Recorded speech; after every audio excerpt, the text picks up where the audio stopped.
Uh, I'm sorry, there was some interruption with the connection. Uh, I worship Triple Gem with the greatest respect. I worship Aryan Mahansa at his feet. Theruwan Saranai Aryan Mahansa for guiding us all this way. And may all of you be blessed by Triple Gem. May our friends who are helping with the technology be blessed by Triple Gem. So this is yet another session of 24/7 English Zoom series of Buddothpado Deshana, Buddothpado sermons. As most of you know, this is being conducted throughout the day, and there's a discussion session from 3 p.m. to 5 p.m. Sri Lankan time for you to join and ask any questions if you have any from these Zooms sermons. What we are trying to do is actually to convey some of the understanding that we have achieved with the help of our noble friend Aryan Mahansi, which I would name as true Dhamma or the truth, because we know that the truth is something common to any person, any living being. So truth is something actually really worth understanding, because we do not understand the truth, we are like a loose leaf which is floating in a strong wind. You know, a leaf which has been separated from the tree will be flown this way and that way depending on the direction of the uh, wind, and it might go up, it might come down, it might fall onto the ground level, and then the next moment it will be taken up again by the wind. So the life of a living being is also similar to that. Like the leaf cannot control its way, cannot navigate the way that it wants, our lives or the every living being is also in the same condition. We are unable to control the way that we want. We are being flown or floated with the current. So I think the common thing in that situation and in our system is the current or the force or the power, and we are being flown or floated to whichever the direction with no control. And if there was a self who could control this direction, who could control this current, we could have sort of navigated ourselves into the way that we wanted. But this is something that we have to understand. This is actually basis of the truth that Lord Buddha preached nearly 2,600 years ago.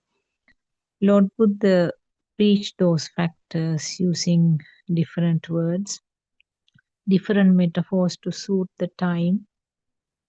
And of course, it was in Pali language. So now the things have changed. We are talking different languages. And so-called the development of the society has given completely a different picture, different types of experiences. So the metaphors that we have to use to explain this Dhamma is different. And there are many more easily understandable metaphors to suit the present time compared to what Lord Buddha used at that time. And we know that there was the technology wise that time, it was very basic technology, but still with that the Buddhist philosophy is spreaded over a large part of the globe. That is because it carried a powerful message. It carried the message of the truth. People felt that uh, this is something that we have been looking for. We know that during Lord Buddha's time, there were people who wanted to find the truth. Present time, people are sort of blinded by the so-called the advance in technology. And advance in technology is directly related to the material world. But what Lord Buddha tried to explain was that this material world is nothing other than a creation of the five senses, which is the basic truth. So, a present scientist may not agree with this. They might say that if you do more and more explorations, more research, more experimenting, you can find newer and more advanced things. Uh, they will find more galaxies, more new planets, uh, places where the humans can go and settle down, so on and so forth.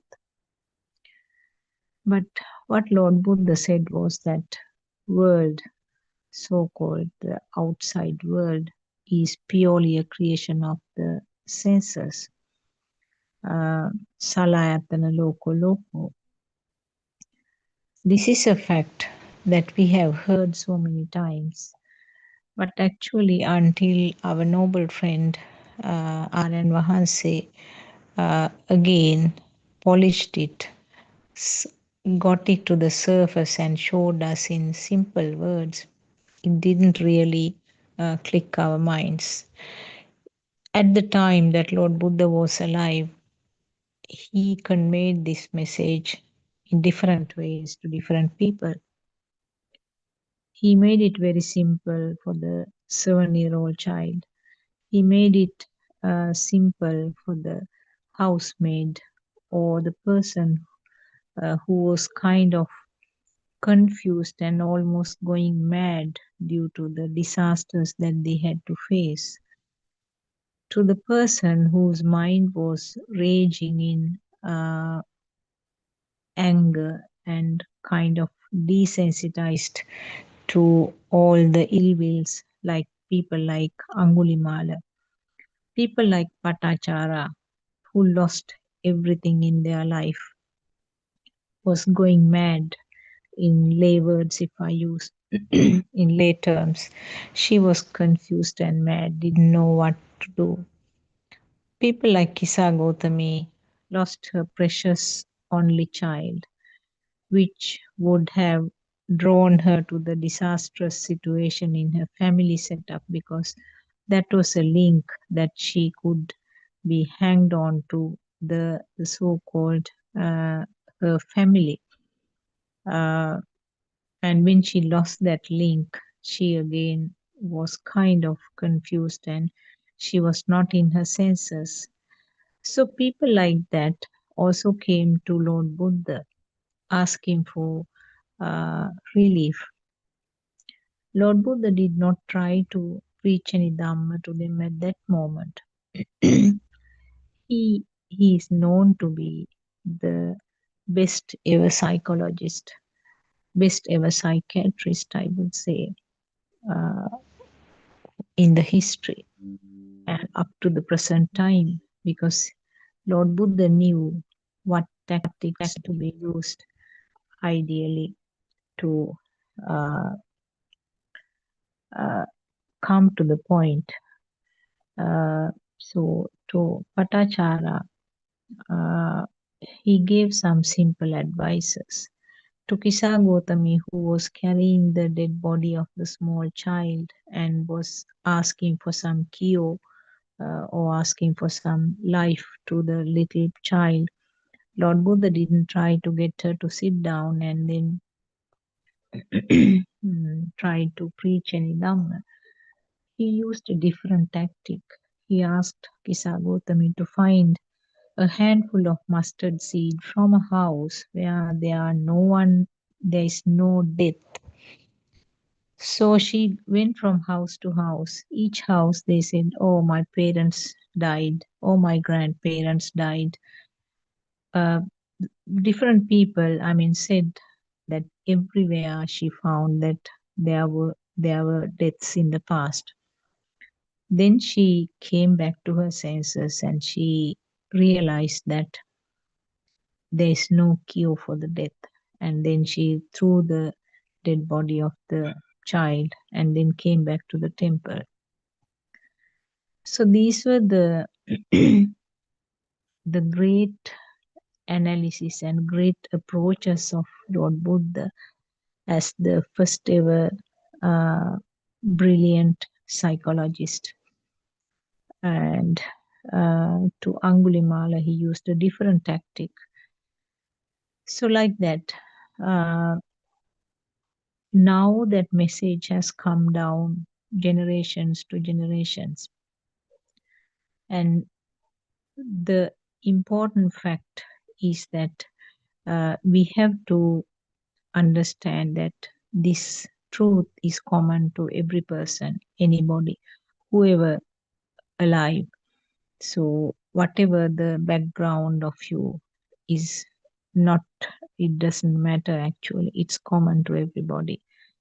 So, as I said,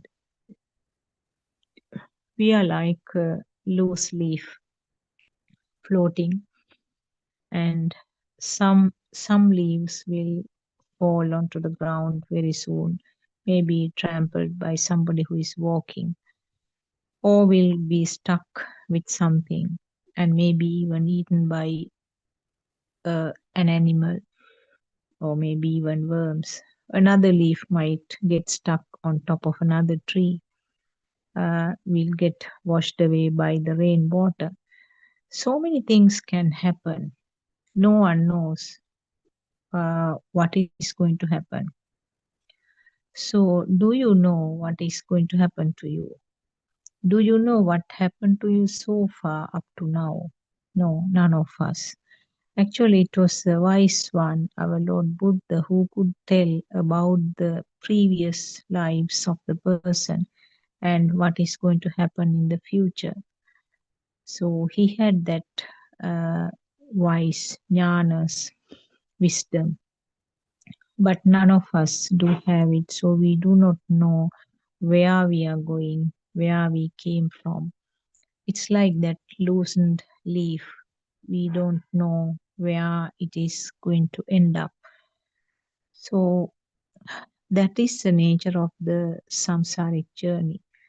Depending on the current of the force of the wind, the leaf will be flown, floating wherever.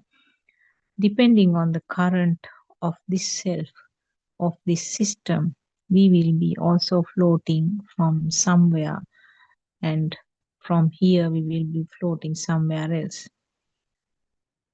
And most of the times what happens is that the current which was there at the time of the zygote is formed in the womb of the mother, that point itself there is a current.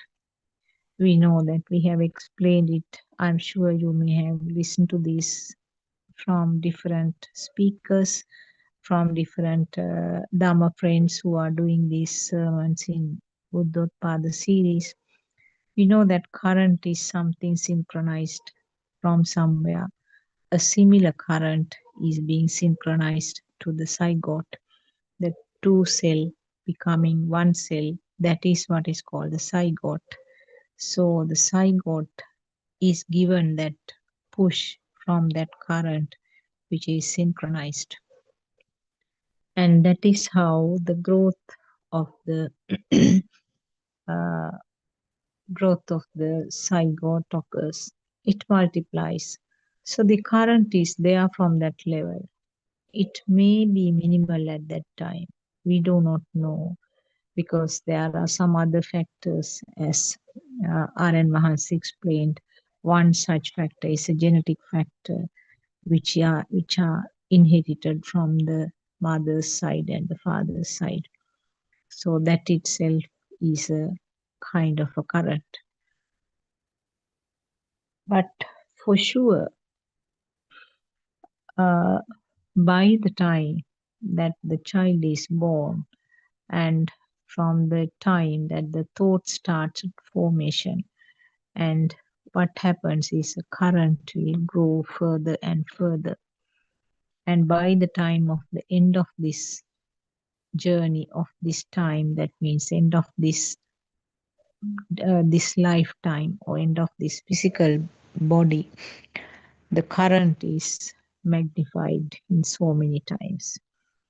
So Lord Buddha said that most of the time, most of the time, the people who are born as humans, well, the humans who are uh, the human lives will not have another human life as the next one.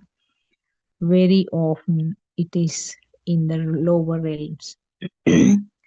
Why is that? That is because the nature is such that the current which started at the zygote level, and it will be manifested when the thought started forming, and the current will be magnified, and there'll be a strong current, strong power, strong burning at the time of the end of this physical body. So always a higher current means, stronger current means the birth, next synchronization will be at a lower realm, maybe even as an animal. Our Aryan Mahanse gave some beautiful metaphors to indicate different colored bulbs, to indicate different levels. He said the black will be the lowest realm, and maybe the maroon color, red color, and yellow color, uh, and white color. White color he indicated to use the Brahma worlds, which means a higher realm. So stronger the current, the color of the bulb, the light, he indicated to be very dark and gloomy like. So also Lord Buddha has said that uh, he took a handful of leaves from a tree in a forest where the same kind of trees are grown. So that forest was full of the same kind of trees, and he just took a handful of uh, leaves from that. And also in another example, in another place, it is described as if he took a small amount of soil onto his fingernail and asked Ananda Thero, which one is bigger, the soil in the ground or the soil on my nail? And in the previous situation also, he asked the leaves in my hand, compare this amount with the leaves in all the trees in this forest. Which one is more? Which one is less? Obviously, the monks replied, what you are having in your hand or the soil that is on your nail is much, much smaller. So Lord Buddha said, the people who will be born in higher realms is equal to the amount of soil on my hand nail. So these are some metaphors to indicate how uh, dangerous or how uh, unpredictable is this samsaric journey is. People feel that by doing lots of good things, they will be able to have a very clear mind at the time of the death, which is the last thought. The name Pali term is Chutisita. So people feel that by doing lots of good things, they will be able to memorize that uh, good things at the time of the death, and that will help them to be born in a higher realm, which is actually totally wrong. One reason is that thought is something that is coming up instantly. The thoughts are not related to the previously occurred thoughts.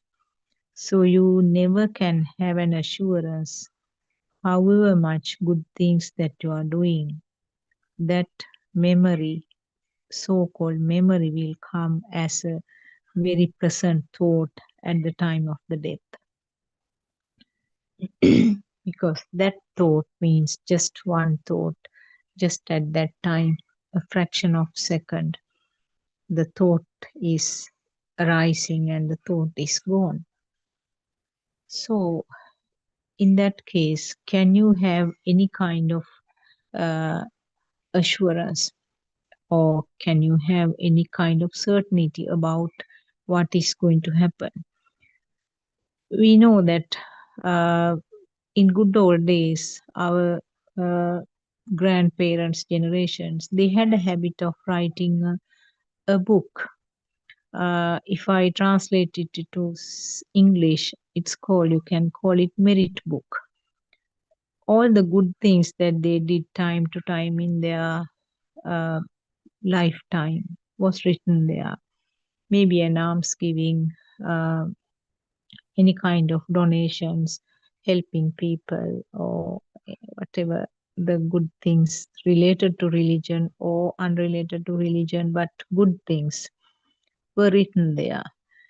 And they felt that as a tradition, those days, they used to read the book when the person is in the deathbed.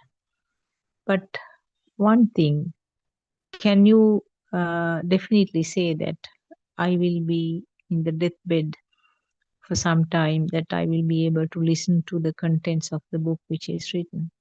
You never know. You might be knocked down by something. You might meet with some form of tragic accident and then die on the spot on the road. So these things were actually brought down as traditions. But uh, the other thing is, we do not know what senses were functioning if a person is uh, very ill. We do not know whether the hearing is there. We do not know whether the eye uh, vibration occurs. We do not know whether the thoughts are clear enough. So what I wanted to point out was that none of these things are going to give any kind of certainty or assurance to a person about the future. So what you have is only this birth, right this moment. Not only this birth, you can't call it this life actually. Life might span out over 60, 70, 50, maybe even 30, 40 years. But that is not what Lord Buddha was trying to say by birth and death. Birth and death occurs each moment, each fraction of second. I am born and I am dead. So if you understand this phenomenon about being born at each and every thought, each and every fraction of second, if I am born each and every fraction of second, and if I am dead at the end of that fraction of second, should we worry about the death of this physical body? This is something that we have to understand.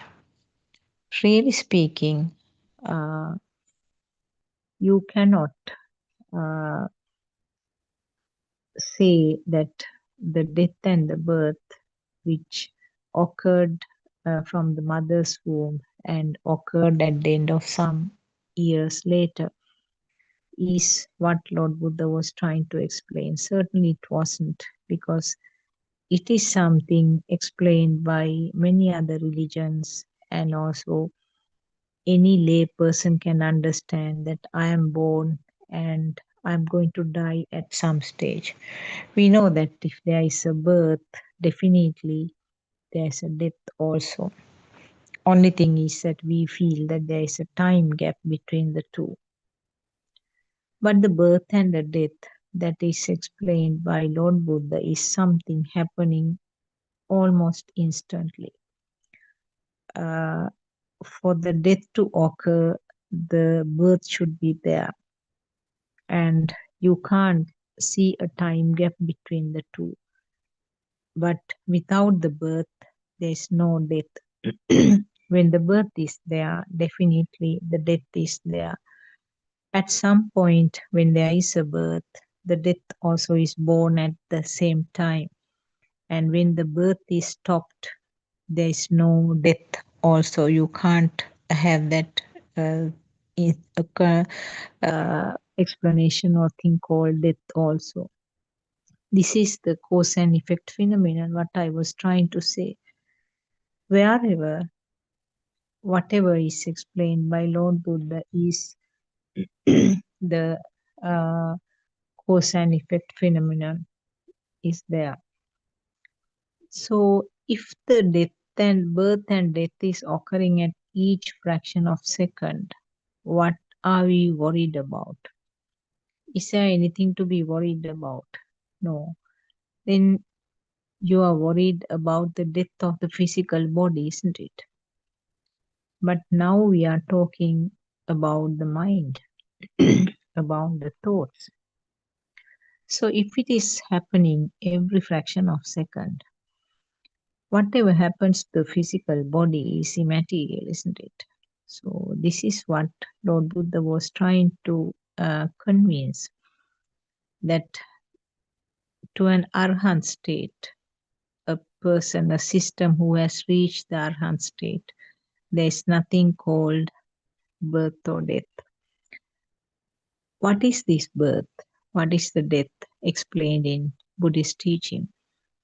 Birth means the birth of a live thought.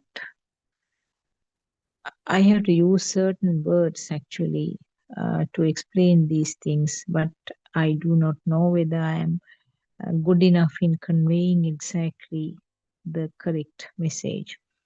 What is meant by live thought? Live thought means real thought. So whenever there is a thought which is felt real, that is where the birth of the system is, or the birth of the self. I am born there. And when I am born in that thought, or in other words, the really felt thought, or the thought which is felt as real, uh, that is the birth of myself. And instantly what happens is the birth is there and the death of the self also occurs.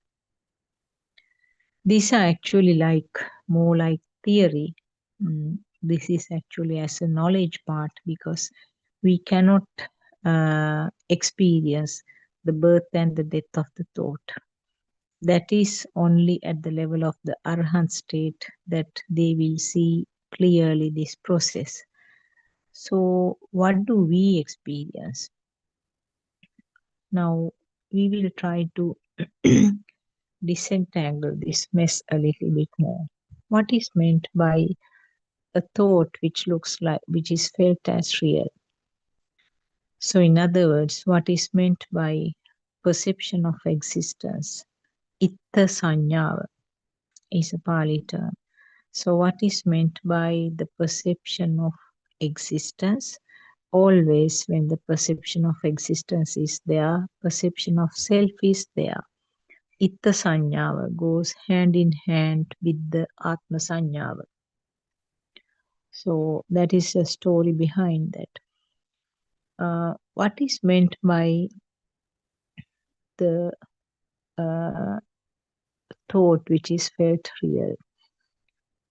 Now, thought is a collection of a combination of the five senses. Always it is not the five senses, but sometimes maybe two senses. Now we will take a simple example. Uh, you can look in front of you and just apply this, the example that I am telling you. I can see a plastic bottle. So plastic bottle is a sound. Even though I talk it aloud, the moment you see it, the sound comes up in your mind. Plastic bottle. What is plastic bottle? Why do I say that it is a plastic bottle? It's a shape to the eye, isn't it? Yes, it's shaped to the eye. Or you can use the word, it's a light vibration, a light created in the eye. So both ways it is given the same idea. So either you can call it, it's a shape to the eye, or it's a light created in the eye. And if I touch it, so the eye is one of the senses. If I touch it, it's a little bit firm in texture. So touching means the skin sensor, you feel something firm. So eye or the skin has no idea what it is, but it feels something. So the feel to the eye is a shape, and the firm nature to the skin is that feel to the skin. Of course, these are the two things that comes up when it comes to the plastic bottle, because you wouldn't talk about the smell or the taste, uh, those two. So if it is a shape to the eye and if it is a firm nature to the skin, how did the sound bottle come up in the mind? So that is a question that you have to clarify. Uh, if the bottle didn't shout and say, I am the bottle, and if the eye had no idea what that shape is, if the fingertips had no idea what it is, it was just some firm texture, solidity that it could feel, where did this thought called bottle come? And that is a basic, very basic thing. Did you have any idea about the bottle as a baby? If you give the same bottle to a small baby, like a baby of uh, 8, 9 months, baby of course will explore this one, isn't it? Baby will smell, press it to the nose. He will lick certainly to see whether there is any taste. But the senses are functioning. The baby has no idea what it is. Baby will understand that there's no taste in this one. There's no particular smell also, unless you have put some food or something inside the bottle. If it is a clean and empty bottle, there's no particular smell also. So, how did the baby get this sound called bottle?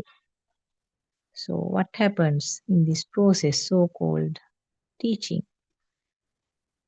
Maybe a little older baby, if the baby is holding the bottle, mother might say, this is bottle.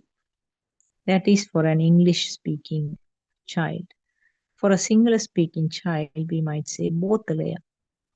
Different languages, the mother or whoever the caretaker will give a sound. Now what happens? The sensor functions will combine together because there is an added sound now. There's a sound to the shape and the texture that was felt by the fingers. And not only that, with time to time, child will also get newer data. What are the uses of the bottles? You will put various things inside, and if you drop it, nothing will happen. And if the child carries it in run away, mother of course will not scream and say, don't run, it will break. So now the child has some idea that this is safe even to drop. And this can be used for various things, to put in the water maybe, various sweets or food items. You can fill with sand and pebbles, any kind of things. And there are different shapes, large ones, small ones. So many data will add time to time. And that is how the bottle was born in my mind as a thought. Now, right now, it's just a creation of the eye, isn't it? It's due to the fast vibration at the eye level, something is experienced. Due to the fast vibration at the fingertips when I was touching, something was experiencing, which we label as sensation of the skin and sensation of the eye. And instantly, the bottle, the sound was born in the mind as a mind vibration, a thought. And along with that, every little bit of information that has been fed to the computer system time to time comes up along with that thought of the bottle. The plastic bottles are not advisable to store food. Now, these are some newer data that we have received. And check the quality of the plastics. Look for these symbols to find out whether this plastic is safe enough. And so many things. Just see, I mean, if I tell you a plastic bottle, hundreds and thousands of different types of plastic bottles will be born as thoughts in your mind. So see how the senses are functioning. The sensors will combine together to form a thought, and that is what we call telepathization. A past thought is reproduced here instantly, carrying all kinds of data that were fed time to time to the system. You can't call it a memory, because if you have something stored somewhere, then you should be able to bring it up to this point whenever you want it. And whenever you don't want this memory, you should be able to erase it, isn't it? But it doesn't happen like that. So there's no place where this is stored. Of course, you need the functioning brain as the platform to form these thoughts. Without a brain, you can't talk about the thoughts. But having said that, thought is not a part of the brain, but the brain is essential for the thought formation. R.N. Mahanse, our noble friend, gives a beautiful modern example, a metaphor about the battery. He says, you can cut open the battery and see. You will find the acid, water, cells, various metal parts. But can you find where the current which is formed? But when those components are functioning in the normal way, current is formed, current is generated. So, like that, the brain, all components are needed.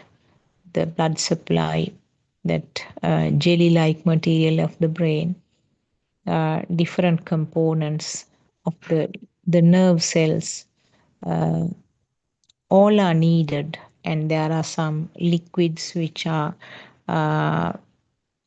circulated. So all those things are needed for the brain to function in the normal way.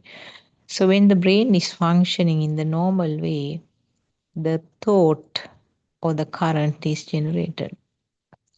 So this generated current is not stored somewhere.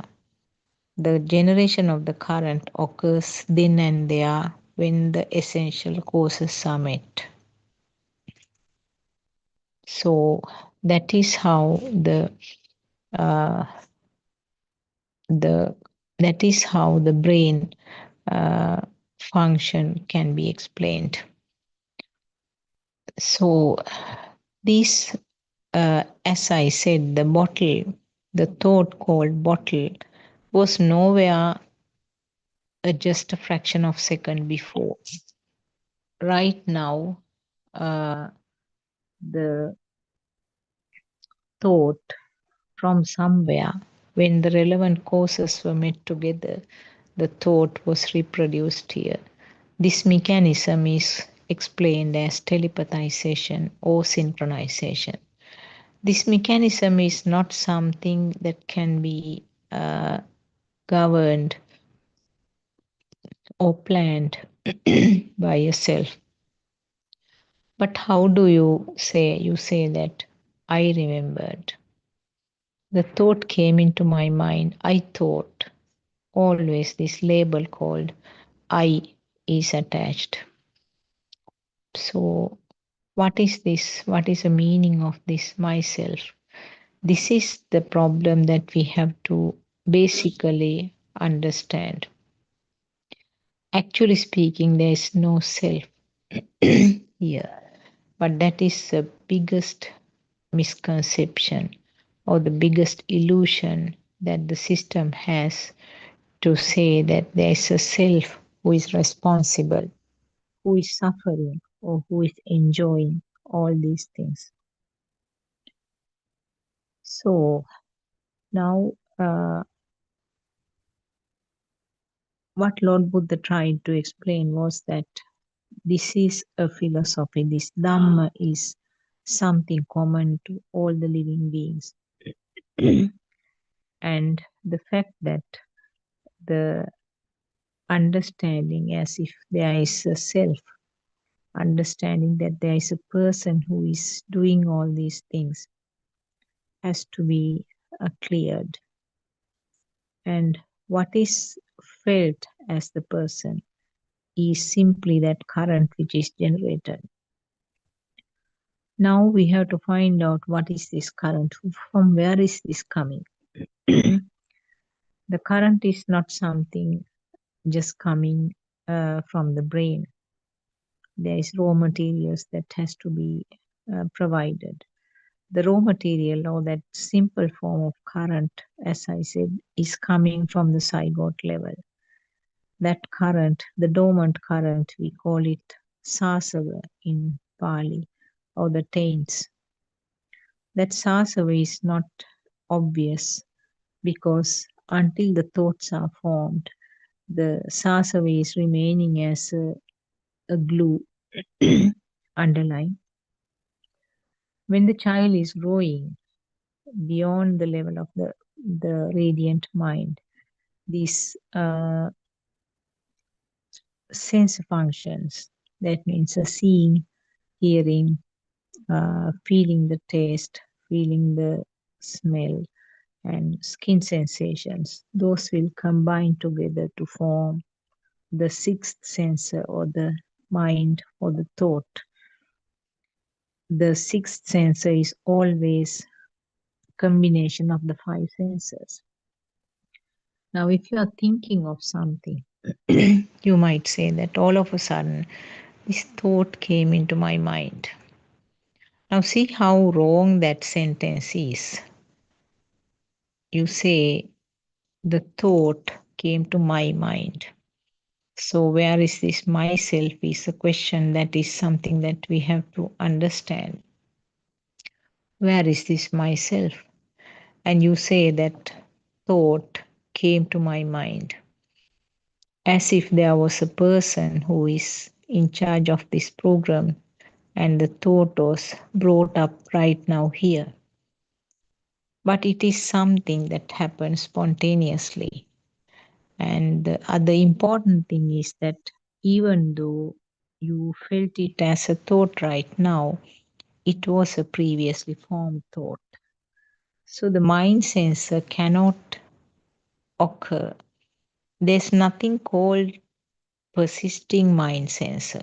Mind sensor means combination of the other five senses or maybe less. But to tell it in a simple way, combination of the other 5 or less of the sensors is called the mind sensor or the thought formation. This combination is happening as a part of the system. So that is the important thing. And the thought is formed at some stage, and that thought can be reproduced at this moment as a fresh thought. But remember, there is no link actually. There's no connection between the two. The same thought is appearing as a fresh thought here.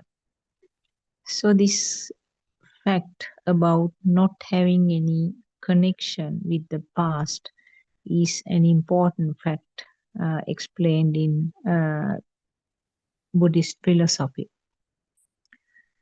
If you feel that there is a connection, that means you have no idea about how these thoughts are formed. That means you feel that the thought is something real. But when you understand how the thoughts are formed, that each thought is a fresh one occurring right now at this moment as a new thought, then you understand that you can't talk about the past thoughts coming here and the thoughts about future coming up here and a lasting present thought. So that is completely the avidya or the ignorance or lack of your knowledge about this system, how the Dhamma, how this system is functioning. So, darshana component. Darshana means having this basic knowledge about how the thoughts are formed is a must. That is called satya jnana. Satya jnana means having the basic knowledge. That is something that you have to actively do. Lord Buddha has explained these things in detail in many sutras, but the person who is reading should be wise enough to pick up these important and powerful messages from different places. So that is what actually Aran Maharshi is doing for us. What he understood, he felt that very beautifully tallying with what Lord Buddha has explained nearly 2600 days ago. So that tallying, that matching very clearly indicates that what he is teaching us is very correct. So when you understand how this process is taking place, how this system is functioning, then the fire which has been coming up with each and every stimulus becomes less and less. Now, I was talking about the bottle. You might feel that I have no attachment or craving or an aversion about the bottle. So, why should I bother about the bottle? But don't you feel that the bottle is real? Don't you feel that it's really existing? So, that is the final level. If you are a beginner, you may not be able to understand the you may not be able to understand this subtle level, of course. So we can go for another more heavily felt stimulus. Now, about the bottle, talking about the bottle, if you feel that bottle is really there, if you do not understand that it is simply the sensation at the sensor levels, that means it is simply the eye and the skin level, and it was a creation in the mind. If you do not understand, you feel as if the bottle is really there, isn't it? And that is, in other words, The self is here. Itta Sanyava and Atma Sanyava are already there. But will you lose the ability to see or ability to feel or ability to think simply because you understand this Dhamma? No, it doesn't happen like that. There's no change in the way that you experience the world. What you lose is that itta sanyava, or the perception of existence. To understand that, you have to go a little deeper to the different levels of the senses. What is happening at the sense level? What is happening at the radiant mind level to the baby's eyes? So we know that uh, for the baby to see, baby should have the functioning eye. It's the same story like uh, the functioning brain. The baby should have a functioning eye as the foundation to be able to see. Now we know that for a drama to play, you need the stage, you need the lighting system, you need the screens, and maybe you need the sound system, and of course the players, actors should be there. So when those background things are provided, you say that there is a drama playing. So it's something like that. The background facility or the organ called eye should be there for the baby or the adult to see the things. But are we seeing the things which are coming from outside? That is a question that is very uh, deep, but also that we have to clarify to the 100% point. Are we seeing the things which are there outside? So point one is that if you have no eye, then you can't talk about anything seen. So that is one very clear thing. Secondly, if there is a change in the eye function, the picture that is created at the eye level will be different for different people.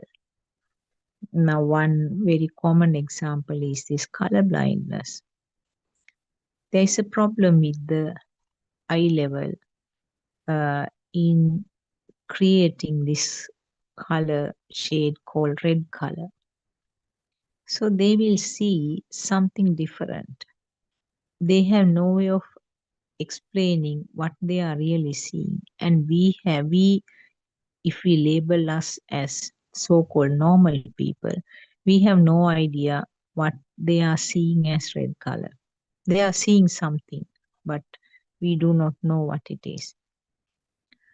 There may be certain changes with the eyes. Some people have problems of seeing the large items, small items, or the close vision, distant vision. So many things can change. So you can see that what is seen, the picture or the shape which is seen, definitely is dependent on the nature of the sensor function. We know that different animals have different ways of seeing the colors. I have seen some pictures in Google also that the same flower they have probably they are scientifically proven ones. A flower, how a human being is seeing that flower and how the bee is seeing that flower. So depending on the ability of the eye to create colors and shapes, what is seen will be changing. So it's very clear now that you can't talk about something coming from outside. If something coming from outside is the decisive factor, all should be able to see it in the same way. The animals will see it completely differently. Now we know that the insects like bees and the housefly, they have a globe-like eye. which has multiple lenses and multiple facets. And ourselves, we can see 7 colors, whereas some animals can see only 1 color or maybe 2 colors. They see the shapes in different shades of the same color. So then can you say that it is a common world for all of us? No, you can't say. On the other hand, uh, an animal who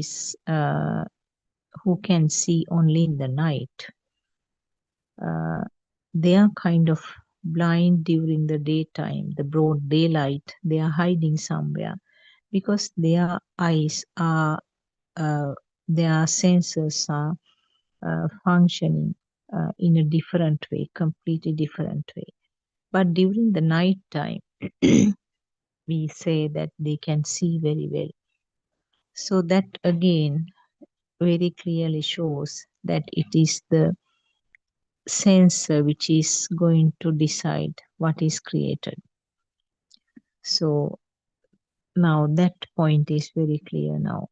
So you need the physical organ, but depending on the nature of the physical organ, the picture which is created varies.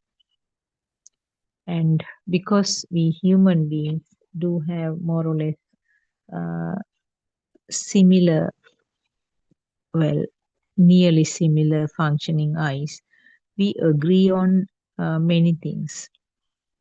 So, but do animals agree to the same thing? There's no way of communicating with animals, of course, but we know that animals will experience that thing in a completely different way. They think that is the world, and we think that what we are seeing is the real world. So that is the biggest misconception. And all of us, different living beings, feel that what we are experiencing is the real thing. So that is why Lord Buddha said that uh, world is a creation of the mind. And Lord Buddha said that world is a creation of the 6 senses, which is very true.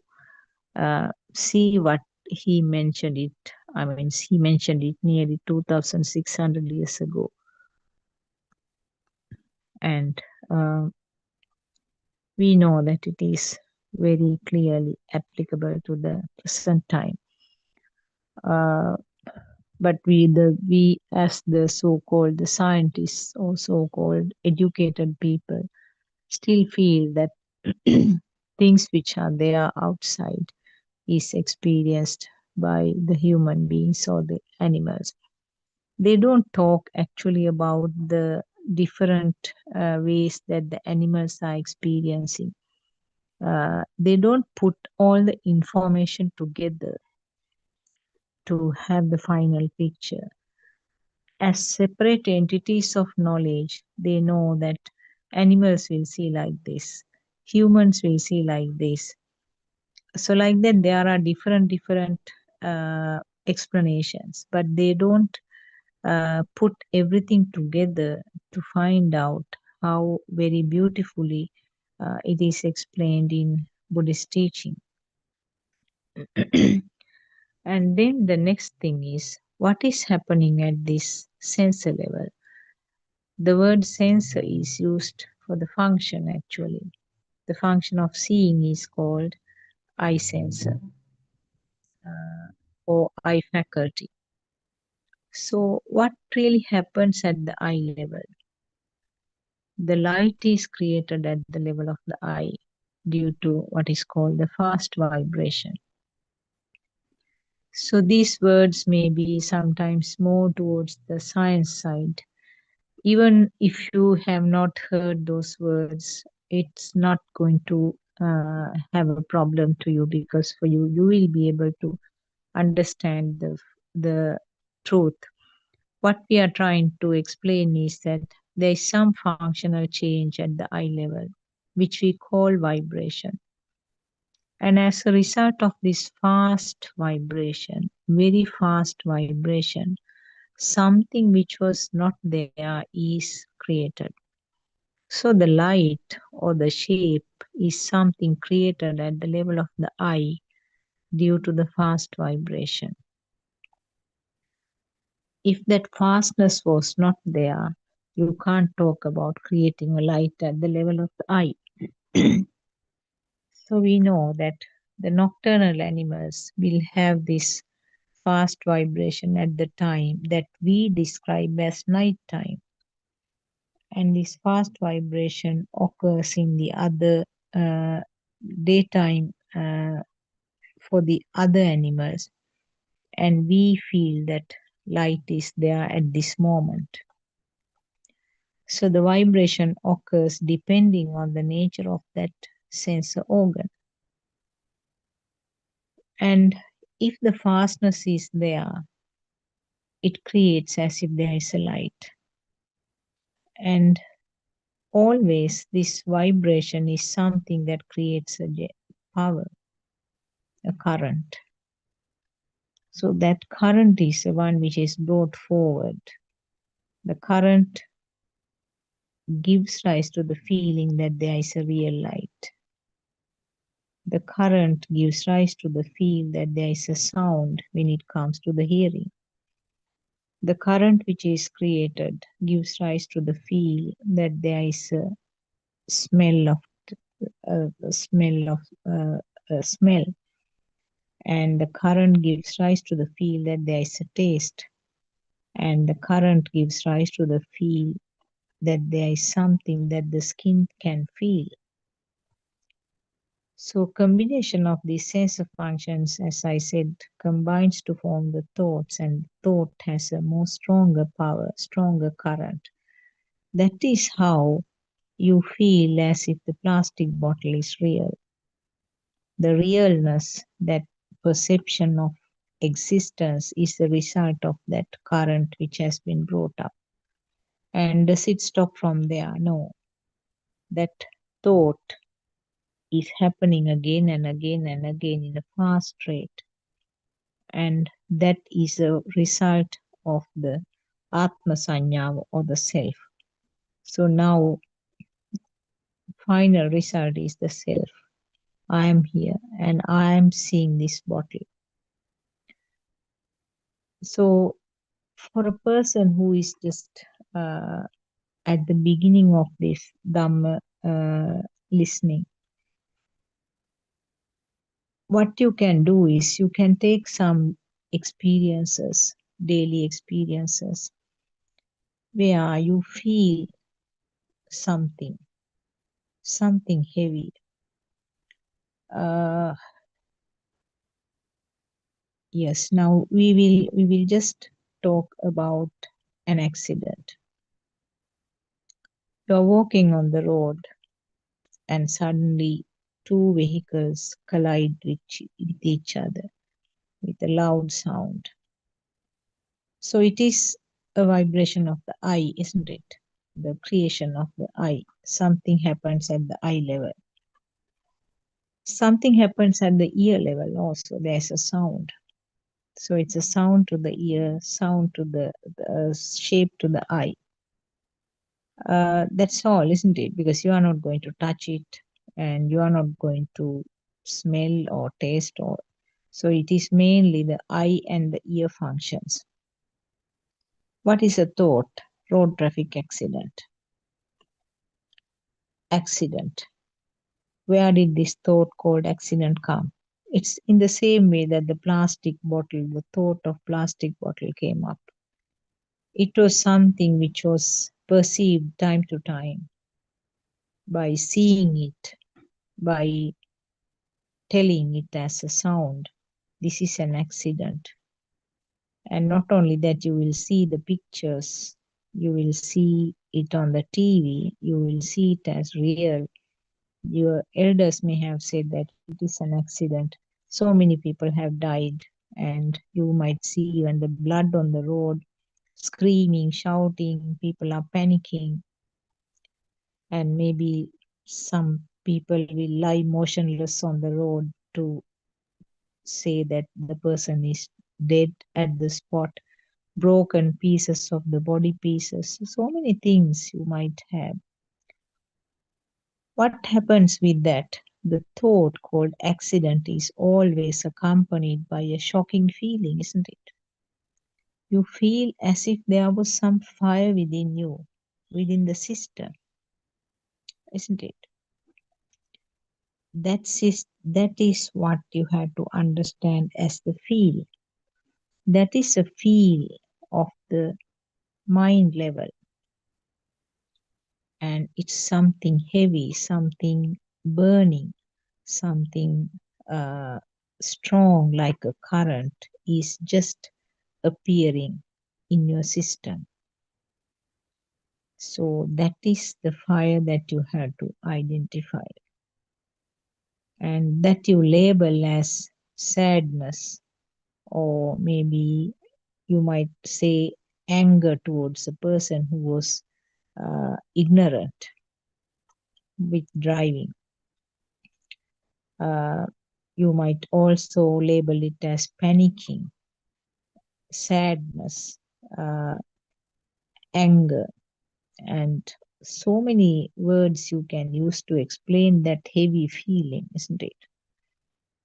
And you can also label it as a defilement or a dvesha, because you feel sad and angry both together, and that is, it can be labeled as defilement.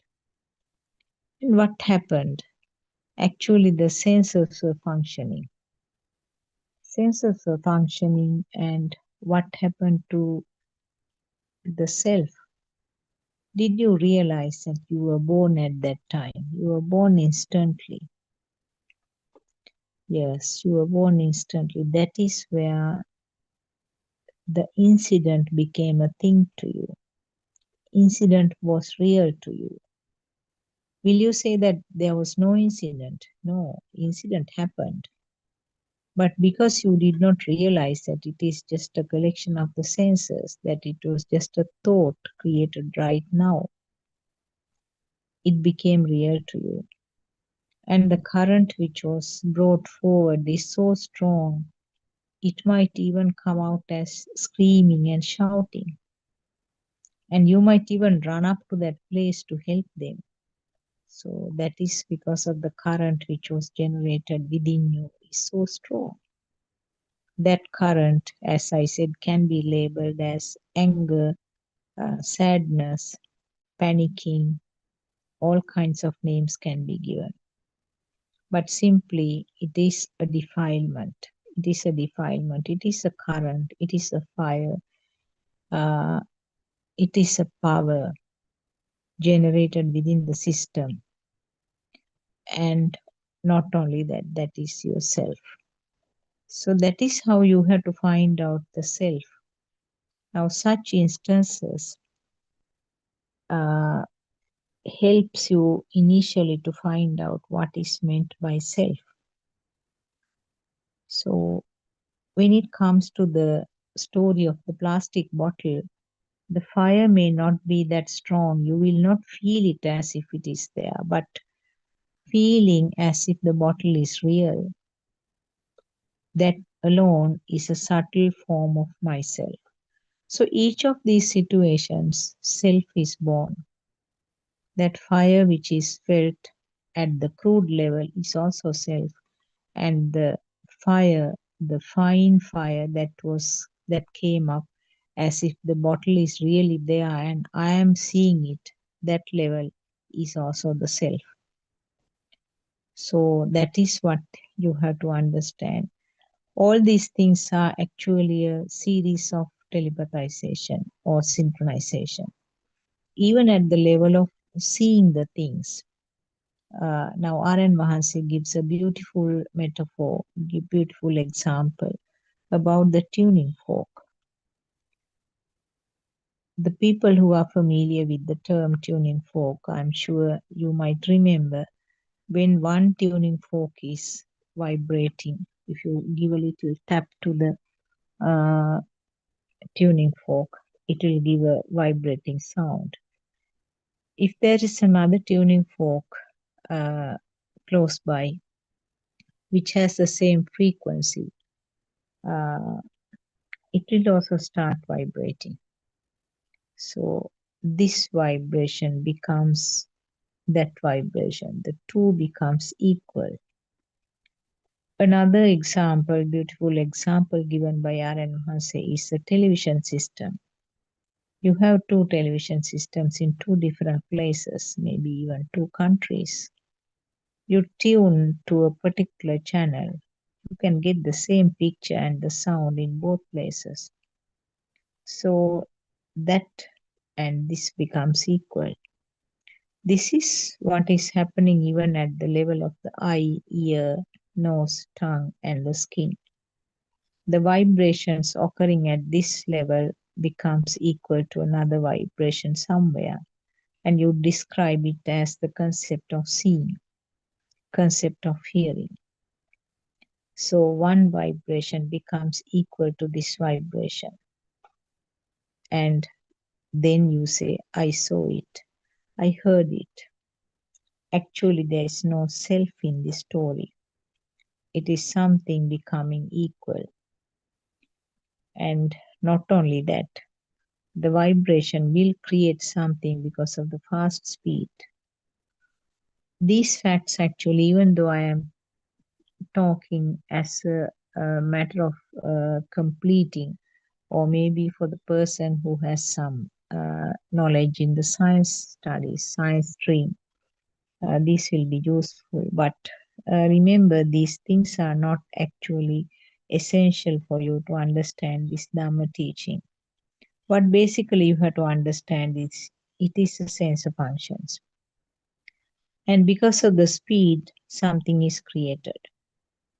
And that created things combine to form the thoughts when we are growing older. Not as a baby, but beyond the age of the baby. These combine together to form the thoughts. Now we are straight away experiencing the thoughts. So whatever you are experiencing with your five senses, straight away comes up as a thought. So if you have experienced them before, just with one sense of function, the rest of the components of the thought will be reproduced here. So when I see a shape, the thought called clock is coming up, and all the kinds of descriptions about the clock is coming up to complete the full picture about the clock. So that is the nature of the thought formation. So what is important here is that without the senses, we can't experience about the world. We can't talk about the world.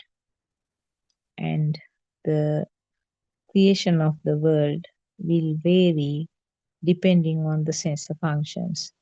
If the sensor is not there, you can't talk about any creation.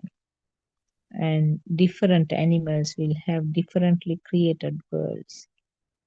So the biggest myth is that we assume that what we are experiencing is the true existing world, which is not. There's no way of finding out, even with the super wisdom. There's no way of finding out exactly what is the true world is. What Lord Buddha explained was that they are all vibrations.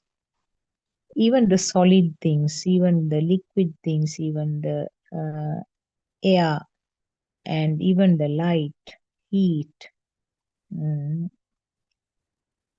everything is a kind of a wave. Everything is a kind of a vibration. They have different powers.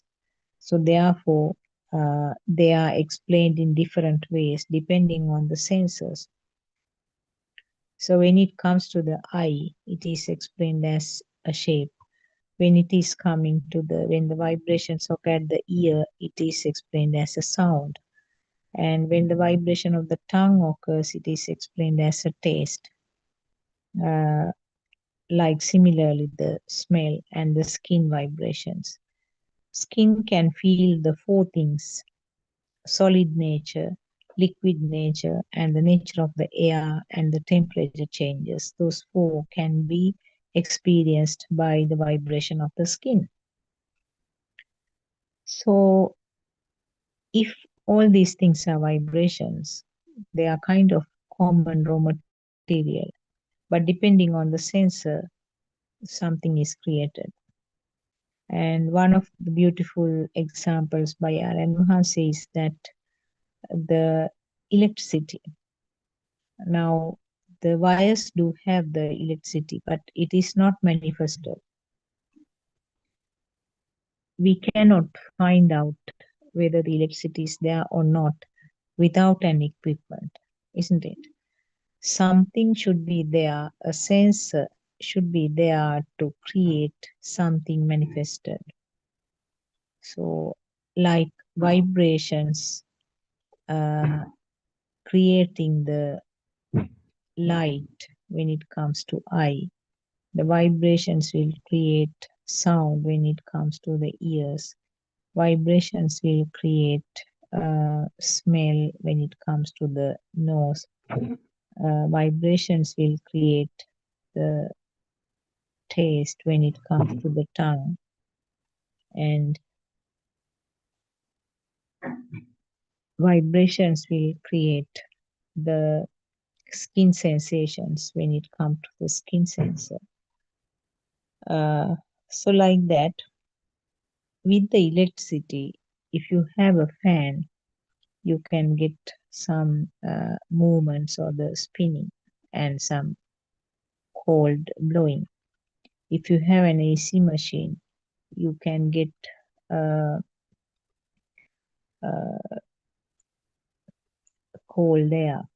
If you have a refrigerator, you can get some cooling of the items. If you have a burner, you can get a flame or hotness. If you have a bulb, you can get some light. So like that, depending on the sensor, something can be created. So the basically it is vibration, which is there as the basic matter.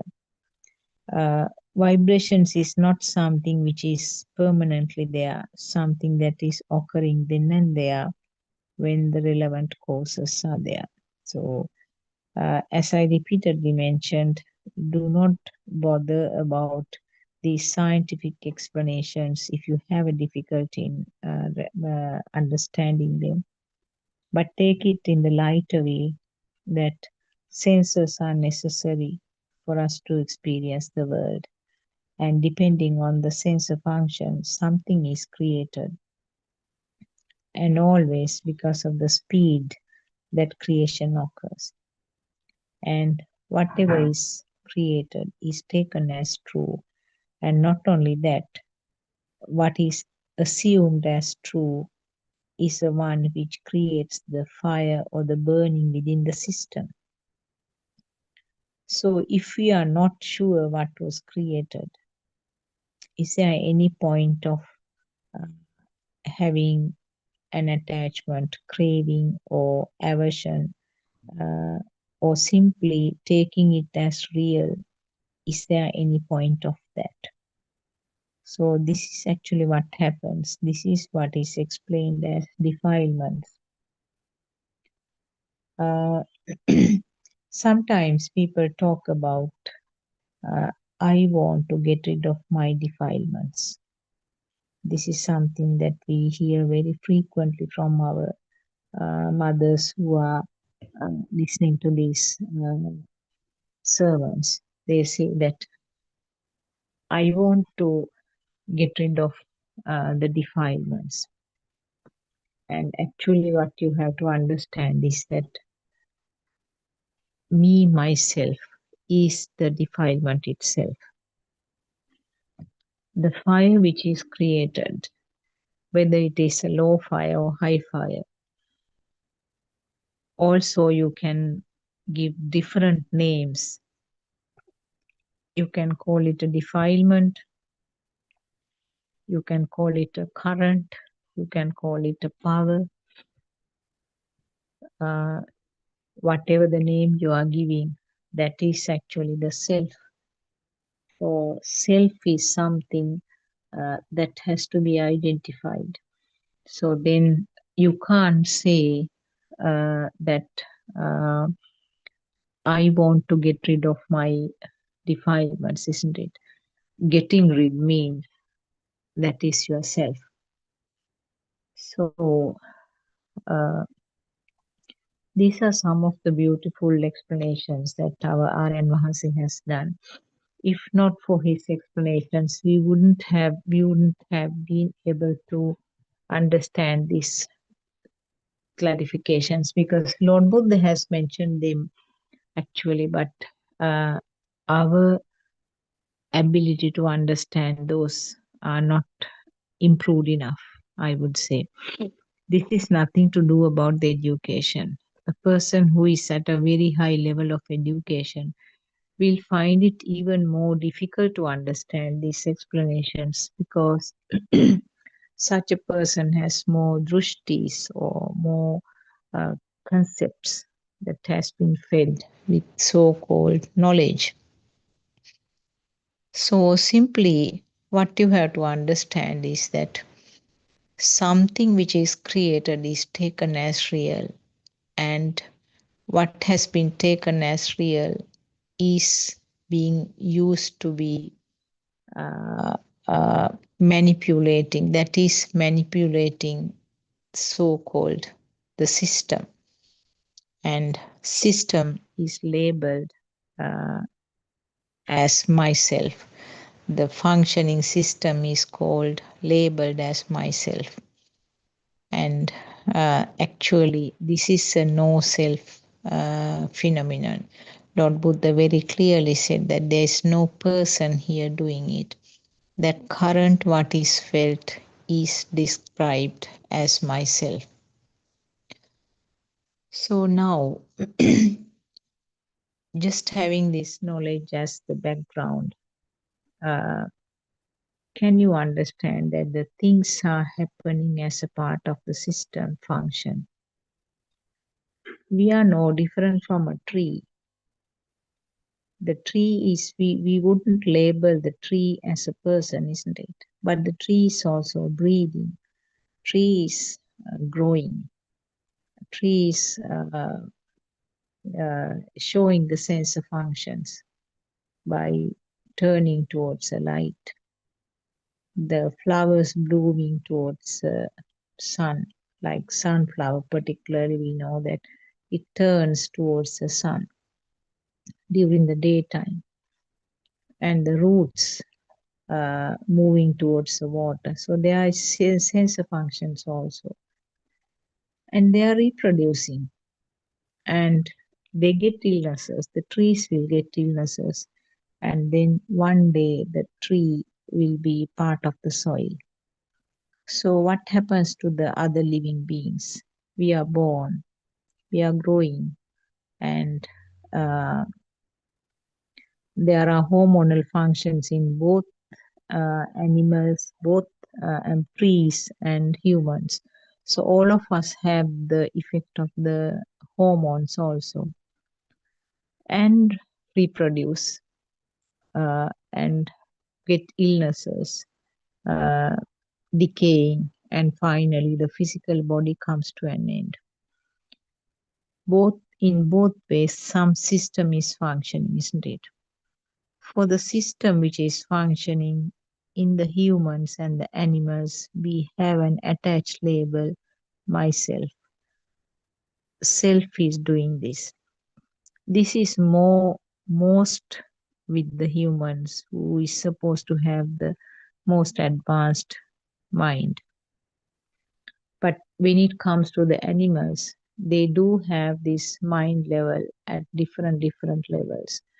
We call that some animals are very intelligent. That means their mind formation or the mind level is better than the others.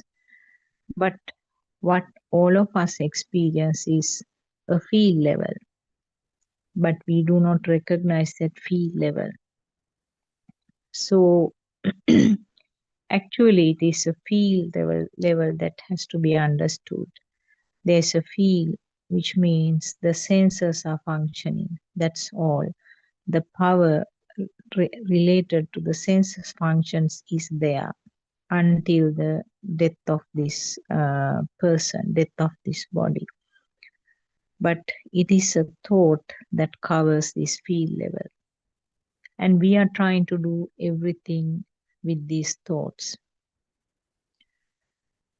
Now, just take one simple example. A small child uh, is allowed to go to the stage and say something. The child might go to the stage and say, even he might give a little giggle, or he might even turn his fingers to the audience and say, "Ah, that's my mom. Mom, come here. We will stand here. We will dance here." The child has very little thoughts, isn't it?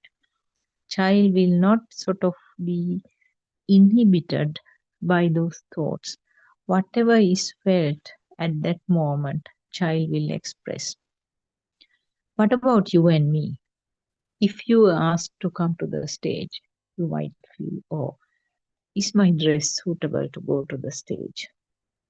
Will so and so see me in the from the audience? Will they take some good photographs when I am in the stage? And I hope that they will put it to the Facebook so that the all my friends and relatives will come to know that I have gone up to the stage of this very important uh, very important function. Now see how much thoughts are covering your field. Maybe you feel that you want to go, or maybe you feel that you don't want to go, but over that, so many other thoughts are coming up. So that is the difference between the feel and the thought. What you initially felt as a current is explained as feel. But on top of that, so many thoughts are there, and that those thoughts actually will change the quality of the feel. Take a small child. I think this example was once given by Dr. Kokila also. She said, just think about a small child who is freely running in the park. If the child sees a butterfly, child has no sense about the rest of the world. Child will start running behind the butterfly. Child is not bothered about hitting anything on the way, not bothered about falling, not bothered about pricking any thorns in the hands, and not bothered being away from the parent. Whether I will lose the sight of my parent, those are not there. The babe child will mostly act on the feel. Feel is that to touch that butterfly. What about you and me, or maybe the mom of the child? What a load of thoughts will be coming to the mom's mind. Oh, the child is running. He will fall somewhere. She will fall somewhere. There was a muddy pit there. I'm sure she will fall there and get all her dress spoiled. And the dress will be very difficult to clean up. This is one of her very good dresses, and you can't wash it. I will have to get the dress dry cleaned. And if she injures herself, what am I to do? I do not have the vehicle to take her to the doctor. These are some of the bizarre types of thoughts that you can get, isn't it? So that is the difference between the feel and the thoughts. The thoughts will always uh, spoil the feel, I would say, cover the feel completely. The small child will act on the feel, whereas you and me purely act on the thought or the mind. So wherever the thought or the mind is there, that is strongly the self. Wherever the feel is prominent, that is the self is minimal or self is not there. So in small children, they mostly work on the feel level, and the thoughts are not coming up again and again and bothering them. Just remember about a situation where two children are fighting sometimes. You might uh, uh, you might see sometimes these are some common things. Now sometimes the two neighboring families may not be in good terms. You might tell your child, don't go to that side to play, isn't it? And uh, what happens? Uh, all of a sudden, you see that two children are playing together. Now, they are mostly working on the field. When they see each other, the feel is to go, and the feel is happiness, and the feel is to go and play. And what about you? You will be burning in anger, isn't it? What is this stupid child doing? We are angry with that family, and he's going and playing with that child.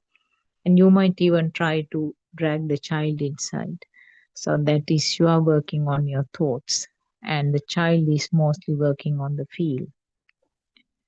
Think about another situation where two children have been fighting even at the school or a kindergarten. The very next moment, the two children who were fighting will be friends again. That is because they do not have those multiplying process of thoughts in them, and they are just now simply happy again. They forget about the previous happening, and they are back to their playing mode. They are friends again, sharing a meal or whatever. What about you and me? If we fall out with somebody, the very next day, you might even think of moving to a different place because you don't want to see that person. You will avoid that road also. You will avoid joining some functions where that person is coming, and you will refuse to go to any functions at that place. So those are all thoughts, isn't it? The feel is that uh, heavy feel that you had within you. That is a mind sense of feel. But on top of that, you have got so many thoughts covering up, and you completely change your plans because of the thoughts. Thoughts are always heavy, very uncomfortable, whether they are happy thoughts or whether they are sad thoughts, irrespective of them. Thoughts are always uh, heavy and uncomfortable. Thoughts are always constructs. Construct means combination of the sense of functions. And the thought formation is not something that you can stop until the end of this physical body. Then what is the difference between the arhant and the person who is having the normal thoughts? The arhant's mind also, the thought formation is there, but that heaviness, that burn, or that extra current which is felt due to the real feeling of that thought is not there. You and me feel that the thought is real. That is why it is felt extra heavy. It's extra powerful. You feel that the thought is real. The plastic bottle is real to you. Accident was real to you. You do not understand it as a collection of the sense functions. You have not penetrated into the thought deep enough. If you have penetrated into the thought and understood that it is a creation of the five senses right now. That heavy feeling of the thought is not there. That is what you are losing actually when you understand this Dhamma. Without the heaviness, you experience the thought, and experiencing the thought simply helps you to attend to the situation and do whatever is needed also. But you are not burning within yourself. Now, talking about the accident, that panicking, that fire which ignited within the system, that heavy sadness or anger what was created within you is not there. You experience it as an incident. Not only that, you can always you can do a more effective help to that situation, because you know that an incident happened and people are having the trouble, but you are not panicking on this side. Without panicking, you can always help that crowd. You can attend to the place. Maybe you can even call the ambulance. Uh, if you have a vehicle of yours, you will be able to take them even to the hospital. Uh, and not only that, if you know any first aid, you might be able to help at that moment. You will inform the police, and you will even take in charge of the person to take to the hospital. And if their belongings are there, you might help them to protect them and inform whoever should be informed. All these things can be done, but you are not burning within yourself. If you are burning, if you are having a strong current within yourself, you will not be able to do that so effectively. That is the beauty of it. So it becomes very convenient and becomes very effective, and you are more energetic also. You will be able to attend to that situation without that fire within you. That is what happens when you understand this Dhamma. And uh, always in such a situation, a bad or incorrect thing will not happen from your side.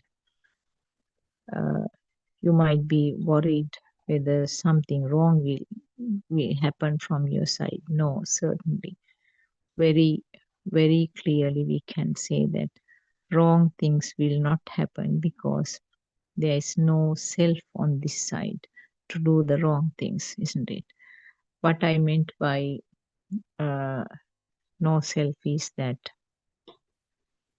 the fire which used to burn from this side, when you see the accident, just remember about an incident that you may have faced.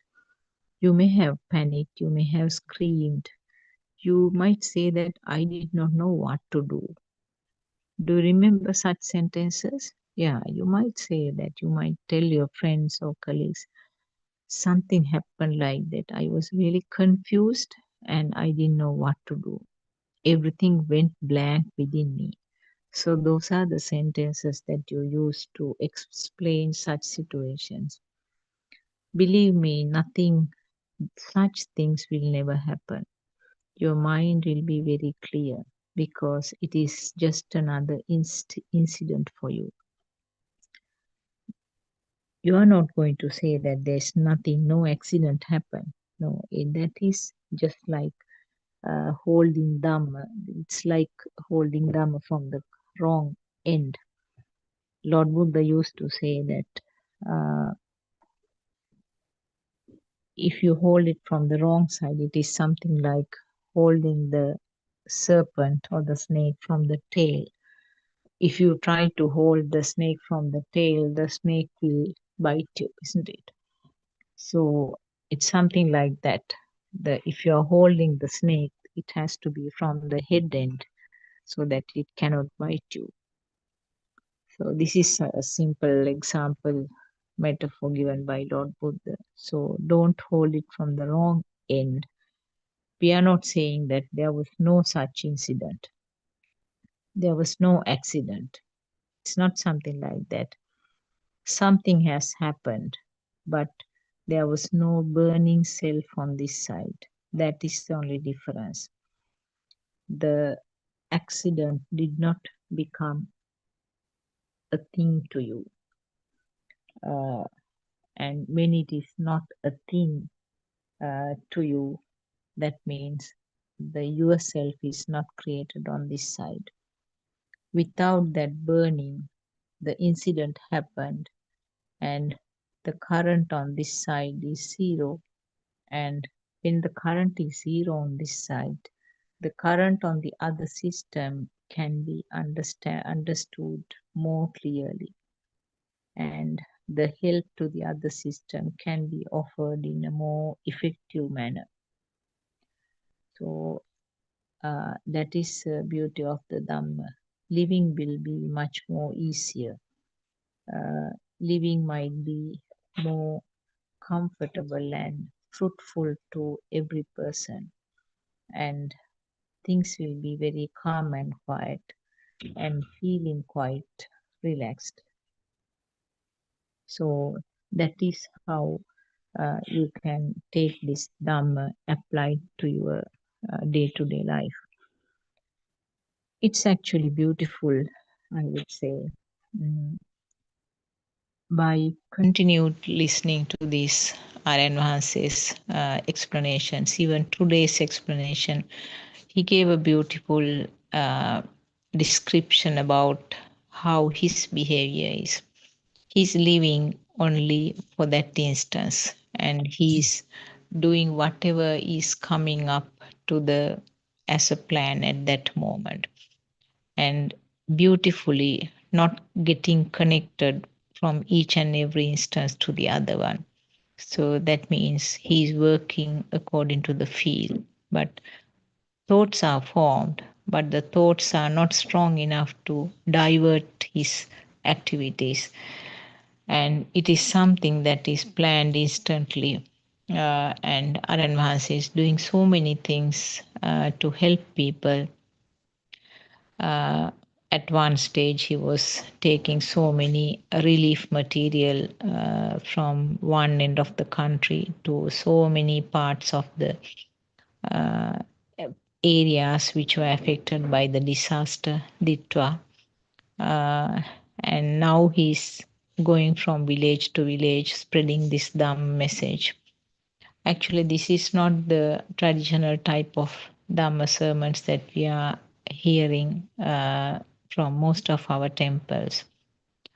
It's partly because the Dhamma teaching that the Dhamma education that our monks received is not what exactly was explained by Lord Buddha.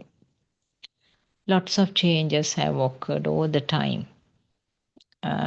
Maybe during the translations of the books, and maybe due to the lack of uh,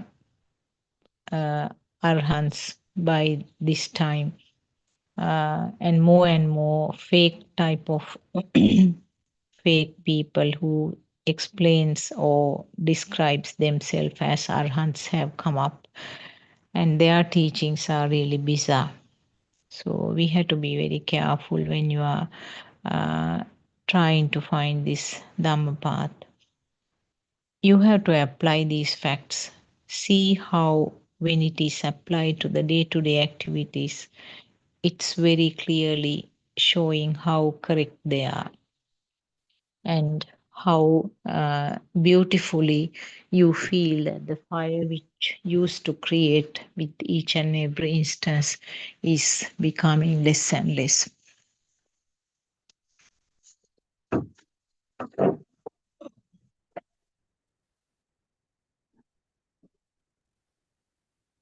So that itself is helpful to understand that you don't need any other additional proof, isn't it? the proof is coming within your system, within yourself itself. You understand that this is something that I was looking for. The fire becoming less and less, the burning within the system becoming less and less, and being able to act according to the situation then and there, and no long drawn stories, no long drawn connections with the previous incidents. That is where the fire is coming up.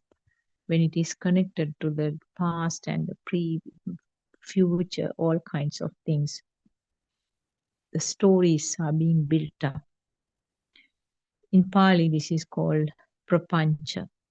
Prapancha means the tying up all kinds of incidents in the past and the future and the present, and the strong self is there. So always what happens is this formation of the prapancha. And also the word used, manjana, is also used to explain more or less the same thing, where both words strongly shows up the person in the mundane world, how the thinking pattern is taking place, and how the self is standing up very strongly. So these have to be identified. These things actually happens because there is no knowledge about darshana. Lack of knowledge about how this system is functioning. That is the basic requirement in this Dhamma understanding. So more you understand, more you hear about this darshana, it becomes clearer and clearer how that this is simply a system functioning, and there's no person responsible for this. You will feel relieved actually. Now you might feel angry, you might feel sad, you might feel overjoyed, but without a person, this is a feel. This is a part of the system that takes place. So if there is no one responsible, let the incident happen. The incidents are happening and no responsible person. What happened earlier was that you were feeling guilty, weren't you? I mean, I have experienced that so many times. I felt very much guilty over the times that when I felt angry, or when I wanted to have something, I was kind of having an attachment to various things. I felt bad about it. But when you understand that these are also part of the system, who cares then? If there is no responsible person, why do you want to put those into your bucket? If there is no bucket to put the things in, when there is no ownership, let the things happen as it is happening as a part of the nature.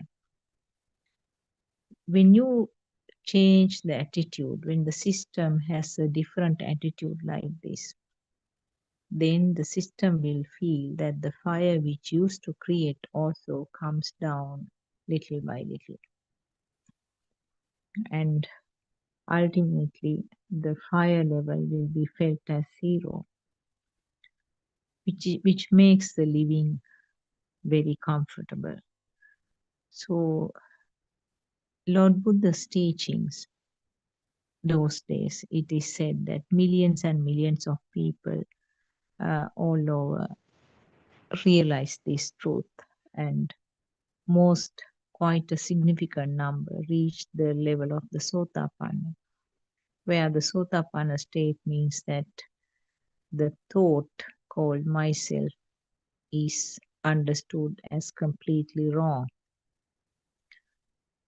Uh, so that concept is the most difficult, but that is a sure enough first milestone, I would say, in this Nibbana pathway.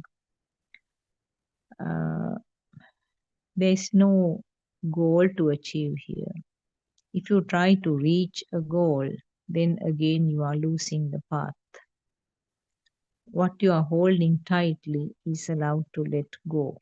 That is what is happening. You try to hold something, that means you are the path to the nirvana is closing from somewhere. Even if the Dhamma becomes a thing to you, even if the Dhamma is held tightly as a thing, or even the nirvana becomes a thing and trying to hold on to that, you will never be able to uh, reach that. You will never be able to understand that. So these are some of the basic things, and some science facts also I tried to explain. But as I said, uh, please do not give up listening to these sermons simply because they sound very complicated. Continue to listen to these Dhamma sermons whenever it is possible, whenever you have the time. You can get connected with this Zoom link, because there will be uh,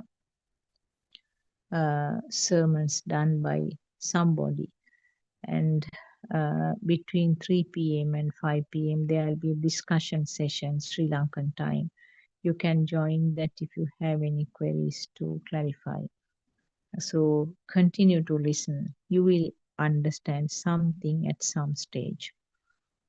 So do not get disheartened because these sound a bit complicated, and this is not something that you were listening all this, you were hearing all this time from different speakers in other streams.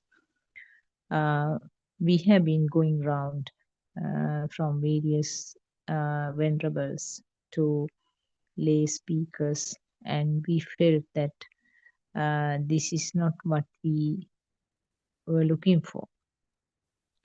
And most of us who are listening to Buddothpado for some years have stopped at this point, because practically it's very clearly applicable to the life pattern.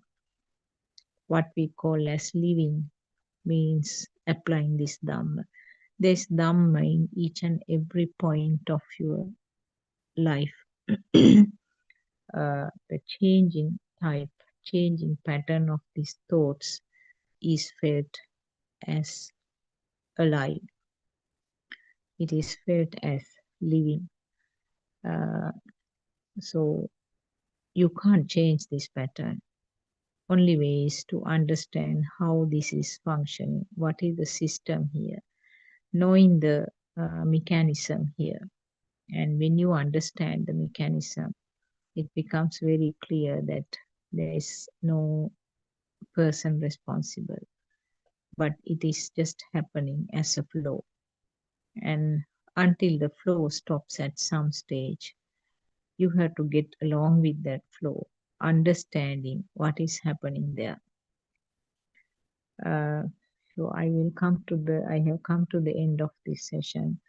I pay my homage to Triple Gem, Buddha, Dhamma, and Sangha. I pay my homage at Aryan Mahasaya's feet for guiding us always and correcting us always. Therwan Sarnai Aryan Mahasa, and we know that you are behind us all the time.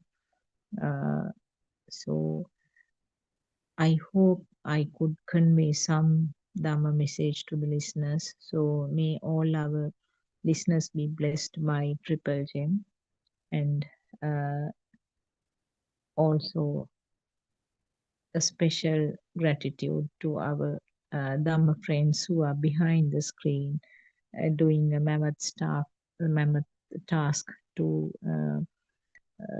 upload these things to the YouTube, so that the people who are keen to listen to the true Dhamma will be able to listen to them now or at some point in future, because it will be in the YouTube. So Therwan Saranai to all of you.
Good afternoon, everybody. Teruvan Sannai sir. Teruvan Sannai, everybody. Let's continue with the book reading. The True Dhamma Has Awakened, Volume 2, page number 46. This is the same thing that happens in a world that we consider to be real. What you see outside are your thoughts. Think of what you see outside as images that falls onto the film screen. You don't see the screen at all, do you? Some time ago, artists drew beautiful murals, paintings on brick walls near schools, and they drew on the walls near public places in towns. You only looked at the beautiful murals, paintings, but not the wall on which it was drawn. You only look at the images on the wall and you try to figure out the story that painting was trying to teach us or convey to us. When you look at a picture on the wall, you only look at the coconut trees, the ocean, or any other image on the wall. But you did not notice the brick wall or the background on which it was drawn. The screen at the back can be considered as the pure, untainted mind, or Prabhaswara Sita. When you paint your own thoughts and images on this pure and untainted mind, you tend to contaminate and destroy the purity of your mind consciousness. Untainted means without keles, not polluted. There is a population of 800 billion in this world. Each and every one of them live in their own world, created by their own thoughts.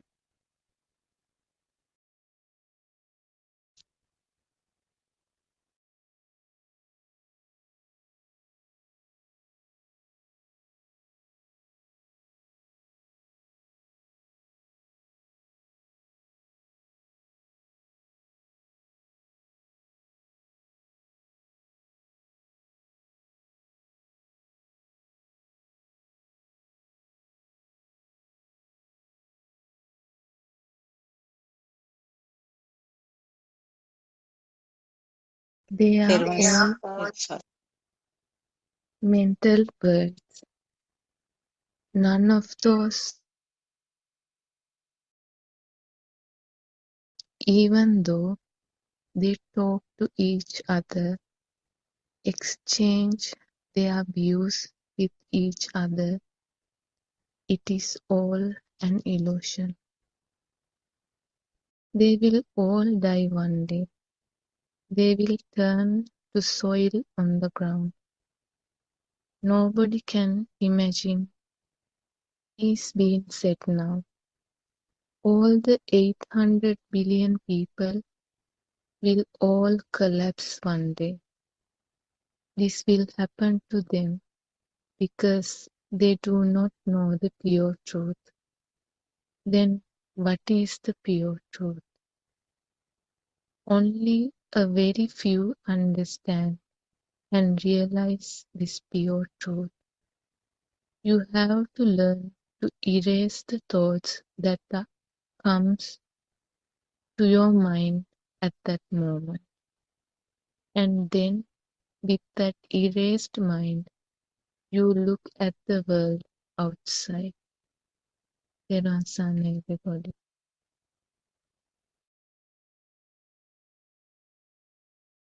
Therwan Saranai Shani. Thank you for reading and starting the session.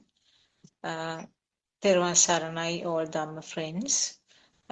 We all worship Aryan Vahanse at his feet, who is our noble friend, who is guiding us on this path to understand the truth that was disclosed by Lord Buddha 2600 years ago.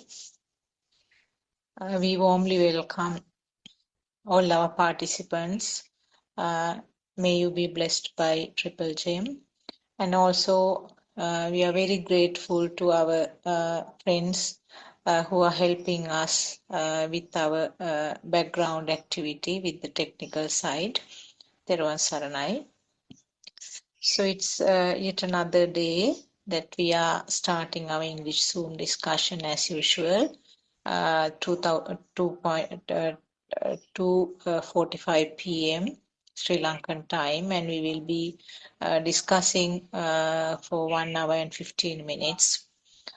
So what Shani read was still, we are trying to explain, we are trying to understand the basic things of this true Buddha teaching. It sort of gave an outline about what happens to the mind. The little baby has the radiant mind, which we can call as unpolluted, and uh, uh, it's at the sensor level where the things are seen, heard, and felt, but nothing more. Uh, with time, when the thoughts are formed, that means there is uh, as a part of the natural sequelae, natural happening, these sensor functions will come together to form a different type of a vibration, which we name as thoughts. And there is the beginning of these defilements or keles in Sinhala. And each of the living being automatically gets a thought bubble of his or her own. And this is where we are confined ourselves, and we take this thought bubble as real. So each of us have our own constructed world in the form of thoughts, which are different from each other. When we realize what is this mechanism, what happens, and how these thoughts are formed, little by little it gets disentangled from what we the confusion that we were in, and we learn, actually we try understand the real truth and what was taught by Lord Buddha, and what he invented, and what he realized with an with that is actually some light was shed to a dark world where the living beings were enjoying, thinking that it is a true world. So we can see all our Dhamma friends have joined. Dr. Kokila, thank you. Teruvan Saranai, can you start the discussion? We can see our friend, our new friend Joel also has joined. So maybe he has questions to ask from yesterday's discussion. We can start the discussion, Dr. Kokila. Teruvan Saranai. Therwan Saranai. May Triple Gem bless you all. Therwan Saranai Aryan Vahanse. Yeah, we can discuss anything. In the first bit, I was a bit busy. I couldn't catch it. Is so the book reading is actually still about the thought, is it? Yeah, it is about the thought and then a little bit about the radiant mind and then Oh, okay. how So it's how going to it the breaks field down. now. Yes, yes. Yeah, okay. So yeah, if there's anything to discuss, I can see Vatsala also has joined up. I'm not sure whether she's able to talk. Anyone can join the discussion. තෙරුවන් සරණයි. තෙරුවන් සරණයි ආර්යයන් වහන්සේට නමස්කාර වේවා. Actually, this is the first time that I joined this program, and I want to talk something about on behalf of a friend of mine. Are Who, you I'm just clarifying, are you living in UK? You're yes, same? yes, Yeah, okay, yes, okay. Yeah. yes. So this is about a friend of mine who lives in Canada. So she is unable to join this discussion live, but she listened to the YouTube video audios. So is that okay if I talk about her story on behalf of her? This is with all her permission, Okay. and Yeah. and also she says that she is not confident enough to open up about her story. So she's in her late 60s and then born as a Christian, but from the very beginning she wanted to find the truth. So the story is she was the unwanted child in the family. So uh, she was the youngest in the family. By that time she had a elder brother and sister. So her mother tried to abort her, but it didn't work. So after birth, since her childhood, she had to pay for that. So she was beaten, she was ill-treated, and then whatever the thing she did wasn't right to her mom. So once or twice, her mom has told her that if you don't leave this place, I will kill you.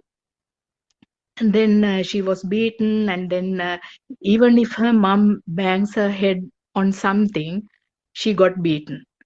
So she grew up in that kind of a environment, and then she started holding a lot of anger, especially after she got to know that her mom tried to abort her, and then even now she is holding a huge anger in her. And so after 18 she just ran away from her house, and then she started her own life. So now I encourage her to listen to this Dhamma, and then trying our best to help her. And then so she likes to get some kind of a opinion how to get rid of these thoughts.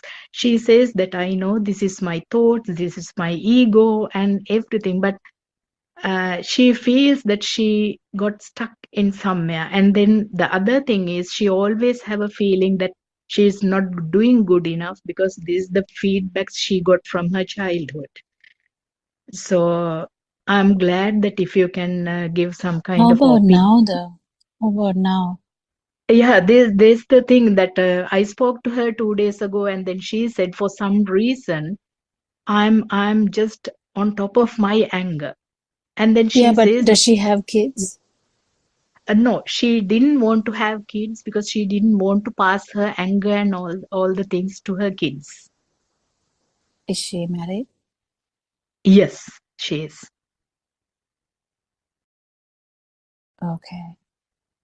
So I mean, when I see her, she's just like the calm sea, but there's a lot underneath. So it's very hard to understand. And then she told me this story after having a long-term friendship. I think I knew her for last 3 or 4 years, but she told me time to time she just opened up a little bit. But 2-3 days ago, she told me this part, and then I said that okay, the best thing that I can do is to talk to the Zoom discussion, and then you can listen what are the opinions that you can get. Well, Vatsala, there's one thing I should tell. Yeah. When I try to communicate, the communication between you and me is different to communication between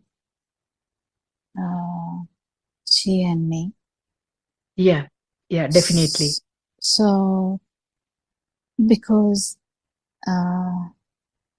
what I can feel is you.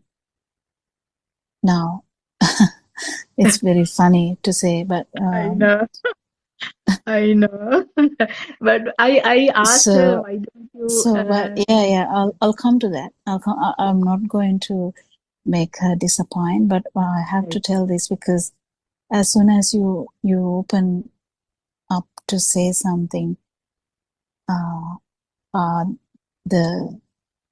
I feel you, not her. So there is an issue in there. Yeah. So if I say something now to you, I can really make it like crystal clear what I will tell to you. But this is quite different. Yes, but we can talk about it. If the Canada time matches, she doesn't have to. She can join the Sinhala Zoom discussion if she likes. She doesn't understand because she's a Canadian lady. She can't understand Sinhala. Okay, I got you now. That's the issue. Yes. Yeah, I got you now. So she needs to. Yeah, that's okay.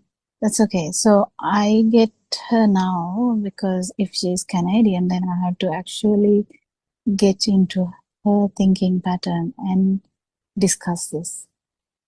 Yeah, but I wish she spoke to me. One day she will come to that place actually, because I asked her, why don't you join? Then the problem is this is midnight to her. And the other thing that she says that if I try to talk to somebody about this, I will go for a very quiet period for some time, because I think she tries her best to calm her down. I think it is the trauma. It's just a traumatic event, and I think we spoke about that yesterday as well. I took an example. She can listen to that yesterday one. I did a discussion with Joel. It was first time we met Joel yesterday through the Zoom discussion, and exact question he asked was, how can I avoid a recurrent thought? That was the question, and we discussed it, and she can listen to that particularly yesterday discussion. Yesterday evening saying that she listened to that as well. She did. Okay, yeah. So she might get a little bit of it, but the feel actually would be really much better if she can communicate directly with us. Anyway, coming back to that,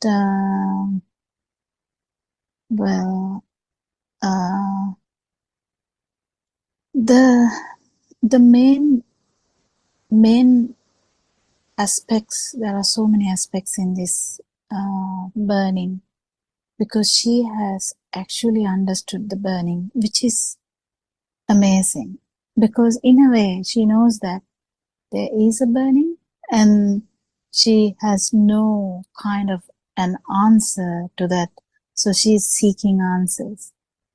So the burning itself, it doesn't matter what is the burning is for. Like it can be anything which happened in the childhood, which happened in the young age, and examples are so many. I mean, this is just one. Examples are so many. I have heard even people actually getting rid of their kids' lives, and there's no exact reasoning behind that. Even though there is a reason, like kind of reason they give, it's very difficult to actually point out there are so traumatic backgrounds for everyone where this is stemming from. So she kind of did a very kind of an informed decision not to have kids. But, even that mother, even that father, whoever, the humans, they're all humans. So the humans have so much patterns of thinkings.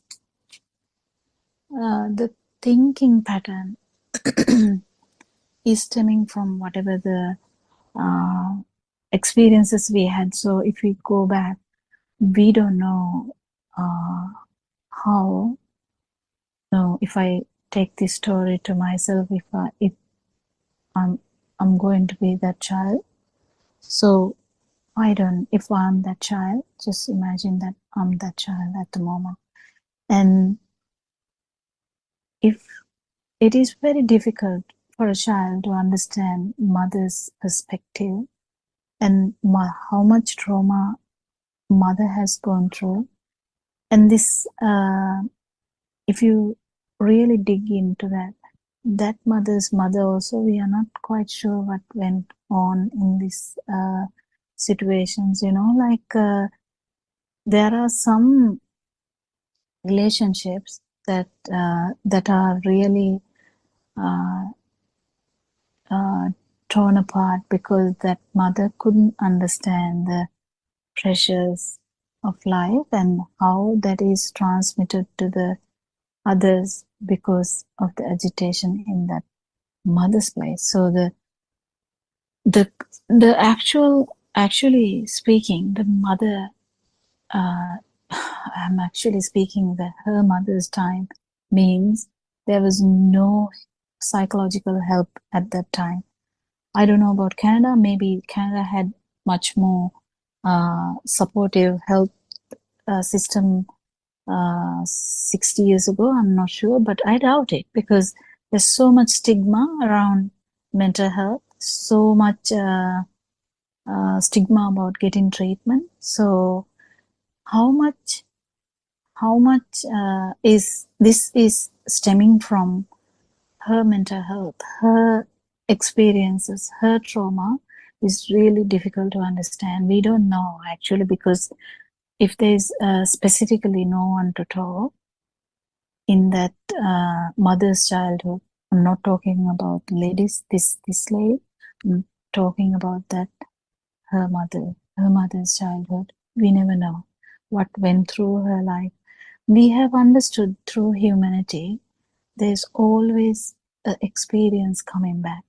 Experiences are being repeated. Experiences are getting as a habit. So there are so many waves also, and when the wave get affected, I would like to add here some difficult thoughts that a young woman would encounter, even when the partner is not loving. That mental stress is actually flowing to the kids because the mother is not able to navigate through the feelings that she gets. So the understanding of feeling what is happening here is kind of actually mastering that. Some are masters of it. Some can actually identify why am I doing this? What am I doing this? Because I think this whoever your friend, Atsala's friend, is actually very good because she has understood that there is burning inside, and she knows that it is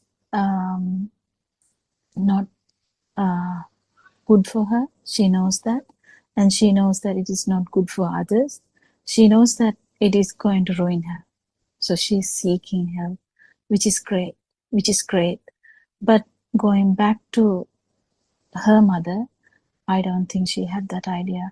There are so many humans out there that they don't have any idea about their humanity or even the way they feel. They don't have an idea. They just get a thought and they act on that and they get the consequences. They get angry when the things are not going in their own way and they act on that, then again they get angry for the outcome that is coming. So if we actually dissect or dissect each and every action, there is always cause for that. There is always actually a background for that. It doesn't come just because she's angry with the small baby. That doesn't work that way. It is not that little baby's problem. That is what I'm trying to say. It is not that little baby's problem. That little baby is being is getting affected due to that mother feeling so helpless. If mother had support, I would say, from mental health perspective, which was rare at that time, I know because a lot of literature we read, we know that it wasn't this evident. Nowadays, even child will know, I face this such and such a situation, I need help. Like kind of even children is aware that these are kind of traumatic events and that should be addressed. But olden days, that help wasn't there. So that help didn't, that mother's parents, usually they are busy as well. They are busy in their own way, so that they don't understand that child's stresses or mental health issues. Because these mental health issues are very prevalent. Stress, some actually even the changes in the brain, some, there are so many issues related to the mental health. But anyway, I think because of the lack of the support, that even postnatal blues, postnatal depression was completely ignored, completely misunderstood, completely not supported at all. And it goes on and on, because when one is having a cycle of low mood, or abnormal mood, there can be abnormal moods too, like paranoia. There's so many other stuff that can happen. So these things is going to be a pattern, and if someone doesn't actually pick it up, that this mother is acting weird, and that weirdness is affecting this little baby, no one is going to intervene, because that mindset was not there. Imagine this happen now as a doctor. I know if we even feel slightly that a baby's life is in danger, we act very, very kind of instantly. It would end up baby being taken away from that mother. It doesn't matter, but it just happens because we kind of sense the danger to the baby. But I think 60 years ago, these things were not in place. So the mental health problems in mothers were actually directed or flowed through the kids, and it traumatized the kids. Now we are trying to heal a traumatized kid, but we need to understand that there is always a background. There's always a background. There's nothing without a background. If you're feeling anxious about something, there's always a background. If you're feeling angry about something, there's always a problem. But the problem is, what are you angry about?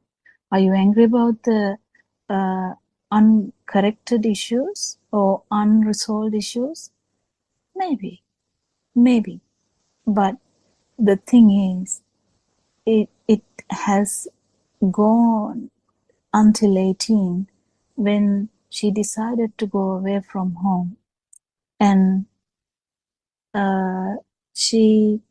any child, not she, any child, child's life is, we actually talked about this radiant mind. Any child, any baby actually seek touch, seek light, seek the everything. They kind of seek, when they grow, we know that they seek love. So they seek love mainly through touch, mainly through because it's a basic. They don't have a big mind, they don't understand the word I love you.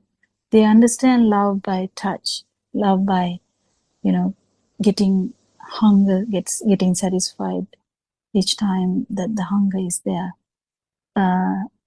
Each time there's good sound system, like good satisfactory sounds, not like bad words. So these are the ways and means of how a baby would feel the world. That is what the radiant mind is. Radiant mind doesn't have feeling like kind of mind at all, like it's not developed properly. So they love the feel of love. So the feel of love, it is being felt. It is felt. It is a feeling that is needed.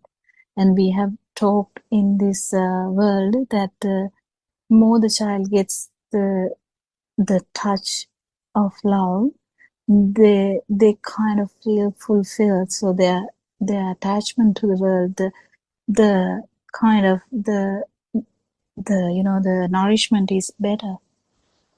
So this friend has gone through kind of a different path because of mother's mental health, or abnormal mental health in that sense, but there was no help in that situation, and this child had to go through all that, and it has done a massive impact on that child's it's in directly in field level. That's why she's struggling, because she's scared to feel the love again. She's scared to actually love a child again. She's scared that someone will harm her. She's scared that someone will dump her. She's scared that she will be misunderstood. She will be judged. That's how it is. This is the repetition or the reoccurrence of all these the experiences we had. This is the natural phenomena. More you understand about this natural phenomena, actually it's kind of you kind of understand, you feel sad, yes, and you feel so sad that the mother didn't get the help that she needed. That little child, because that little child is no more. It's every minute, every second, every fraction of a second, there's a new thought occurring. That new thought is a new feeling of you. So it is not actually 60 years ago that you lived, is actually a view we have. It's a thought we have, that it is me that who suffered. That is a view that we should understand. That's what Lord Buddha is for. He was talking to an Thero.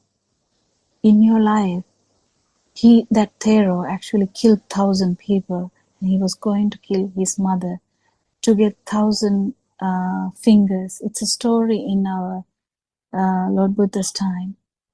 He was advised by a teacher, if you kill 1,000 people and give me evidence about that. I'll give you my daughter. I'll put you as my main disciple. And this very kind-hearted, very innocent child decided, okay, I'll do that. And now, initially, he struggled to even trying to provide evidence because he killed people, but there's no evidence now. So then he started actually putting the parts of the fingers, one person, one finger, into his necklace. So he collected the necklace, and he was going to have the 1,000th one by killing his mother or cutting his mother. And Lord Buddha actually avoided that. And Lord Buddha actually stopped him. He asked, that person told, Angulimala told, stop. And Lord Buddha said, I have stopped. You stop. And then that person, the person who kept doing these things actually stopped because he felt something. He felt the truth behind it. You are running. But I have stopped. So I invite my Canadian friend to stop. I invite her. I actually very kindly, I beg her to stop. And then the next thing that Lord Buddha told, after some time, he calmed down and he started to feel everything. He didn't have that rage to kill people. He started to feel everyone. He started to feel the mother's, labor pain. Then when you feel the mother's labor pain, that person who kills 1,000 people, but now he is feeling it so much that he couldn't resist. How am I going to help? He ran to Lord Buddha and asked, how am I going to help that mother? Then Lord Buddha advised, you make a vow that I have never killed anyone in this life, and in that power, let this woman be healed. And then he was surprised.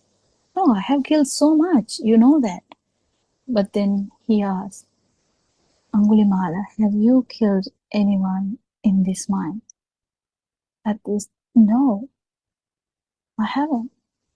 So this mind is a brand new mind. This thought is a brand new thought.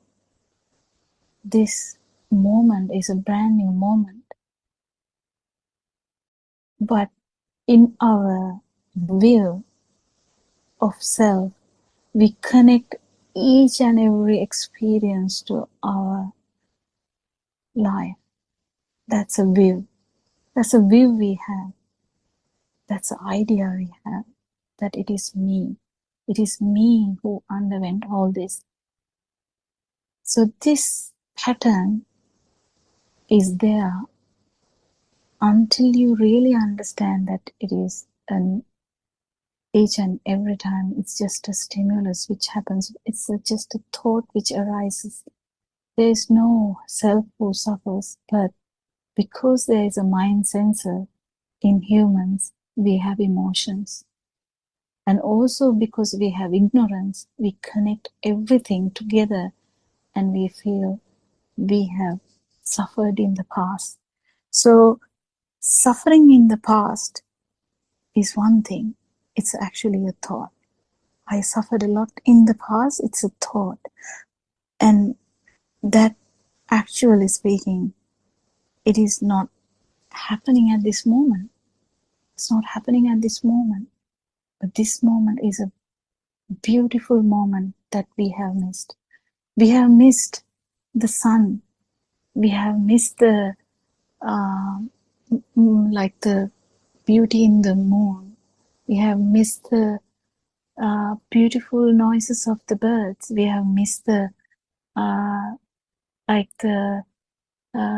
the light of the stars. We have missed the The sounds of the trees.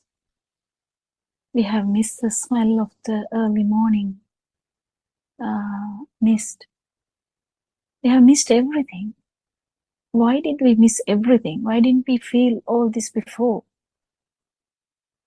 No, we didn't. We live in the past. So we can't go through that.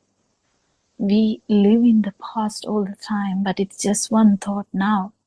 So you have missed all these thoughts, just beautiful moments of awareness. Just you have missed the beautiful,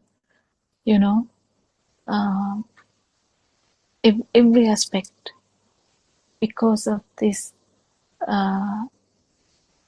because of the habit we have about living in the past thoughts, living in the past vibrations, living in the past episodes. They are playing again and again, and you feel like you are actually suffering, and the baby who suffered before 60 years ago is me. That's what the self-view is. So Lord Buddha actually explained, self-view is actually a wrong view. That's a completely a wrong view. There is no self, but there is a feel, which happens due to the organs, sensory organs. Yes, you can hear, you can see, you can smell, you can taste, you can feel the touch, the temperature. You can also think. But we miss the whole beauty of that moment because of the the self thought that we have, thinking that it is me who suffered. So there are so many aspects to that, and one aspect is we have completely missed the mother's no one has helped that mother, because nowadays that won't happen to any mother. I don't think if there is some help out there, if that anyone with common sense noted that this something is happening after giving birth, because after giving birth, whatever type of birth that is, any mother can get different mental health issues. It's very common, and it is very hidden, and the mothers suffer and the children suffer as well, and it goes on as a cycle because no one is getting help. And that's not a now we can't resolve it, can we? No, we can't. But if you can actually understand that these things happen, you can actually help every person, or you can actually go and help other mothers. You can go and help other pregnant females, or females who are just have given birth. There's always ways and means for you to give away your massive experience as a goodwill to everyone, to understand that this is what happens when things go wrong and no one actually notice it, and people keep ignoring these things. Why do people ignore these things? That's a good question, actually, because firstly, they don't know the answer. Firstly, they don't think it is abnormal. They think it's, oh yeah, mother is angry. Secondly, they don't understand that it is going to ruin the whole life of a child. So traumatizing experiences are there in every childhood. Not every child has like a rosy outlook in their dream, because this life is a dream as well. we can actually discuss more about Dhamma in that way. But I think another factor I would say, because there are so many factors I would miss here, I would say there are so many factors, but another factor is a child, like even a 4-year-old, manifests their mental health too. Like the trauma they undergo, the 4-year-olds, 5-year-olds, 6-year-olds, 7-year-olds, whatever the olds, they also manifest these things. And it is being missed as well.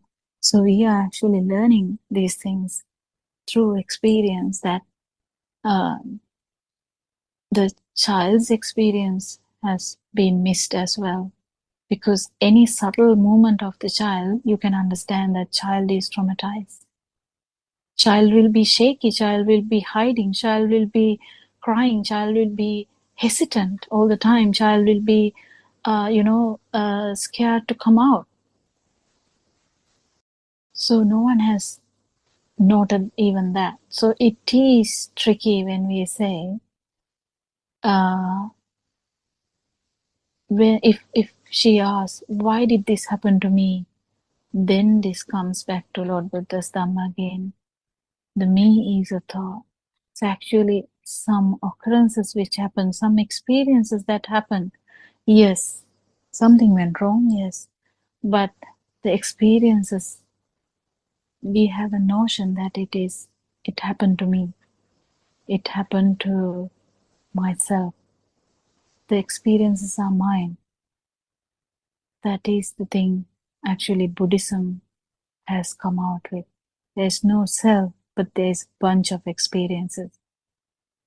Are they real? They're actually not real too. But this dream is feeling so real because your skin makes you to feel the pain when someone hits you. Your tongue will feel when the food is not given properly.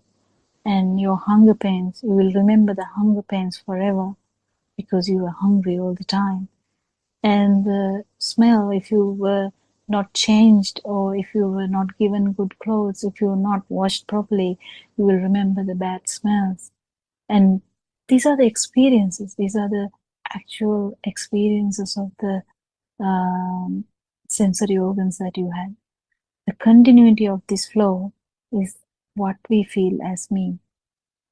Because we feel this dream is flowing.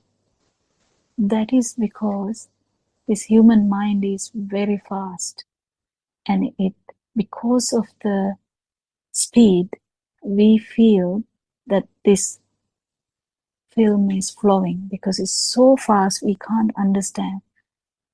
Can you feel that we are standing on a rotating world? Can we even feel that? No, we can't. It happens so fast. We can't even feel that. Can we feel that we are actually standing here because of the gravity? No, we can't. Because these things are actually taken for granted.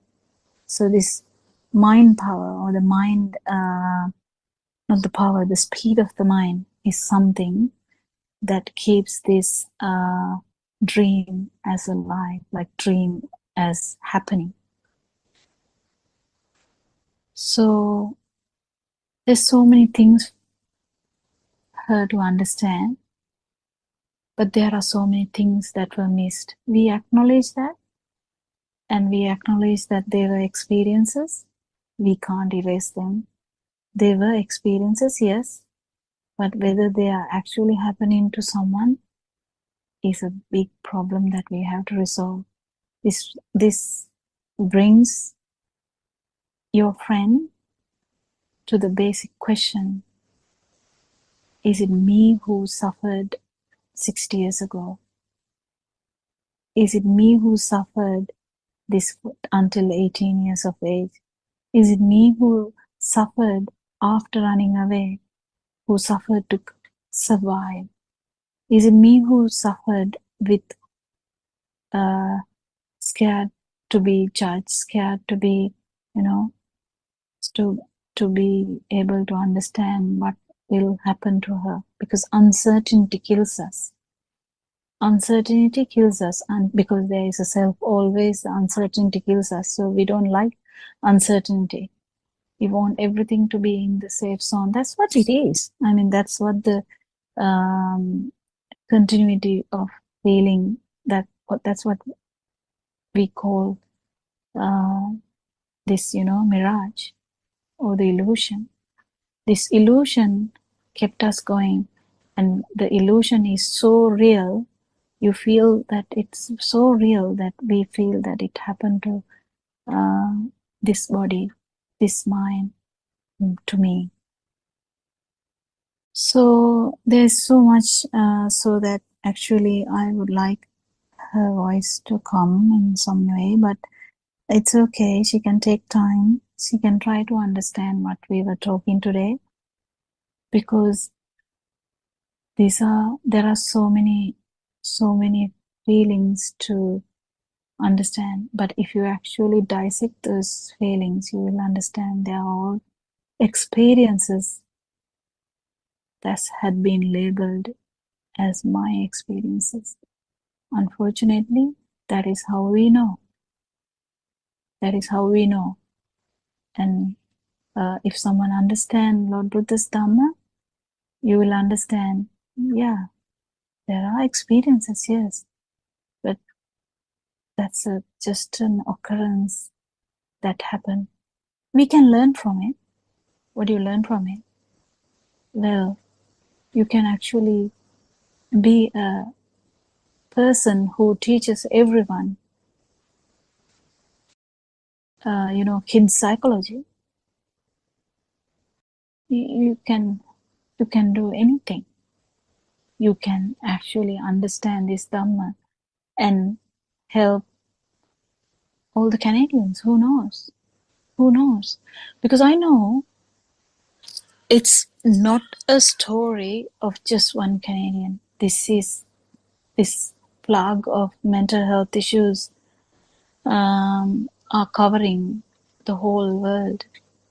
A lot of young people, whether they were suppressed or not, they have so much issues of anxiety, so much issues of depression, so much stress, so much, trauma that they can't even talk about. There's people out there with abnormal health as well, like abnormal mental health, where they perceive something completely different. There are reasons for that too, It's completely, something which can happen to any human. So if you love humanity, if you kind of have so much loving kindness for the humanity, the best thing you can do is understand about this humanity, understand how a thought arises, understand how this view of myself has come, understand how you can give happiness to everyone. Happiness comes through understanding. Happiness doesn't come through by suppression of your emotions. Happiness doesn't come through by just talking about your suppressions, by thinking about your suppressions, or just by doing something about those suppressions. Actually, if you understand the rationale behind these things, why these people do things and it comes back as in cycles and cycles and cycles. How did this happen? How can we stop suffering? If you really want to know how to stop suffering, you should stop. Just need to stop. When you stop, not physically, but stop and, just calm down. Because otherwise you will miss all the beauty of the things out there, what you can see, what you can hear, what you can smell, what you can taste. Water is so tasty. You will even miss that because of the tendency for you to go back to the past. Highly, like bad experiences. So I think I would stop there. I'm not sure whether I have helped her, but I think it will help her in some ways. And I think one day she will have the courage to come and talk to us. We are actually very kind of really happy to help any human being out there who suffers. And even someone like, imagine if I say, Dr. Sakuntala, are you suffering? And she might say, no, I'm not suffering at this moment. But I would say, yeah, but you are still suffering too, Dr. Sakuntala. She might understand what I'm saying, because until you have this self-view, you have this kind of weird way of suffering that should be dealt with.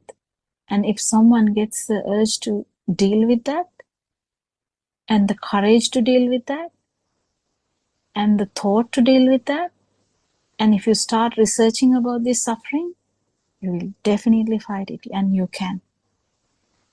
Thank you very much, Vatsala. Thank you very much, Dr. Kokita. You brought me tears, actually.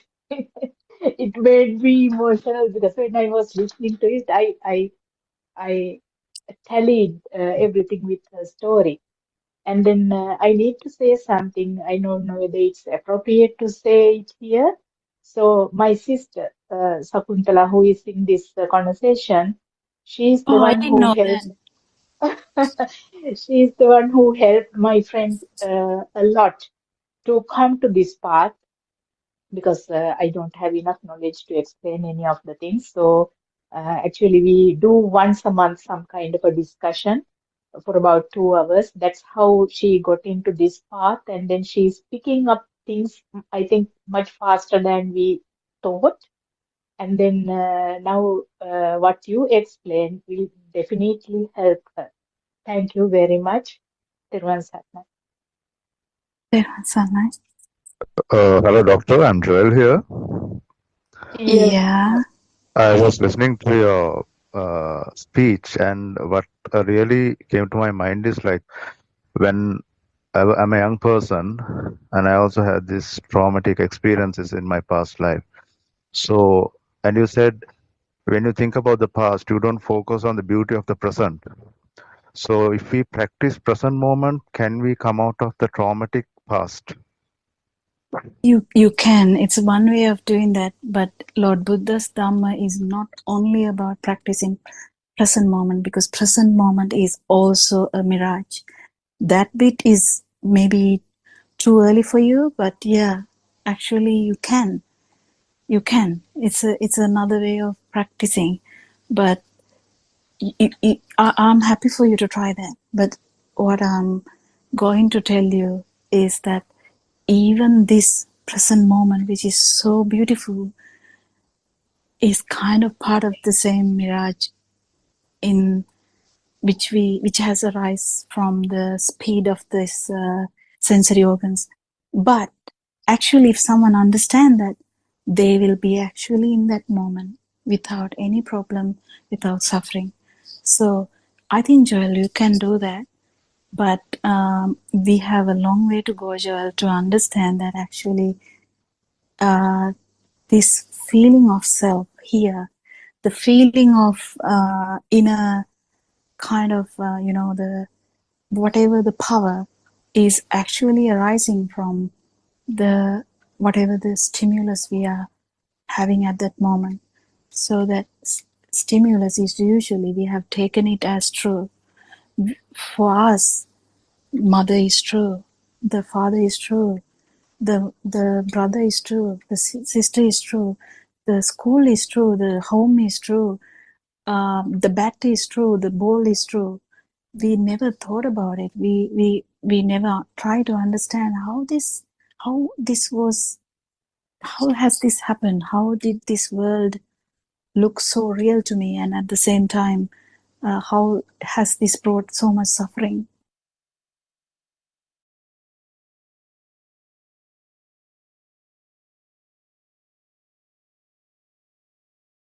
See outside. We see the sky, the ground, etc. All these are thoughts. When you look outside, you actually see an image which has been created by your thought. But that image is not the truth. They are only thoughts. The sky means a thought. The mango tree means a thought. The table means a thought. The window means a thought. All are thoughts. If all the objects you think you see catches on fire, they turn to ash. The chair, the bed, the windows, all these materials made of the four elements, won't they turn into a gas and disappear? If the four elements exist, we should see them with our eyes. This talk is not about detecting the four elements in objects.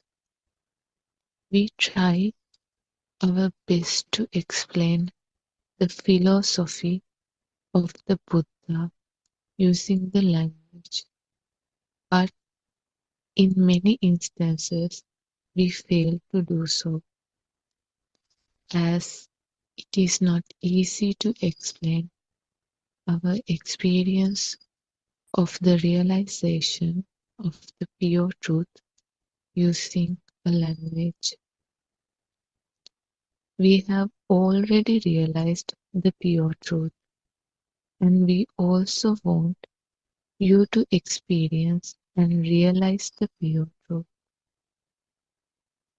Getting back to teaching you about how to go on the path. Imagine a screen that is in front of you in a film hall. When the projector at the other end of the film theater projects the light onto the screen, images appear on the screen. It is very similar to the television screen.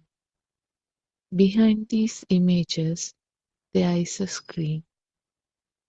But what you see is not the screen. What you see are the nar trees, ironwood trees, coconut trees, mango trees, people, houses, and vehicles which do not exist on the screen. They are only colors upon the screen. You see only colors. You keep watching the film, which is only a projection of colors on a screen. But what you actually do is you keep staring at a screen. You do the same thing in front of the television screen too. Teran-san, everybody. Therwan Saranai Shani, thank you for reading the book for us. We all worship our noble friend Aryan Wahanse for guiding us on this path teaching us the true Dhamma fact, which we heard 2,600 years ago. We welcome all of you who have joined the Zoom discussion now, and also the people who are listening via YouTube. And may you be blessed by Triple Gem. We warmly welcome all of you to this discussion, and also we are very grateful and want to thank all the friends who are behind the screen who are helping us with the technical part. So this is our regular English Zoom discussion of Buddothpado teaching. And as usual, from 2:45 onwards, we gather here and discuss the Dhamma facts. And Shani read 2 pages from our regular book. Actually, we have been discussing about the thoughts and the mind. And briefly, if I mention what she read for us, it's all about how the thoughts are formed. Actually, we think that we can see the coconut trees, we can see the mango trees, etc. We can see the house, we can hear the cawing of the crow. But really what happens is the sense faculties, which means our eyes, ears, nose, tongue, and the skin, they are capable of producing some information, but the sensor faculties have no idea. There is no naming or identification of this information. The identification or naming occurs as a thought. So actually, we are not seeing, but we are thinking that it is a coconut tree. We are not hearing, but we think it is the cawing of the crow. So like that, all 5 sensor faculties, they provide the information due to the fast vibration occurring at that level. And the thought will give mind will give the interpretation and then identify or name what it is. So basically that is what we are trying to understand. I can see Dr. Kokila and Sudharma Surangika all have joined. So Teruvan Saranai, all of you. We can start the discussion, Dr. Kokila. If there are any friends who have joined, if any of you have any questions to ask, we can start the discussion as it is, because we are still at this discussion of the mind and the thought, very basic level. So if any of you like to ask a question, we can start the discussion from now, from that point onwards. Teruvan Saranai.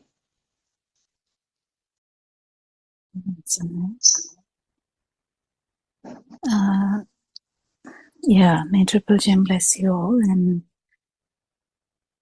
I can see someone has raised the hand. Yes, you can unmute the mic and raise the question. Yes. Hello, I'm Joel. Yes, Joel. I'm a Christian, but I joined today the first time. So I was listening about this thought pattern, and these thoughts have been created by 5 senses. So sometimes, for me personally, some thoughts, they just dwell inside me. So how can I come out of those thoughts that are just coming and getting registered in my mind? Any tips that I can get from you, ma'am? Yeah, actually, we welcome you to this Zoom discussion, Joel, because truth is, just truth. It has no limits. How old are you? Did you say? You didn't say. How old are you? I'm 34. And when you day-to-day life, when you work, what do you do? Basically, I was a counselor. So I did Okay, yeah. counseling for the cancer patients. Yeah, okay. And now I'm trying to get another new job. Oh, that's fine. So between this So, resting period, I got these thoughts getting registered in my mind. yeah, we'll talk about that.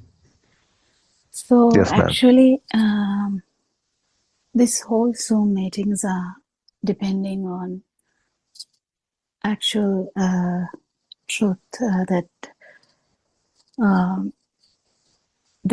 how this mechanism has happened. So, to actually, if we try to erase a thought or kind of suppress a thought, you have basic idea that it comes more than usual. Actually, if you're kind of trying to do it more and more, it comes more and more. So the suppression of thoughts or kind of diverting into another thought, we are very famous for that. If you have a bad thought, just count from 1 to 10. We are very famous for that. And also we can say go for a walk, do whatever, some parasympathetic activities where you might feel your attention is on to different stuff, so that thought is just for some time it's gone. But as soon as the kind of anything that is related to that thought happens, that will come back again. But here in Dhamma, we are not actually talking like that. We are actually trying to understand how the thought has happened. Not really about actual content of the thought. We are not actually thinking about the content of the thought or what pattern of the thought or what, because the pattern of thoughts are actually different to 8 billion people. I mean, my pattern of thinking is not similar to my colleague's pattern of thinking, or it is not even similar to, if I had a twin, that is not even similar to twins' thinking pattern. Pattern is very variable. It matters. It changes with the genetics, the environment. It means from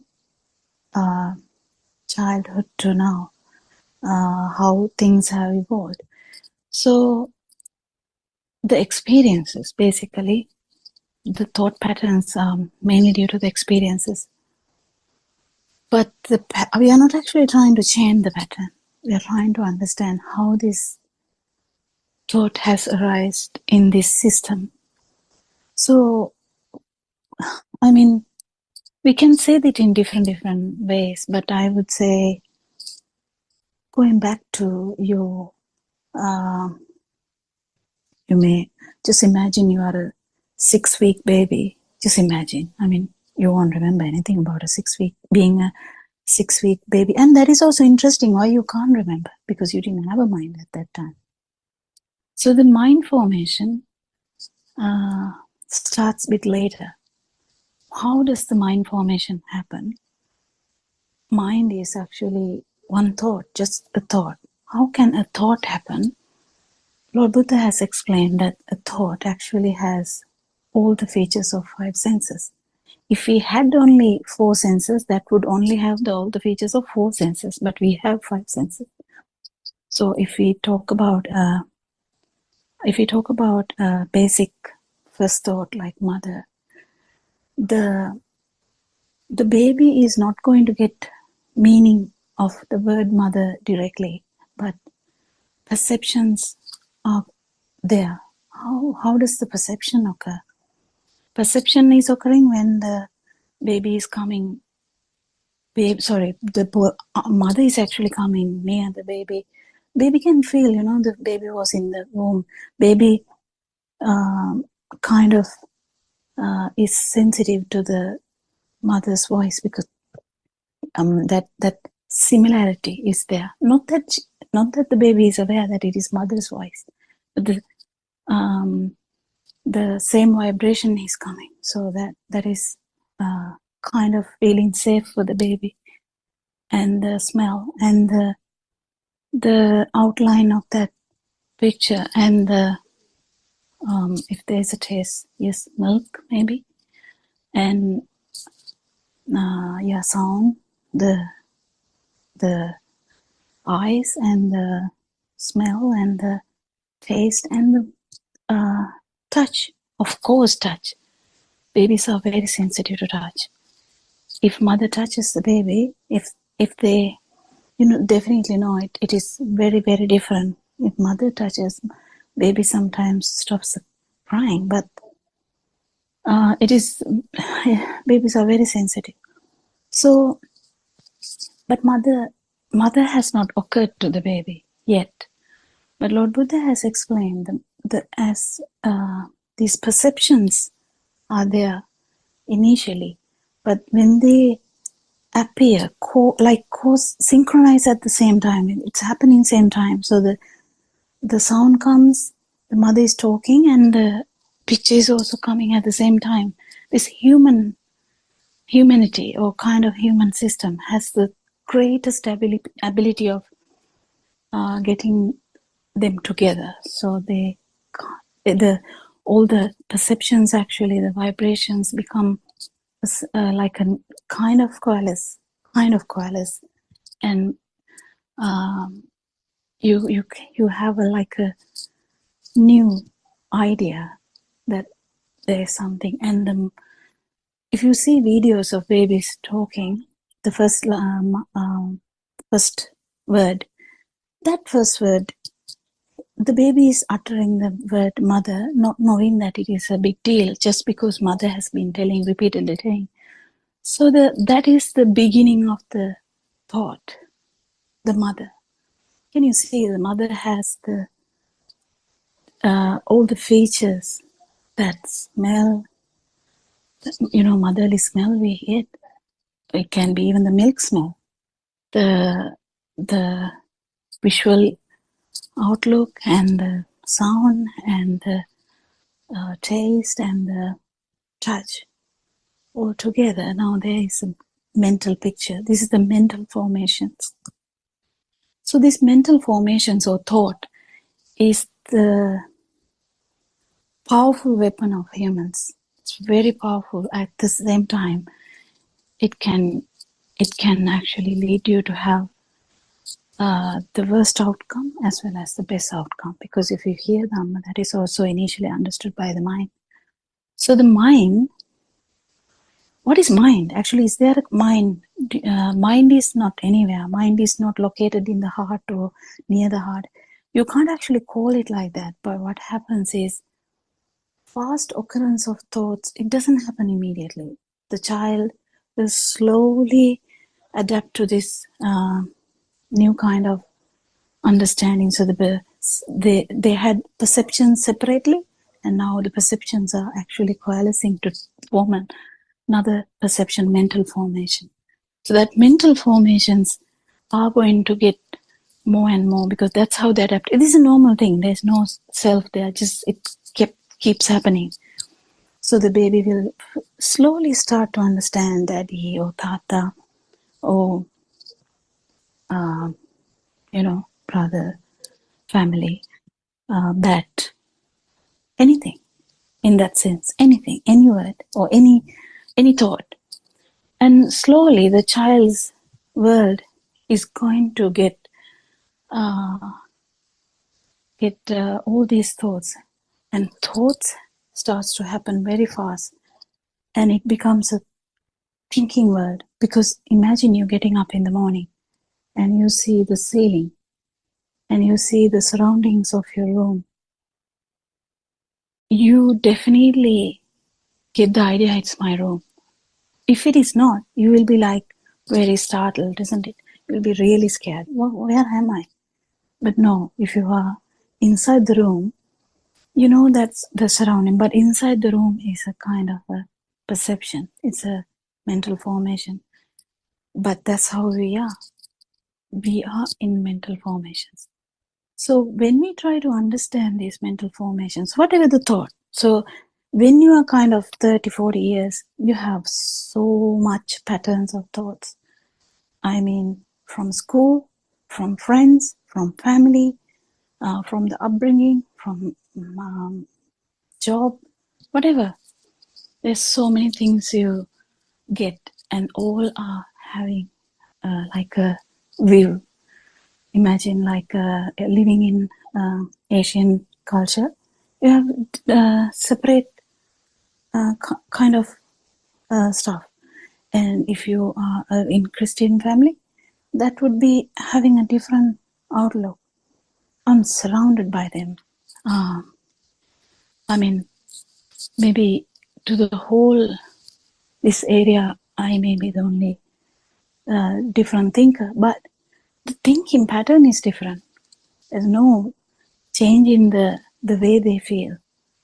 The way they feel, in the sense the way they feel is also different because their vibrations are different. But actually, the what the eye works, but everyone's eye works if they are not blind. So likewise, they have the same capacity, same body pattern, same 5 sensory organs, but the thinking patterns are completely can be different. These patterns are, as I said, is going to be changed from one experience to another experience. So if a child had a bad experience, that can affect the whole life. That is it. And how some thoughts are going to affect you such strongly is because of the impact that it did, in the sense the powerful vibration you felt, that it has the. So imagine just a example. What can I say? From my patients, I can say one of my patients.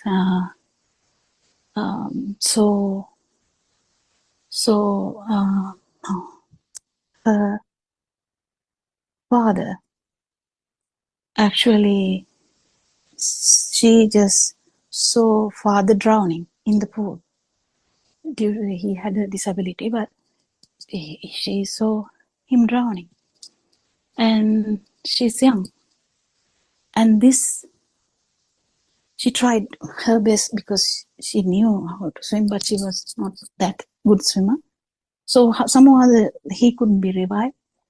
So that particular mind, how it's actually a perception. If you can understand the perception and the thought, it's actually the same, but the perception the thought has a bigger power than just the perception. Perception is the visual impact that she got. The visual impact is that drowning, shouting, and the thought is, my dad is drowning. Oh, I couldn't save my dad. That was her problem. She was angry with herself. I couldn't save my dad. That was her problem. So that's the thing. It was just a visual impact. But what she took directly was, my father is drowning. I couldn't help him. And he died because of me. I couldn't help him. That's recurrent thought that she gets. So can we help these things? I mean, if someone doesn't know that this is a thought process which has happened, and the thoughts are actually not true, they are kind of this, there's a way of this happening, you will definitely worry about this coming again and again. But if you understand how this human mind works, I mean, we all are humans.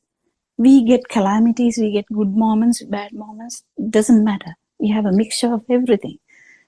But what really matters is that we are very, we can't handle the traumatic moments coming back, because that telepathizes or synchronized to the previous, that frequency of the damage. That means if you felt something, you feel so bad at that particular moment. Just imagine that moment that child saw that and tried to save him.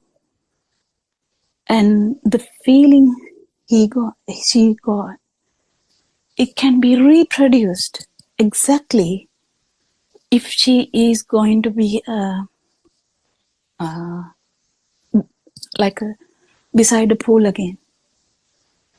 So she's going to visualize it. Just she's walking near in her garden. It was house pool.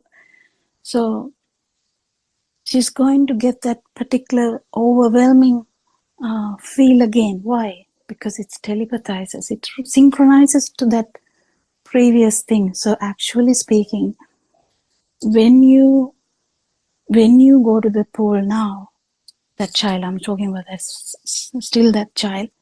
When you go to the pool, you're still in that previous moment, and because you synchronize to the same vibration you had. The Father is not there, nothing, but in the mind, you go back to that and you can feel the same traumatic experience that she felt. So there are so many ways that we try to help her. But Buddhism, specifically because you are in our zone today, Buddhism actually is not going to specifically suppress that thought or do anything. It's actually trying to understand how a thought arises in our mind as a baby, and then from a kind of a baby in the cot to the 1-year-old, 2-year-old, and then go on to like 5-year-old, and then go on to have these thoughts. Whatever the frequencies, doesn't matter, because as I said, there are good memories too where you feel so much happiness. Just imagine you see a photo of past gathering where you really love that. Imagine it's your birthday and you were actually happy that day. The story is different if you were unhappy that day, but if you were happy on that day, when you see the photo, you just go back to the same frequency that you had on that day, and you feel, wow, this is that day. Wow, that's so good. And you feel good now. That's how the synchronization happens. But Lord Buddha's Dhamma doesn't end there. It doesn't end there. That is the main problem. Not the problem, actually. The depth is more. It doesn't end there. It actually extends deeper and deeper. Because we understand now, thoughts are creation of 5 senses, yes. But then, they are felt so true that we are suffering. They are felt so true, whether it's happiness or the sadness. It is felt as true. And that is actually the alive feel we have. That is the misunderstanding that we have, that I am here. So the Lord Buddha was actually trying to explain how this view of I, me, myself has come to the world. It's due to ignorance. It's basically due to ignorance. But he didn't stop there either, because now we know that it is ignorance, yet we know that there is no self, but this is a pattern of, a process. But then there's another problem, because there is actually so much vibratory power that we have, because we have taken things true for long, 35 years, 45 years, we have we have developed a kind of a defilements, we tell it in this language when we try to talk about that, we call it defilements, but Aranwanse mainly talks about them as burning or suffering.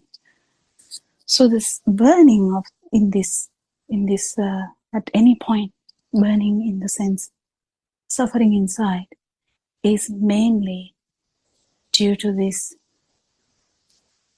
sense of feeling alive. That is the main reason, because everything circles around you. This happened to me. This happened to, that's the view of myself, or the thought that there is a self that is suffering. So there's so much depth to this. And when we try to deep down understand the five senses, then are they true? Actually, this is something that you have to feel with deep understanding of Dhamma, that actually if you liberate from that one particular mind, one particular thought, you can feel that the eye itself is a vibratory nature. The ear itself is a vibratory nature. Experience only. It's experience. The baby in the cot had just experiences. You can't really say anything about it, because that's why we can't remember beyond some point, because they were all feelings. So you feel the light. Why? Because we can't call it light or nothing. We don't know anything. So you feel the light, you feel the sound, you feel the touch. That's how we can say, because it's a kind of a change in the eyes. What we feel is actually light is out there, I am here. But that is due to this thought. Actually, what is happening is the vibration of the eye. Is this normal? Completely normal. If you are born as a human, you have a vibratory nature of all the five sensory organs. But the problem is not that. Problem is we feel it as a thing that we feel. So that is the basic thing. And when come to your problem now, back to your problem. Why am I getting thoughts again and again? That is normal. That is normal. When that child goes to the garden, and child see the pool, that is the only thing that happened. How did it synchronize to the past event? That is because of the similarity of the event. If you get a call from a friend, and the friend is talking about friend's dad, this daughter is talking, mumbling, actually can't talk, because the word dad brings so much that same vibration she felt in that previously due to this trauma. So that is how we resynchronize. It could be from the ear faculty, it could be from the eye faculty, like seeing the pool or hearing someone say even the word of dad. Or even if you go to the market and you smell the most used perfume of dad, you just smell it and you're like, dad, that's all it comes with, and overwhelmed with sadness. Why? It telepathizes to the thought of dad. So this is how the thought system works. Why? Because this thought of dad has all these components anyway. So the human beings can actually synchronize to any thought from any of these aspects, any of the six sensory aspects. So it can be actually you sit down and think about that, or it can be you see something and synchronize to that, or you hear something, or you smell something, or you taste something. You taste something, a pizza maybe, and you feel, oh, my dad used to make this. My dad loved this. You go back to the same thought. And the feel, the children love their parents' hugs. And if you see someone else hugging someone else, and that would bring them, oh, I don't have my father to hug me anymore.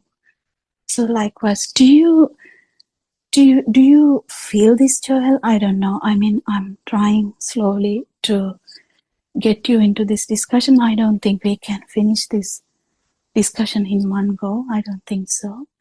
But do you feel this? Do you feel this, how this mechanism works, and how this notion of self has come, and how it has destroyed this and brought the suffering? Because suffering is actually nothing related to the thought. It's brought about by this idea of self. If the idea of self is not there, actually you would be sad, but it wouldn't be taken as a thing to you, and you wouldn't be bothered for the thought to happen again and again. But it is very important to understand these mechanisms of the six sensory organs. That is how it works. And there's no abnormality here. That is how it works.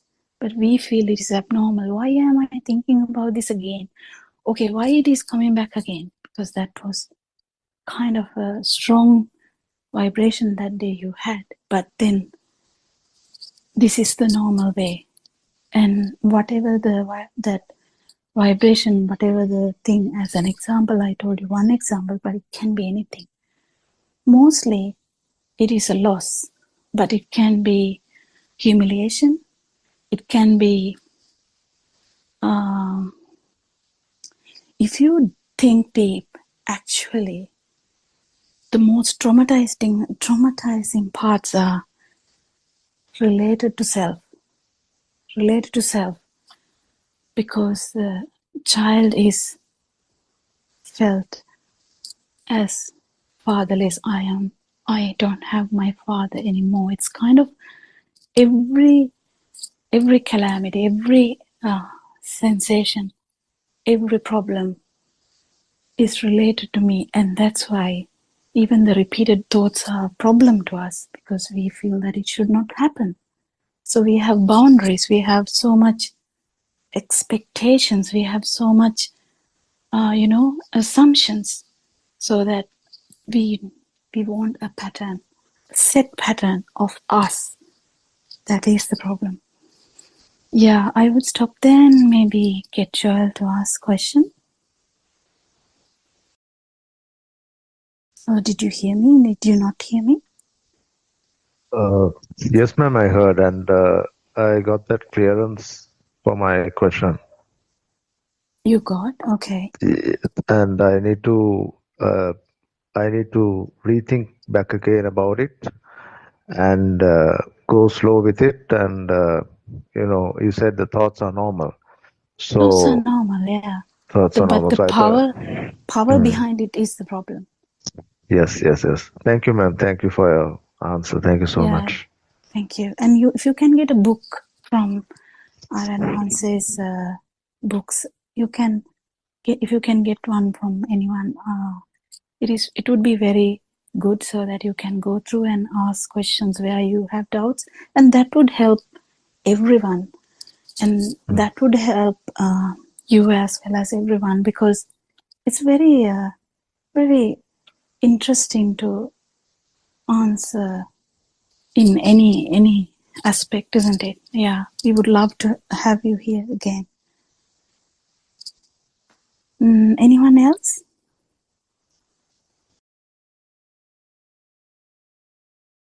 We have our usual Dhamma friends as well.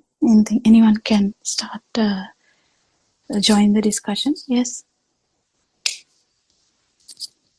Yes, Therwan Sana and Dr. Pokila. Yes, I think that was a sort of very simple and clear explanation. I hope Joel sort of could grasp most of it, because you mentioned it in a very simple way. And we would like to talk to you again, Joel. I mean, just go through what Dr. Kokila was trying to explain, because these all things are new for you. So it might take a little sort of time, maybe a day or two, to rethink of what she was mentioning. And we would welcome you to join again and ask the questions, because as Dr. Kokila mentioned, it's everything is revolving around this feeling of myself, which is the strongest thought, which has been built up from the small age.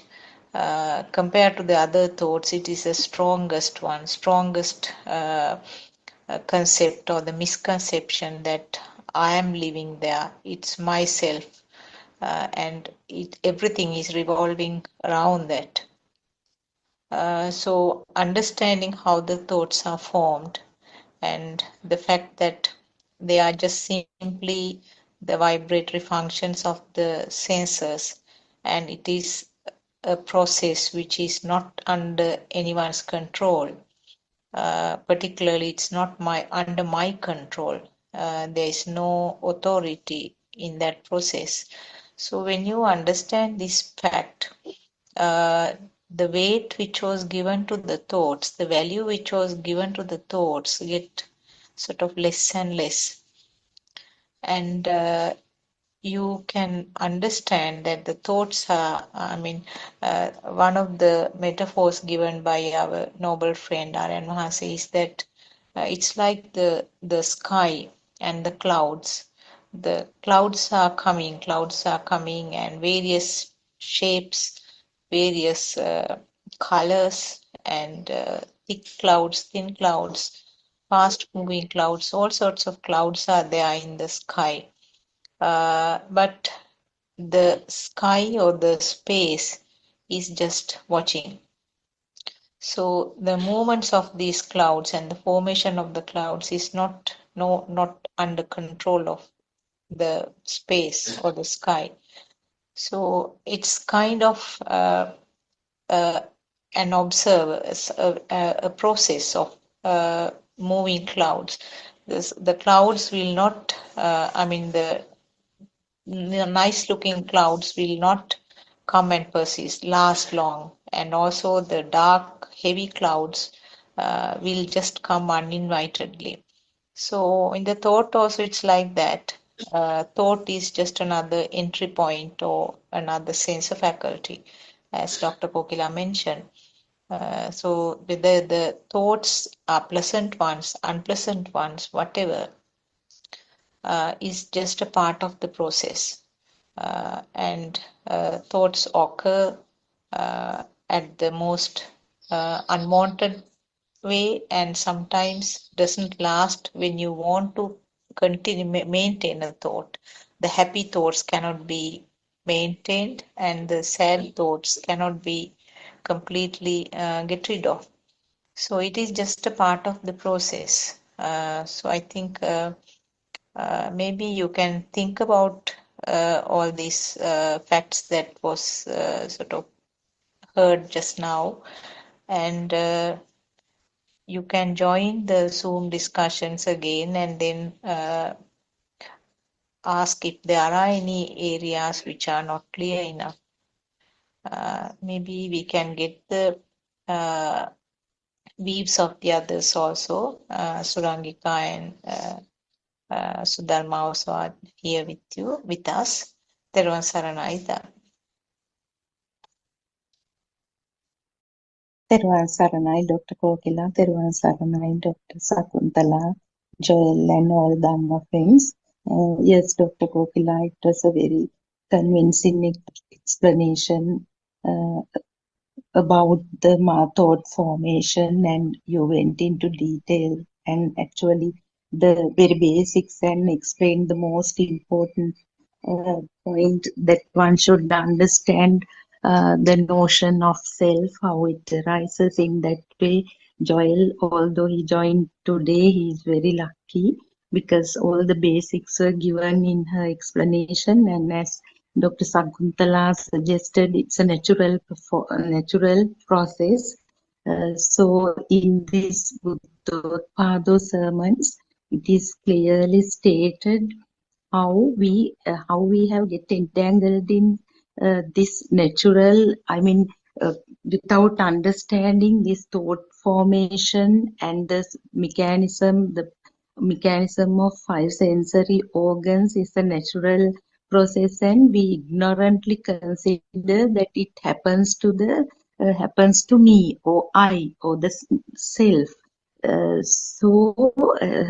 What actually the mind sensor, the work or the function of the mind sensor is the most challenging part for us to understand, because as now both of our doctors explained well how the thought is formed, because basically in science we know that there are 5 senses. We are taught about 5 senses: eye, ear, nose, mouth, and the skin or the body sensor. But in this Buddhist philosophy, mind is also considered as a sensor, and uh, it is the truth, of course. So that is why the Buddha becomes the greatest scientist ever in the world. And if you go deeper in this philosophy, the function we can understand all these problems occur due to the illusion created uh, through mind sensor. Otherwise, in the original form, when the eye perceives a certain object, actually now both of them explain the vibratory nature of these basic sensory organs, and these so uh, actually in this quantum physics also it is clearly explained that entire world universe is nothing but energy, different forms of energy. So energies never uh, I mean never die, they only transform into another form of energy. So and these energies actually in other words, they are vibrations. So everything in the universe is, in other words, energies, or in other words, vibrations. So due to the natural phenomenon of the vibrations of opposing charges like positive and negative coming together, these I when so different projections happen. For example, when the eye functions, certain visual uh, formations occur. But I alone cannot. For example, if the eye functions properly, if you when you keep your eyes open, we cannot prevent certain visual formations occurring, and the identification of those formations happens as a result of the mind sensor coming to work. So mind sensor, of course, all is again the it is another vibration that connects the inputs of all other sensory organs, and making actually giving some meaning to the formation that perceived by that particular sensory organ or sensory faculty. So what I wanted to tell you is, as Dr. Kokila suggested, this won't come to you in one go, but actually you have understood it from your comment.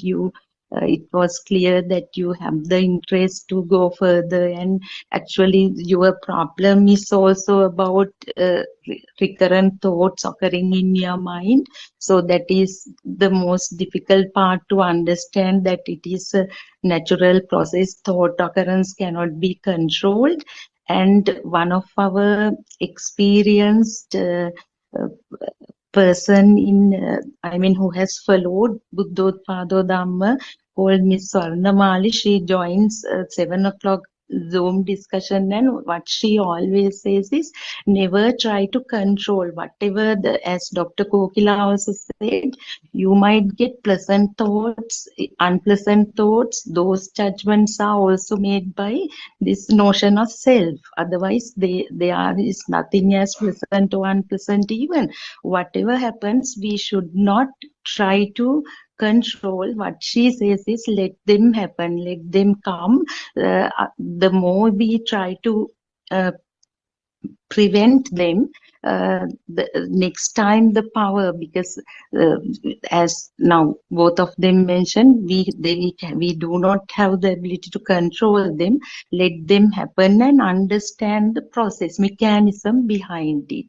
So reading books will definitely help you, and you have Dr. Kokila and Dr. Sakuntala and lot of experienced people here. You can speak to Aryan Hanse himself, and hope you will join every day.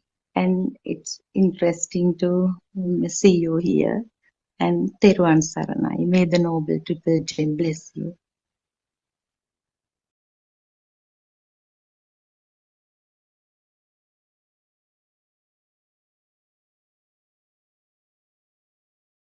Anything else, Ramika? I mean, it's a bit, it can be a bit too much for him, so I didn't actually go into details. So, because Yeah, practical, I think so, isn't it? I think three of you gave a good explanation in taking different angles, and that was, I think, quite important. I hope Joel would appreciate that, because with different personalities, sometimes the approach of the same approach to the question that he raised from different angles also helps. So I think he would have got a lot of points to ponder about and to consider over the next couple of days. And as the others said, I'm sure he will join again if there are questions that he needs answers to. I think one of the points that I'd like to just raise is that when you say that there are recurring thoughts, it's not the recurring thoughts. If you just dig deeper into that question itself, Joel, it's not the thoughts that is the problem for you to actually even consider raising the question. There must be something in the thoughts, the mind object itself, the subject matter of the thoughts, which is the point of where there is either some kind of sorrow or some sadness or something which is not giving you the peace and tranquility. Because if it is just thoughts, just normal natural thoughts occurring, like I have to go and buy bread and milk or something, obviously nobody's going to be thinking about it and worrying about those thoughts. But there can be thoughts which are constantly occurring or recurring, where you want to get rid of it, you don't want to think about it, but it keeps coming back to your mind over and over again, and then you think, oh, at least if I have a good night's sleep tomorrow, I'll probably be rid of the thoughts. But then here you go, 1 hour or 10 minutes into waking up, here the thoughts come back again. So it is at that time that you start getting a bit frustrated and getting a bit annoyed, irritated perhaps, and thinking, what is wrong with me, or why are these thoughts happening, and why can't I get rid of the thoughts? So from that itself, you can see that the thoughts become a problem if we try to think that these are my thoughts, isn't it? So when did the thoughts become mine? And so for that, you have to actually see what was the subject matter of the thought. It could be something with regard to our jobs. It could be something with regard to a patient that we have seen, or a patient that we have tended to.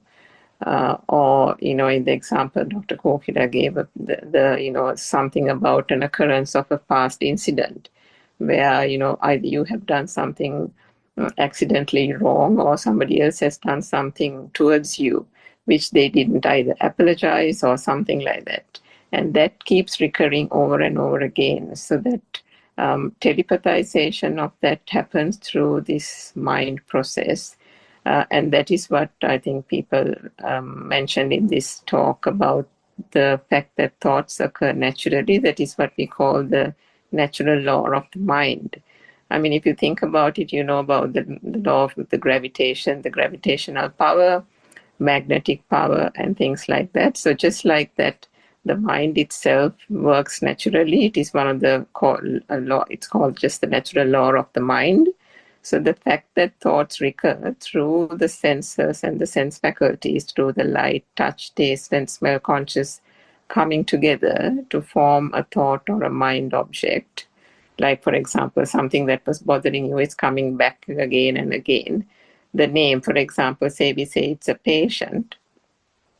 The fact that we call that person a patient is just a construct from the mind and the thought process. So what we are trying to do through this Zoom discussion is go back further and unravel that thought and say, what was the construct? How did the thought pattern occur? What was the basis of it? Wasn't it just light coming from the light perception, the sound coming from the sound perception? And these things taken together, didn't we call that so-and-so the patient, or so-and-so my next door neighbor, which didn't, put out his rubbish bin on time or something? Whatever it is, these concepts, names, labels in the conventional world that we have gathered through our years of life, which the baby in the cot never knew about, but gradually we have gained these things through life from our childhood days. These are the things that have gained momentum, isn't it? These are the things that have gained value attached to it. And then we have put, moment we think about these objects as being real and we have named and labeled them, then there is the duality that occurs, because that then exists. And then there is the so-called self also. The self-view is also born. So these are the things that are the subject matter of thoughts. And we don't see that naturally when we go about our day-to-day business, isn't it? We just think they are thoughts. And we don't even think they are thoughts. We think about Jack, the next door neighbor, or the person in our workplace who didn't do his work on time, or, that's the way we think. We don't think about it as thoughts. But when it keeps coming back over and over again, then it becomes a bother. But why is it a bother? Because there is an underlying heaviness in the thoughts, isn't it? There's an underlying heaviness which brings about sadness. There's an underlying heaviness which brings about anger. But why would it bring those emotions? Because there is a sense of power or an underlying current or a power or a vibration in the thoughts which is being fueled by the self-anger. So if that is the thing that we are trying to unravel for you and explain a little bit more, so that if you try to understand and unravel that the thought is only a construct made up from those basic 5 senses that Sudharma just explained, it helps to shine the light on the fact that the thought is just a thought, a fleeting image. And these thoughts, which are just naturally occurring, are not yours. There is no self here to gain ownership of it. And if that is gradually understood little by little, because it is not an easy concept to understand and to grasp, but the more you do that and the more you understand how this process and the mechanism works, that's all you can do. And when you do that gradually, the power that is underlying those thoughts start gradually fading. And the sense of self, the sense of ownership of the thoughts and the suffering that goes with it starts gradually dwindling. You would feel a sense of lightness. You would feel a sense of peace and tranquility, but all that comes by just take it easy, by just relaxing and trying to understand, what is this thought? How did this come about? How did this thought or the person behind the thought or the object become so much of a issue for me? And then you think, how did the thought come about? And if you start gradually in a very relaxed manner, start contemplating about it, you yourself will find that it becomes easier and easier. And to do that, as Dr. Kokila mentioned, the book that was read out a few pages right at the very beginning, there are several translations to English from Buddothpado and Mahasagar Noble Spiritual Teachers' Discourses. The particular book that was read, Joel, is very, very good, because that gives a very lucid explanation of the basic Dhamma teachings about the mechanics of the mind. If you would like and if you are interested, please go to the buddothpadadhamma.com website and go into the English book section. The volume 2 version is available there. So yes, thank you, Dr. Kokila. Yeah, thank you so much. And also, Joel must be very familiar with exposure therapy. Actually, this is not that kind of. This is not that kind of understanding. So this is completely different. This is going back to the formation of the thoughts and understanding that how it is actually. We feel that the whatever the thoughts are out there, but this duality is actually a illusion. So it's so much to like feel here, but why we are afraid of that sad feeling is because of kind of the self, because we kind of like good feelings and we kind of try to reject bad feelings. So the bad feeling, if the bad feeling is surfacing again due to any other similarity of thoughts, you don't like it. That is, you don't like it. So the you has the problem in the sense the self has the problem. So the self here is actually a problem from the beginning. It's actually a thought which has happened due to the ignorance. There's no self here. There's a process. Actually, even scientifically, this is getting proven now. A lot of people have stopped in the consciousness bit, but actually Lord Buddha has gone beyond consciousness. Consciousness is not the basic thing. Actually, the non-vibration is the basic, but we can't go that far in first session. So I think best thing is for you to understand there is a bit more about how the thoughts are forming, how this self thought is also forming, because it's the same way. If the mother comes repeatedly into your life, so if your mother is about 50 years of age and you are 20, all your 20 years of life, you know mother. And mother is a recurrent thought which has happened. Same thing. The traumatic event which happened, whatever, I'm just calling it a traumatic event because I didn't want to go into details until Joel feels feel free to do that. So that actually trying to suppress it has become given the power to that thought, because the main factors for a thought to become so important is, one is how many times it is coming back to you, how many times, you know, that in that example, how many other things brings back the similarity between that thought or the occurrence of that thought, because thought has these all the sensory aspects. So the recurrence of that same thought is called volitional formation in English, but I don't think you kind of will get it. But in simple English term, you can understand that any thought, if it happens repeatedly, whether it is your gold watch or whether it's your, you know, wife, children, mother, father, doesn't matter, whatever. What is happening again and again every day, that has the most powerful, most power, which you feel alive in that. That is the same thing. So likewise, any traumatic event also that has that, you know, something you don't like, you don't even it has to be a traumatic thing, just something you didn't like, that if you keep, you know, trying to suppress that thought, the power itself is going to go up.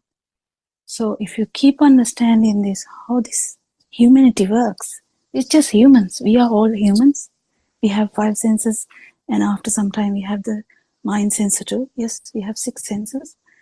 And until breathing happens, we have a story. Is this story true?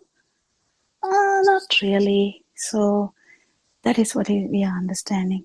I think we will stop there. I think can be overwhelming otherwise. Anyway, we welcome you so much, Joel, and we are very happy to answer any questions if you have.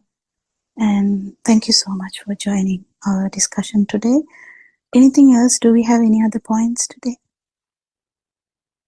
Did anyone go to speak? Sorry, I missed that.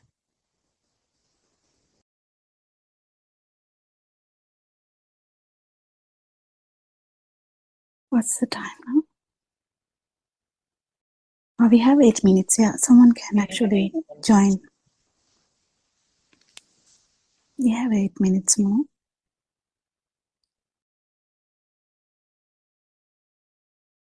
Yeah, Dr. Sakuntala, do you any other aspects? I think anything else we have heard today or in the sermons or anything like that?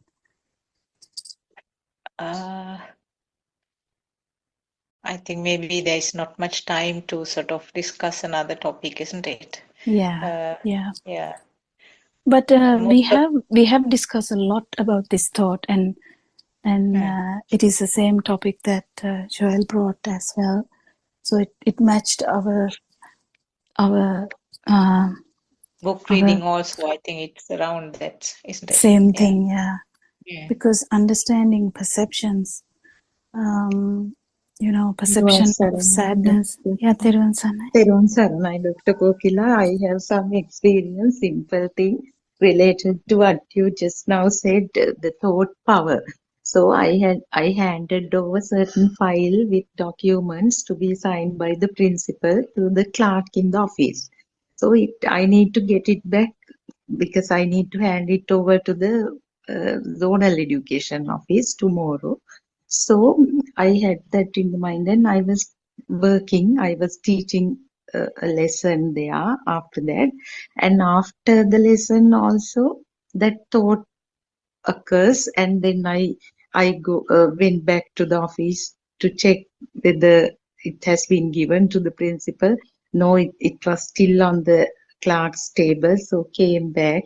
Then I did something else. Then again that thought occurs because, and then again it makes me to go to the office and check. But they are really busy because grade 1 and grade 6 admissions are being done. But my thought has more the highest power because I need to get it. So it kept me going to the office and coming back. At the same time, I was experiencing the thought power. And since you always remind me how the thought power has brought about the self vibration, because now since we have this knowledge, because we every day we discuss it. It is not merely the thought, but that power itself is the self vibration also. So it was a beautiful experience in the sense as this Dhamma came there, because I experienced how the power gets aggravated, gets higher and higher each time. I remembered that I was doing certain stuff, but that thought occurs, then it makes me go there. But if you have felt that, that's actually good in the sense, if you kept feeling how this power is getting aggregated or actually getting augmented, then that is good, because you have that kind of super awareness to this whole thing, then that is actually a good thing, not a bad thing, because you have that super awareness about self, feeling of self. If you have the super awareness about the feeling of self like happening this way, it's definitely going to go down, because it is kind of you can't do anything more than that, because that's what the super awareness catches.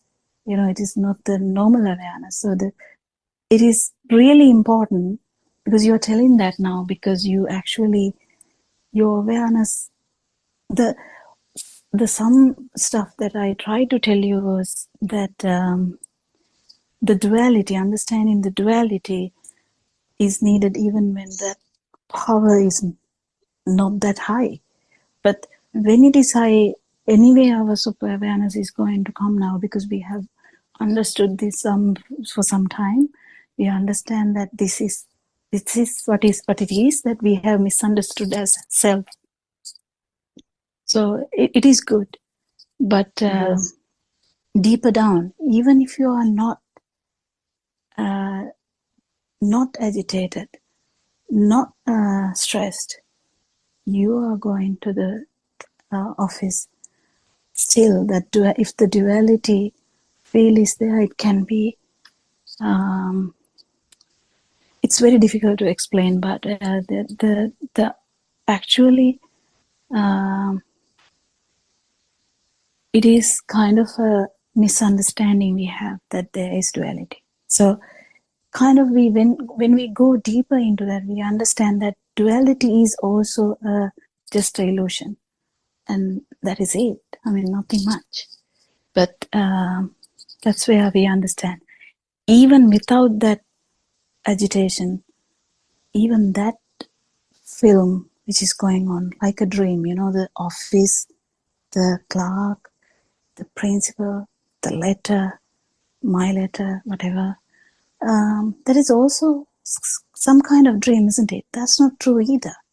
So Yes. yeah, True. that's it. That's nothing much. And that's it, actually, nothing much.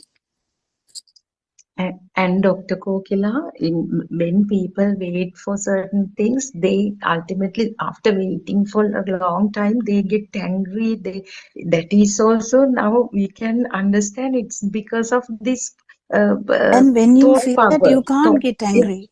Yeah, no, not my instance. Now in Yeah, that's what I'm hospitals, saying. now So patients. Yeah, yes, if Dr. someone is listening to this Dhamma, the ability to get angry is also disappearing, because what you feel is, oh, this is happening again. Oh, this is happening again. So it's kind of, that is your kind of leads you to kind of, you lose that interest Yes, to true. react. But it's going deeper, though. That's what we keep telling. But yeah, it's really interesting, isn't And it? that is, Dr. Kokila, even Lord Buddha has told this is when somebody sees one's own mind, it's more beautiful and more exciting than seeing the movies, these moving pictures, Chalanachitra. Yeah. And yeah, so Yeah, that's so we beautiful. never, yeah. I think we are running into our 4 o'clock Zoom discussion. Just Joel, anything to add?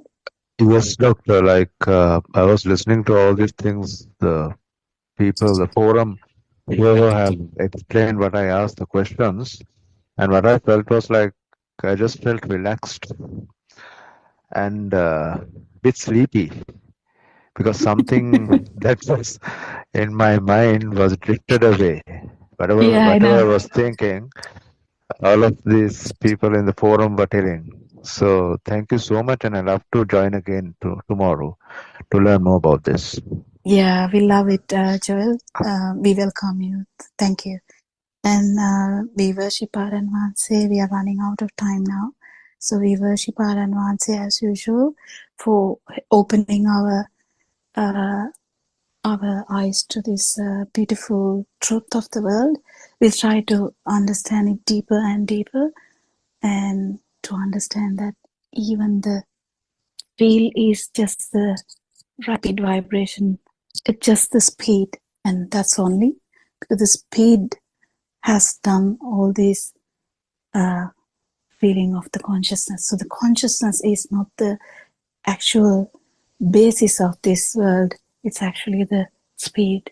And when we understand that, it becomes a non-vibration. So yeah, we thank everyone for joining the Zoom discussion today, and we will wind up, I think.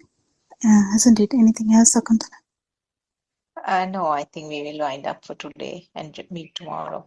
Yes. Yeah, thank you so much. Thank you so much, Dr. Kokila and all Dhamma friends. Thiruvan Saranai. Everyone's on my Peruan Saranai.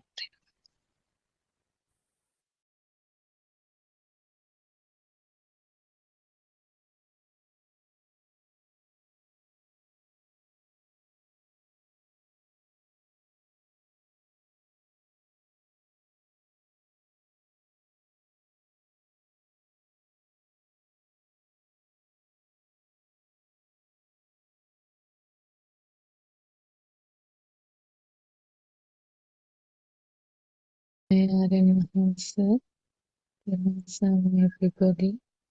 Let's continue with the book reading. The True Dhamma Has Awakened, Volume 2, page number 42. Fleeting thoughts are not wholesome because all fleeting thoughts consist of raga, greed, dvesha, ill will, and moha, delusion. The stanza Kusalasa Upasampada means train yourself to see the thought that arises in your mind. This seeing of the thought is a wholesome act which will help you realize the pure truth. Seeing the thought that comes to your mind is a wholesome act, a kusala. This wholesome act is also known as upasampadava. Saticchapariyodapanam means that one has to take hold of your mind, control your fleeting mind. Etang Buddhana Sasanam means this is the preaching of all the Buddhas. We would like to remind you that all these teachings are only for the followers who are already on the path, and for the followers who have already realized the pure truth. We believe that you already know the Dhamma by knowledge, or you must have already realized the pure truth. We also believe that you already know the meaning of the word Buddha. Buddha means emptiness or solitude. It means that there is no thing, but what you see outside are all things. You see conventional names, Sammuti, Prajñapti, names that we assign to things that we see in this illusion. When you look outside, you see the brick wall, you see the ground, you see the sky, and you see the trees. All these, it is only a seeing, isn't it? Now, what we are going to do is we are going to teach you that all what you see is all an illusion. We are going to explain the philosophy of the Buddha, and we are also going to teach you how to realize the pure truth. You have to learn how to see what the Buddha taught us after having a deep understanding of his philosophy. When you look outside, you see things around you, don't you? You have to learn to look beyond this scenery which you see outside. Terusan everybody. Saranai Shani. We first of all worship Aryan Wahanse at his feet. Teruvan Saranai Aryan Wahanse, who is our teacher in the spiritual pathway, who is guiding us according to the true Dhamma facts which were disclosed by Lord Buddha 2600 years ago. And we also worship all the monks and nuns who have joined us via different means to listen to this Zoom. So we all pay our homage and also warmly welcome everybody who have joined the Zoom and also who are listening through YouTube. And very grateful to all our Dhamma friends who are helping us with the technical aspect of the Zoom discussions. And on behalf of our Dhamma friends, we all welcome all of you.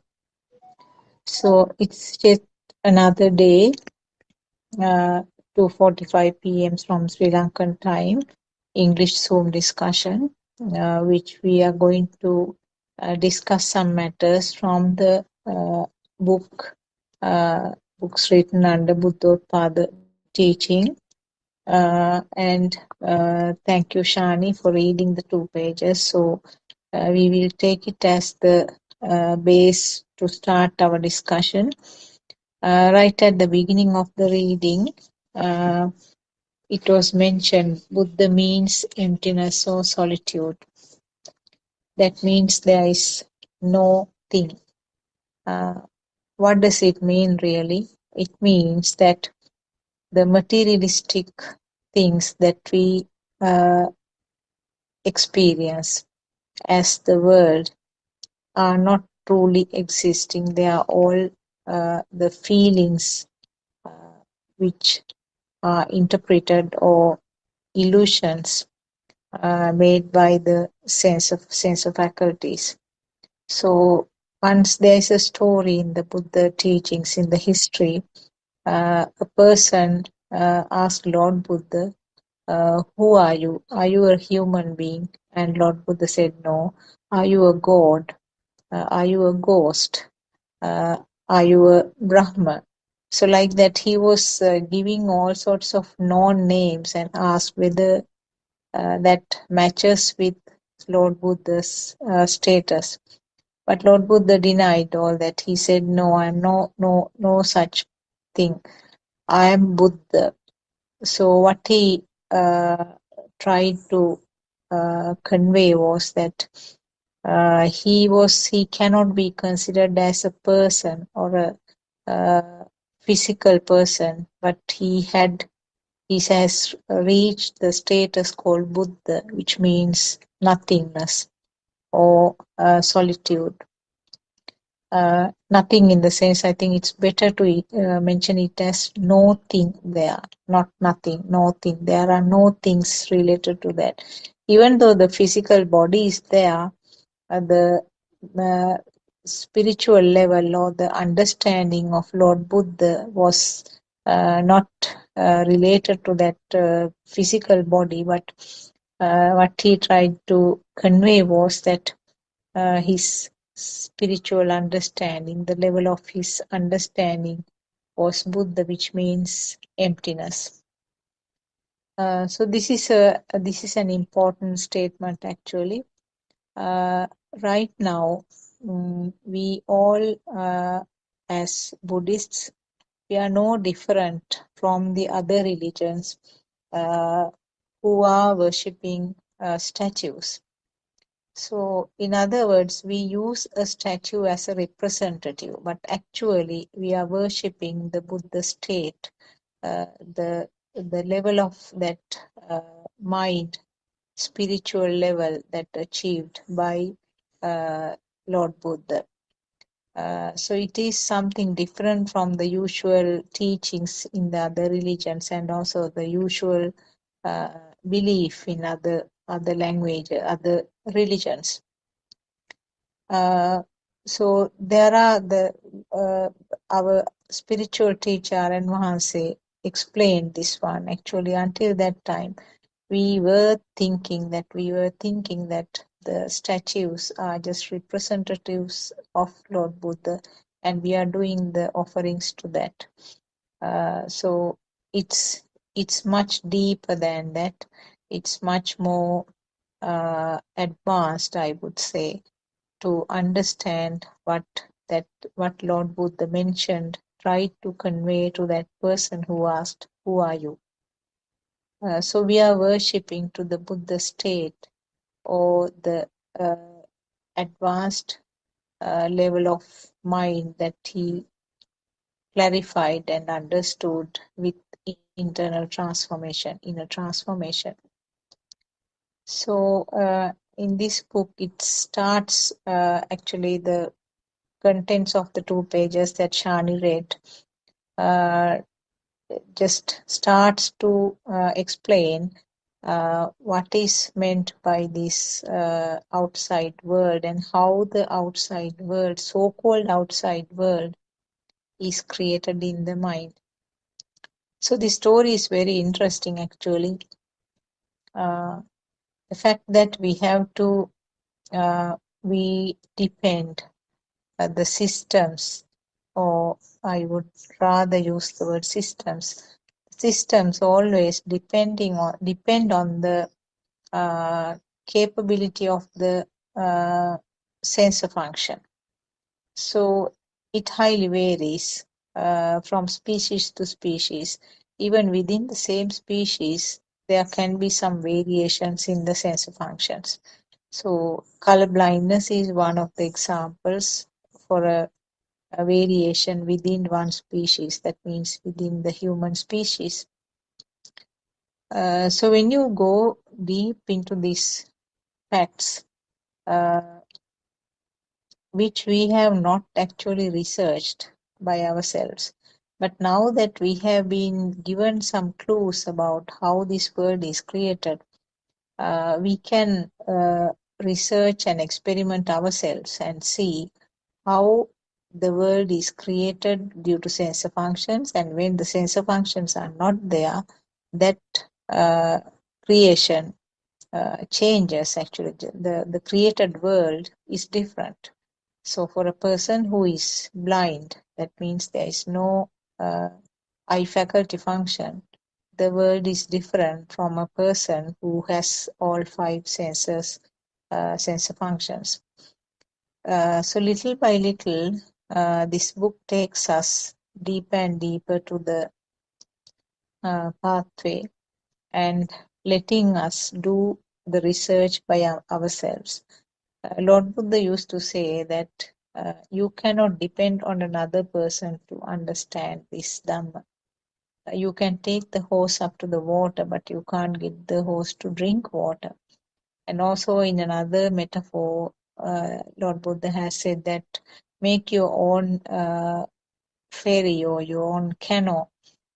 You cannot get on to somebody else's canoe and cross the stream. You have to make it yourself to suit your ability and to suit your knowledge and your understanding. And in Dhamma, there are 4 categories actually explained by Lord Buddha when it comes to understanding. There are some people who readily understand the explanations given in Dhamma. That category is in Pali called Ugatitanna. And apparently the Sariputta Thero and Mugalan Thero, who were the chief or the head disciples of Lord Buddha, they had this capability. They understood just within, 2 sentences of a stanza, first 2 sentences to one of them and the second 2 sentences to the other, and then they understood the truth which was hidden underneath that. Then also it's described another category called Vipatitanna. They will need a little bit more effort. They will have to listen to Dhamma, and they will have to do a little bit of research by themselves.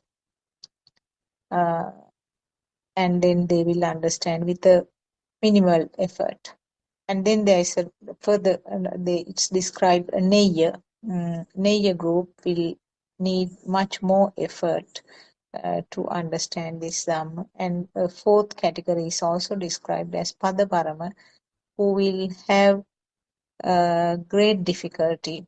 However much it is explained, sometimes that person cannot pick up what is disclosed or what is mentioned in the discussion. But having said that,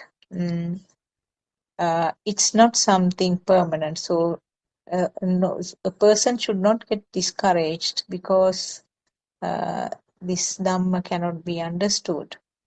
So always what our Aryan Mahasaya, our noble friend, has said was that these things are applicable to the individual thoughts. So in one thought, if a person cannot understand anything, the next thought, it will be completely different and will be able to understand.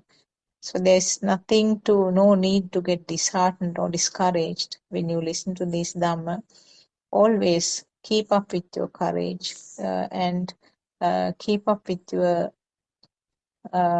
experimenting and researching of what is mentioned, and continued listening to Dhamma discussions of Buddothpado teachings is the path, and that is what you have to do. Okay, I think Dr. Kokila, Sudharma and Surangika have joined. Theruvan Saranai, maybe you can take over from there. I just gave a little introduction along with some other additional facts. Theruvan Saranai. Theruvan Saranai, we worship Aryan Mahasaya before starting the Zoom discussion every day. And what was the actual part that, what was the underlying message in what Shani read? Because I joined slightly later. What was the main message in that?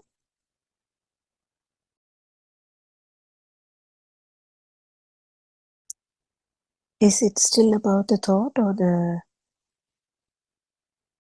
does someone have the book?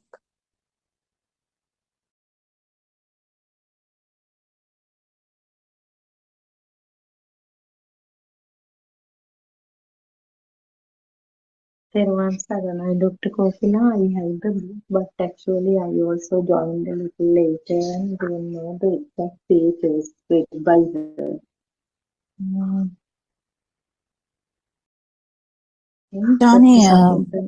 Shani, do you remember the page?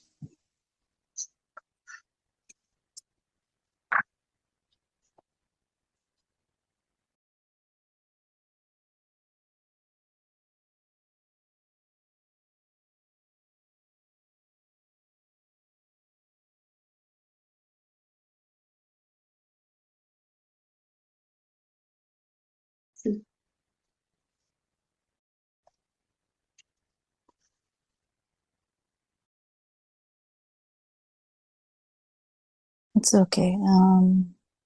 Page 43 and 44. What was the main message? I just wanted to ask. What was the main? Was it Sorry, about the actually, thought, yeah, I have spoken with my mic muted. Sorry about that. Yeah, page 43 and 44, it mentioned that when you look outside, you see the things around, but they are actually conventional names are given, but there is something beyond the scenery, that is something that beyond the scenery you have to look carefully. You see an image, but it has to be understood that it is only a thought, and the truth is it is only an image actually, but it's not something, it's something created in your mind. So examples have been given. The table means it's a thought. Window means it's a thought. So they are all it's thoughts. about the thought already. Yeah, Or still. yes, still it's about the thought. Sorry, I have spoken with my mic That's muted. okay. Yeah, I mean, we have discussed a lot about this thought. Actually, it never ends because this mind perception or the mind consciousness is completely a illusion where you get hacked, basically. So yeah, we can discuss about it. Is there any specific area that we should speak?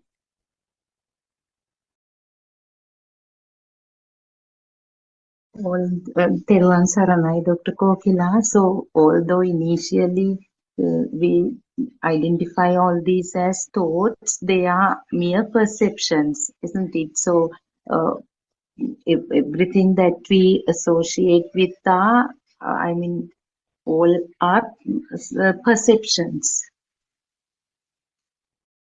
So nowadays, in these groundbreaking revelations, also, Aryan Mahanse explains about the perception, how we have made the world real, because everything is a perception, light, sound, all these labels given to them. Yeah, Now, I think the main factor which is important in understanding perceptions is why we are studying about the perceptions, why we are even thinking about perceptions, why we are wondering about perceptions, what's the big deal about perceptions?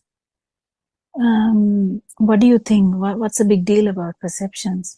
Why are we trying to get deeper and deeper into perceptions? What do you think?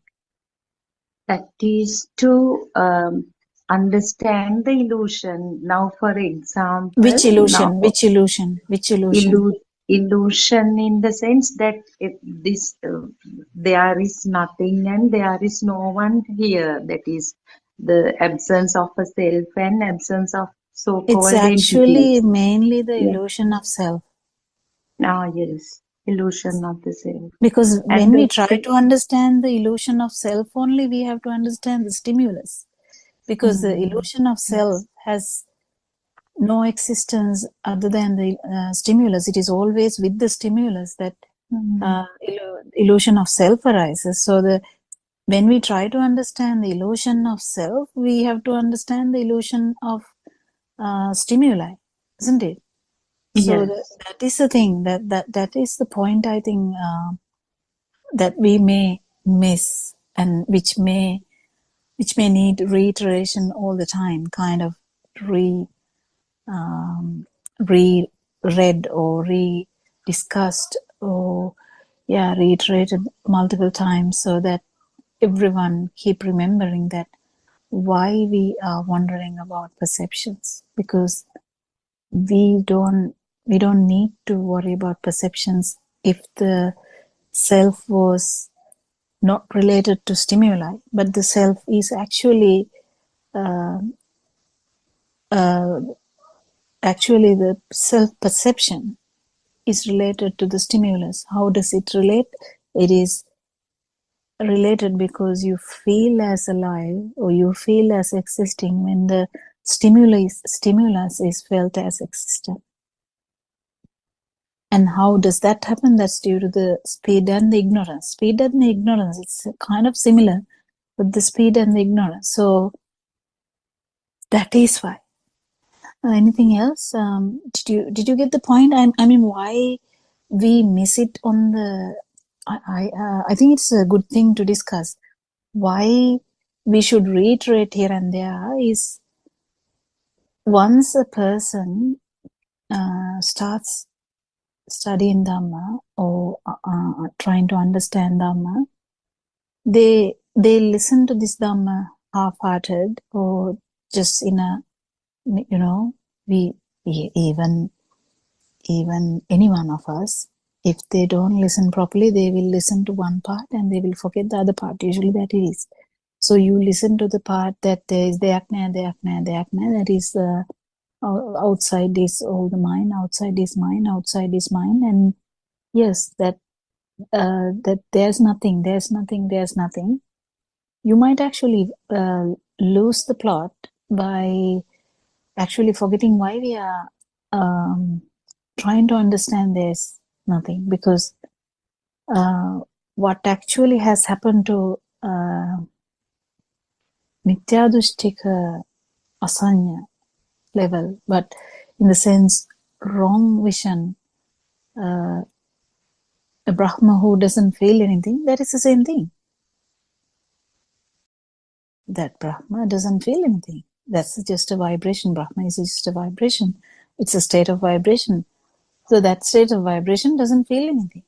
It means there's no vibration for a long time. But what is the problem there is there's always a chance of vibration even after whatever the 80 kalpas. So then the power comes back, because we discussed yesterday, the vibration is there, the power is there. So the power is also back. So the self vibration is back, basically. So that's why. So we have to keep reiterating this. I think we do. We try to do this for a long time now. I think with the guidance of our great noble friend, we have been, when we feel that the Dhamma can be a double-sided sword, you can cut yourself. So we can say the serpent can bite you if it is not properly handled. So that is how it can happen, isn't it? Any thoughts about that?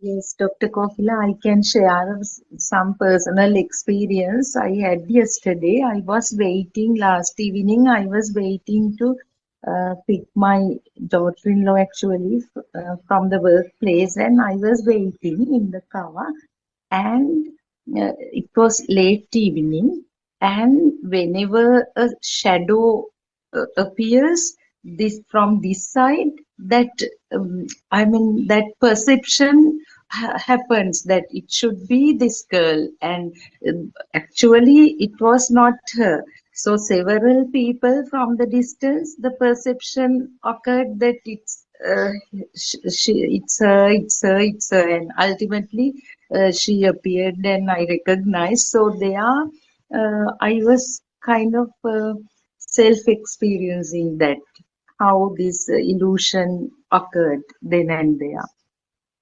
Well, that is actually a part of the illusion. Hmm. That is actually part of the illusion, but the actual self, illusion of the self is also there. Did you see that? On this side, no, I actually, what I saw was the perception, yeah, the big my God. mistake, yeah. Yeah, that's funny, isn't it? Yeah.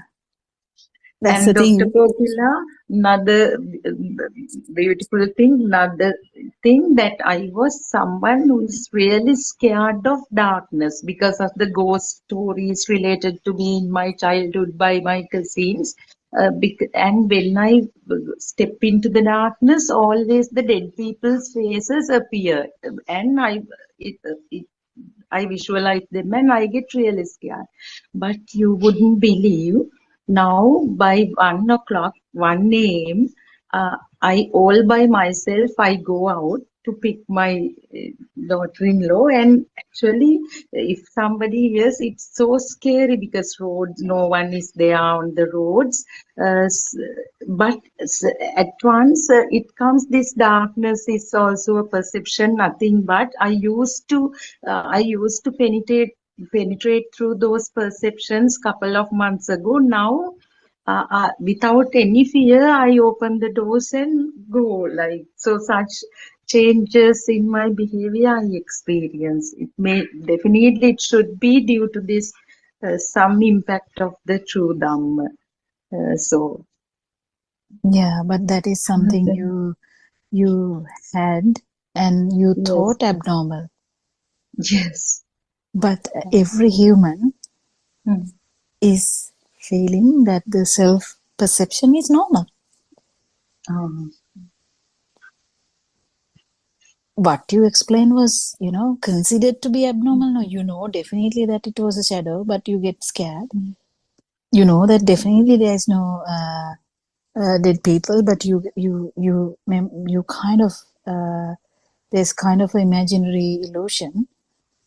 But imagine that 24/7 we have a self-perception, isn't it?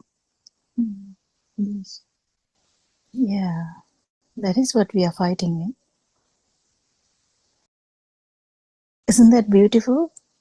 Yeah, Not and that. Dr. Kokila, at that time I was thinking if I happen to walk on the roads by in the midnight, Now, even the, without yeah. getting scared, now Hmm. this is a bit tricky when I try to say this.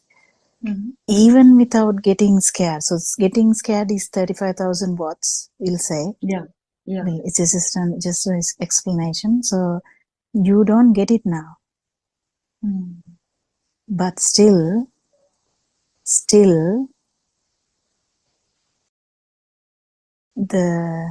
what about the 2,000 when you walk around without fear? They are. Can you get it? Yeah, and I was trying, that's quite true. And doctor, I was trying to say if I happen to walk on the road, I wouldn't do that. Still, I'll be scared. Self-perception is there, of course.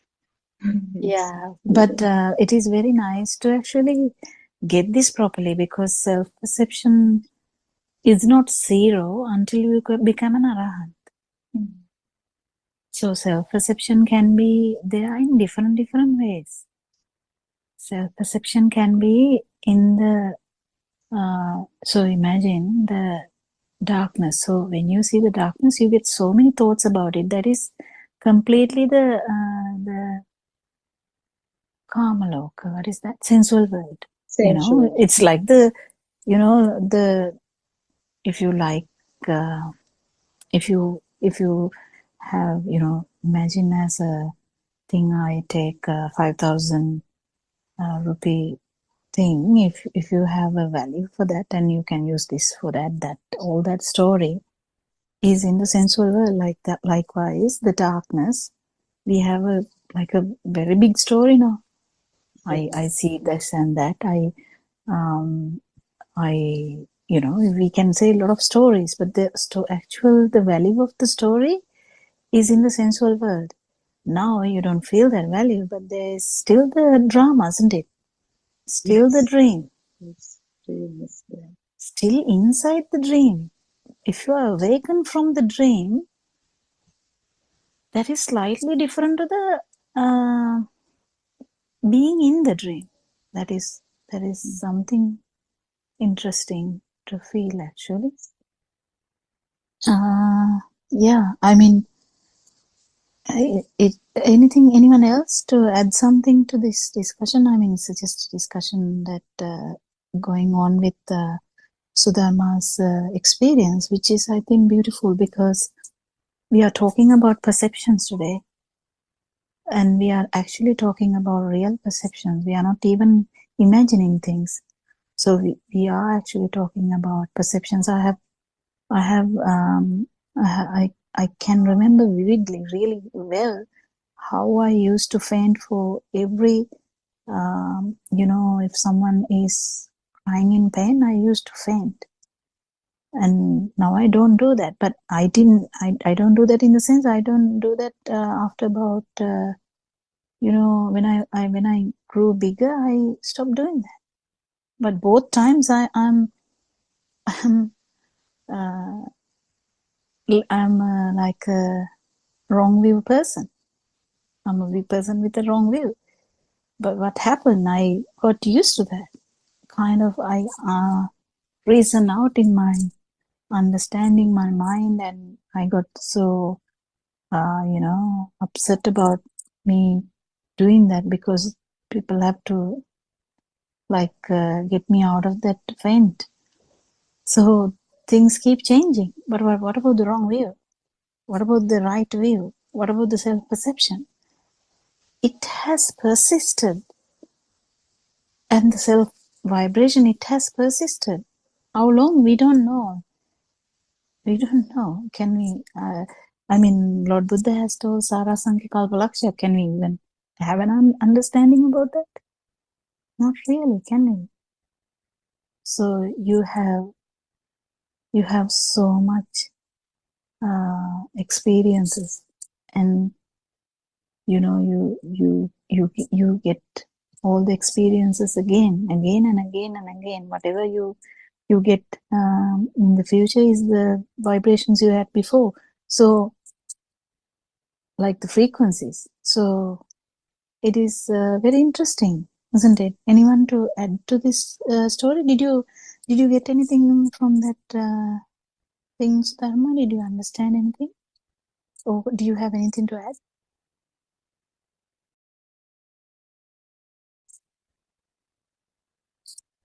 Your mic is mute. I don't know, anyone is talking with the mic mute, because I can't hear anyone talk,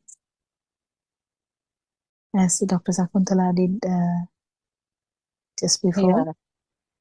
Yeah, actually, the pattern of perceptions, as you mentioned, changes, isn't it? Now, if a person feels scared of anything, basically, not only the darkness, even fear of illnesses or whatever, it indicates the self-perception, isn't it? I mean, the self feeling of existence.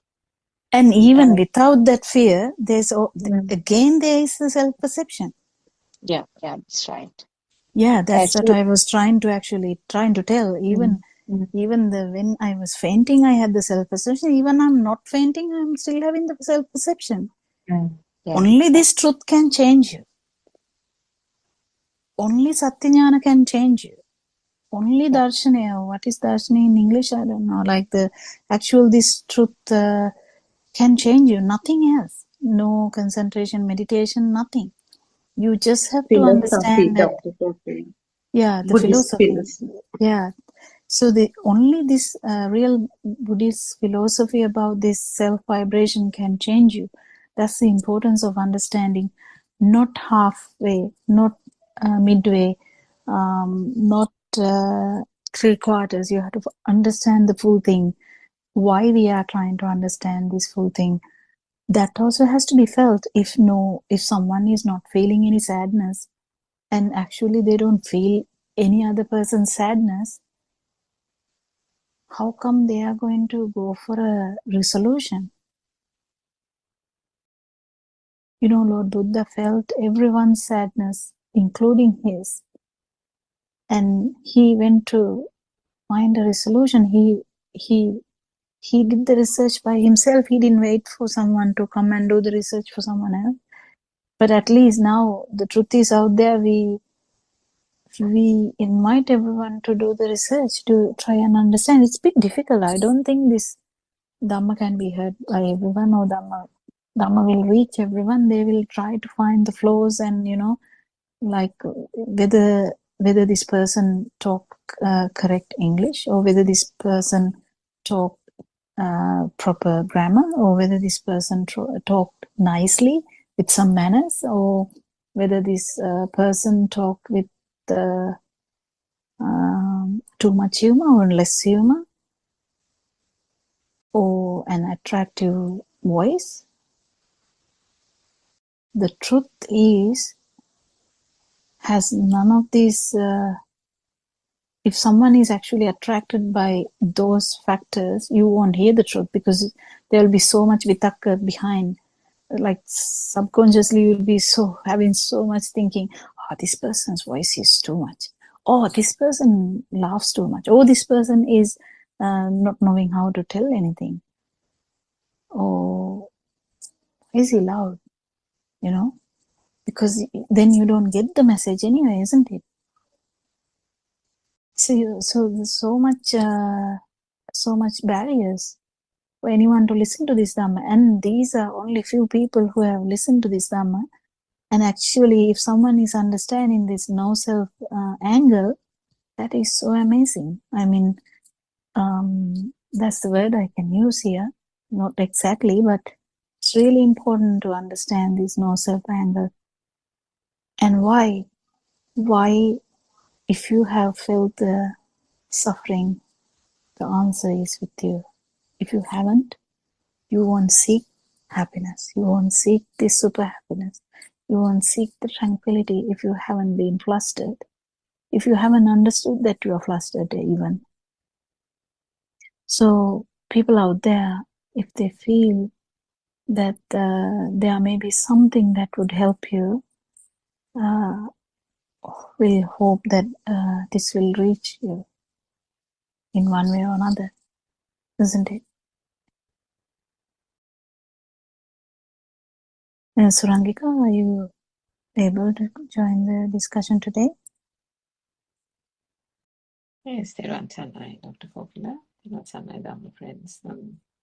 Yes, that was the whole perception-related discourses from yesterday have been, I think, turning people's, even with Darshana, 360 degrees, isn't it? I don't think people fully appreciated, and this is the beauty of having a noble spiritual teacher, constantly almost shaking us to the point of wake up, meaning if you have been contemplating, that is nowhere near the contemplation that is required to be done on the path, because every aspect, every facet is being opened up in a way that is almost beyond comprehension.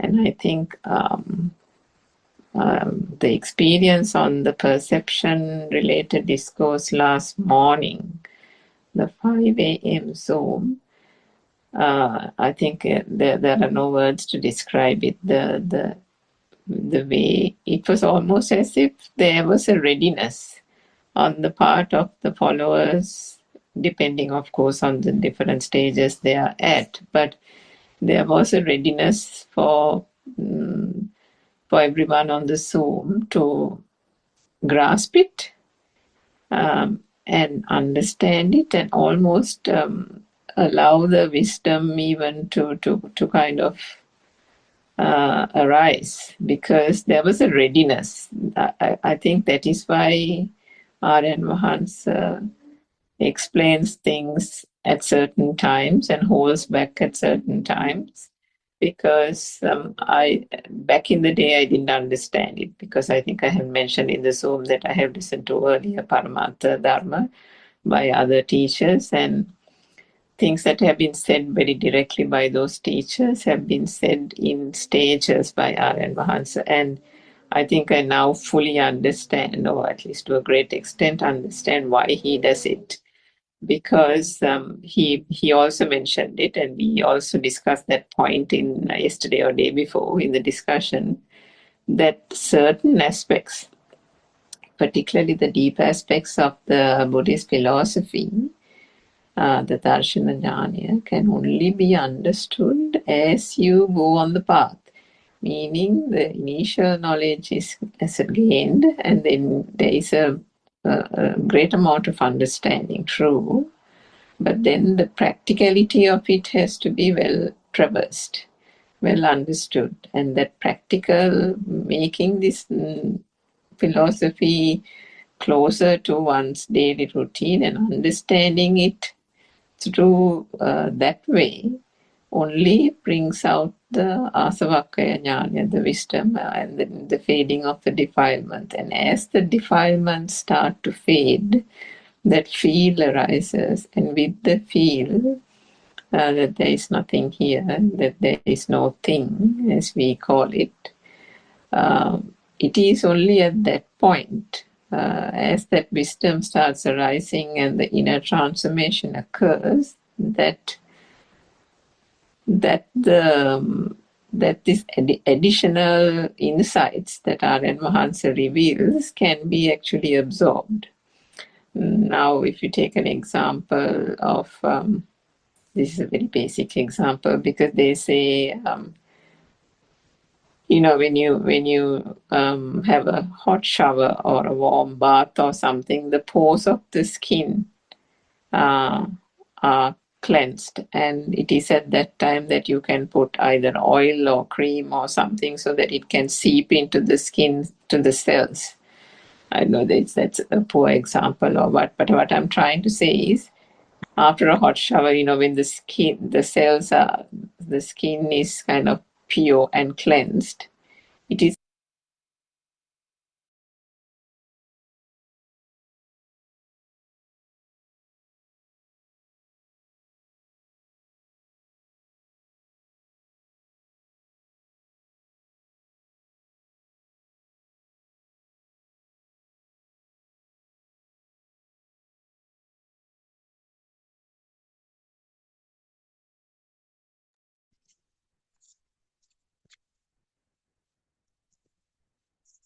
Therwan Saranai, I worship Triple Gem respectfully. Also, I pay homage at the feet of our Kalyana Mitra, Buddothpado Aryan Vahanse, the great sage of our era, the most valuable spiritual master with highest wisdom. May Aryan Vahanse live long to spread this Dhamma all over the world to end the suffering of all human beings. The samsaric journey is created in the human mind, and Buddhothpado Aryan Vahanse is clearly showing the way out in a easy and practical manner. Therwan Saranai Dhamma friends.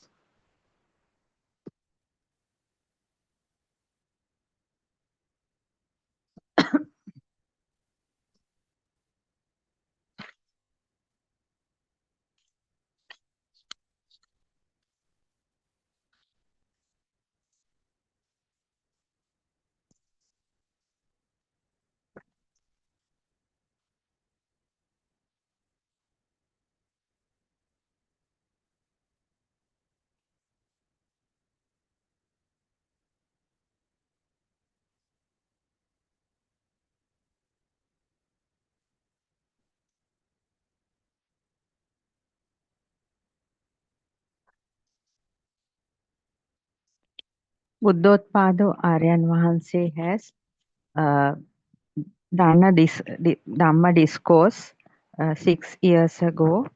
It is called Nissarana Magga. Today I am going to explain the second version of Nissarana Magga 2. Nissarana Magga means the path to liberation, the way out. Sasara ginnata diya bindak, a drop of water for the fire of worldly cyclic existence.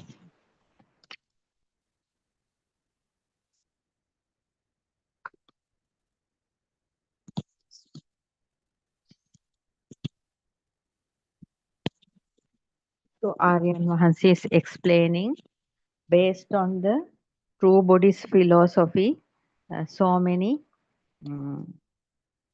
Dhamma discourses, and this is another one,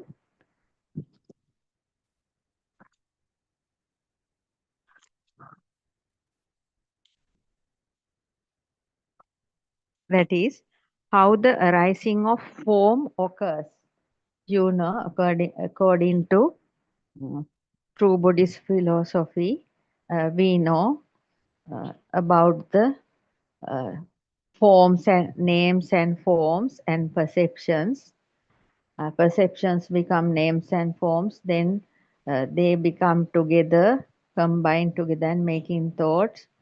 Thoughts become consciousness, and consciousness is spreading so many thought processes. That is how the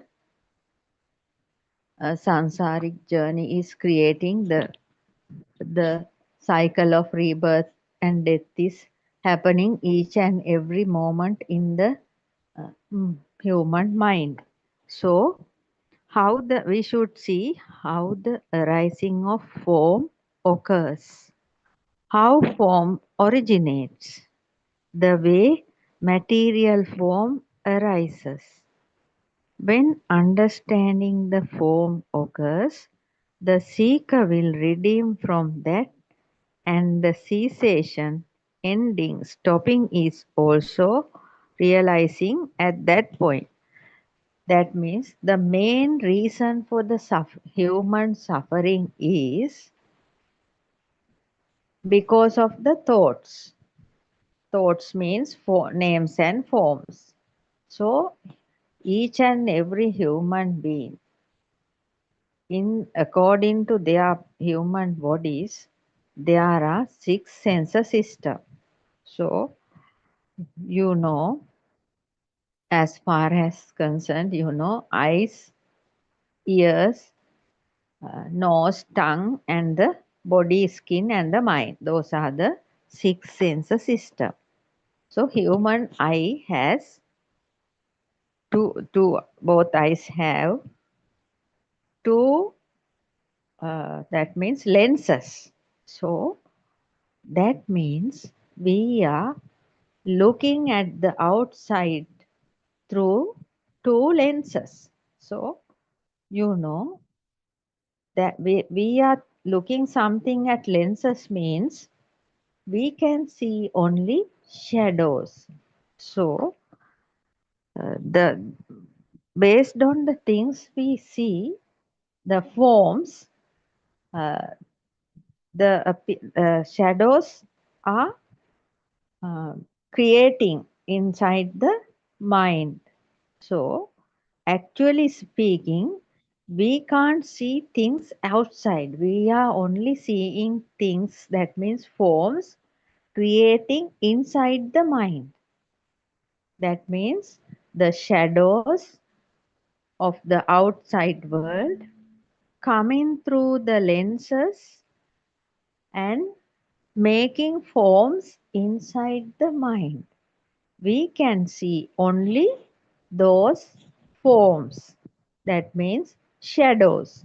So we are living in a shadow world, and the shadow world is creating inside the mind. But mundane world people, most of the people do not know where their world is creating. They think the world is outside. No, that is not so. When we see something, the shadow of the objectives we saw are creating inside the mind. That is called form. So that is how the form is creating. Then the eye consciousness is giving a name according to the data put on, data feeded from the early childhood. Suddenly the eye conscious is giving a name for that form. Then only the consciousness is actually understanding what is the form we are seeing based on conceptual conventions in the human world. So if the seeker is knowing, understanding how the arising of form occurs, how the form originates. Form is originating, that means when the light is there, when the light vibration is there, light vibration is touching the outer surface of the eyes. Then the outer surface of the eyes also vibrating, and equal vibrations are happening in the eyes and the light vibration. So then there is a shining space creating on the eyes, on the top of the lenses in the eyes. Therefore the light is also creating on the eyes. The light vibration coming to the eye is with the vibration and the transforming, the light is creating only on the eyes, and the light rays are going out and we can see those objects through these eye lenses. That means we are only looking shadows. We can't see anything other than shadows. Those shadows are making forms inside the mind. That is called the form. And the form is given a name according to the data inside the mind, fed from the early childhood. When a seeker is knowing how the arising of form occurs, how form originates, the way material form arises.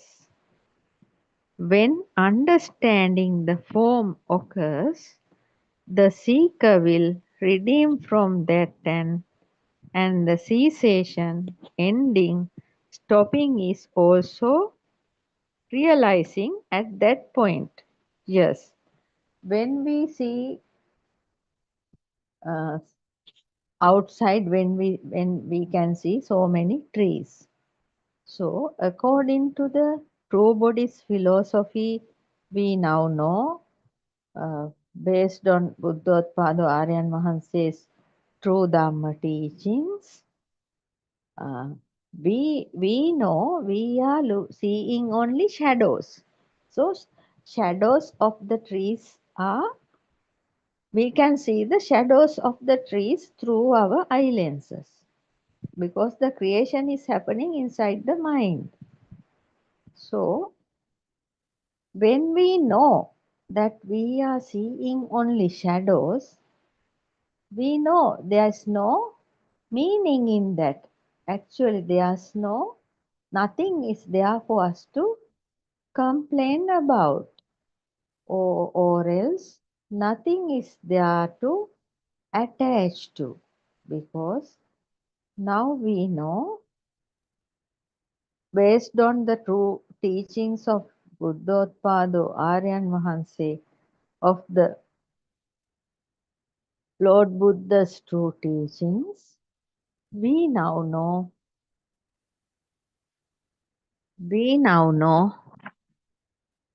we are seeing only shadows. Then when the seeker knows about this, the interest he had,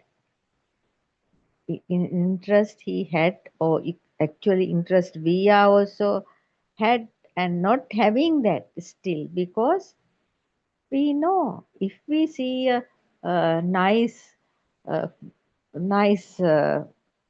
kitten, even nice duckling, even we know that we are only seeing a shadow.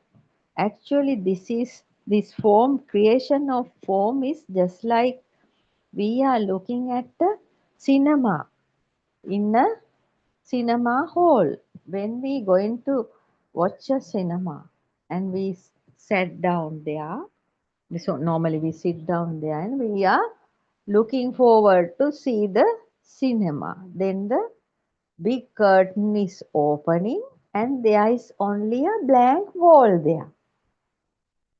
The tall wall, lengthy wall. So on that wall there was nothing. When the projector started and the switch, all the lights are off and the projector is starting to send some rays, light rays and sound waves and light waves, then the cinematic art cinema is going on that wall. We can see people, the actors are talking, actions, they are talking and doing all sorts of things. The creation of forms in this mind, human mind, is also is also similar to that.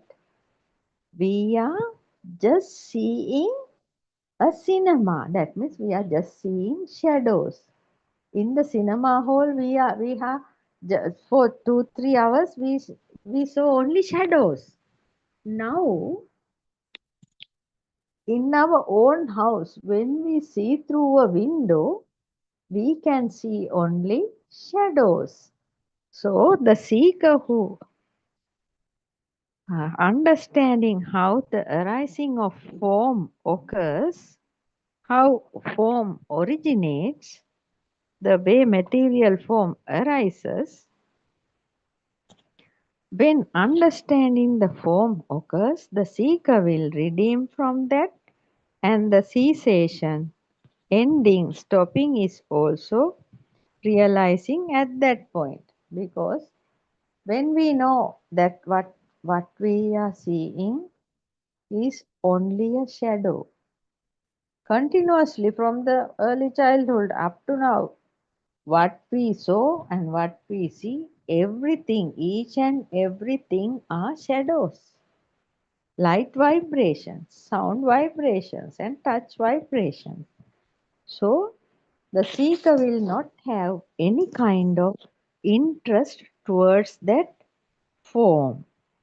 Therefore, the redeeming, cessation, and ending is also happening due to the realization at that point.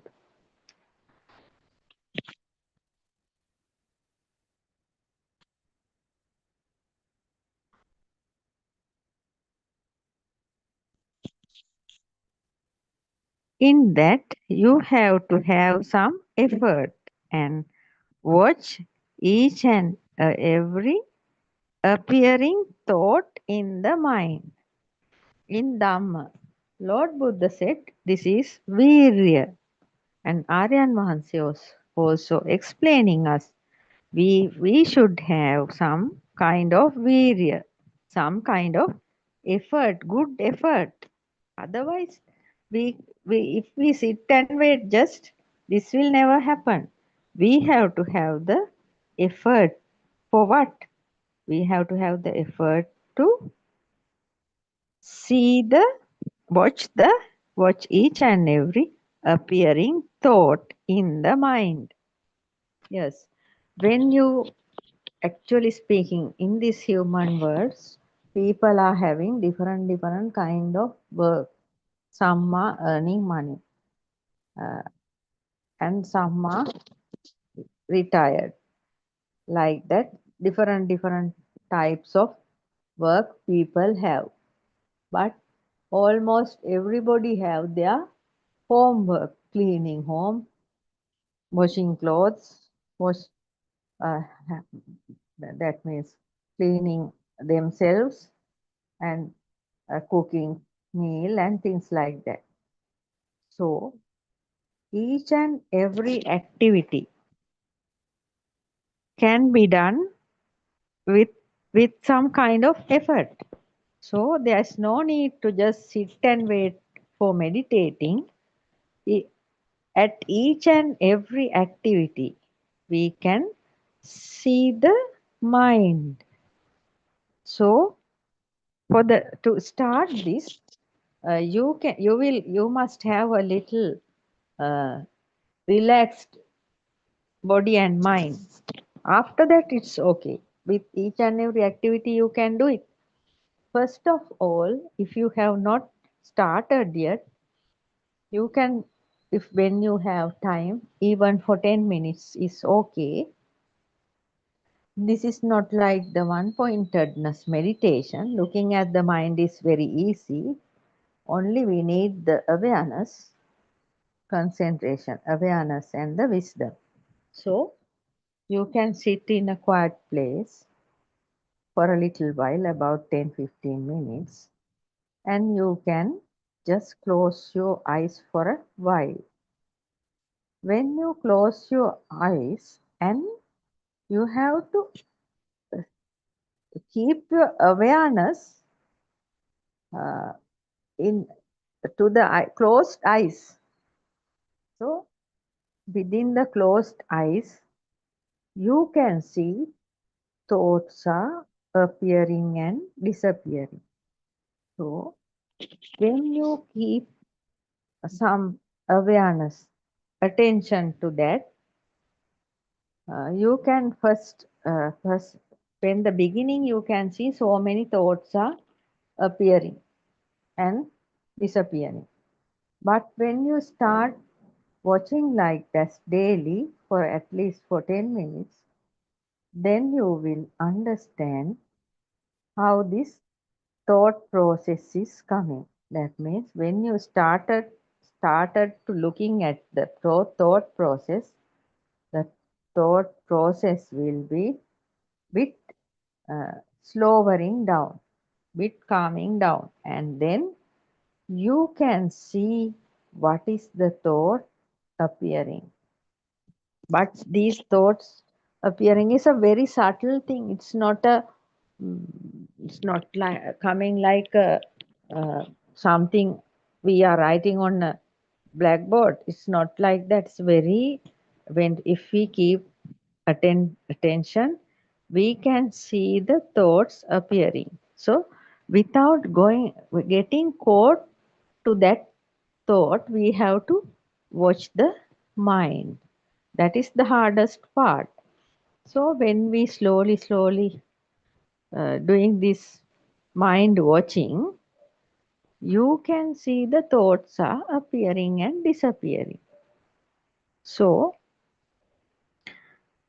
for this you need some kind of effort. Then you can see when an angry thought is appearing, you feel angry. You can see the aversion in your mind, and if there is a lusty thought, you can see the attachment also.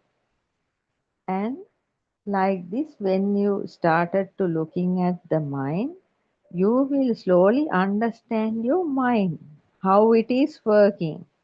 Whether you have a that means you have a angry, you have more angry thoughts, or more craving thoughts, or you have jealousy thoughts, or like that, you can see.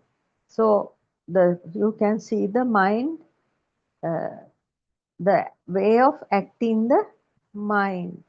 So that means you have to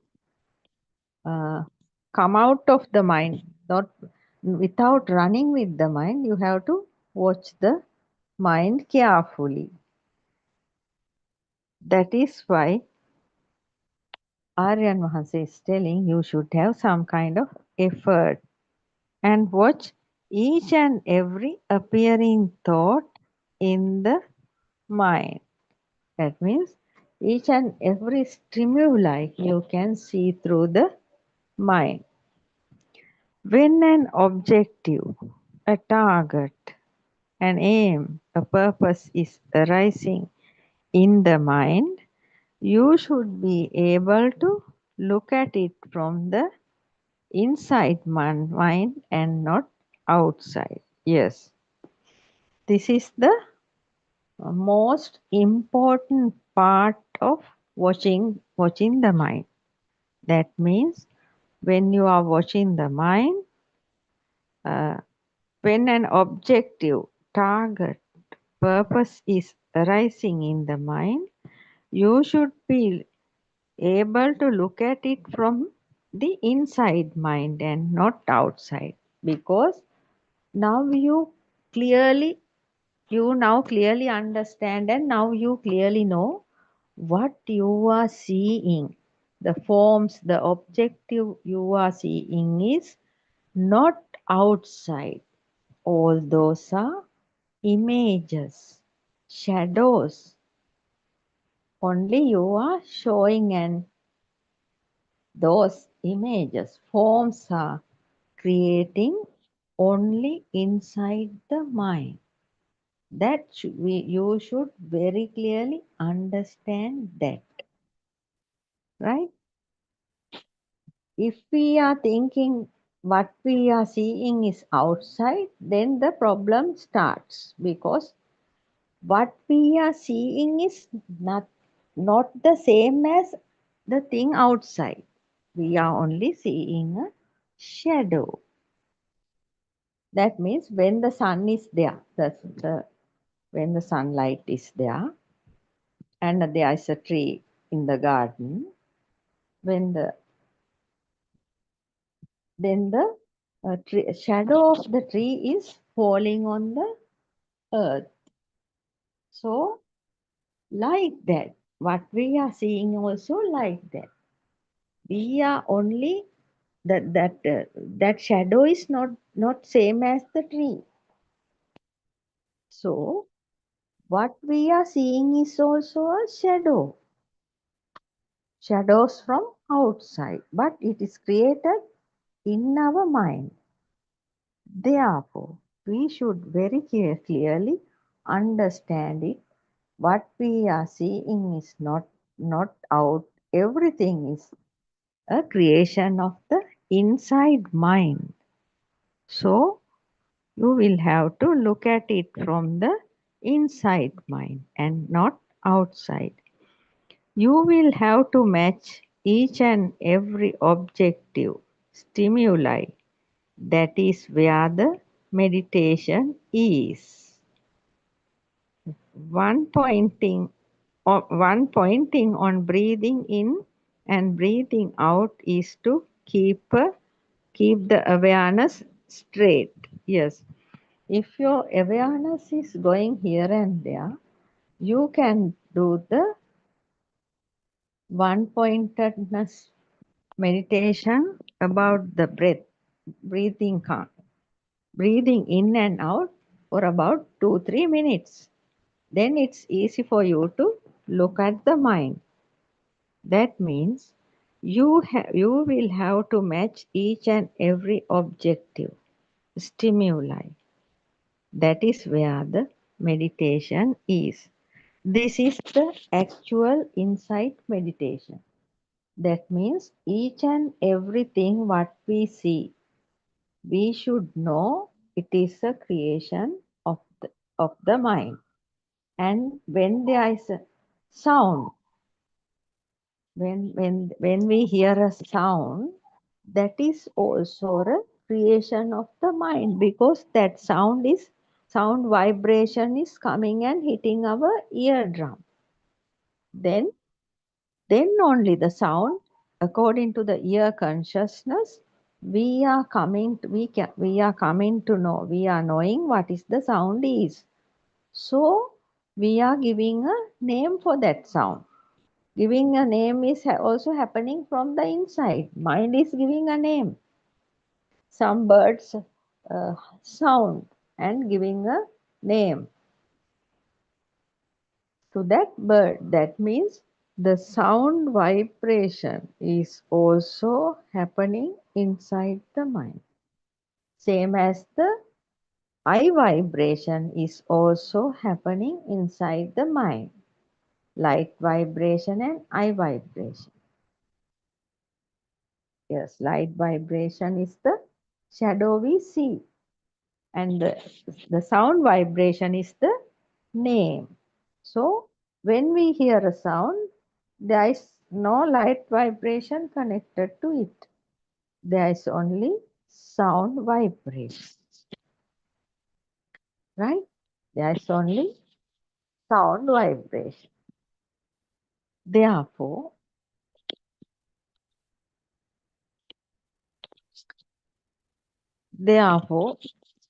we should understand how.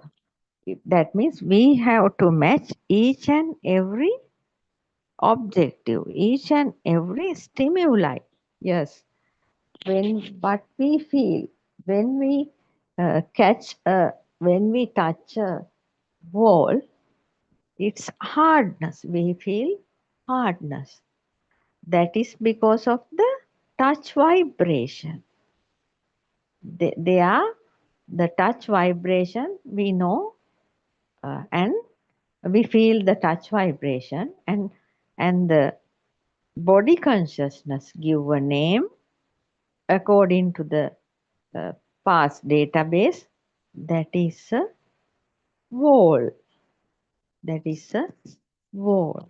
So The wall name came like that. When we touch the wall, we can feel the hardness, and at once the body, that means touch vibration is that, and the body consciousness says you are touching a wall.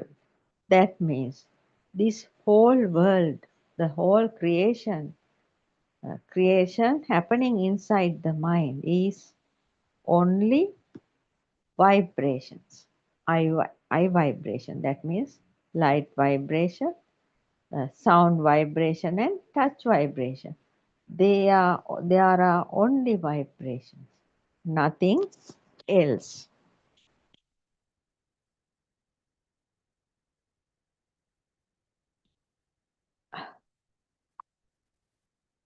So if you are having some difficulty to keep your concentration at to look at the mind and to understand the objectives, stimuli, then you can do a few minutes, not very much, 2 to 3 minutes. You can do the mindfulness of breathing in and breathing out. Then your mind will be uh, with you without running here and there.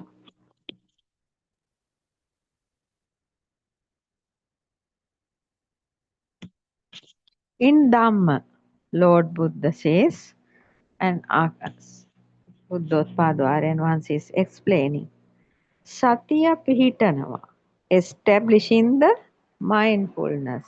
Yes, we should have mindfulness as human beings because we have to do each and every activity. We should have the mindfulness in the day-to-day normal life also. Without mindfulness, we can't do anything. So, this is called in Dhamma, in Satara Satipatthana, Sati Nimitta Allana eka. That means grasping the mindfulness sign in the 4 foundations of mindfulness.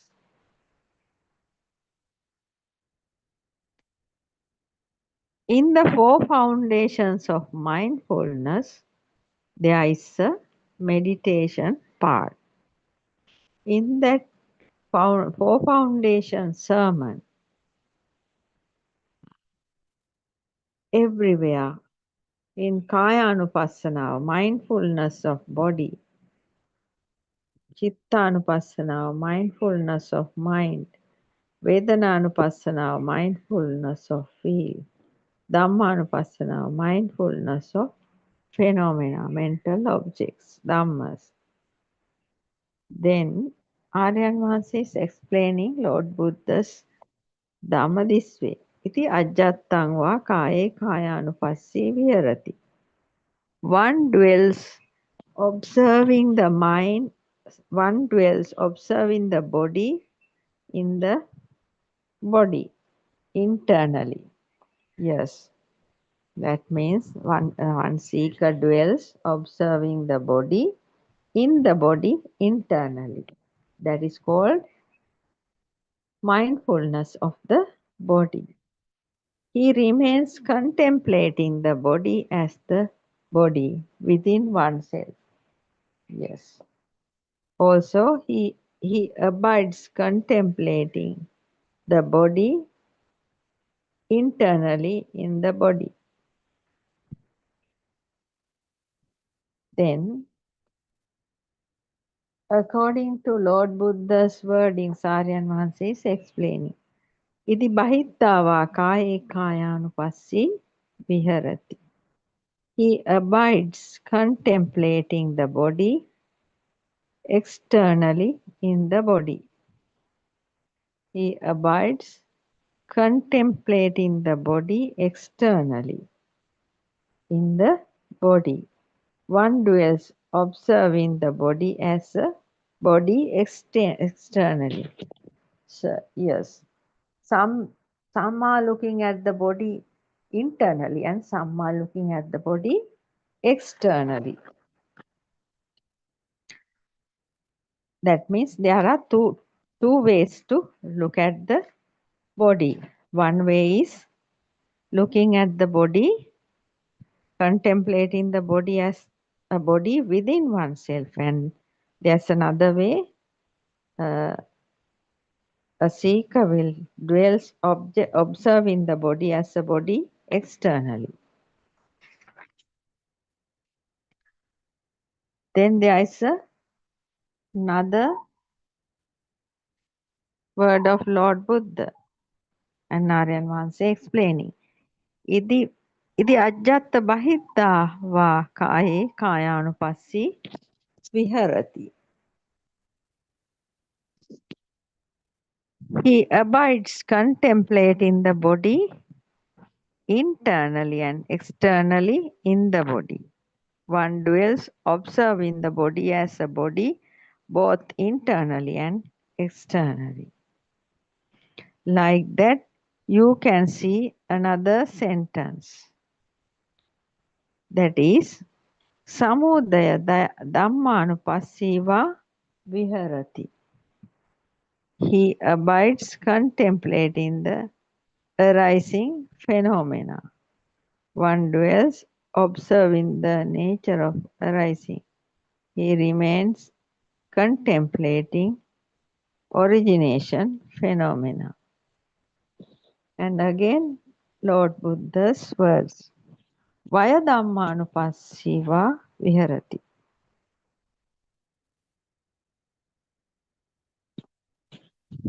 That means the seeker abides contemplating the passing away of phenomena.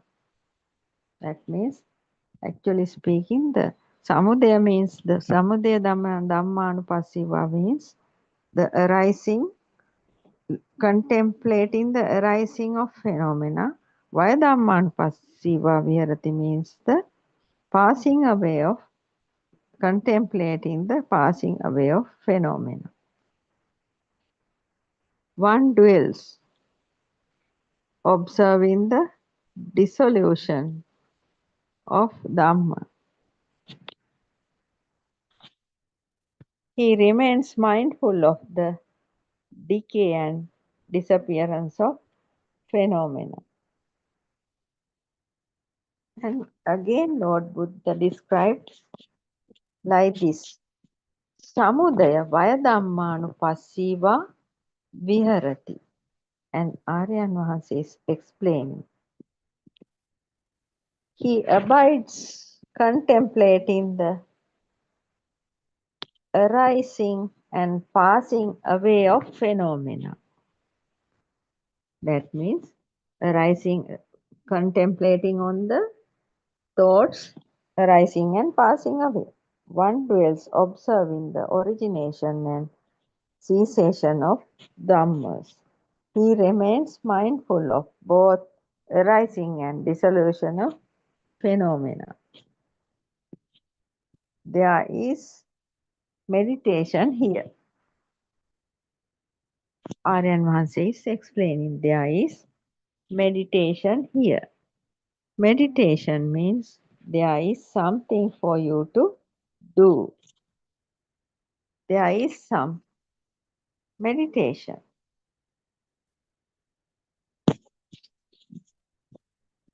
If you just wait, this will not happen. Yes. So realizing Nibbana is not happening if we are just waiting, sitting and waiting. There should be effort. Today's society has fallen to a position, a way of keeping awareness. Yes. Today's society has fallen into a position, way of keeping awareness.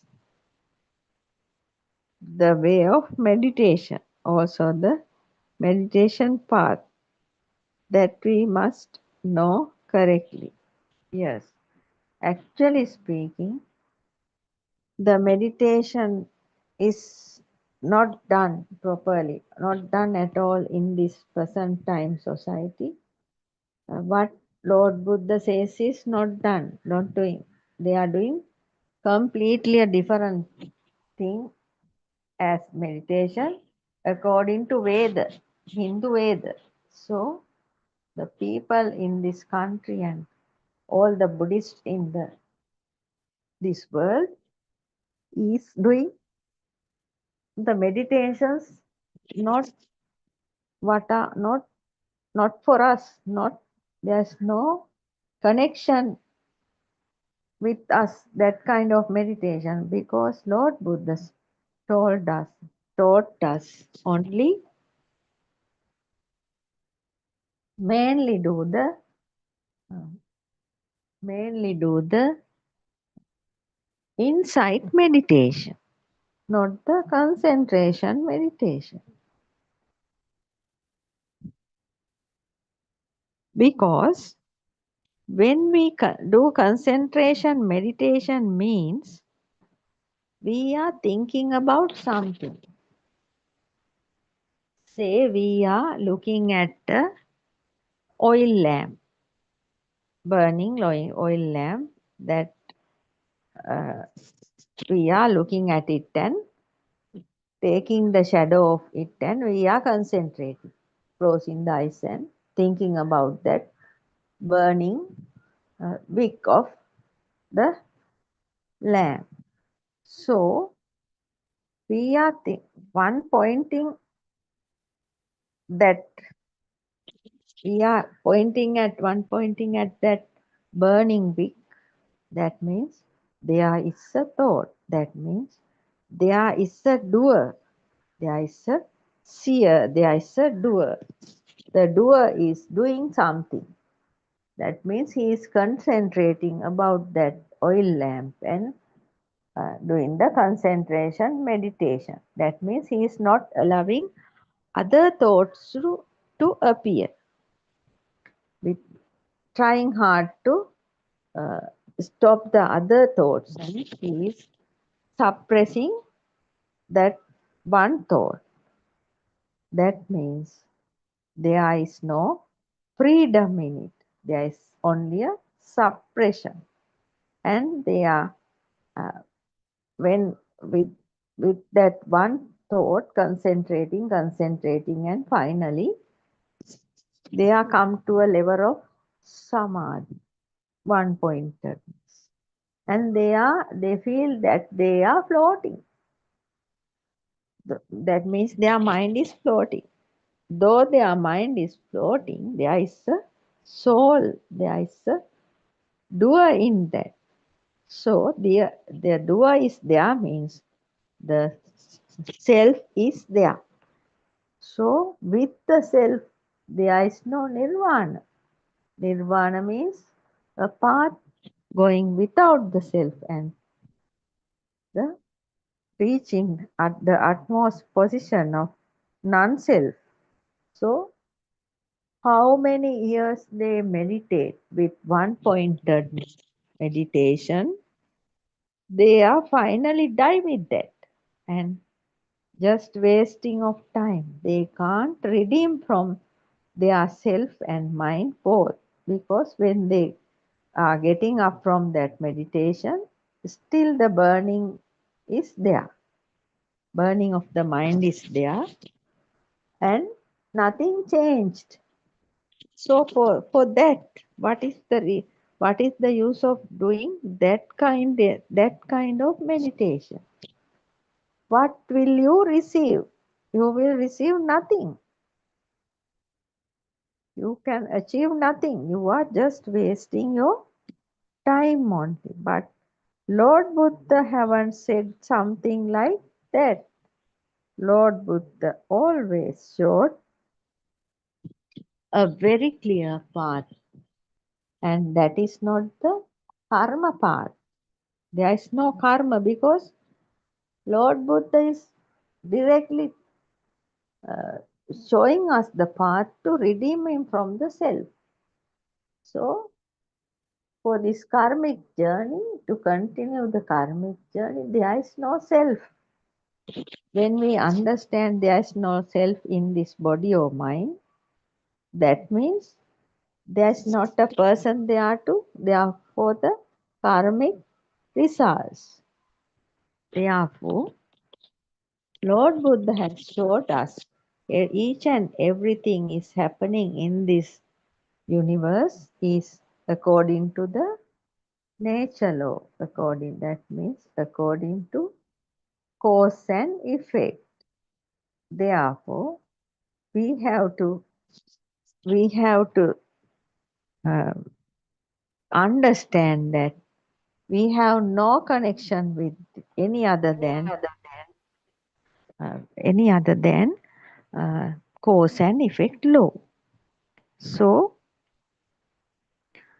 uh, therefore, the seeker, according to this, Buddothpado Aryan Vansi is explaining, Idi ajjatta bahiddava kaye kayanupassi. Viharati means the seeker abides contemplating the body internally and externally in the body. One dwells observing the body as a body, both internally and externally. Like that, you can see another sentence. Lord Buddha said, Samudaya Dhamma Anupassiva Viharati. In Dhamma, Lord Buddha says, Samudaya Dhamma Anupassiva Viharati. Buddothpado Aryan Vahanse is explaining, he abides contemplating the arising phenomena. That means one dwells observing the nature of arising. That means in another way we can say he remains, that means the seeker remains contemplating origination phenomena.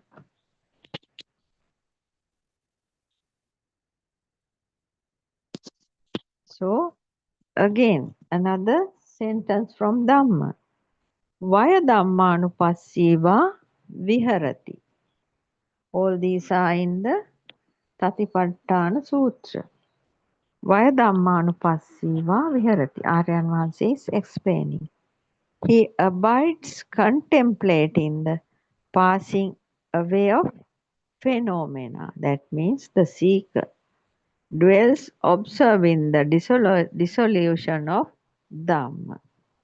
Also, we can say in another version, the seeker remains mindful of the decay and disappearance of phenomena.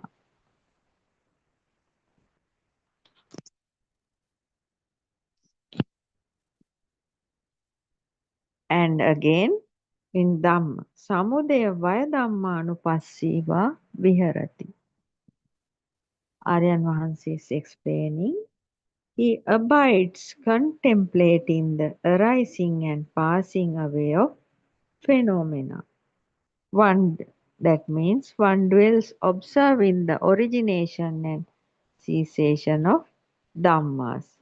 He remains mindful of both arising and dissolution of phenomena. There is meditation here. Meditation means there is something for you to do. There is some meditation for you to do. If you just wait, this will not happen. Today's society have fallen into a position, way of keeping awareness, the way of meditation.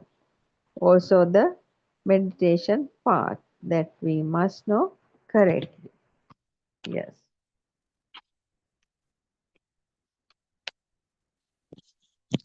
So, path is looking at each and every appearing objective.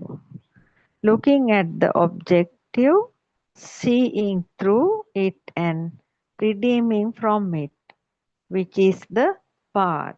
Yes. That is the only path our Lord Buddha explained 2600 years ago, and now the present era, in our era, Buddothpado Aryan Vahanse is showing us as Buddhists, the only meditation we have to do is the insight meditation. To do that, the awareness should be there. When we practice that with the calm mind for a while, with closing eyes, then the naturally awareness will be arising, and while you are doing each and every activity, day-to-day activities, you can see your mind without any effort, because the mind will naturally appear and you can see what are the objectives appearing.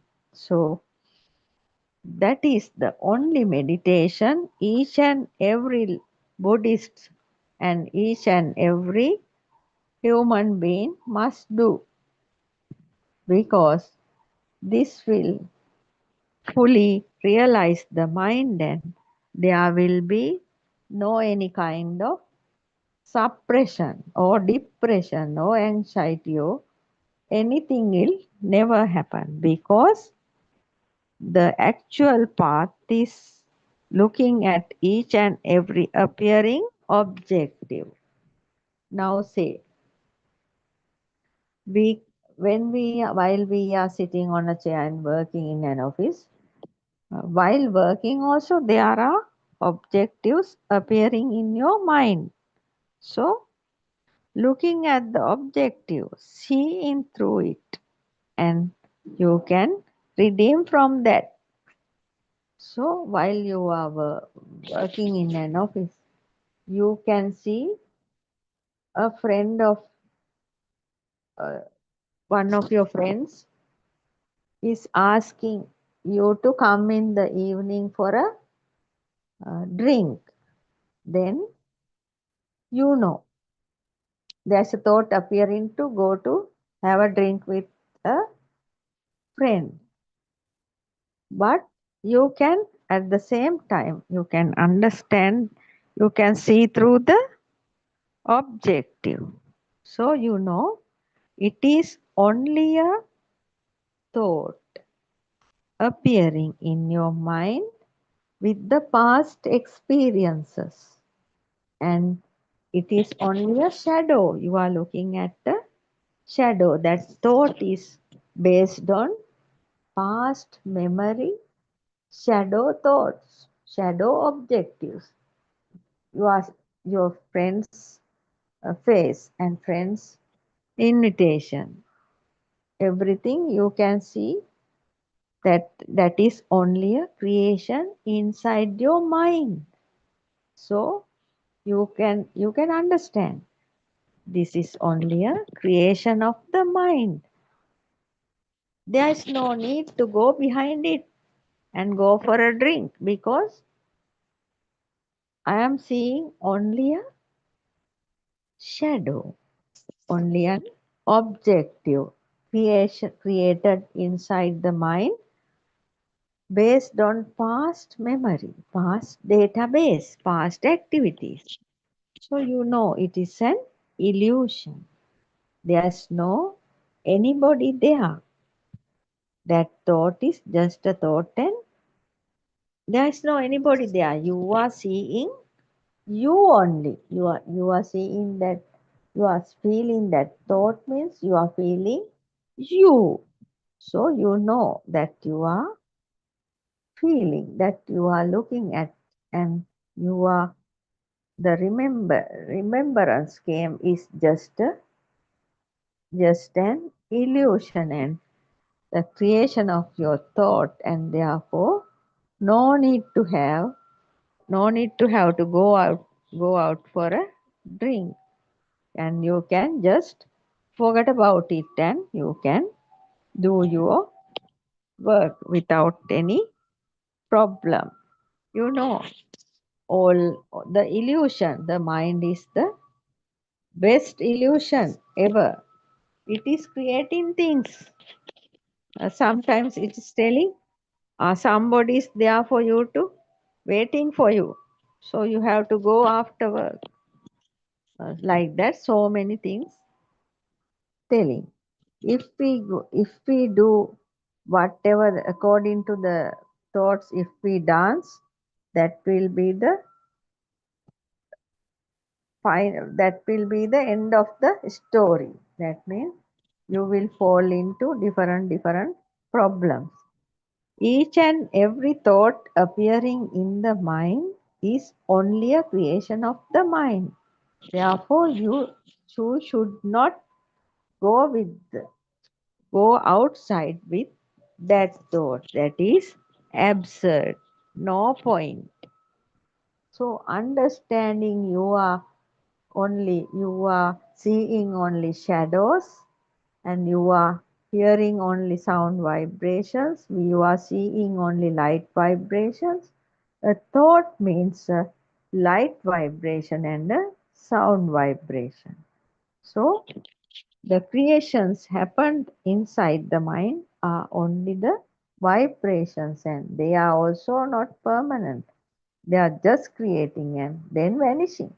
So there is nothing outside and nothing inside also.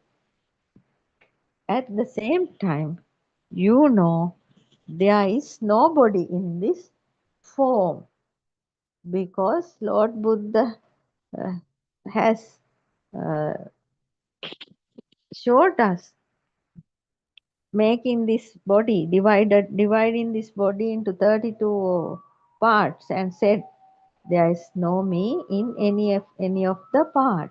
And mind is also an uh, a, a kind of a vibration, just appearing and disappearing. So there you are. No, you are not the body and you are not the mind. Therefore, the only thing you have to do is to look at each and every appearing objective. Looking at the objective, seeing through it and redeeming from it, which is the path. That is the only path for a seeker, in according to Lord Buddha's wordings and Buddothpado Aryan Wahanse's clear guidance for us to way out of this samsaric journey. Now, for the time being, for today, I am going to conclude this session. Teruvan Saranai. I worship Triple Gem respectfully. Also, I pay homage at the feet of our Kalyana Mitra, Buddothpado Aryan Wahanse, the great sage of our era, the most valuable spiritual master with the highest wisdom in this world at this moment. There is no match. Aryan Wahanse has the highest wisdom. May Aryan Wahanse live long to spread this Dhamma all over the world to end the suffering of all human beings. Teruvan Saranai, Dhamma friends.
I was trying to be someone who could finally feel okay, working hard to hold it together, just to get through every day. Smiles came and they would leave me, like the sun between the rain. Every time I thought I'd found it, it would slowly slip away.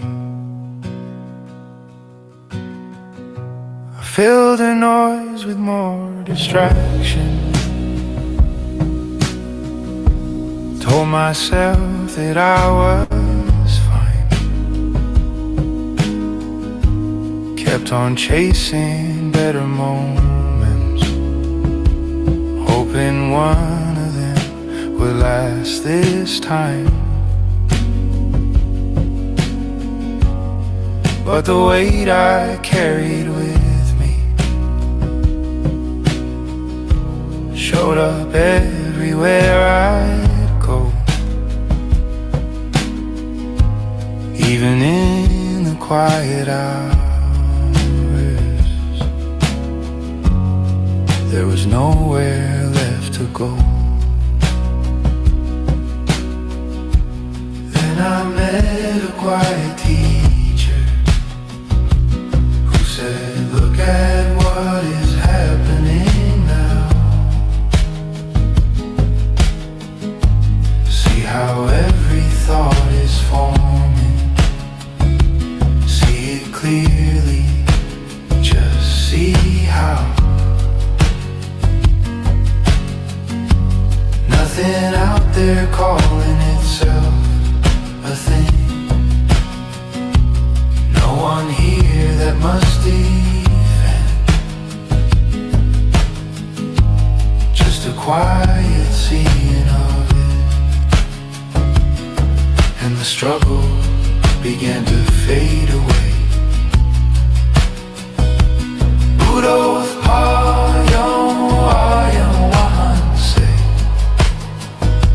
showed me what I could not see, not by faith and not by belief, but by looking quietly. Buddothpado, change the way this life is known. Nothing added, nothing taken. It was truth we'd never seen.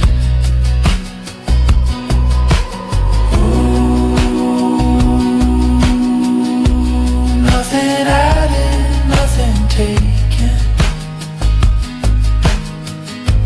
It was truth we'd never seen. Nothing added, nothing taken. It was truth we'd never seen. Buddothpado, showed the way by asking, see. When the search at last grew silent, there was space to simply be. Nothing added, nothing taken. It was truth we'd never seen. Nothing added, nothing taken. And nothing was the same.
You came like light to free the blind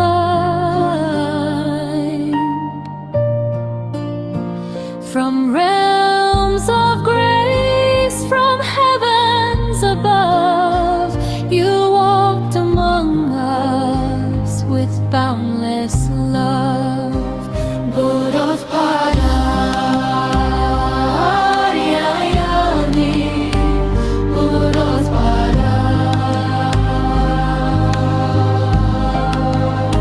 seeing the sorrow of mankind, lost in darkness, confused and blind.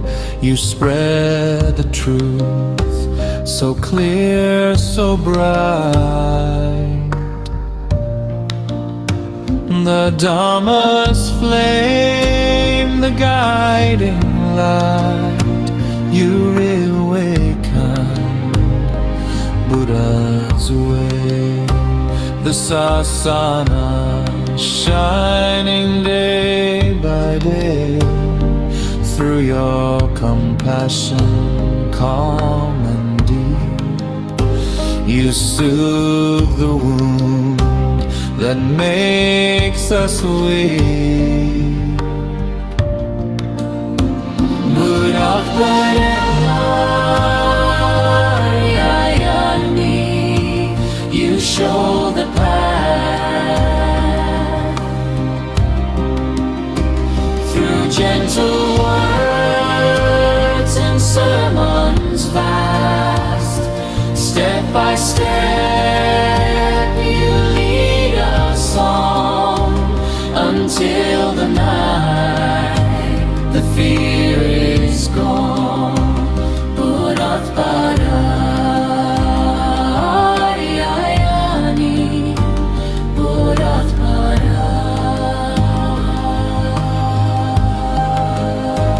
Nibbana now is not a dream. It flows within like a peaceful stream. Oh Ariyayani, may you live long. Our hearts forever sing your song. May you live long, oh noble guide. In gratitude we stand with pride. Buddothpado, bright as the sun. May your holy work never be done. Buddothpado, you show the path through gentle words and sermons vast. Buddothpado,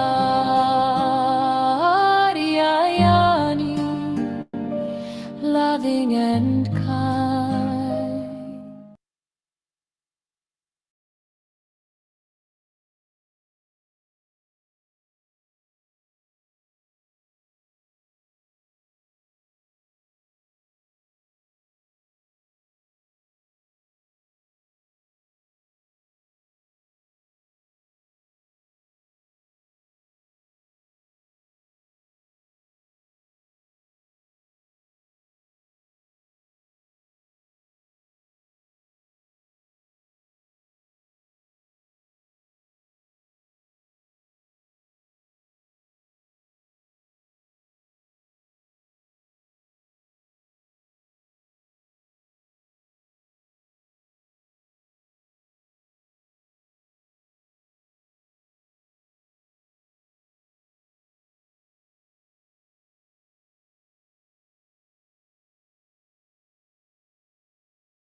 grasp snatches childhood dreams. Innocent hearts spare the darkest schemes. Tears fall like rain in a world gone cold. Their laughter silenced, young stories unfold. Rise up, let love break the chains. Heal the wounds, ease their pains. In their eyes, the futures cry. Buddothpado will heal the world.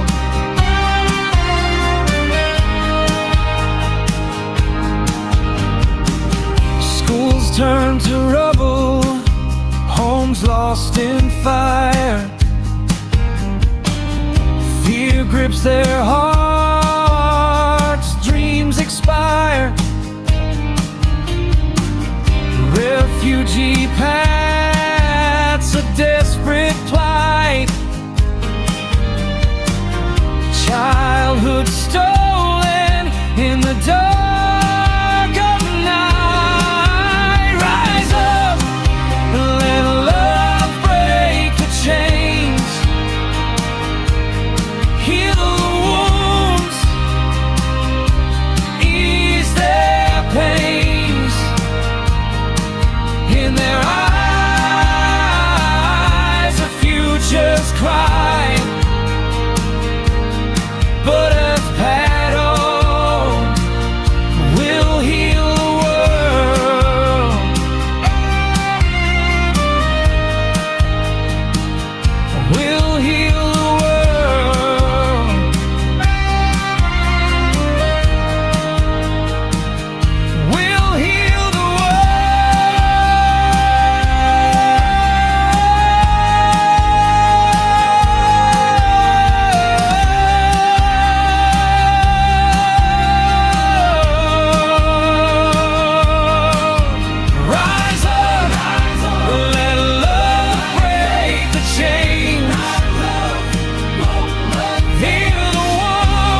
the blind from realms of grace, from heavens above. You walked among us with boundless love. Buddothpado,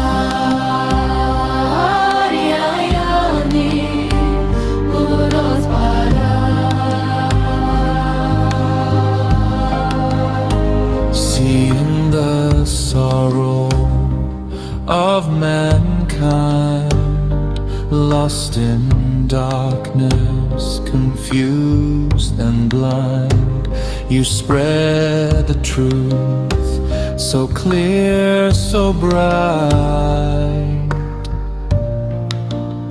The Dharma's flame, the guiding light, you reawakened Buddha's way. The sasana shining day by day, through your compassion calm and deep, you soothe the wound that makes us weak.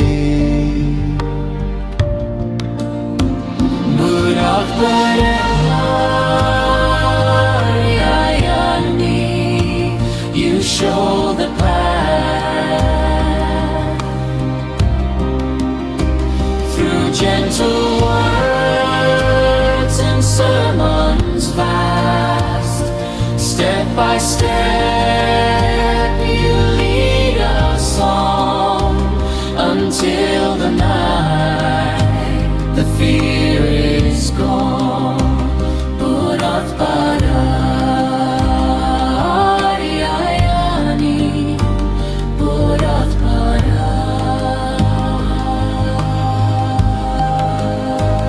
Nibbana now is not a dream. It flows within like a peaceful stream. Oh Aryayani, may you live long. Our hearts forever sing your song. May you live long, oh noble guide. In gratitude we stand with pride. Buddothpado, bright as the sun,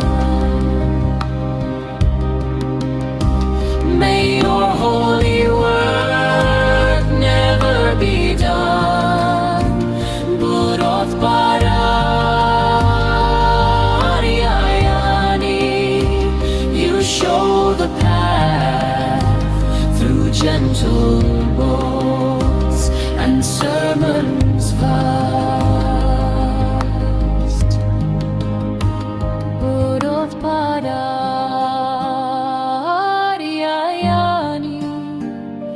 loving and kind.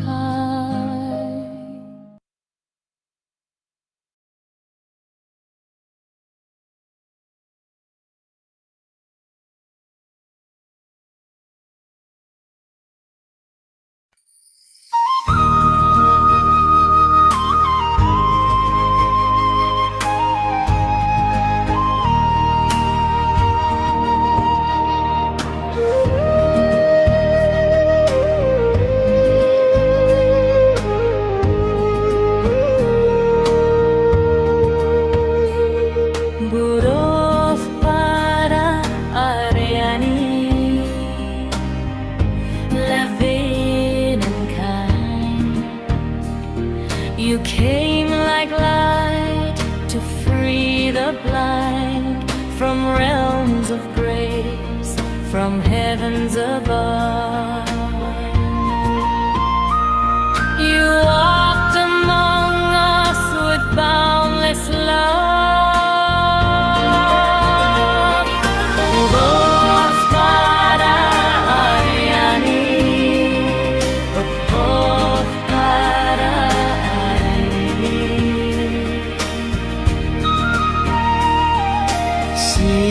sorrow of mankind, lost in darkness, confused and blind. You spread the truth so clear, so bright, the Dhamma's flame, the guiding light. You reawaken Buddha's way, the sasana shining day by day. Through your compassion, calm and deep, you soothe the wound that makes us weak.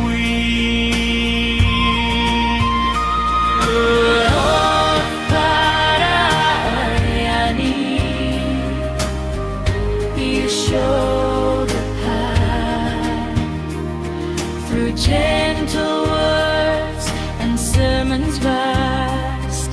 Step by step, you lead us on until the night the fear is gone.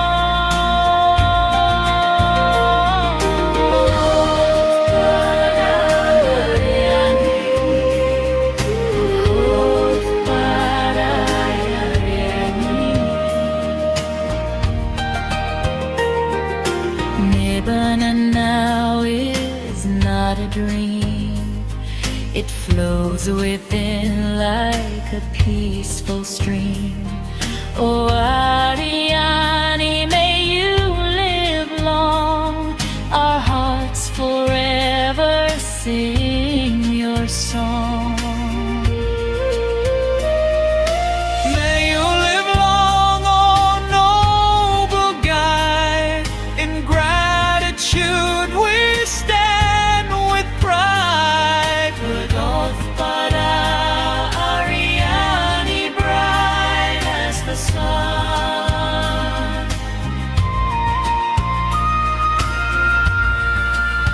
May your holy work never be done.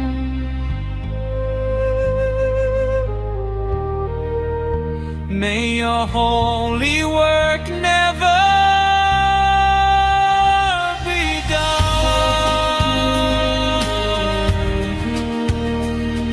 Buddothpado, Ariani, Buddothpado, Ariani, Buddothpado, Ariani, Buddothpado, Ariani.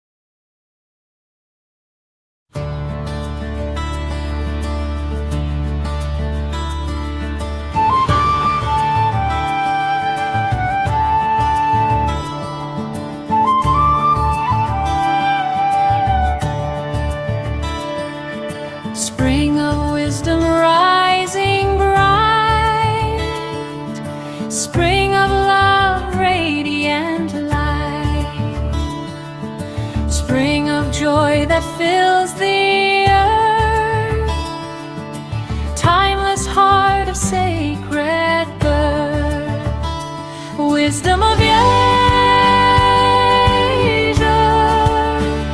shining glow.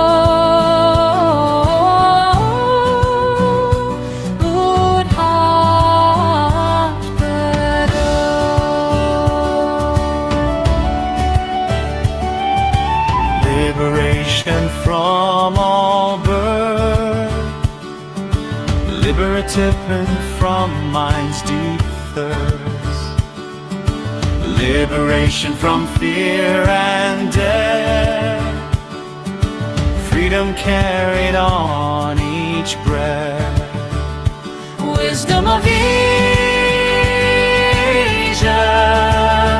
ever aglow.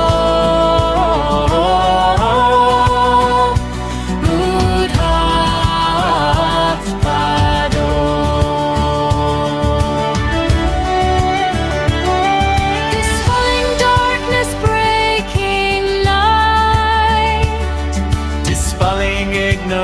dance with life. Dispelling suffering as we rise. Compassion. Opening all eyes. Wisdom of Asia, steady flow. Buddothpado.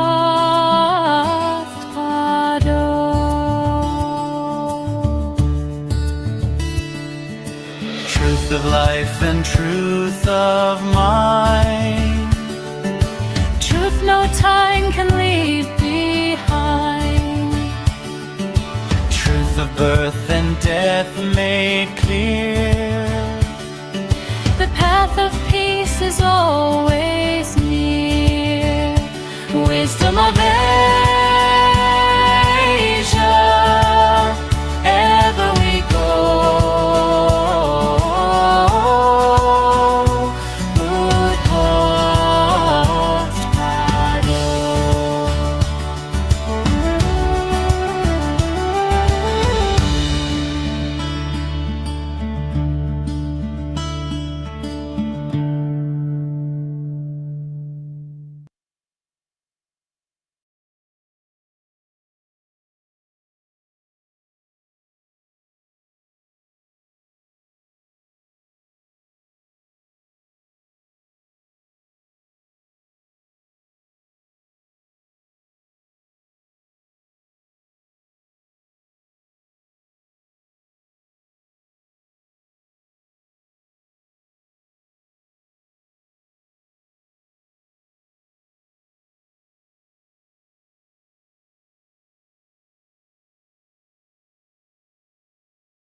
තෙරුවන් සරණයි ධම්ම friends.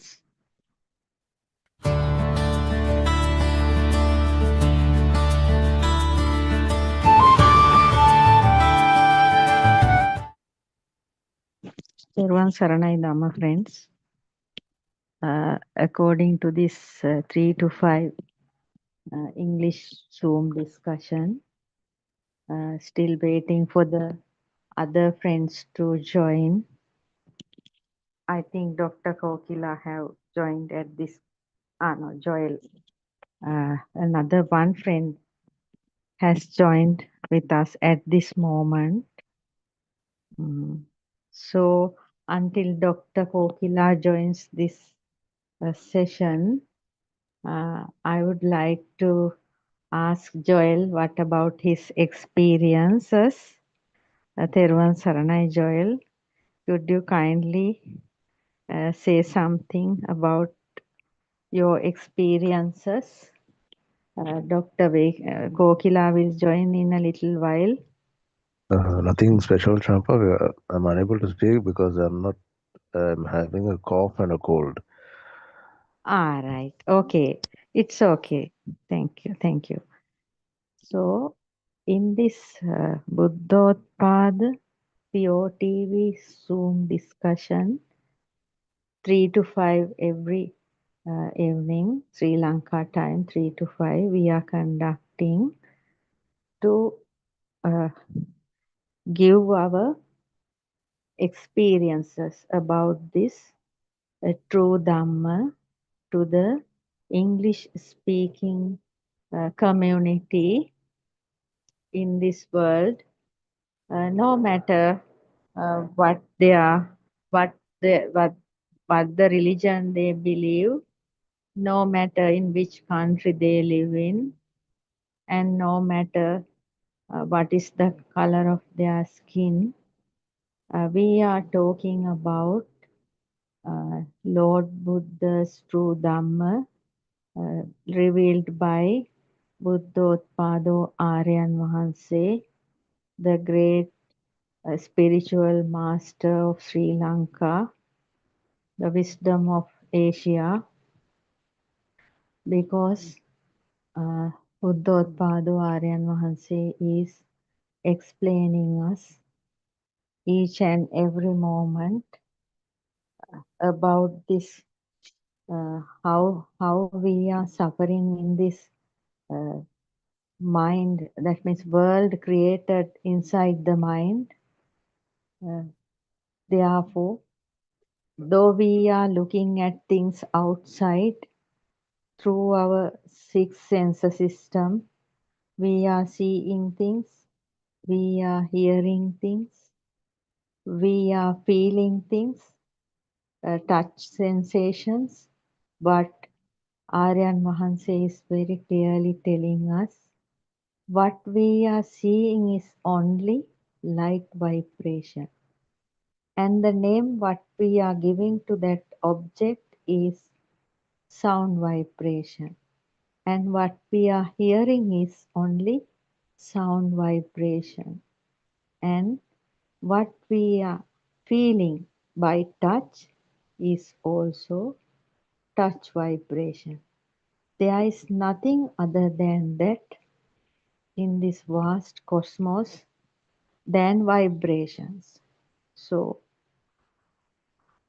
without light, we can't see anything because the vibration of the light, due to the vibration of the light, we can see things because of kind of a vibration happening uh, on the surface of our eyes, and there's a due to that light vibration, there's a shining uh, shining space is appearing on the eyes. So, due to this shining space and the vibration of the eyes and the light vibration, we are seeing things.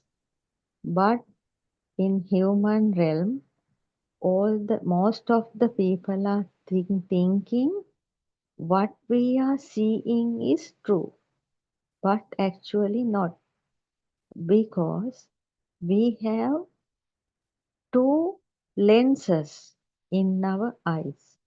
That means we are seeing things through two lenses. That means our eyes is working as a camera at one time and a mirror as one time. That means what we are seeing is only shadows, nothing else. We are living in a shadow world. We are dealing with shadows. So, not only that, there is no soul in this body. This human body is just a machine, like a robot. There is no owner for this body, though we are feeling that there is somebody inside, but it is not like that, because this is only a six sense system created by the nature. So this body is a part of the nature, like other creatures and trees and things like that. This human is also a part of the nature, but we are always uh, thinking that we are not the nature, and we are always trying to come out of the nature, but it is not so. We are actually vibrations. We hear vibrations, we see vibrations, and we touch also vibrations. So there is, due to light vibration, we see things, the shadows creating inside the mind. So we are giving names to those vibrations as names. Those are sound vibrations. From the early childhood, databases fed to the small children. So there is a big database in each and every human being. So they are matching the form they see with the name. That means when we see an object, the eye consciousness is suddenly bringing a name and telling this is what you are seeing. So there is no need to worry about anything. By understanding the true nature of this world, each and every human being can still follow their religion, whatever their belief, but they can understand the reality of human beings. They can understand the reality of human beings. That means we are still thinking that uh, at this moment, Dr. Kokila has joined. Therwan Saranai. Therwan Saranai, Sorry, Doctor. I was in a actually parent teacher meeting. Sorry. It's okay. Okay. So, did you get a chance to listen to Dhamma? Yes, today morning session I listened a bit. Aryan, What about yesterday one? You missed that one too. yes, I couldn't listen to fully. I part by part I was listening to those things, and Yeah. Aryan was talking only today morning, right? Yeah, And yeah. have you heard it, Doctor? Today morning one I heard. Yes. In that, can you remember Aryan was telling about the Arupaya and things like that? He asked questions from those Yeah. people, and they couldn't. They said he asked whether they are in the mind.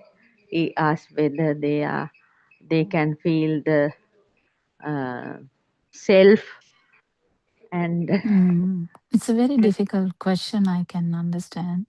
yes, but they didn't give any answer, it seems. Yeah. I mean, they didn't. Yes. It was the same conversation that he's, Done that him. that inner radio Yes. is usually not powerful at all. I mean, I don't think it is powerful at all in a person who has understood this Dhamma. And yeah, but I don't think it will happen immediately. But slowly, you should understand that you should feel this. That is the thing. Yes. But all these metaphors, even about the cloud and thing, you might have heard it even today. Yes. They are metaphors. So they are metaphors that he is trying to give you an idea about how What is this. non-form? Yes. Yeah, it is a metaphor only because otherwise people will just take the example. It's actually not the example. It is a deeper meaning that where you can relate it to anywhere. Yes. I remember he did this another metaphor long time ago with a photo, like a picture. Yes. There are so many things, picture grafted on a wall where no one sees the wall once there is a picture. Yes. Only seeing the picture. It's the same metaphor. Right. Understand. Yes. But the thing is, value of the things drawn on the wall should be 0 for you to actually See the wall. See the wall. Yes. Very true. So that's how it is. So actually speaking, it's not even your defilements at that point. It is because this cup. We talked about the cup. I think Aranwanse also took some example today morning. Like a cup. Yes, he said the cup is So- there, but they are not feeling or something like that. Yes. Yeah, so the understanding this Dhamma, that actually what you see is not Only a light vibration, yes. that should actually come practically as well. In the Yes, sense, it should be fully realized. yes, yes, yes. This Until such, individual works now sometimes really hard. yes. Not very hard now, doctor. It's Yeah, not, I know, but not so, yes, it's not as bad as before. But the thing yes. is, still It's we still there. can do. Yes, It can be only understood, like if you. This is an example. In your case, we can talk like if your mother-in-law or sister-in-law or someone in that family comes and talks about something, then your mind may say something, they don't know what I went through, or something like that might go through your mind, right? yes, yes. Something like that. So that is the thing. No, Yes, it happened yesterday morning that brother-in-law came, shouted, asking my husband to come and gave something from his garden. So I said thank you, and at the same time that something appeared in my mind. That is true. That is true. yeah, that's what I'm saying. Yes. Telvan Sarnai Joel. After a long time, I don't know whether we can talk. He is not well, it seems. I asked him to tell something until Was he there before? Or no, no, I until didn't notice. I was silently waited, right? Then Prabhas sending me messages. Can you talk? Nanda, can you talk until Dr. Kokila comes? I said, no, I'll wait. Then he again telling, Aryan Mahansa is keeping, that means watching about this all the time. Therefore, talk. So I started to tell few things. Then only you came. Then I asked Joel to talk something about him. He said he's not well and bit difficult to talk. Yeah, must be with flu and stuff. Yeah. But Yeah. anyway, Dhamma is the most important aspect. Yes. And these days, what he's trying to say is very important, whether you are with the self or not. It's a Yes. very deep question he asks from Everybody. everyone who has listened to Dhamma for some time. Yes. The thing is, Yes. this even today morning, we understand that it's not that easy. Yes. If you are in the mind, the duality is there anyway, Yes. and the power is there anyway. Yes. But the difference between an arahant and you can't really Compare. Yes. compare, and also can't imagine also, like when the power of the mind is not there, this inner radio will not keep saying stuff. No? Yes. Just imagine that one will kill a person because mind tells so, right? Yes. One will help a person also when the mind tells so. Yes. So yeah, actually Hita Hila and Arima Murandu, that thing matches very well. Yes. So the mind is really the culprit here, can say a lot of things. Yes. Can say good things, can say bad things, can say rude things, can say nice things. Yes. Sometimes mind is kind, sometimes mind is very angry, sometimes mind is jealous, Yes. sometimes very kind of,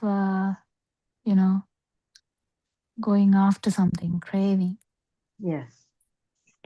All these illnesses are in the mind because mind is like it's a human aspect. Yes. Animals, they don't have much mind. Yes. Due to But the database, humans, this happened. No database. No, the mind means the data. Yes. yeah, database, but with power. Yes. It's power. If it is just a database, it doesn't matter. No, it will be a robot, but this has Yes. so much power in it. That Yes. power is the reason that the database is active. And Otherwise, database is going to be active but no power. That is an arahant. yes. Doctor, today morning Aryan Mahasi was explaining about that cup or something. He said Yeah. the cup is, can you remember that? The cup, the person who listen to this Dhamma can see the cup, but not feeling the cup or something like that. Yeah. It's Mm. as if it is not there. Ah, right. Not that means not taking any kind of interest on the cup, no? If when you say that, it becomes a thing. But Think, yes, yes. yes, when you say, I should not pay attention to this, Yes, no. that's Just yeah. happening without Yeah, the like when you are going in the road, you see yes, thousands of cars. You don't yes, pay attention to that. yes, But if yes, you see a car with something very weird, yes, and your attention might go to that, kind yes, of focus into that. yes, like that. Yeah, Yes, same thing. doctor. There are Yes. so many metaphors you can say. Mm. We Yeah, are passing so many things now while we. same thing with the thoughts. Same thing Yes, with the thoughts. Thoughts can happen, yes, and one thought might stuck, and it will go on like sometimes one thought is really stuck. No, doctor. That is not. I killed a person. Yes, Like for an example, yes, a thought like I killed a person will be stuck, yes. or that that there was a person who was talking about how mother didn't look after her properly in childhood. That Mm. thought is stuck. Yes, but doctor, when we are seeing this, hearing this Dhamma and doing this contemplation, according to you told me, then if there are thoughts appearing and we are just going, that means that we are just clinging to that thought and going for about a few seconds, then at once we can see that. Oh, that Yeah, is true. But not very. there will be a time, Champa, Mm, which may not be even my case, but there will be a time yes, that it will not happen. yes, yes, that is true. So Yes, that thought is actually a control thought if it happens. So you are the master, and the thought will be like the servant, thought. yes. Mm. Yeah, servant. But here the thought is It's the the master, like he is master. trying to control, not mastering like past, but trying to control. Yeah, yeah. Mm. Mm. But Lord Buddha or an Arahant, the thoughts will come, but not a slave of the thoughts. Yes, that is the difference. Yeah. We mind is coming under the wisdom. That is what. Wisdom only. If you Yes. really feel that the cup is there, Mm. you can't help it. Yes.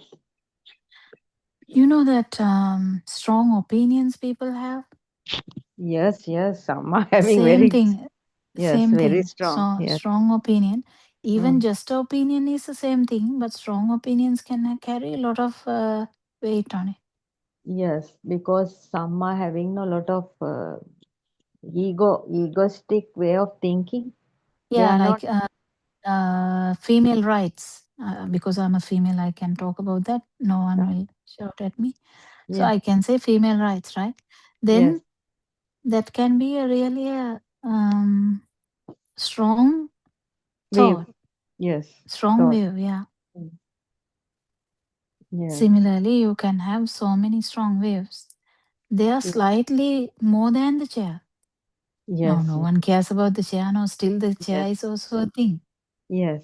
but it is bit more than the chair. So there are so many patterns of thinking which can imprint on the system Yes. and leave a very long impact. Yes. So that person will feel that thought is real. Because Now, doctor, female no? rights or something like that will be felt as really there, like, but Yes. you can't really say it is not there. It is there in this world, yes. But actually speaking, it is just this human system, this human dream. Yeah, we can talk about that. Yes. But Because most, we can't talk about that in an animal realm or any no, other no, realm. But no. we can talk about something like this because our human mind works in that way. Yes, because most of the people are not flexible enough. No, doctor? That can be personality trait as well as the views. Yes. To understand that every view is a view, Yes. yeah, that comes from only from the wisdom. Every view is a view. So Yes. every single sentence you talk is actually a view. Yes, yes. RN1 So is if you are saying that. taking something seriously, That is, even if it is uttered in your own mind, yes, it's a that view. means you are actually with Maya. Yes, yes, yes. Right, right, right. Now, when you say 40 years I have suffered, and if you really, really think that it happened, or Yes. it actually is something because you are uttering it now, no? Mm. So that thing, that is the Maya. Yes, yes. That means somebody was there. The meaning is that No, self. somebody is now here. I'm not Now talking here. about even the past. Yes, now It is here. now, here and now. Here and now That talking about thought, the past. Yes. that thought is a thing. Yes, yes, doctor. Yes, I Now understand. imagine if you say Yes. something like this Dhamma is helping me or something like that. If you're really saying it with so much power, same It thing. is also, yes, it is also the self. Yes. Same thing. That power, if any word is carrying power, that is the mind. Yes. But Then, you can say it forcefully also. That's what yes. Aranwansa is saying. The Tucha Potila, the Lord Buddha was shouting at Potila Thero, the Potila Venerable, Yes. saying Tucha Potila. That is in English, maybe like Rascal. foolish, Foolish. kind Yes. Yes. of thing, no? Yes. But uh, then can you say that the Lord Buddha is actually having self there? No. No, no. So that He's there is a, attacking to the self. He's attacking to Portila's self. No? yeah, true. But the thing is, so Mm. the sound is not the thing. Yes. Actual word is not the thing. Yes. Internal power is only felt by Lord Buddha. Yes. Yes. So when you say something, internal power is felt by you. If you are not a master of this Dhamma, internal power will not be felt. Yes. Yes. You will not know that you are talking with power. Yes. Yes. Very true. Yes. So that is why now, if you actually understand that and this power, Yes. you It can will talk slow without down. power as well. Yeah. Right. Right. You can think without power as well. You can do actions without power as well. But there is this wisdom which should be there with the feel. The jnane. Jnane is the feels, right? Jnana is, that means jnana is That's always. where I said the word feel is used by Aran Wahanse all the time Right. to talk about this jnane. He doesn't talk Mhm. about anything else. Yes. So he's not talk about sensation of the sensory organs. He's not talking about sensation of sensory organs. When he's talking about mind or the feel, he's Yes. talking about jnane. Yes. So he's asking basically, do you have jnane or not? Yes. I heard today or somewhere the Dhamma sermon. Aaron Wahanse, while going in some the sermon, Aaron Wahanse said, wisdom means the awareness and the awareness plus the some other thing. Can't remember. That is how the wisdom is increasing. Wisdom, that means awareness and the feel is becoming wisdom. Yeah. Mm. Yeah. Mm. So the super awareness is also kind of the jnana. Jnana. Yes. Super awareness, the word we use for that, because this is all about whether the self is not there or whether it is there. Yes. Doctor, that means what we are seeing without power even, what we are seeing means that is self, no? What do you mean? If I see a tree outside, Are you seeing a tree now? yes, attention goes to that tree, no? No, even an arahanta, attention can go. But the thing is self view and the self perception. This we have to actually get this right. Then only you will know that the power is not there. Yes. Renwansi said in one sermon, ඉන්නවා වගේ ඉන්නවා කියලා හිතන එක self That is self view. self perception. ඉන්නවා වගේ දැනෙන එක self vibration. That's a non-form. Yeah, okay. Yeah. Hitaneka in the sense the hitaneka. So hitaneka view also hitaneka, but ඉන්නවා වගේ දැනෙන එක. perception is also in the mind. Yes. ඉන්නවා වගේ හිතන එක, right. That is what, no? That is the self-perception. Self-thought. Yes, self-thought. And ඉන්නවා වගේ දැනෙන එක self-vibration. Yes. Self-view also the same, no? Self-view is like, the female rights. Our views. That means it's a strong view, no? That there is a self here is a strong view. Yes.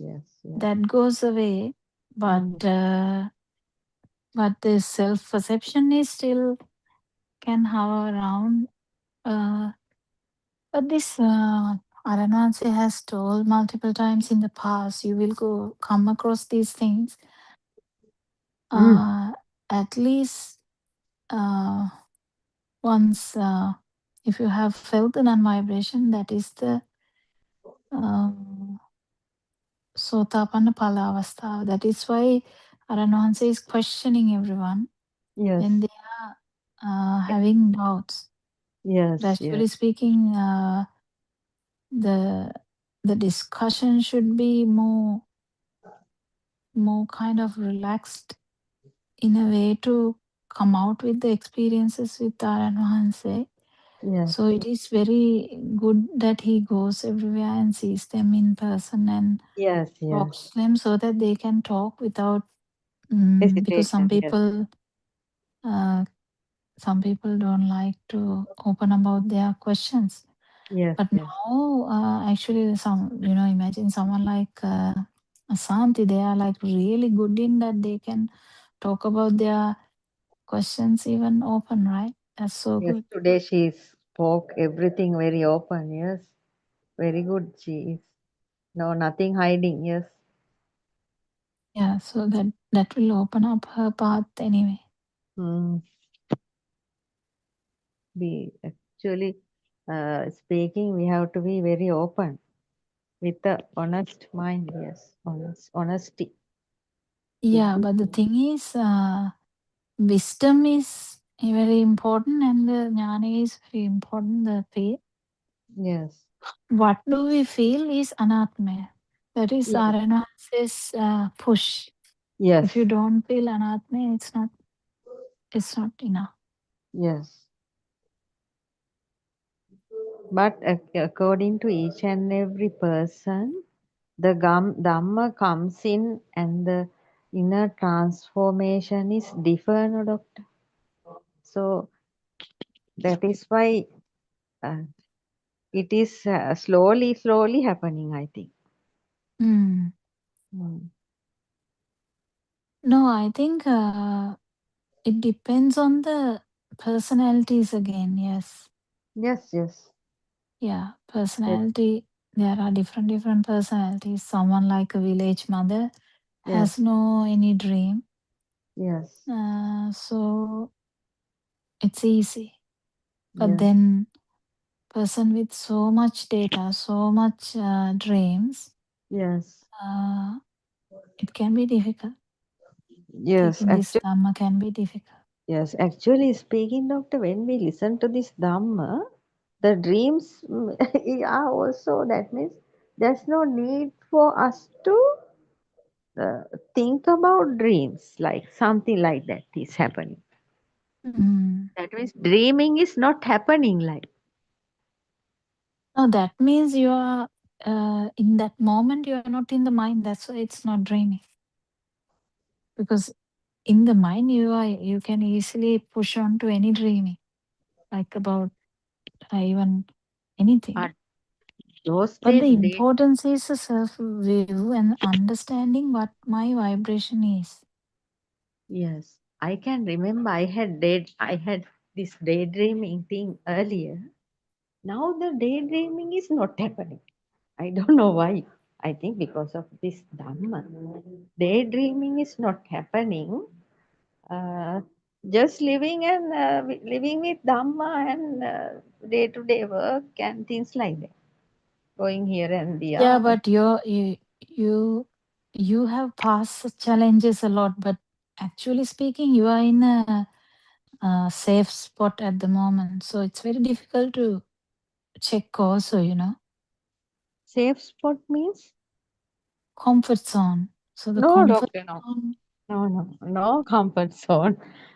No comfort you zone. are, you are right in the books. That is a comfort zone. You No, are listening to the Dhamma, that's a comfort zone. There, doctor, from the morning I was trying so hard. We have another challenge now. No?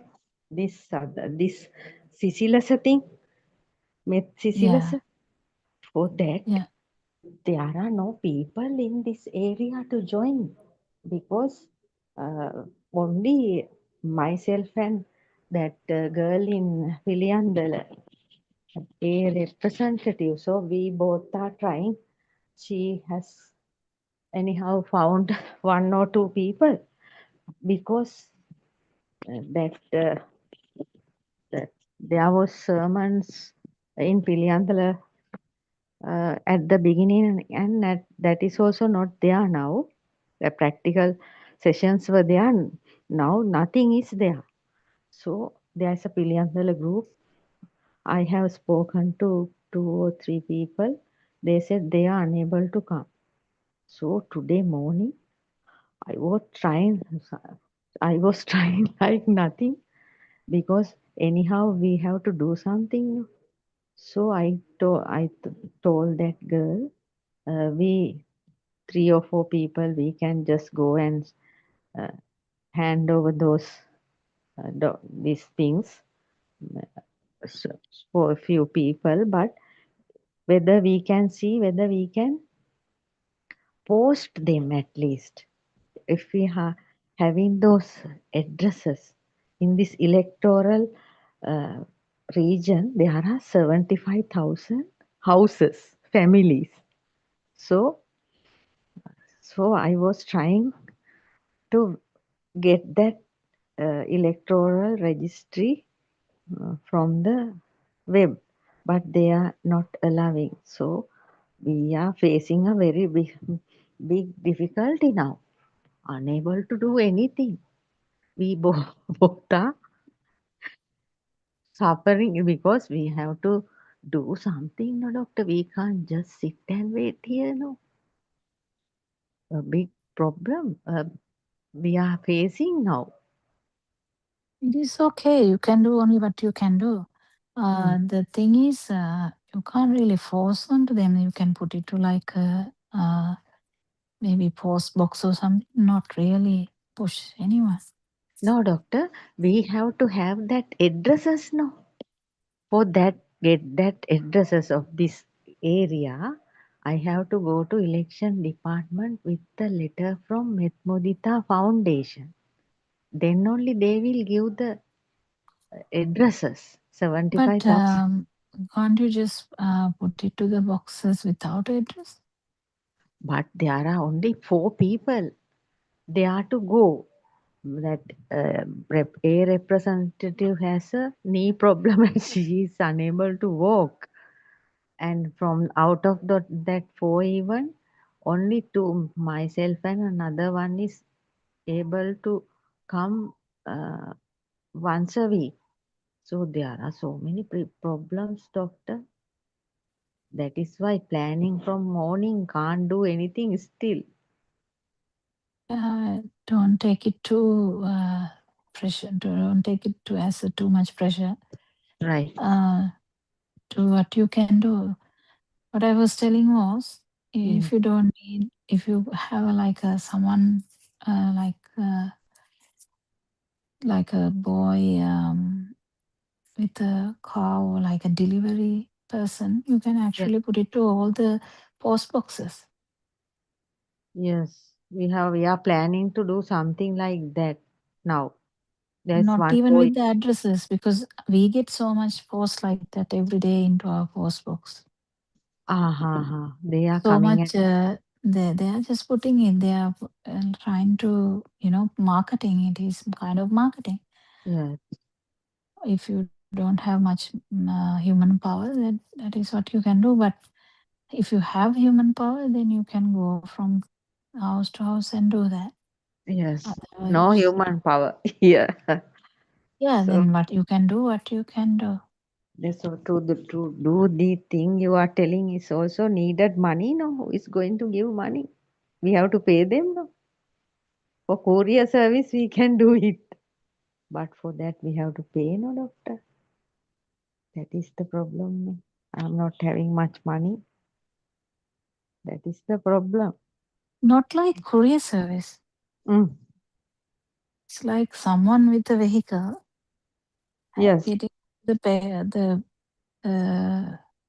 the or the letters and go on Yes. putting into Yes. the post boxes. Yes. Yes. Now we are. Not like a courier. Yes. We are trying to do it, but for 75,000 houses. You see, it's not very easy, but we are trying anyway. Oh, okay, yeah, Mm. that's a lot. Yes, because Colombo area, there are a lot of families, no?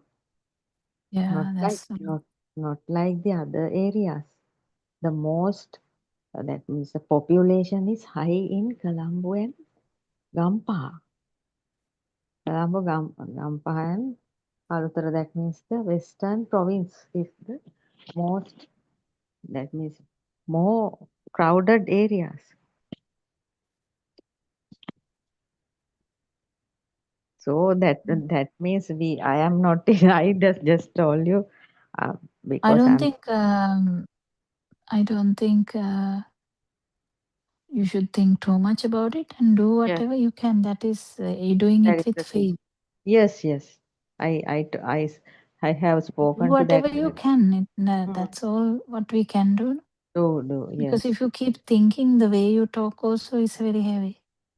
yes. Today I have thought about it, but finally I told her, but we shall do whatever we want with whatever we can. I think all the system must be very expensive in Sri Lanka now, but Yes. because back in the day we just have to, find a young person who is willing to do Yes, the she said that Arosh has told me there's a person like that. He's a driver. We can use him for once a week. So we are trying to do that in that way. We'll see what we can do. But I yeah. told her to tell this correct, the actual story in the 4 p.m. Zoom, Sinhala Zoom about it. Mm. Mm. Yeah, when you talk about it, Champa, it sounds as you have taken that It, also yes, very much power. yes, I have taken it. Actually, it happened to me, doctor. Because actually, it's a very big help for others. No? The Mm, people are suffering like nothing, doctor. They are very much suffering because some don't have much to eat. Some, that means with a family of 3, 4 children, very difficult to live, right? mm, Not easy. Not easy to go to send the children to school. Not easy to go to work. Everything is very expensive. That is why everything is becoming more and more expensive day by day. So giving this message is actually a good thing for them. They will somehow relax a bit if these leaflets will, they will, when they receive these leaflets, Aryanas is telling how to worship Lord Buddha. They don't know that even. mm. How to get this, overcome the suffering. How to realize Nibbana, and everything is included in those things. හිතේ දුක නැතුව ජීවත් වෙන විදිහ. Everything is there.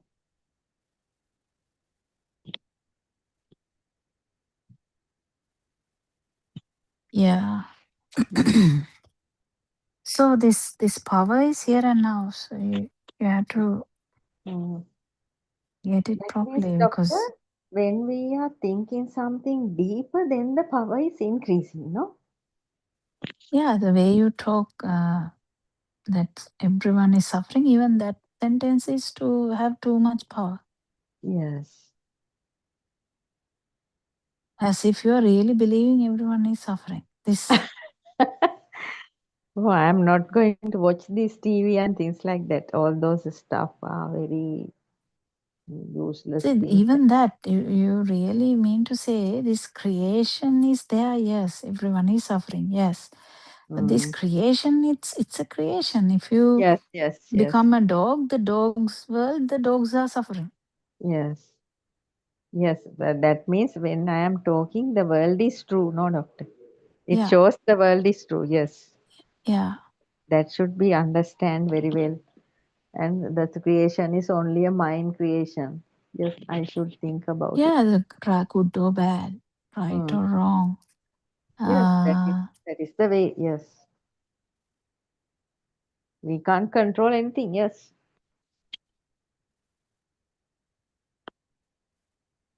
yeah, we can't. Nothing is happening according to our way, no?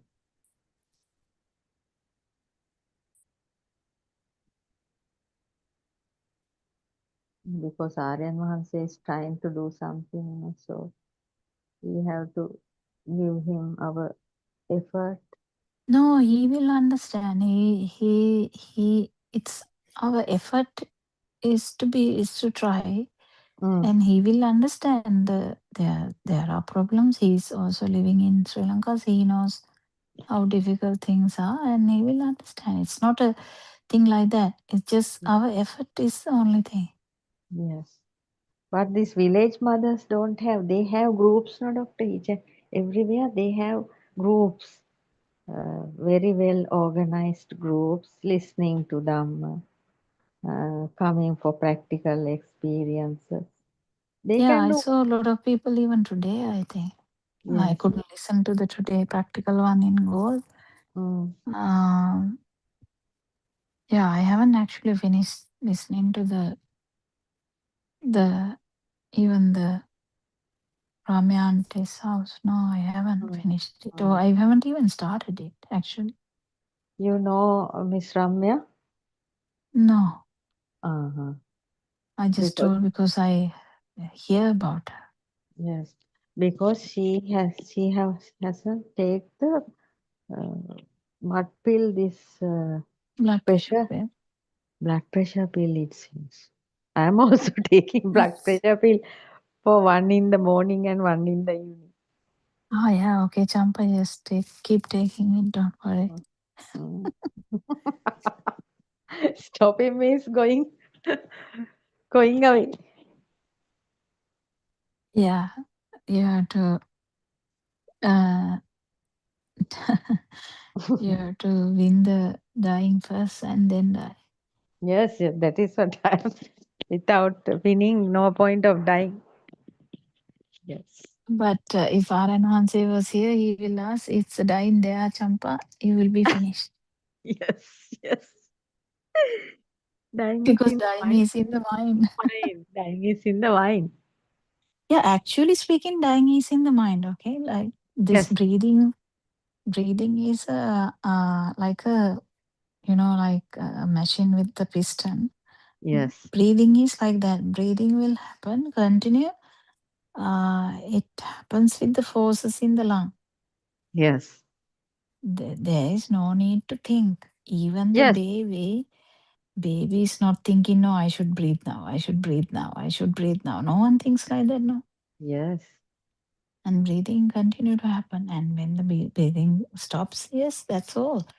But the Hmm. thing is, people have so many ideas now. People come with so many ideas about death also. Yes, So they ask, is the death painful? Or is the death, how am I going to die? What is yes, going to happen to me?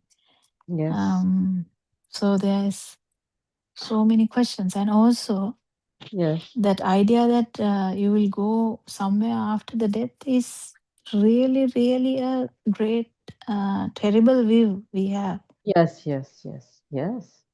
Because There's no going. There's no going. No? there's no Only, going in the sense, now yes, you are talking to me, mm, that is the thought. yes, That is the actual, uh, the arising of the self view and the self perception and the self vibration. yes, It's just for a moment that it happens, not like the end of this breathing. yes. This end of the breathing is a different aspect that people thought that is the moment that you die. Uh-huh. Actually, dying happens even now Yes, with that means, doctor, with when the every thought. So thought, table, yes, yes, every chair, thought, cup, the yes, how many thoughts that you told now. yes, Every thought each, you didn't know that you died. That's the whole problem, yes, because it's only you feel like there's continuation all the time. mm. Each and every object we see then appear and disappear means that means the born with the appearing and dying with the disappearing of the object. Mm, That is what now happening. Yes. yeah. Mhm. So the every thought is there is happening, like, but the thing is, because of the speed of the thoughts, you can't find it. Yes, we can't see the where part. Udaya part can see naturally. The mind can see, no? Appearing is, Even that is difficult. If it is too fast, you will think about 100 things and then come to the sense. yes. No, that I am having that experience of looking at the mind. Therefore, Mm. when at once a thought appears, I can see. That means there could not I can see. Otherwise, it's just going, just appearing and disappearing. There, vettagaman I can see that because I can see the mind while opening my eyes, while doing my activities. I can see the arising of me there Mm. because of that practice, chittanupassana. It's naturally happening.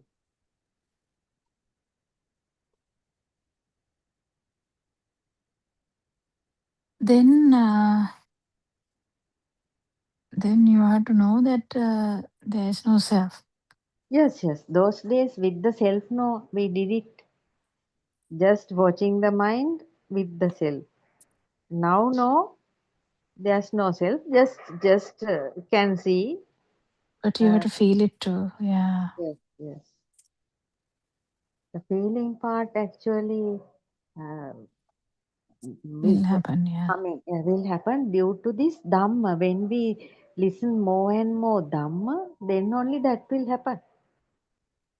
No, Yeah, this understand. thinking, Chittanupassana, Champa, Yes, when you look at a cup also, it is the same thing. yes, The cup. But I yes. think what you are trying to say is maybe the hita inneka.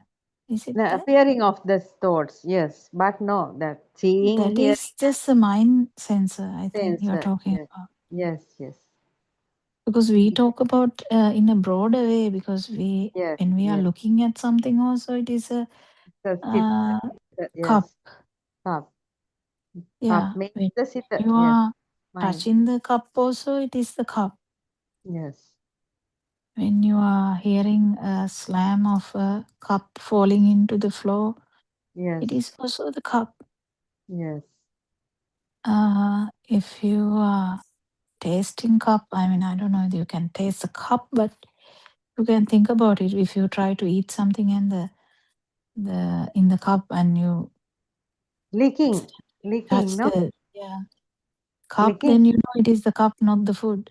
Yes, yes. It was And done in the early childhood, no, licking the cup. yeah, so Play. so that's what I'm saying. So did you actually just keep looking at the thoughts, the thinking in a Mm. radio? Are you talking about in a radio part? Yes, yes, doctor. In a So radio. that's only one part, darling. Yes, yes, yes, dear doctor. Yes, yes. That moment, every moment, seeing, hearing, and feeling is also should come to No, there. that's not the actual point I'm trying to say. I'm trying to say your Dhamma should expand. Yes. Then everything you don't have to keep watching. No, no, no need to keep watching. The still appearing can see Yeah, but my that mindself. is also with the doubt, no, that it will be a bad thing or a good thing. No, no, no, no doubt. No doubt. They are just seeing and disappearing. So what's Or the idea of that? no, doctor. Because of that practice, it is happening. Not Yeah, but purposely. what was the underlying agenda for you to practice that in your case in the past? Because that priest told us to understand your mind and thoughts, the defilements. That can be understood like that, no? Are you When actually looking into the thought? A bad thought came or good thought came like that? good, not the good or bad, when when the thoughts are appearing with aversion or delusion or with lust or something like that, anger, we can understand it, right? Without the proper knowledge of Dhamma, we did it, no. But that practice is helping now in a way, because can each and every thought most of the time can see the thought appearing in the mind without the self now. We know those not purposely doing that. No, purposely not doing anything, but at once while I am washing pots again, Then the question is about the alive feel. alive feel in the sense the self alive feel. Yeah, because now this has gone into different aspect now. Yes. Dhamma is talking, actually Mm. piercing one thought. Yes. So you are just watching thoughts. No, I am And doing the piercing when there is a difficult thought. That means if no, it is that's not the point. Now, that is not the point, no. Cup is not a difficult thought. No, doctor. That difficult means if it is coming again and again, then I am piercing it. Otherwise, not. Yeah, but now you can say fan. Fan. What can you say about the fan? Fan is a difficult thought. No. Difficult in the sense. No, what I'm saying is that is wrong. Yes. Difficult in the sense I am just telling again and coming. Some thoughts are again and again coming. No. Yeah, your home again coming. Your thoughts are also again coming. But what I'm saying is even the brother-in-law can come again. No? But what I'm trying to say is yes. Every thought has this alive feel. Yes, doctor. That is true. But we don't feel it, no. Maybe there may be a life feel in each and every thought. But if it is stucking only, we can feel it, no. Yeah, that's a different aspect. That's what Aran Hansi said in Dombokoda that day. He said, no, that is the initial aspect that everyone looks at, whether the burning is coming or not. Yes. But even looking at a cup, there is burning. Do you know that? Yes, that is true. If even without the burning, the self is there. That is what he told. Yeah. Do you know how? That is the one can you please tell me about No, it? tell now. No, I told it that day. I want you to tell now. You are looking at a cup now. Yes. What is the burn there? Because it looks like existing. Yeah. So you know That's the answer. all. Yes, that's all. Yes. Yes. If the cup is existing, that is the burning. Yes. That's a deeper way of burning. Yes. That's not overt Olarika burning. That's not a burning as such. Yes. But doctor. it is still a burning. Yes, it's still a burning, yes. That's what Aranvansa is saying. Everyone has to understand that is the arupa. Right. It is there, no? The feeling that the cup is there. Right. Now only I can remember that. Yes, correctly. Correct, doctor. Yes, I follow it now. The feeling, the cup is existing. The cup is there. The bed is there. Pillows are there. Yeah, but once you understand Dhamma, you need to get this properly though. It has to come from the feel side. Yes. That one time you will understand it's not actually existing. Yes. When it is not actually existing, your life feel is also gone. Yes, doctor. I am now That's what looking at... Aranwansi is asking. Marila තියෙනවද කියලා. මැල්ලා ඉන්න පුළුවන්ද කියලා. Yes. Because you showed me the way of looking at it. Now I am contemplating it. No. Sometimes, not all the time. The bed means only the light vibration, sound vibration, and touch vibration. While walking also. Only the... No, that means your mind is active. So don't do it too far because you will go into thinking. Yes. Yes, Time understand to time. it. That's enough. Yes. Time to time, I just do it for a while because I can see it that way. When I am sleeping, I am remembering that and sleep. කප් එක තියනවා වගේ දැනෙන එක තමයි මේ ඉන්නවා වගේ දැනෙන එක. දැනෙන එක. Existing feel, life feel, alive feel. Yeah, existing feel එක තියාගන්න දඟලන එක තමයි self. Self, yes. Existing feel එක තියාගන්න දඟලන එක. තමයි self view. Self? No, it's a self. That's the power. Yeah. That's the power. Yes, self.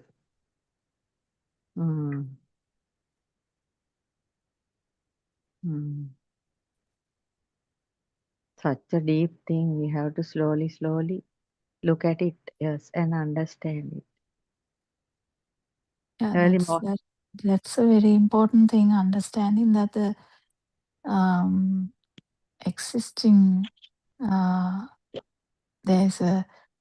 there's a view also that we are existing. That's a different one. That's a very difficult area, that breaking that view. Yes. But it's Yes, a catch-22 because you have to actually feel this to break that self-view also, yes, like a cycle. Same thing like the Paticcasamuppada. yes, Same thing. This is also the understanding Dhamma is also like that. You have to at least die and see to understand that there is no death. yes, yes. Actually, it should happen. No, can't do forcefully, no. Yeah, but Mm. the pattern you have to understand that it's not actual. It's a deeper understanding of Dhamma, not repeating it in your mouth or repeating in your inner radio. Yes, just to remind it, just to keeping Yeah, it. but drop that because you might get used to that. Right, Just right. understand it.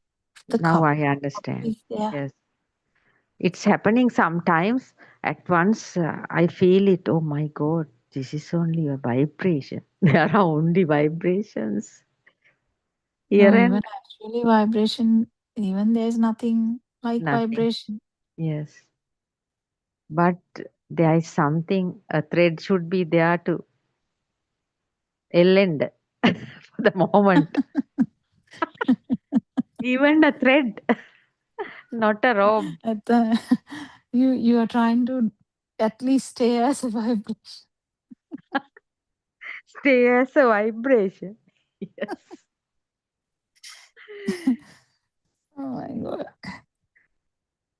Why do that means from the early childhood, from the teenage as a teenager, wo- trying to find it and finally found it, and now sitting on it. Mm.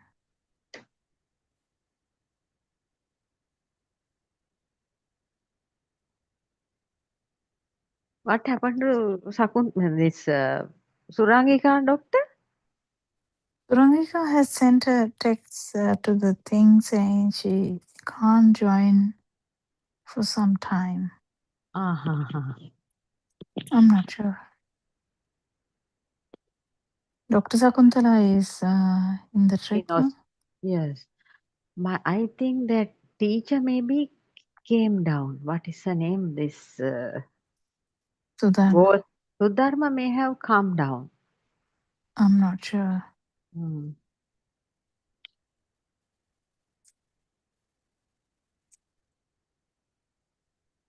Yeah, Dr. Chandani is busy until 15th of June. Yes. Then only she will come back. Yes. But this actually this discussion is very important. If we can find somebody else, it's very useful, I think. Yeah, I mean, we can't force anyone to come. Mm. If someone should think and come. Yes. So that's the thing. But main important thing is this chair, feeling the chair is there, Yes. feeling the clouds are there. Yes, doctor. That is a very wonderful thing, doctor.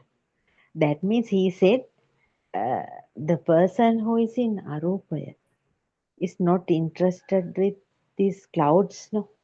He's interested with only the deep sky. Mm. The people who are, that means, uh, enjoying clouds and things like that, mountain ranges, trees, this and that, they are in the mind, it seems. No, doctor. Mm. Yeah.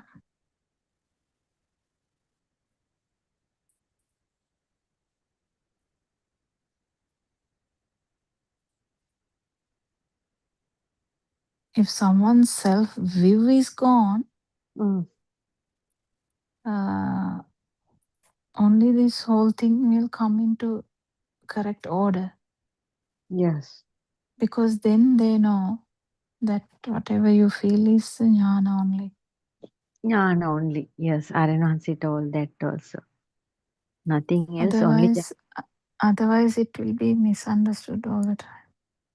Yes, yes. And he spoke about that tree, though the tree branches are shaking, but the tree is still. Nibbana is like that. Mm. Mm.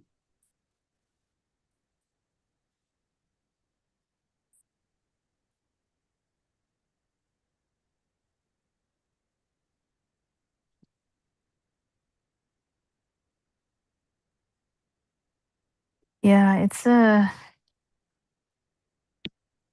he is trying hard to give it to everyone. Yes. It will come, I think, when more people, he's meeting more people, then it will naturally come. Yeah. Mm. One day a lady talked in the Zoom, 7 Zoom, not recently, about 1 year back. She's in her home helping, doing only homework and helping son's family and doing all the kitchen work and things like that. When she talked, Aryanvasi said, "You are far more beyond like that." She's only me listening to Dhamma and just doing the homework, but not coming to talk to the Zooms also. Very, very much not coming to talk. But Aryanvasi said she is very far beyond. Like that, it's different to that means different. Each and every person is different.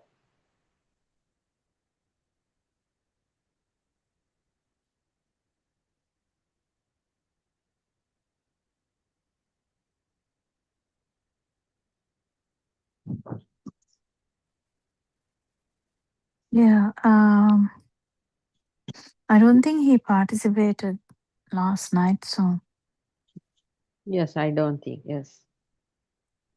Day before, yesterday also not there. The morning one is do we for have Pratipada tomorrow also?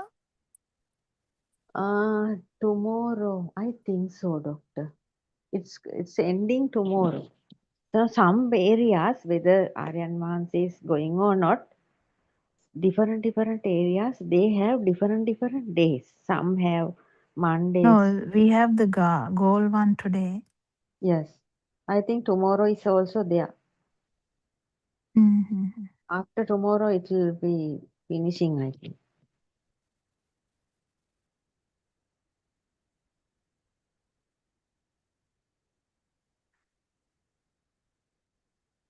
But Yeah. sometimes very difficult to listen to those sermons while listening. Then can't this some kind of difficulties are appearing. Halfway only. Technical issues are there, right? Yes, yes. Something is happening and can't straight away can't listen. Mm.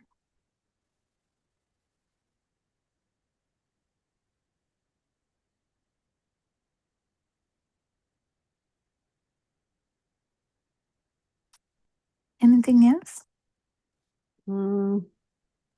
Nothing much, doctor. Actually speaking, you mean, doctor, when talking, that means the power of voice is increasing means we can control it, no? That is the No, you can't control it into a point. Uh-huh. You controlling, you mean like voice control? Yes. No, voice control, I mean, people do voice control even in different countries also they do voice control. Yes. For this But artistic, yes, music things, so they do that. Yeah. yeah, but Mm. that is not actually, if the thing is a thing, Yes. uh, Power is there. that tone is Different. going to change anyway. Yeah. Right. Tones are changing according to the objective stimuli.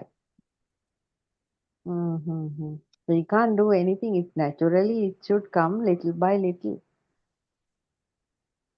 Yeah, you can understand that if you are talking about something very particularly, then The power is definitely high. Power is high. power is there, power is high. Yes. So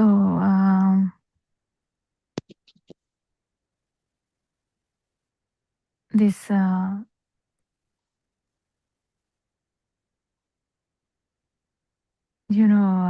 feeling it is Yes. also good. So this there are so many fields now. Aran Hanse also said that.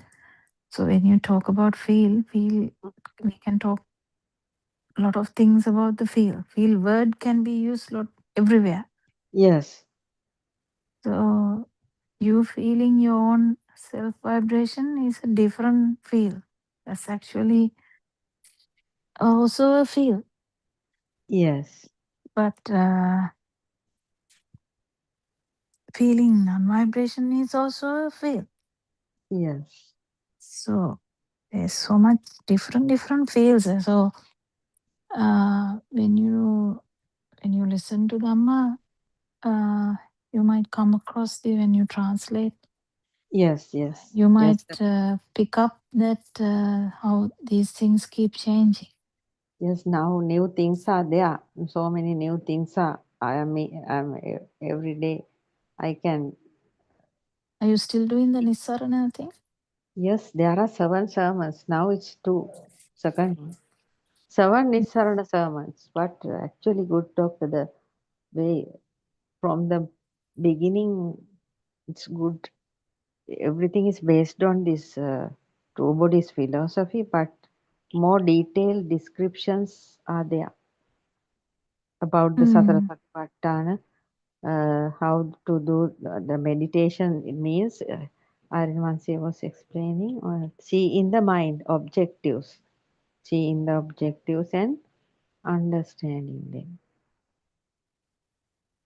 appearing Yeah, and that is disappearing. the actual Chittanupassana, not Yes, watching yes, your own mind kind of yes, thing. But yes, watching your own mind will actually help in a different angle after um, to actually catch which one is more powerful. yes, because according to Aryan Mahanse's teachings, uh, very easily now see, the things appearing and disappearing can be seen without a difficulty. But disappearing is not very clear. Uh, Appearing can be seen and understanding. That is what this uh, A insight සිතුවිල්ල meditation. තියනවා වගේ දැනෙන එක is a different thing. Yes. Not the සිතුවිල්ල, doctor. The perception is the තියෙනවා වගේ දැනෙන්නේ. Not the සිතුවිල්ල, the perception. එහෙමනේ එන්නේ. Yeah, but if you're thinking about your son, just imagine son didn't give you a call. Yes. So you thought about son and Yes. keep thinking Yes. how much power that thought has Yes. is I only in the field side. Yes, you yes. can feel how much power it has if you have Dhamma. That is also kusale. Yes. No, yesterday he called us yesterday morning. Then I'm always thinking I must contemplate when he is talking. But actually I am forgetting that. That means when he is talking only the contemplation should be there, no? Oh, I am seeing a light vibration like that. It didn't happen No, yet. that's not good. Hmm. That can be very like අර කරේ තියාගත්තා වගේනේ ධර්මය. No need to do that. Yes, yes. Okay, doctor.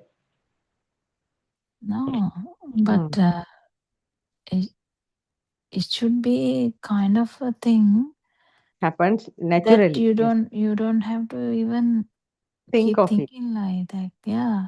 Yes. දෙවරක් දෙක හතරයි කියලා දැනගත්තට පස්සේ ඉතින් දෙවරක් දෙක Alone. හතරයි දෙවරක් දෙක හතරයි කිය ඉන්න ඕනේ නැහැ. That is the most. That means that is the most hidden part of this Dhamma, no, doctor. Because if we go to think, that is the end of. Yes, that is true. Then there will be a person who is looking at the mind and understanding the Dhamma is creating, no? Yeah, take it easy. Yes, yes, yes. If Only you know that it's understand. a sound vibration, you don't have to by heart that this is a sound vibration, this is a sound vibration. No, Yes. it's a lie. You know it Yes. is sun. Yes. Yes. You have the picture. That is normal. Yes. That is You are normal. not trying to get dementia or anything. No, no, no. Yeah. No, So when your son gives a call, Yes. naturally the son's picture will come. Yes, yes. ඒක දෙයක් වෙන්නේ නැහැ. It is a different thing. Yes. Otherwise, you will get memory loss. If Yes. son is calling, you don't know who is calling. Yes. That nonsense. Right, right. Okay. Looking at different angles is bad, yes. Only should see the correct angle and just let it go, no? Yes. Yeah, I mean, even if someone is like Lord Buddha gets a call, and Lord Buddha is struggling, asking Ananda, who is giving this call? I can't understand. He doesn't say that. He will know who is giving the call. It's okay. Yes, It's yes, not the yes. point. It is becoming a thing is a different thing. Yes, doctor. Yes. Very true. And vice versa. When you look at bread, don't you know that it is bread? Yes. The word will come now. When you look at a at it, glance. Yes. at a glance, you know that it is not Bread. roti. Yes. Yes.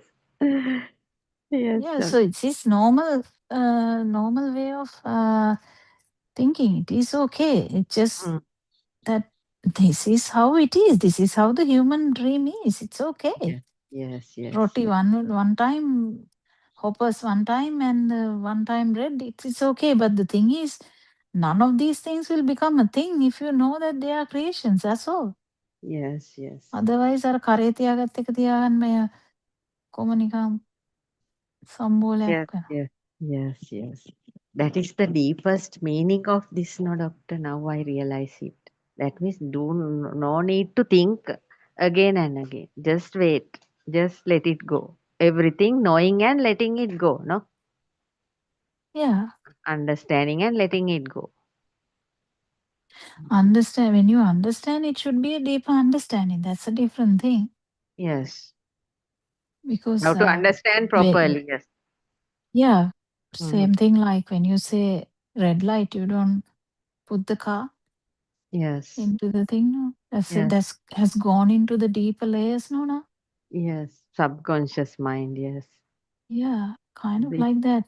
You see the chair, but it's not a thing.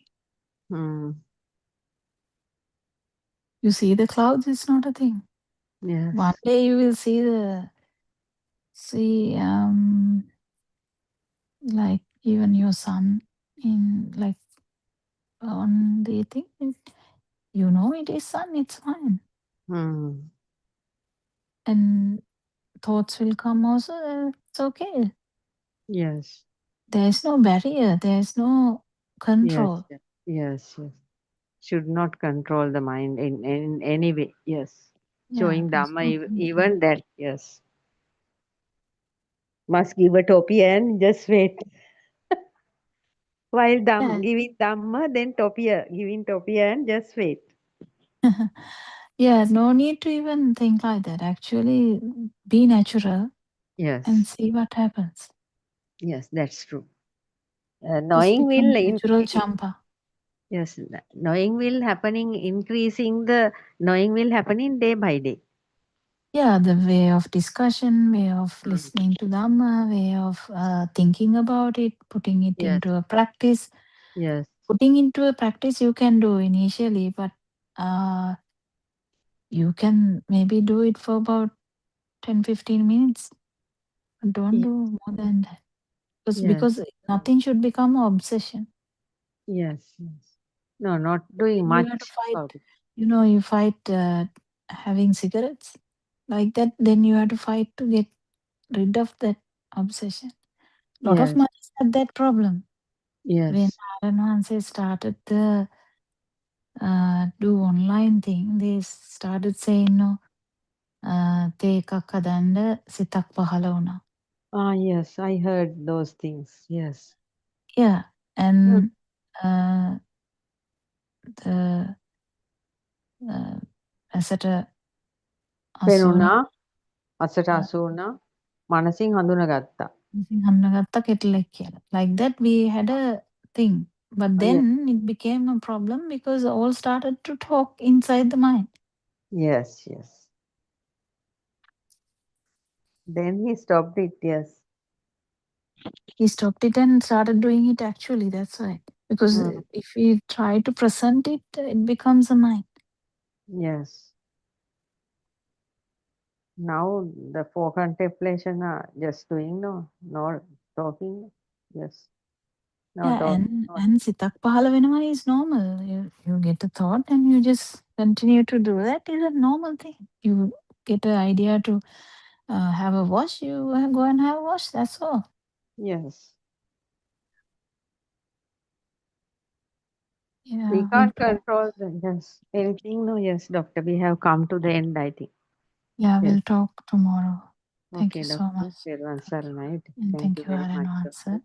Thank you all the Dharma friends. Thank you, Aryan Peruvan.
Good afternoon, everybody. Everyone, everybody. Let's continue with the book reading. The True Dhamma Has Awakened, Volume 2, page number 38. But what if you see the pure truth in that thought? Then the book ceases to exist, and you will realize the pure truth in that moment. Seeing the truth in every thought is the way to go on the path to attain nirvana. Seeing the truth in each thought is our path.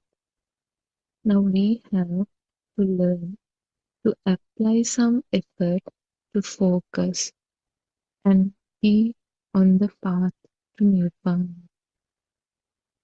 Our goal should be to study and understand the Dhamma very well.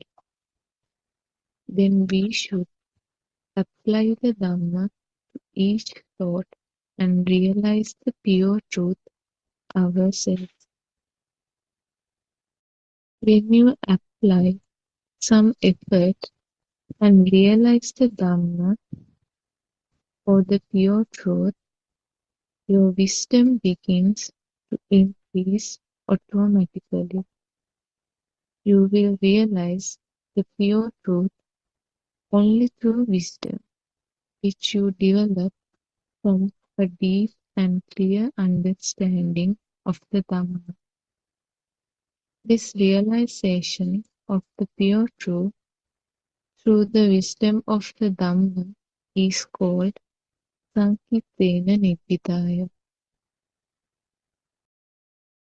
It is with wisdom that you can realize the pure truth. You have to apply a lot of effort to go on the path and to realize the pure truth. One of the most important things you need to do is to listen to many sermons as possible. The Buddha preached many sermons so people at various levels of understanding could easily understand the Dhamma. If you study the Dhamma very well and follow the path of the Buddha, you can become an Arahant, the fourth stage of attainment on the Supramundane plane, Lokottara Bhumi. To analyze the Dharma that nothing exists, you can be in any of your four body postures, Sakara Iriya. You need not necessarily be in a seated position or the lotus position. Actually, analyzing your thoughts could be considered as the only meditation which will help you to be on the path.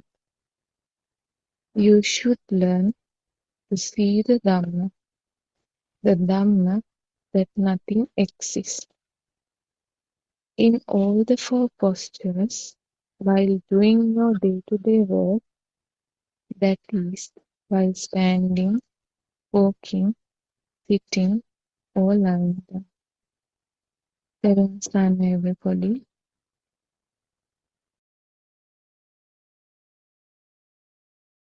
Sanai, Triple Gem bless you all. May worship our announce and start the discussion. So Shani was reading about the thought and actually said a very important thing in that where Atar Anse has talked about is what even Lord Buddha has told is that if we have to understand Dhamma, we need to listen to Dhamma as much as possible, yes. And because in the beginning, you might not even catch the depth of it. But you go on listening, you will realize that it's not as superficial you think, and will continue to catch the depth of this Dhamma, because it goes on to non-vibration. Aran Hanse's explanations have never stopped in the middle, and that is the beauty of this Dhamma as well. So if you can understand how this went on, how thought has this additional power, or has this feel of existence or life feel, how this has happened. And when you keep understanding that, you keep understand that it has things that you have to feel too, and that is also part of the things that you will actually learn from the sermons from the beginning as well, because Aran Hanse never stops talking about Dhamma, which you have to be feeling, that you have to feel this Dhamma. He has been talking about this every day in kind of every sermon, and as well as recently he is talking about it a lot. So when we talk about this Dhamma or the truth, that is the most important thing, the truth, because non-Sinhala speaking countries, specifically English speaking countries, they have different beliefs, different ideas, different attitudes towards any religion. So they might say it is a religion. Why do we have to listen to a religion? We have a religion already. But the main message here is not about a religion, not about a thing, not about a country, not about even this world, not about even this world of humans. This is about existence. This is about consciousness. This is about every being. So that is the truth. I mean, if it is only relevant to humans, that can't be just the truth.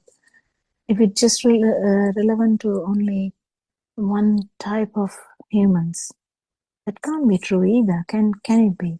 Can it be just the truth? Can it be only true to Buddhists, or only true to Christians, or only true to Muslims? That can't happen, because truth is truth. Truth can't change according to the groups, according to the anatomy of the world. Can't change like that. So truth doesn't change. Truth is the same. So what is the truth? Truth is about how consciousness has come to this, has this extra power, and how we feel that it has a thing. How this self-perception has begun. How this extra power has made this self-perception, and how that has brought this self-view. In self-view, we have the view that there is something. And of course, if there is something, there's always the idea that the viewer or the person who feels it will be there. So if you're seeing something, definitely you are there, even though you don't have to even tell that, because that is the perception. You just see the tree, but if you feel you are seeing a tree, then definitely you are there, but you don't have to even think about it or talk about it. It's just a perception that you have unknowingly, unconsciously, we can say actually, or we can say subconsciously. These are just words used in English vocabulary to say a few other things, but you can use it. We have to be careful in using words because someone can argue, what is that, what is this? But we are just using it to actually extrapolate how these work.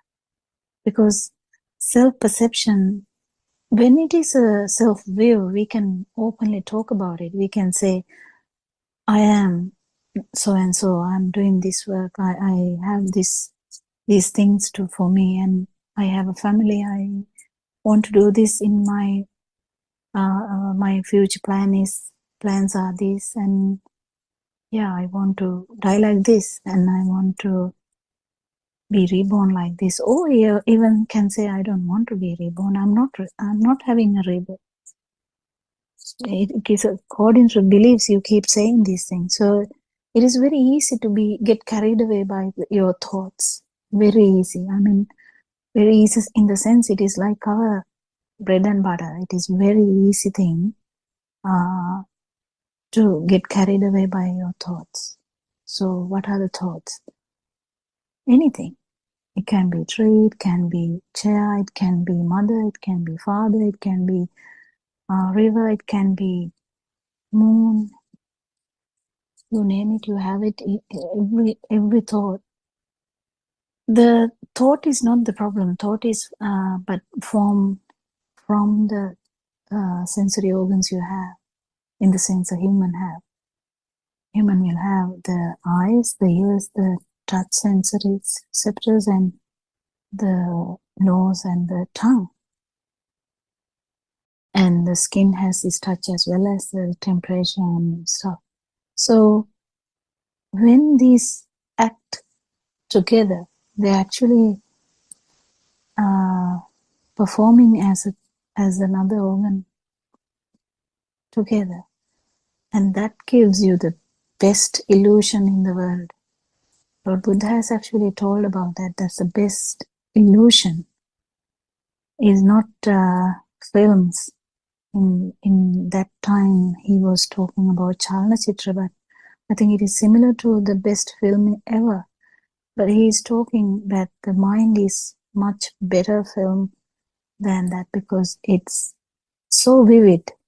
At one time, it gives you the colors. At one time, it gives you the, the sense of thickness, sense of fluidity, sense of tallness, shortness, sense of length, sense of what else? Sense of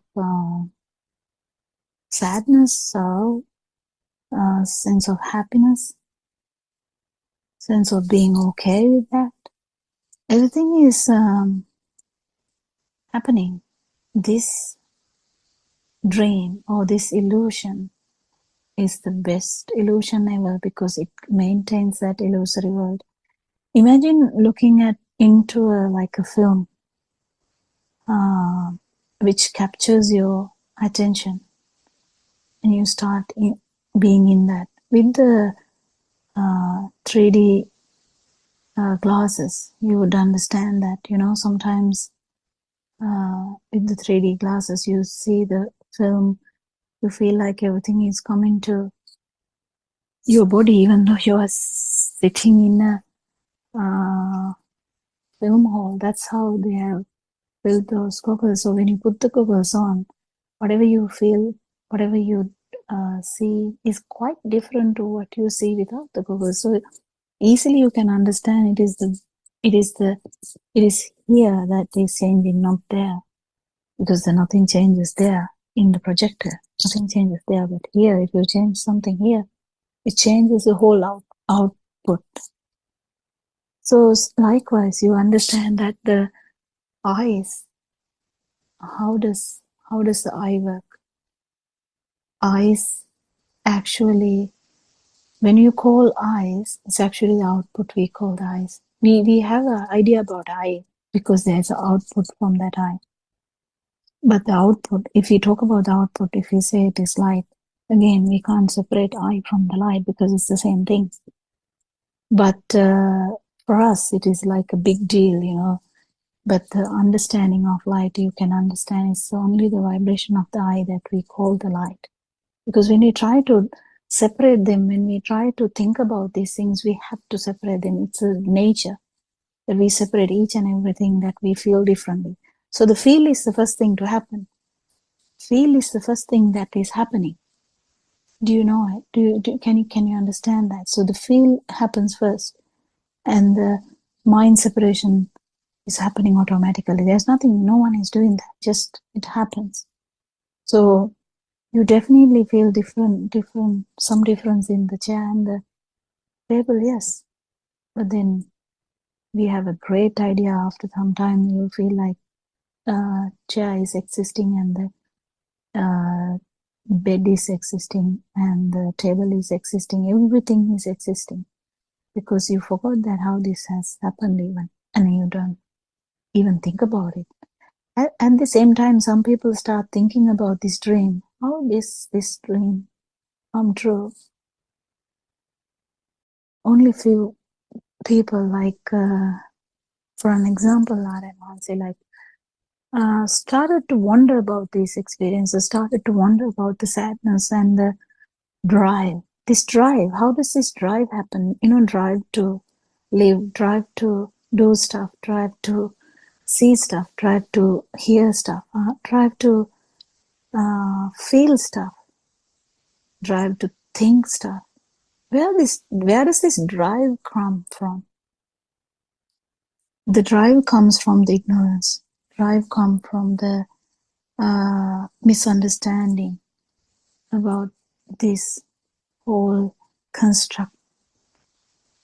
The dream is a construct. Can you feel it? It's very important. If you can feel it, it's very good. Trying to communicate in English language may be different, but still we are trying our best. And if you can feel it, can you feel that this construct, whatever the film you are in, from the day that you started to understand the mind, the day that you started to realize that this world is full of things that is a construct of the mind. It's a mental construct. The chair, the table, the country, village, home, family, children, anything. It's a dream or a film which is ongoing, and we feel like we are part of it. That is the big deal about this. We feel we are part of it. And whatever the Dhamma you talk about while feeling part of it is a bit tricky, because you still feel you're part of it, but you know that you are not part of it. Kind of like that. So imagine someone actually understands this Dhamma and feels it too. You know that there is no self-perception. In the sense, there is no self. The view is wrong. Because view is this I, me, mine. That is a view. And all the other things are separated from that I, me, mine. I am here, you are there. I am here, chair is there. That's how you feel. Even if you talk about your own foot, that is how you feel. I'm here, my foot is there. What's that? Where is you? It's a bit tricky, isn't it, when you try to think about it. I am here, my eye is this one. If you can touch your eye. This is my eye, so where is my? And so it's complicated when you start thinking, and usually people just stop thinking about it because it's too complicated to think about it. Because when people are having things to think too much or getting complicated thoughts, they just, forget about it. Oh, it's too complicated to think. Even this Dhamma, might sound too complicated to hear. Oh, let it go. You just you can't understand that. Some might say that. But don't let it go. Just let's keep listening. Just keep listening. You might feel it one day. You might actually start feeling it even though you don't understand anything also. Because this is kind of a, the mind is a vibration. Mind is actually kind of the production of the everything you hear as well. Because you think in your own language. And if you know another language, you might be able to think in that language too. But can you think in Spanish if you don't know Spanish? You can't. Can you? No, can't. So what does that mean? So the actual mind is kind of the reproduction of the, or re-vibration of the ears. So when you understand that, when you keep understanding this mind, which is the trickiest part to understand because it's such an illusion, you can feel how this mind works. Mind brings you sadness, happiness. It sometimes brings equanimity as well. But most importantly, what happens is it gives you the alive feel. You had it even if you were in the, early baby life, like in neonate or even infant. You had that because infant is under 1 year of a child. So the infant has this feel.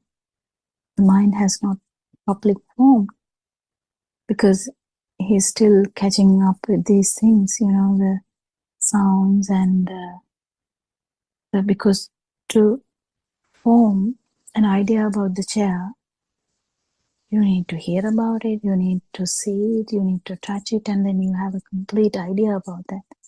Even if you haven't touched something, you might get an idea from a picture, and you might not know anything much about it, but you will have an idea about it from the photos. And when you go there, you might say, oh, no, this is not what I expected. It's okay though. Yeah, it's fine. But this is not what I expected from the photos. So you kind of feel something. You have like a output from whatever the things you see and whatever the things you hear. And you can imagine about that too. So if someone says, Niagara Falls, which I have never seen in myself, specifically I haven't gone there, but I have an understanding it's a fall, like a waterfall. And now I can automatically get an idea of how a waterfall works. The waterfall is not like a mountain. Waterfall is falling down like with water. So you have an idea, isn't it? Even though you haven't been there. Even mesmerizing thing is like understanding if you go there, because even if you go there, that is again slightly your mind, your view or your thought about this Niagara Falls might change because you're getting, this is slightly different to what I imagined. But no, this is Niagara Falls, and you update your imaginary figure. So where's this imaginary figure? It's a kind of in the mind. So it has all the touch, all the 5 sensory outputs there. It's kind of a mixture, but is it actually a mixture? No, it's kind of, you feel like that. And it is a new vibration, kind of. It acts as a new vibration. It acts as a new sensory organ as well. And this new sensory organ is so confusion, so brings up so much confusion, so that you don't know even that you are in a illusory world. You just keep living, and you in that, the most damaging part is you feel as you are living, and you feel like others are living, and you feel like others are dying, and you feel like you are surviving. And or in the other way around, you might feel, I am dying, but others are surviving. Or I am ill, others are not ill. Or the other way around, my child is ill, I'm okay, but my child is sick. So this is all in the dream. So if someone can actually understand this dream or the mind sensor, which has brought us so much stuff, and how it evolves, but our dream at year 5 is not the dream I had in year 10, and it keep evolving, but how does this evolve? It's all kind of attitudes and habits that you get from your friends, from family, from what? From wherever you live, whatever the country. If it's a European country, whatever you learn from that country is according to that background. And it's not their problem, it's how it is. Because everything, the environmental things, these genetic things, and this self-vibration all matters. Even with the same, so if you do a research and you put two animals in same environment, same genetic material, still the vibrations are not similar. In the sense their attitudes are different. The way they act, what happens to them is different. So how does that happen? That is because of this self-vibration which started your or anyone's being. This activity, this what happens here is explained by dependent origination as well, because dependent origination explains very well, Lord Buddha has explained very well, that it is the way to understand how you are arising in this cycle of like the mind, and how it is arising, how is perception or the self view is happening, how self perception basically arising with the stimulus, because the dependent origination is actually talking about the stimulus. In the sense, it can be chair, it can be tree, it can be your daughter, whatever.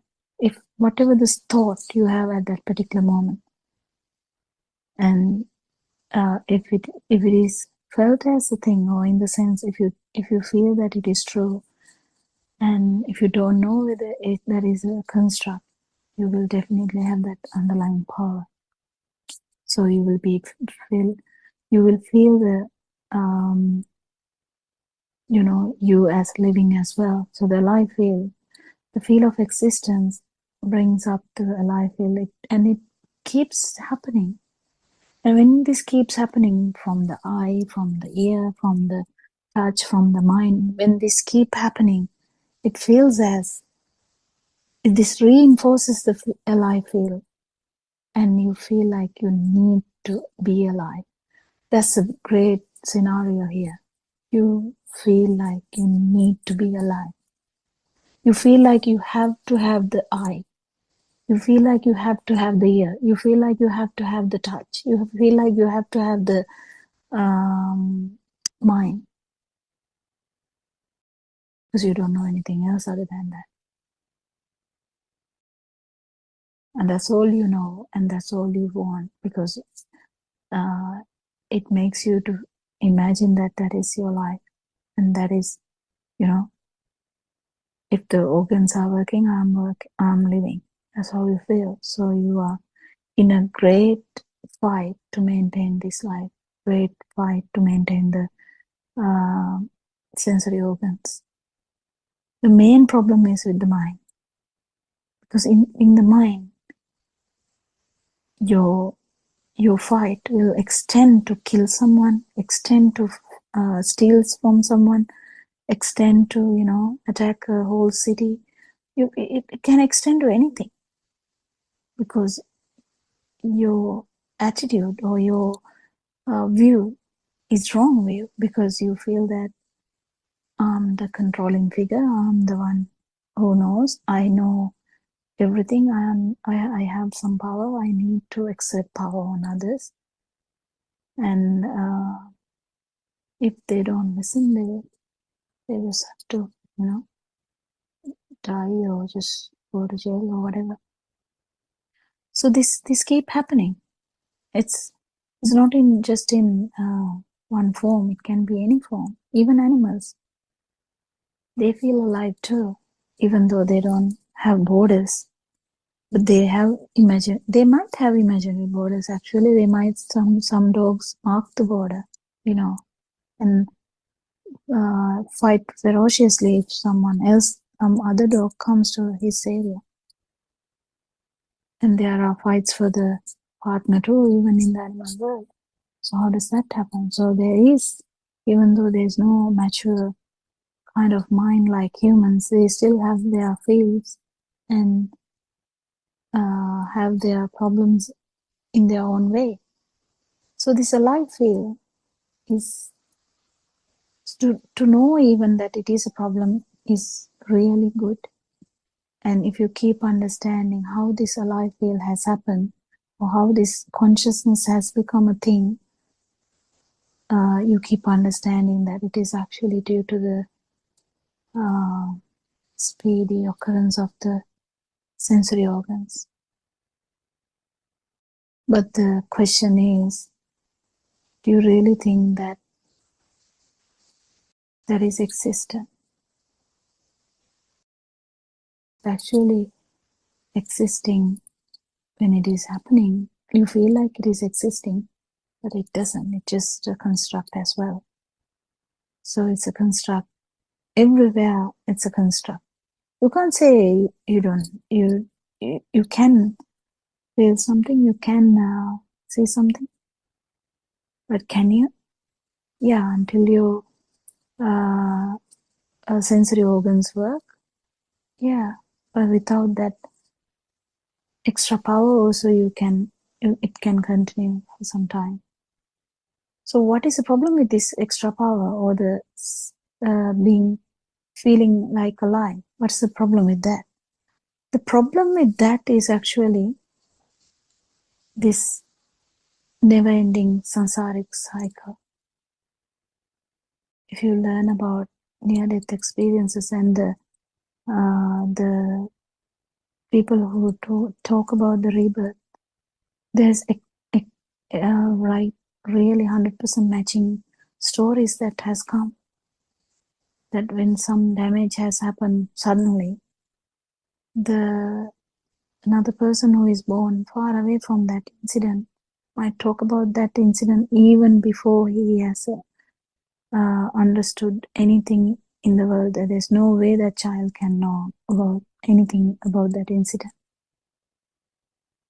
But they start talking about that. How come all the scientists are actually aware that there is a problem that they haven't solved?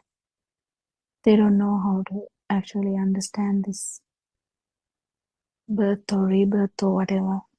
They can't understand the concept of this self-vibration, because they look at it with the concept of the self, in the sense wrong view.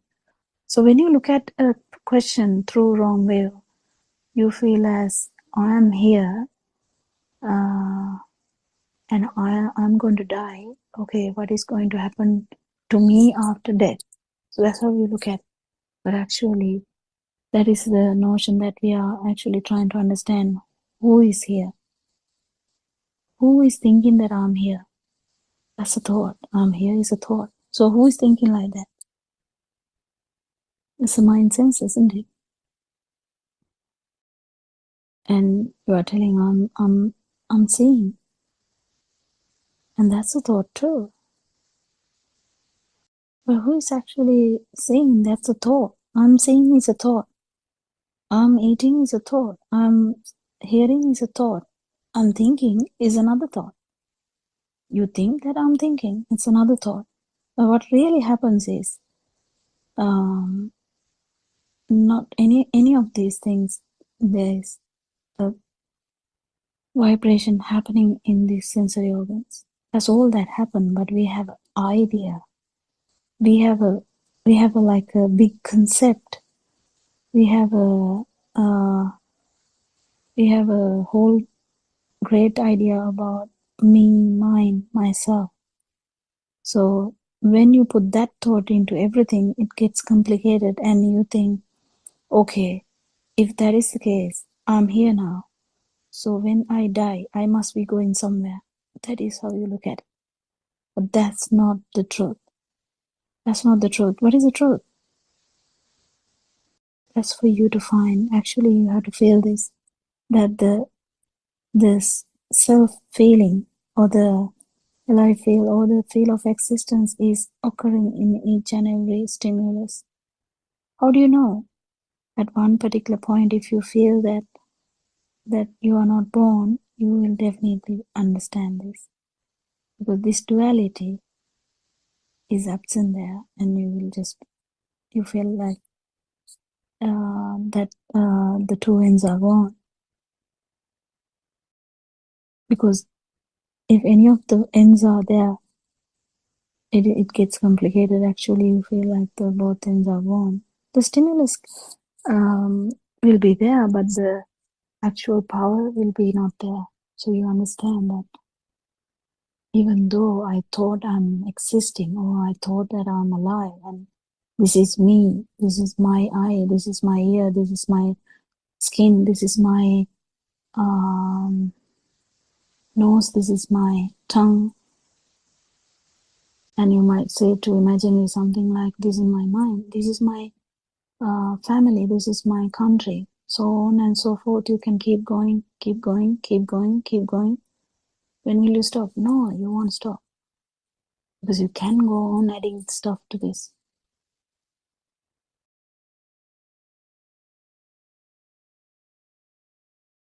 So understanding overall that light is not the thing that is there. Actually, it's a production of the eye.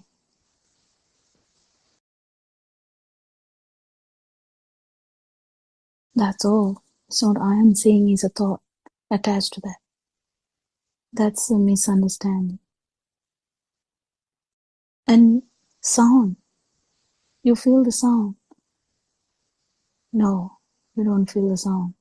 The ear production is a sound.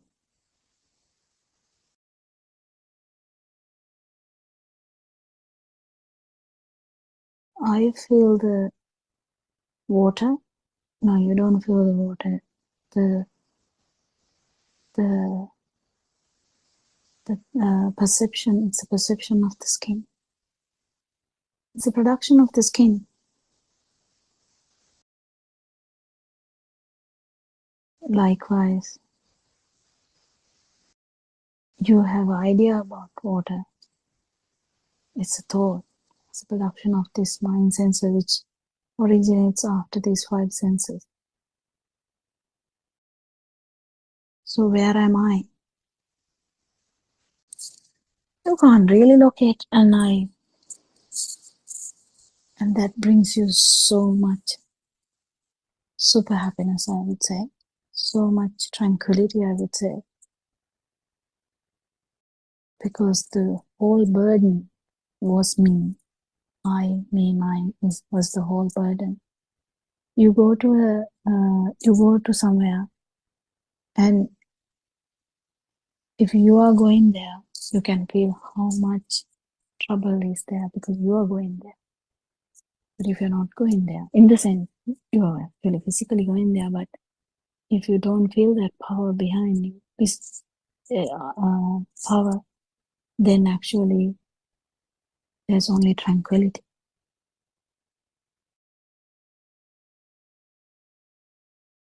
I think Surangika is also here. Is it possible for you to talk about that, Surangika?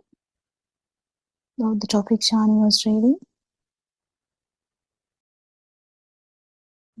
Sanna and Dr. Kopila, some of our friends. Yes, I can just add a few observations, and that was a really beautiful explanation, Dr. Kopila. I think you mentioned that basically, all living beings, particularly mankind, they are living through the thoughts, isn't it? But they don't know that it is the thoughts that are keeping them alive or giving that sense of alive feeling. Because as long as there is breath coming in and out of the body, the sensations occur through the sensor faculties, and the vibrations and the speed of vibration give rise to the manifestations. And that initial sensation, or the field as you call it, is the place where the deception begins. But in the conventional world, lay people without the access, without knowing the truth, without the access to the true Dhamma, just believes whatever they feel, and they don't understand, obviously, the mechanics of the mind, so they don't understand how the sensation occurs to begin with, that occurs only through the sensor faculties and the vibration occurring at speed. So none of that is known. The mechanism is not known. And therefore, all they feel is a sensation. All they feel is then the thoughts occurring, and how the mind objects came about. When did the mind objects get learned? When did they start to become real? And when did all that then culminate collectively to become this so-called world and sense of existence and the alive feel and the feel that there is a person here experiencing it? All these are not distinguishable aspects that is even known or fathomed by any normal human being without access to the truth. They just think they're born to parents, and there's a certain way babies go about, and the sense faculties get formed, and there's a growth period, and then there's a childhood, and things develop, children learn. There is a world outside, we learn, and then we understand things, we get an education, and so on and so forth. So they don't understand the fact that the whole sense of being alive is coming through the thought process, and that the thoughts themselves are a spontaneous activity occurring due to the sensory perceptions and the vibration occurring.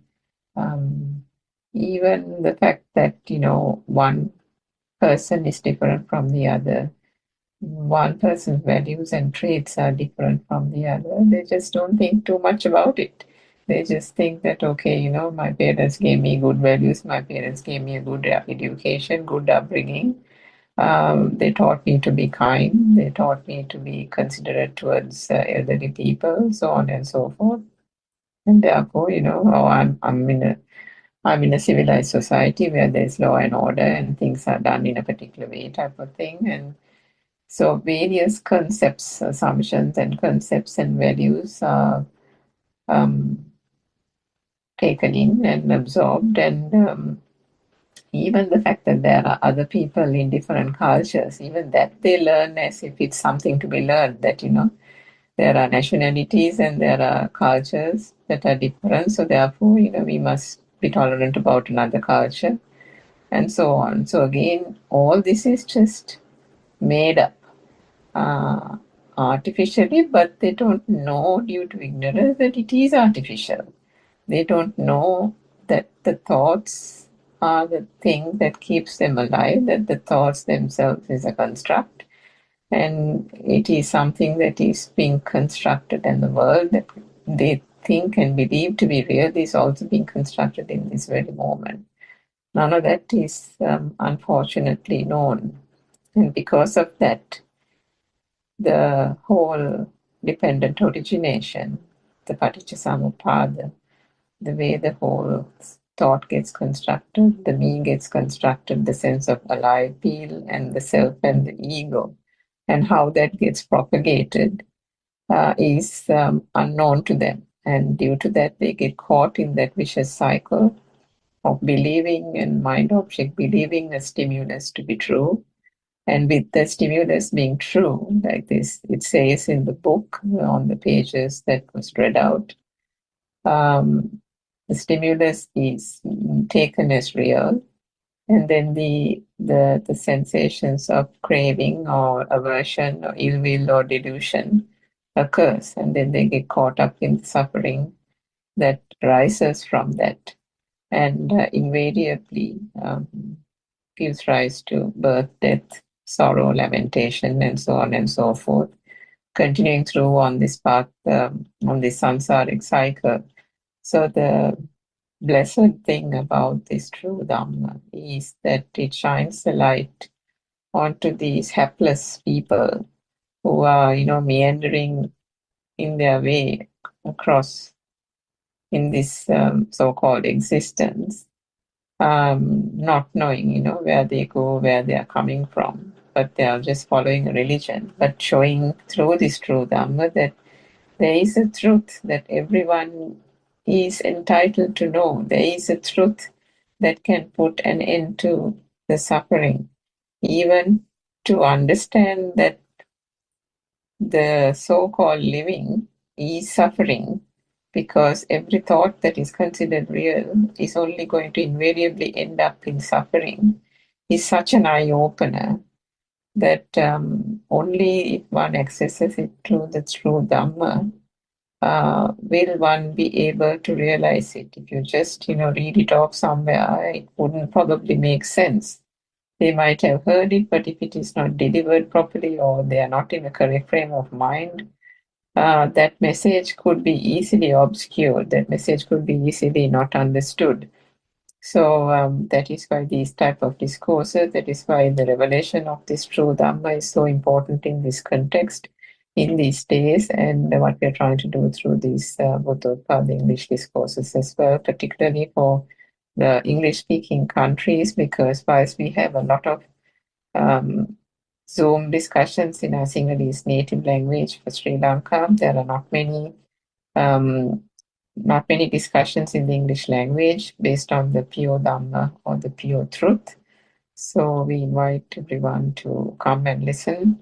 This is a Dhamma that is understood, and the realization comes through the understanding and the inner reflection. This is not something that one needs to sit down in a cross-legged posture and embark on concentration meditation. It is something that can be practiced in all postures, whether it's walking, lying down, sitting, and so on. It is a vidarshana, a penetrative insight practice, because what is being done is understanding the mechanics of the mind, understanding the process, and that can be done in any posture. So that is also a remarkable part of this practice. But the practice is absolutely important, along with the acquisition of the knowledge, the Dhamma philosophy at the beginning. We say beginning because initially you do need a certain amount of knowledge of what the true Dhamma is, how the mind works, but and then it has to be coupled with the practical program that we have spoken several times in these Zoom discussions. However, the pure Dhamma philosophy or the true Dhamma, the aspects of it, needs to be continuously understood, because the more one is engaged in penetrative insight, the more one engages in the practical program, and there is a awakening of the inner transformation that by itself gives rise to a deeper understanding of the true Dhamma philosophy, isn't it? And it is with that practice, it is with that gradual awakening and coming to the right view that we even spoke of yesterday, and dissolving that initial Sakkaya Drishti or the misconception of self, can one then further gain an understanding, go further or deeper into the understanding of the Dhamma philosophy, which is going to help towards the continuous dissolving of the defilements, which is the thing that needs to continue to happen until the point of the final liberation and freedom, which is the Arahathood. So it's a continuous journey, and there is an insurmountable amount of help and support and our guidance of our spiritual teacher that is available through these discourses. So I think it is incumbent on all human beings, as our spiritual teacher always says, this birth in this human life is for one purpose and one purpose alone, and that is to attain nirvana, and that is to attain this liberation from this suffering by understanding the truth. Yes, Dr. Kokila. Yeah, that's very good. Actually, this the truth, as we talk, the truth is out there, just that we don't pay much attention.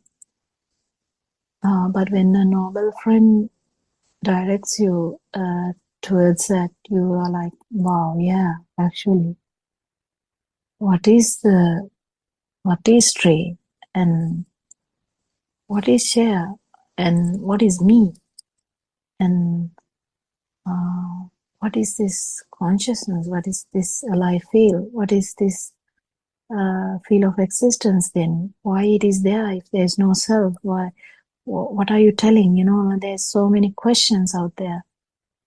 But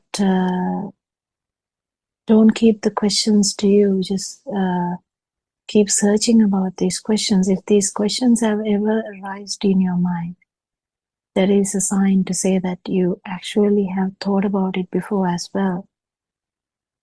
What is happening here? Why do I feel sadness? Why do I feel happy sometimes? Why do I have this kind of fluctuating moods? Why do I have these bodily reactions? What is this body? What is this mind? And what is the alive feel? Are they all real, or are they all constructs? How has this happened? And suffering had a deeper meaning when Lord Buddha said that. Actually, it is not the suffering when you are hungry. We can call I'm suffering because I'm hungry. That's one form of suffering, yes. Yes, it is one form of suffering, but it's not the deeper meaning. There are much deeper versions of suffering too. So the actual deeper meaning or deeper suffering is the feel of existence, because the feel of existence is there. You have the ability to telepathize into any system, any being, and that has happened already to a human zygote. That's why we are talking here. And this has brought about this whole scenario, whole dream. We definitely know, because someone might say, oh, I'm happy with my dream. Okay, leave me alone. Someone might say, leave me alone. I'm happy with my dream. Nothing has happened to my dream. I'm okay. One of the mothers said that actually recently in the night Zoom as well. I'm okay. I have no problems. So are you waiting for the problem to happen? You know definitely that your life is going to end.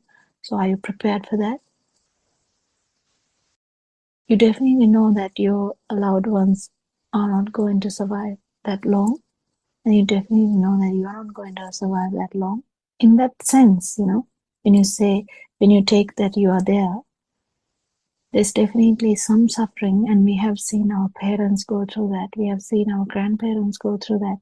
We have seen our patients go through that. We know everyone going through that, even though they talk loud when they are young and well. They will talk well about, oh, who cares? I just want to enjoy this life and die. It's okay to die. I'm okay to die. Let me live now. I don't care what happens next moment. I just want to live now. Okay.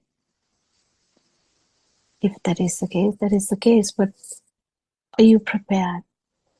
Are you aware about underlying things here? What is this burning? What is this burning from when you feel like you're dying? What is the driving force? As I said, what is the driving force that we have this suffering? So it is nice to think about these things. And if someone is actually thinking about this out there, we invite you to come and talk to us. And there's always questions. There's always questions. There's always misunderstandings. There's always different ideas, One idea is, definitely I know this because I have even, I know people who believe in this idea, that they believe that the Nibbana or the non-vibration should be achieved by concentration meditation. And I know that one which actually originates in works from Australia, they definitely believe that. They believe that the Nibbana happens in concentration meditation. But nowadays they are also talking about insight meditation, which is good. Everyone is changing. No one is actually static. So the whole world is changing into insight meditation, because I keep track with these things here and there. I don't listen to them very often because I know I can't even follow Aranhanse's sermons these days because there's so much. But if I get chance, I can get the idea. Even the topic can give me the idea that slowly everyone is changing. They are starting to talk about insight meditation and trying to say that if you incorporate insight meditation to concentration meditation, you might win. So they are expecting something to happen. They are going into concentration meditation, sit there and expecting something to happen. How can you believe that? Can you believe that when you are expecting something that nirvana will fall into your lap? Something like that. That is the main problem there is you are expecting something, and how on earth that non-vibration is to happen when you are expecting something. That is very tricky. This is even tricky even to our listeners as well, because they expect things to change. The expectation itself is you, and you are expecting Nibbana. So that expectation is still in the mind.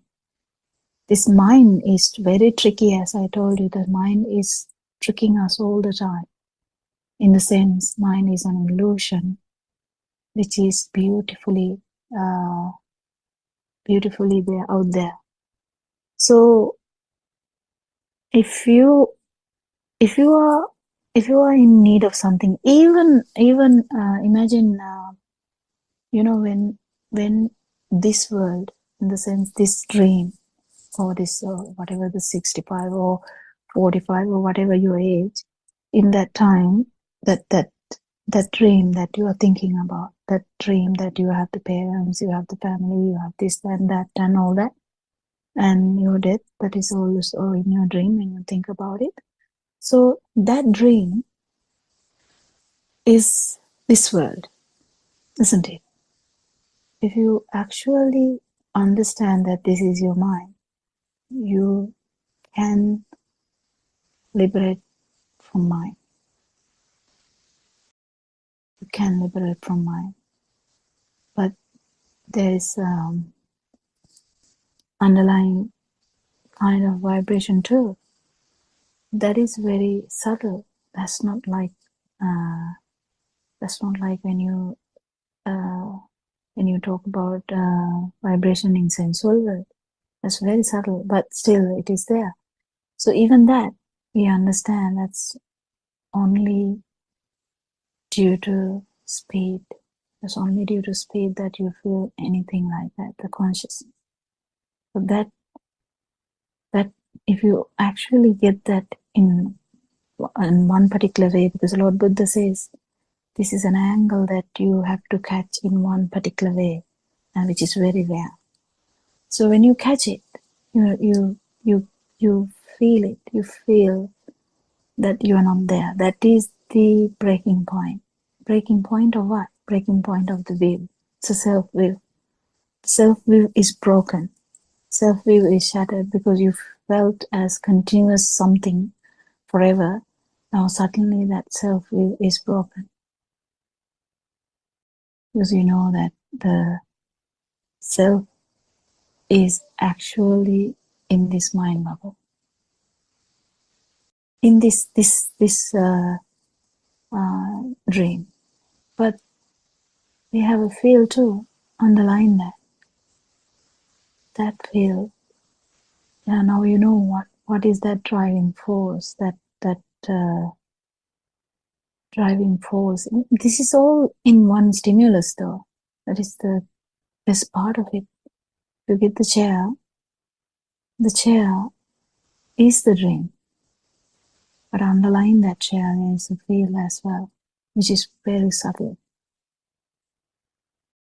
Which is covered by the thought.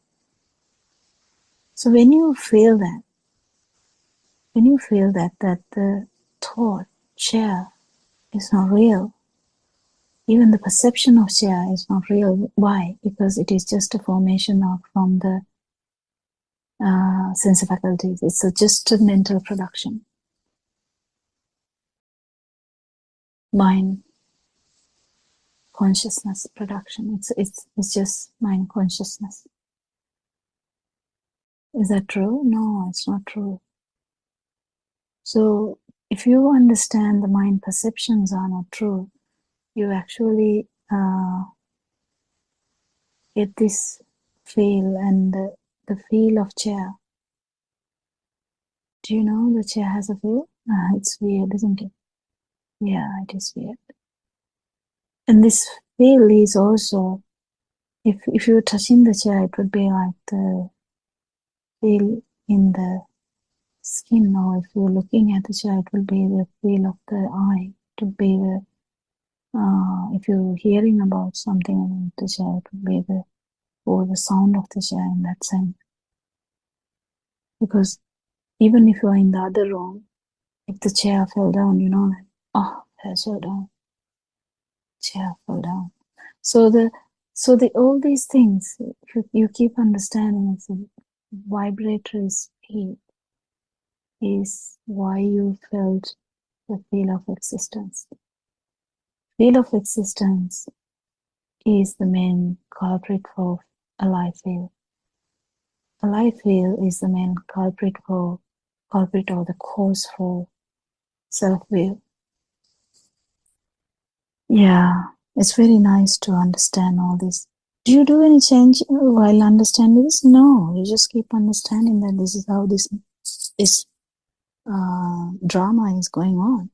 And will the drama stop? Not really. Not really. The drama will be ongoing. You will continue to see, you will continue to hear, you will continue to feel, you will continue to think. Does that matter? No, you just get rid of this extra power, because the extra power came from taking it for granted, or taking it as actually happening, or taking it as real, or taking it as a thing, or due to ignorance. So the ignorance goes down, the power also goes down. And what you are left with is just tranquility and the lightness.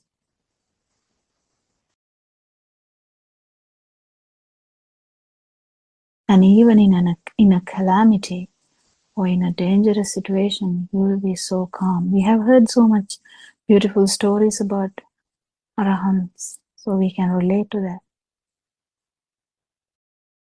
You know, an arahant who said, I'll leave the 500 venerables alone. If you want someone to kill, just kill me, it's fine. How calm he would be when he says that. I mean, we can just imagine. Our imagination is not good though, because imagination is at the best if you actually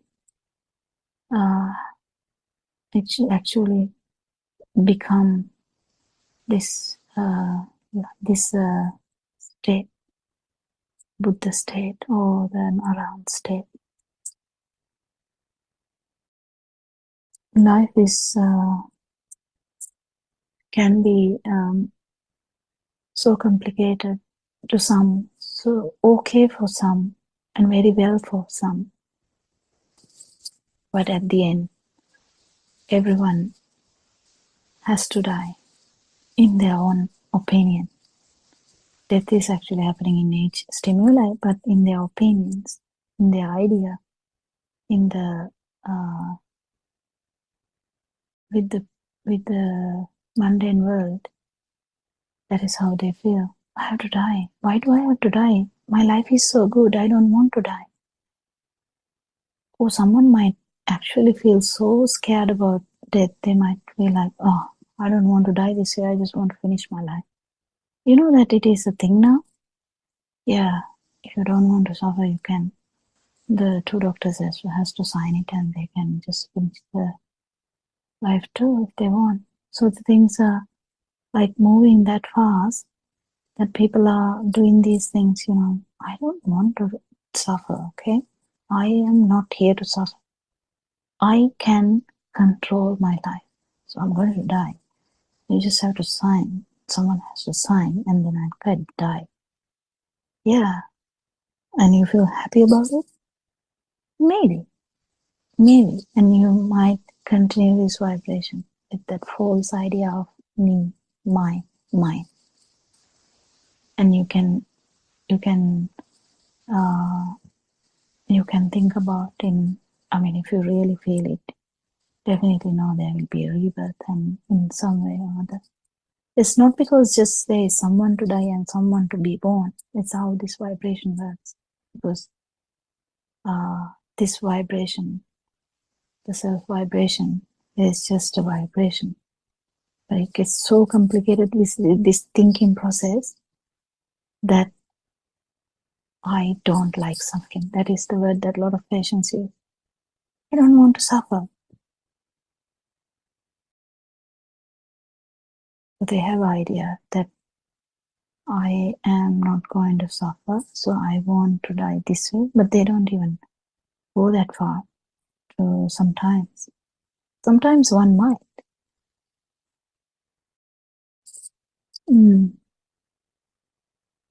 It's very interesting. And do you have anything to add? I think our time is also running out, actually. I didn't notice that. Yeah, I think it's about time now, Dr. Yeah, we'll continue our discussion tomorrow. Thank you everyone for coming for this English Zoom discussion, and we all invite for you to come and join if anyone is happy to talk, happy to contribute, happy to be in the discussion. We all invite everyone, and we worship our Advanced as every day with so much gratitude, and it's a never-ending gratitude actually, and we continue to evolve into non-vibration, I would say. Thank you so much. May Triple Gem bless you all. Everyone's online, Dr. Kokila, worship our advances and always. We are deeply grateful for his guidance and noble spiritual teachings. Terima kasih,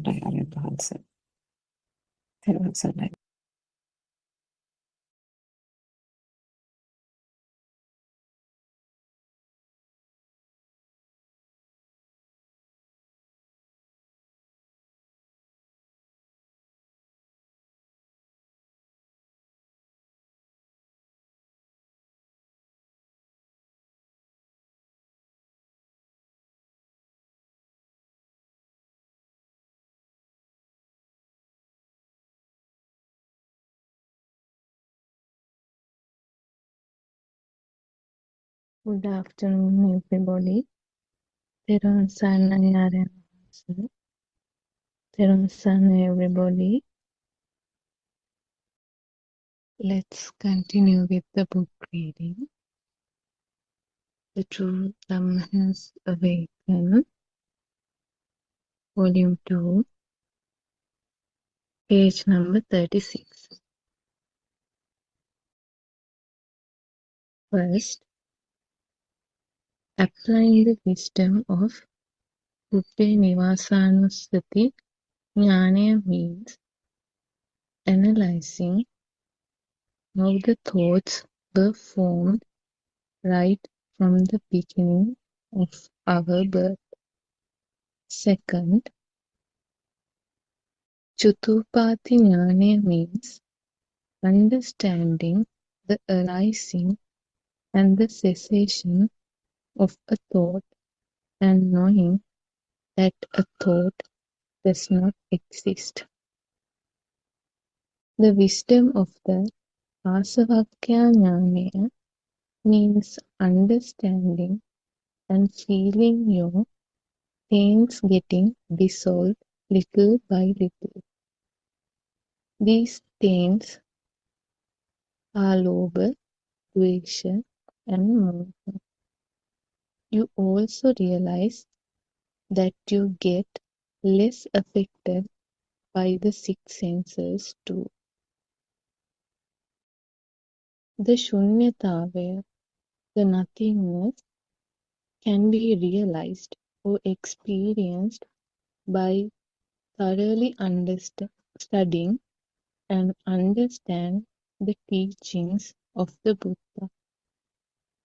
The teachings are the Four Noble Truths, Chaturarya Satya, the Four Foundations of Mindfulness, Satara Satipatthana, the Noble Eightfold Path, Arya Ashtangika Marga, and by analyzing and studying the deep Dhamma of the dependent origination or the Paticca Samuppada, you can very closely study any of the above teachings and realize the pure truth in one thought. All the above teachings can help you to analyze and realize the truth about a thought. Now, let us learn how to analyze each thought so we can realize the pure truth, the Dhamma, the nothingness, in one fleeting moment or in one fleeting thought. Ekshanika Sitaka. Now, let us understand how all our suffering began. It all starts from a thought. When a thought arises, it is called samudaya. The thought that arose could be a thought of a book. The arising of a thought of a book can bring you happiness or sorrow. Happiness or sorrow are both suffering. Both happiness and sorrow give rise to feelings or vedana. These feelings are either good feelings or bad feelings. The reason for your suffering is this appearance of an illusion or the appearance of this fantasy. The appearance of the book is your illusion. There was everybody.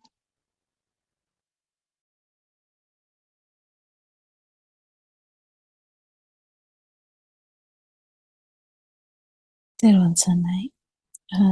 We worship Aran Mahanse and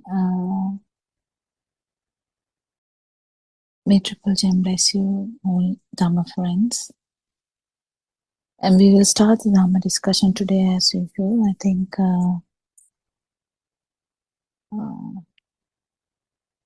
Is it possible, Sudharma, you to elaborate on a bit more on what Shani was reading? Teruvan Saranai, Dr. Kokila. Yes, I can try to speak it about the key points. So she started, it's a continuation of the yesterday's explanation itself regarding seeing the truth in the stimulus and the thought formation. So the first, the three key wisdoms that one should achieve in the sense to understand the nothingness was brought to light at the beginning. The wisdom of Kubbe Nivasanusati Jnanaya, wisdom of Chutupapata Jnanaya, or wisdom of Asavakya Jnanaya. And so they were like, as we know, Kubbe Nivasanusati, going back to see having the wisdom to see that nothing was real unless and until at some point that object or that phenomenon was introduced to one in the past. So to see that the stimulus, the thought is also not true. The moment the thought occurs, one should be able to go back to the first occurrence of that stimulus, then to see it's that there is no substance in that. And Chutupapata Jnana, as explained in the True Dhamma, is the ability to understand the arising and cessation of the thought then and there. And Asavakya Jnana is the one's discernment of diminishing of defilements. So then the focus was on the Buddha's teachings, the Four Noble Truths, Four Foundations of Mindfulness, Noble Eightfold Path, and the Dependent Origination. So the beauty of this true Dhamma is all of these can be seen in one stimulus. And then Dr. Kokila it further went on. It also mentioned that how the suffering occurs. Suffering is the key word here, because ignorantly people, when somebody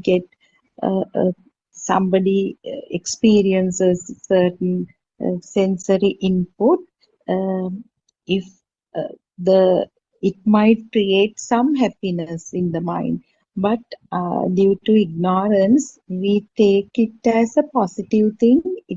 One cannot see that there is also suffering, because the sadness, happiness, and equanimity, all three are taken as forms of suffering when we go into, because the moment the stimulus becomes real, the suffering occurs, because the duality occurs. If, for example, if one perceives a flower, the moment the flower becomes real, on the other side the person who experiences that comes, and some value is also attributed to that flower. So the flower may bring joy as per in this mundane world, but the thing is, the moment it becomes real, there is suffering, though it is taken as that power is attributed as happiness. So that's all, Dr. Kokila. It's basically about suffering. One may not be able to understand suffering in certain emotions. That is the end of the reading today. Teruvan Saranai. Yeah, Thevan Sanai. Actually, when we call Shunnatave or emptiness, there are so many caveats in these things, like pitfalls, where one can feel the emptiness while you are there. But the understanding of emptiness here is emptiness of the power or the feeling of existence or feeling alive feel. So that is the main importance of emptiness we talk about here. But when we try to understand that anyway, it would be empty outside as well as inside, because you understand there's no outside or inside, so everything will be empty. And when you keep understanding that there's nothing here, in the sense that the self feeling of existence is due to the stimulus only. And when we understand that, when we understand that the stimulus is causing the feel of existence comes from the stimulus, when the stimulus is true, this changes the whole life. And then we keep understanding how the stimulus is actually not true. So this is the Dhamma, and when we try to understand the stimulus is not true, actually that helps you a lot, because when the three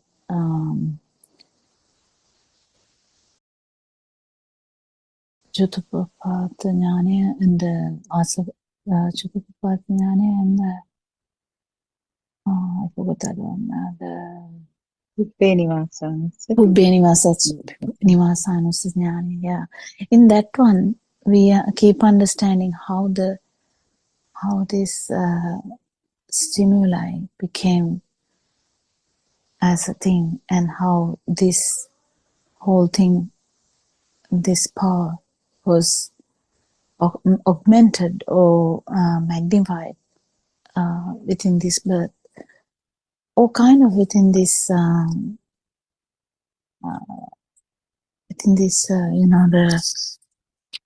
the human realm.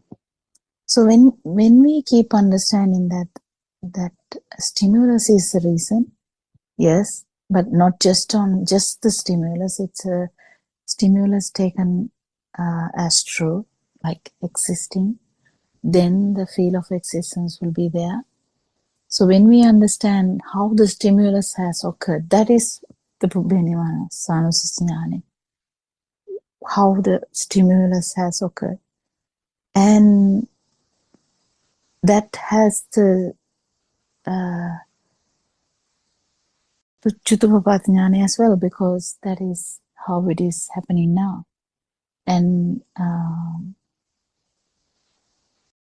Asavaksha Jnana would be the one where you understand. So that is a bit tricky, the Asavaksha Jnana, because even after you feel that how the all the stimuli, when we feel that it is as real, we get this power.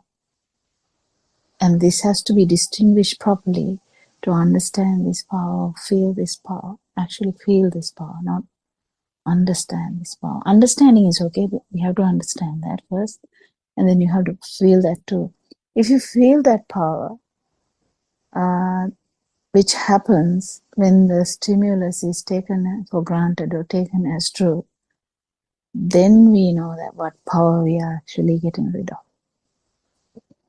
That is the Asavaksha Jnana, because to know that Ashrava Sure is when we have these very even tiniest amounts of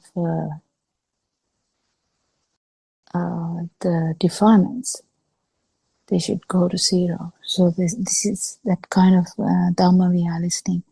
So it can be complicated in the beginning, but that's okay. Just keep listening and try and see what you can understand. So when we go back to the thought, we keep understanding how come this stimulus become a thing.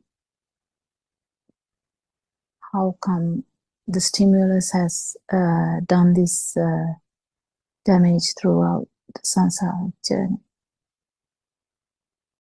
How a stimulus can be different from realm to realm, or kind of how this frequency, the frequency of this vibration or the power can bring about a different world. So the ant has a different kind of world, and worm has a different kind of world.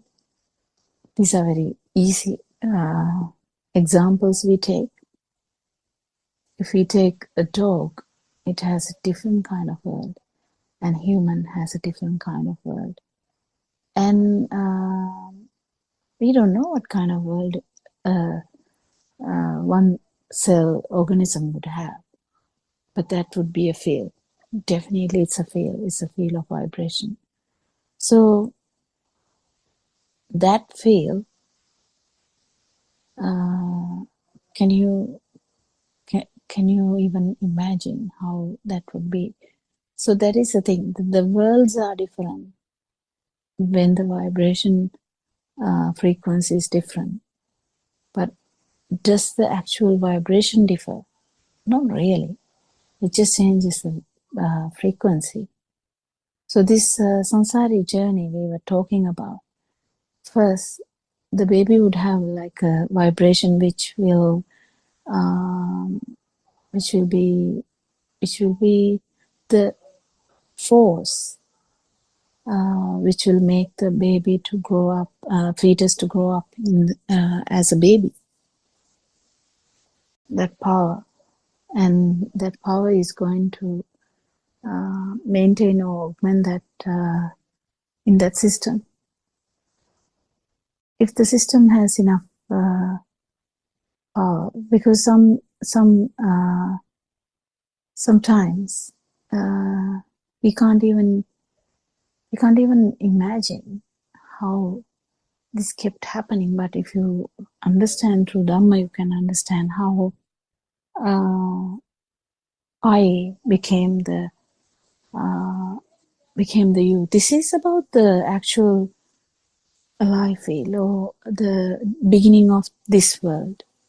Can you feel that this world? What is this world?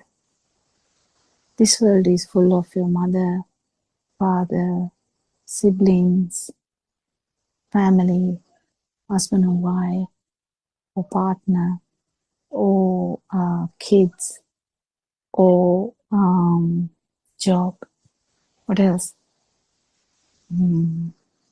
Dhamma. Yeah. So this world, whatever the world you are in, someone's world in America would be different to someone's world in a jungle, and someone's world in Alaska would be different to someone's world in Africa. But there are similarities if it's a human. Why? Because there's only 5 sensory organs, and the thinking pattern, thinking happens same. It's kind of the same way. Even though the different, even the twins, their 2 worlds are different. The way they see the vibration is different.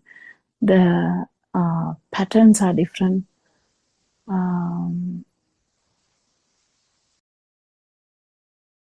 Attitudes, the way they handle everything, it's different. And stuff happening to them, that is also different. Can you see? Yes. And how come? Yes, it is like that. Then we understand that the different vibrations. So Aranwansi explains how all the humans have different phone numbers. Similarly, how these vibrations differ. And even though it is a 6 sensory organ system, how these 8 billion peoples have 8 billion systems, 8 billion worlds. And my world is different to Sudharma's world, and Sudharma's world is different to Surangika's world. Surangika's world is different to some like Dr. Sakuntala's world.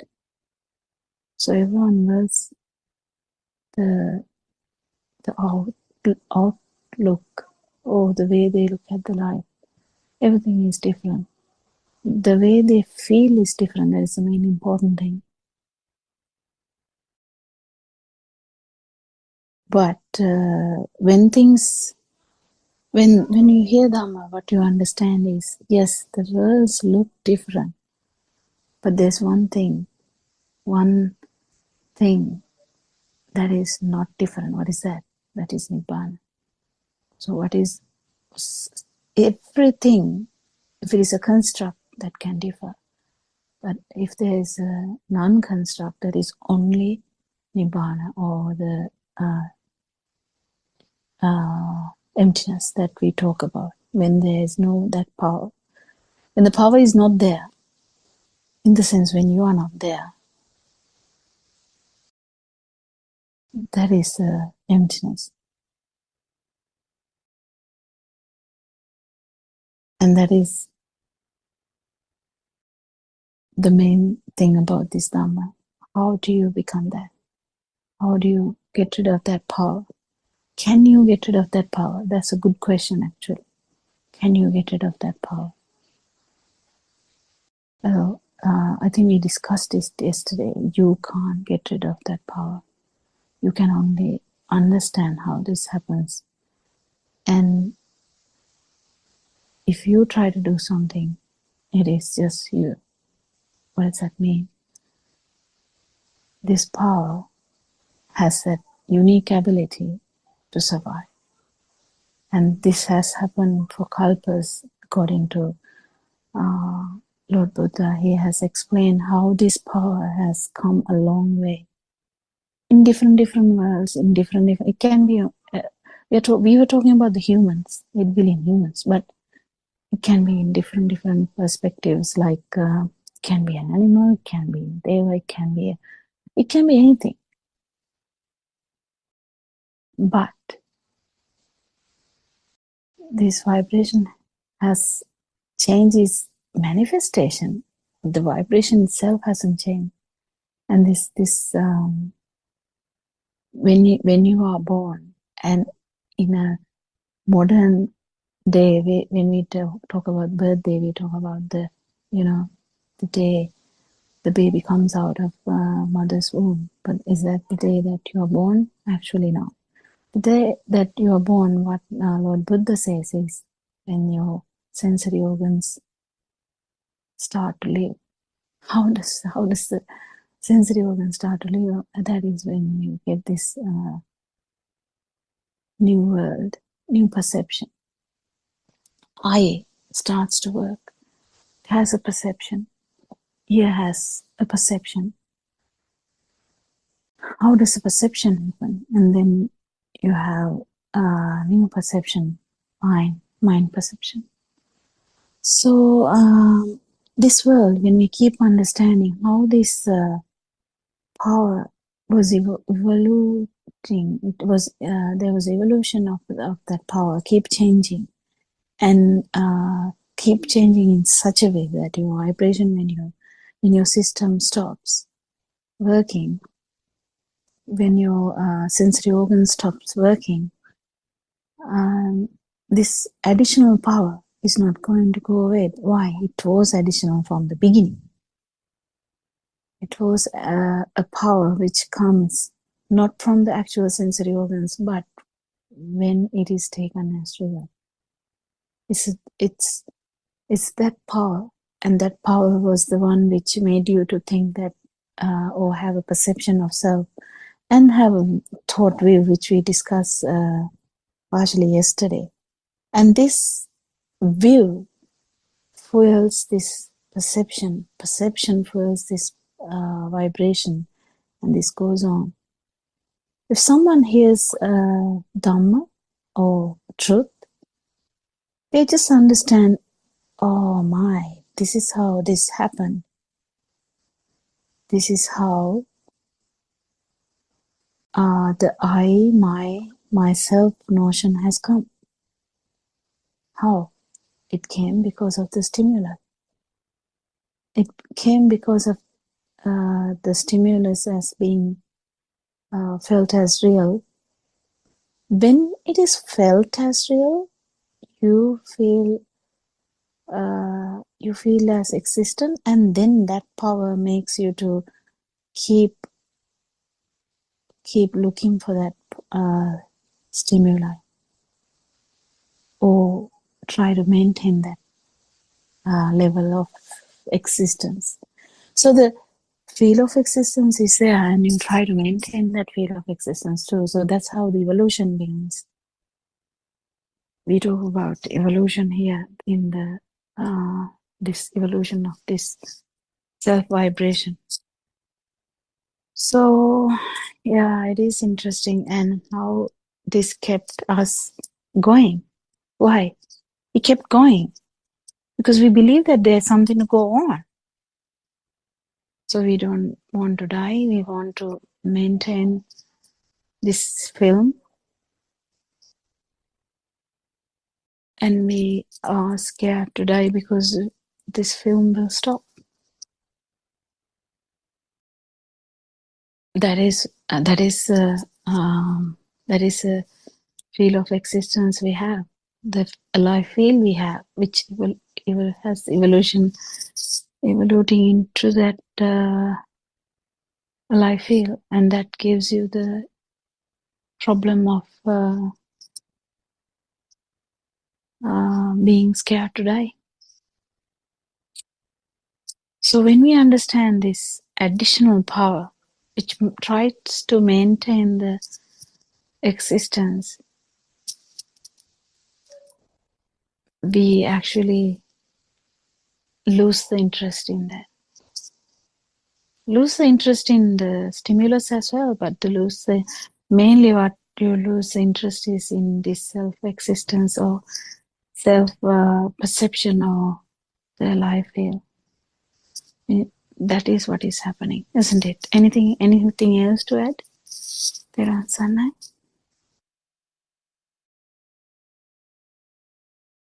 Therwan Saranai, Dr. Kokila, it's very beautifully explained. And when we talk about the stimulus, Dr. Kokila, or the effect of the stimulus, when the stimulus becomes real, the three effects are there as happiness, sorrow, and equanimity. So I actually personally find it very difficult to understand how. Now, of course, What are the three things you said? Three things: happy, sappa, dukkha, upeksha. Okay. So 3 levels of power. I mean, the happiness and sorrow, of course, must be generating lot of, as when the stimulus generates more power, it becomes obvious as happiness and sorrow. But equanimity, upeksha. So I was unable to find out how can it create when the thing is at that level also the stimulus becomes real, but the excitation is not there. I don't know whether I am explaining it to you in such a way that you can grasp it. Anyway, the stimulus always generates power the moment it becomes real. But the 3 effects, the sappa, dukkha, upeksha. So upeksha level or the equanimity level, the power should be, it cannot be 0 because the stimulus is anyway real, but the power should be low. Does it make sense? Yeah, actually, Yeah. the equanimity. Upeksha, sappa, dukkha, upeksha. I can't all figure it out. Yeah. Yes, we'll try to check about this. So when we have a stimulus, so if we take maybe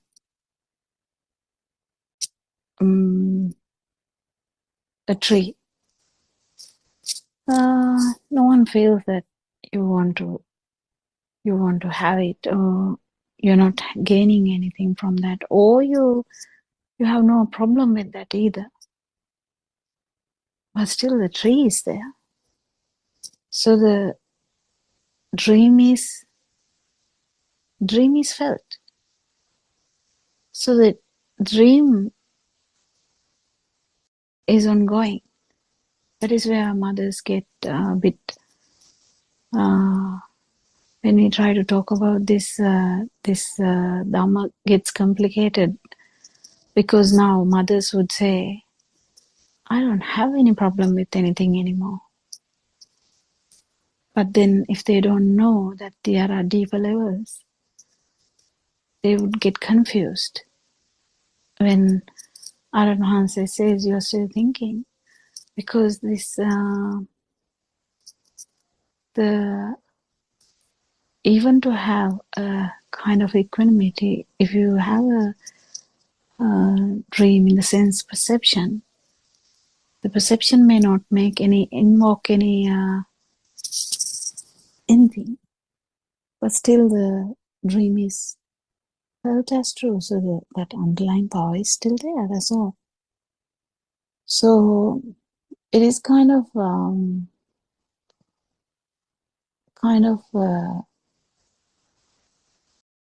something to be understood about these 3 levels of self-vibration, because the self-vibration, we know, self-vibration is just that power we were talking about, the additional power, and that power has this manifestation. How does this power manifest? When it manifests, first it manifests as a field. That's the practical side. So it manifests as a field. You just feel. Even the one-cell organism will feel. And then when there is a sensory organ, it becomes different. Why? Now there is another different manifestation. Now that is where you get the sound or the tree or anything.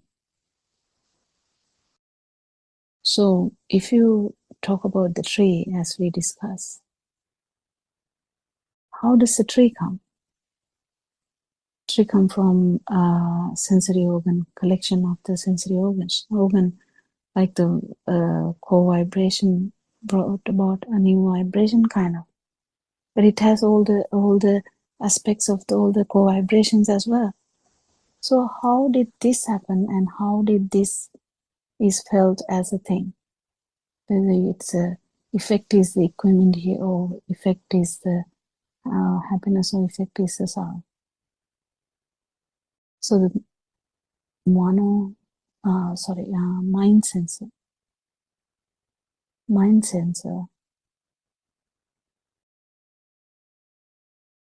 works in such a way that it has these levels. But main thing to understand is the tree there for you to have any of these outcomes. If the tree is real, yes, you can have any of these outcomes. It can be either sorrow, it can be either happiness, it can be equanimity. But it doesn't matter what the outcome is. Whatever, if the tree is real, still the power is there. That is all, I think, important. What do you think, Suramika? Do you have any other addition to that? Because everyone looks at different things differently. Yes, I think the equanimity part is a little difficult to understand.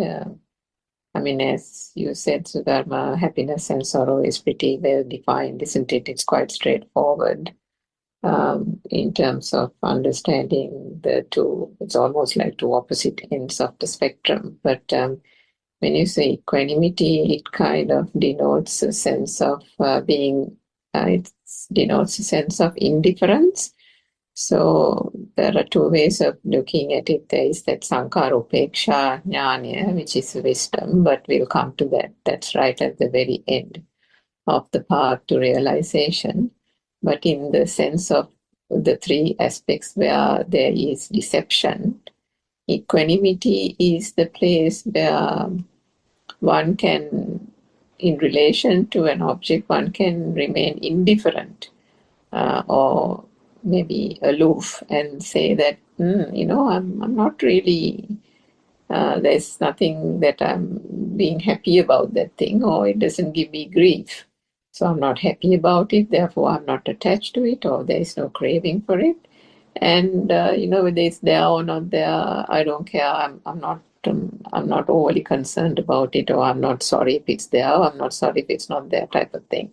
So basically, that's almost like a artificial conditioned state, that conditioned state of like an emotion, which is neither happiness nor sorrow, but nevertheless a state of saying that there is indifference, acknowledging an indifference. But what happens here is, if you actually understand it, there is an implied understanding that there is implied belief that there is still something out there, a stimulus or an object to which I am indifferent.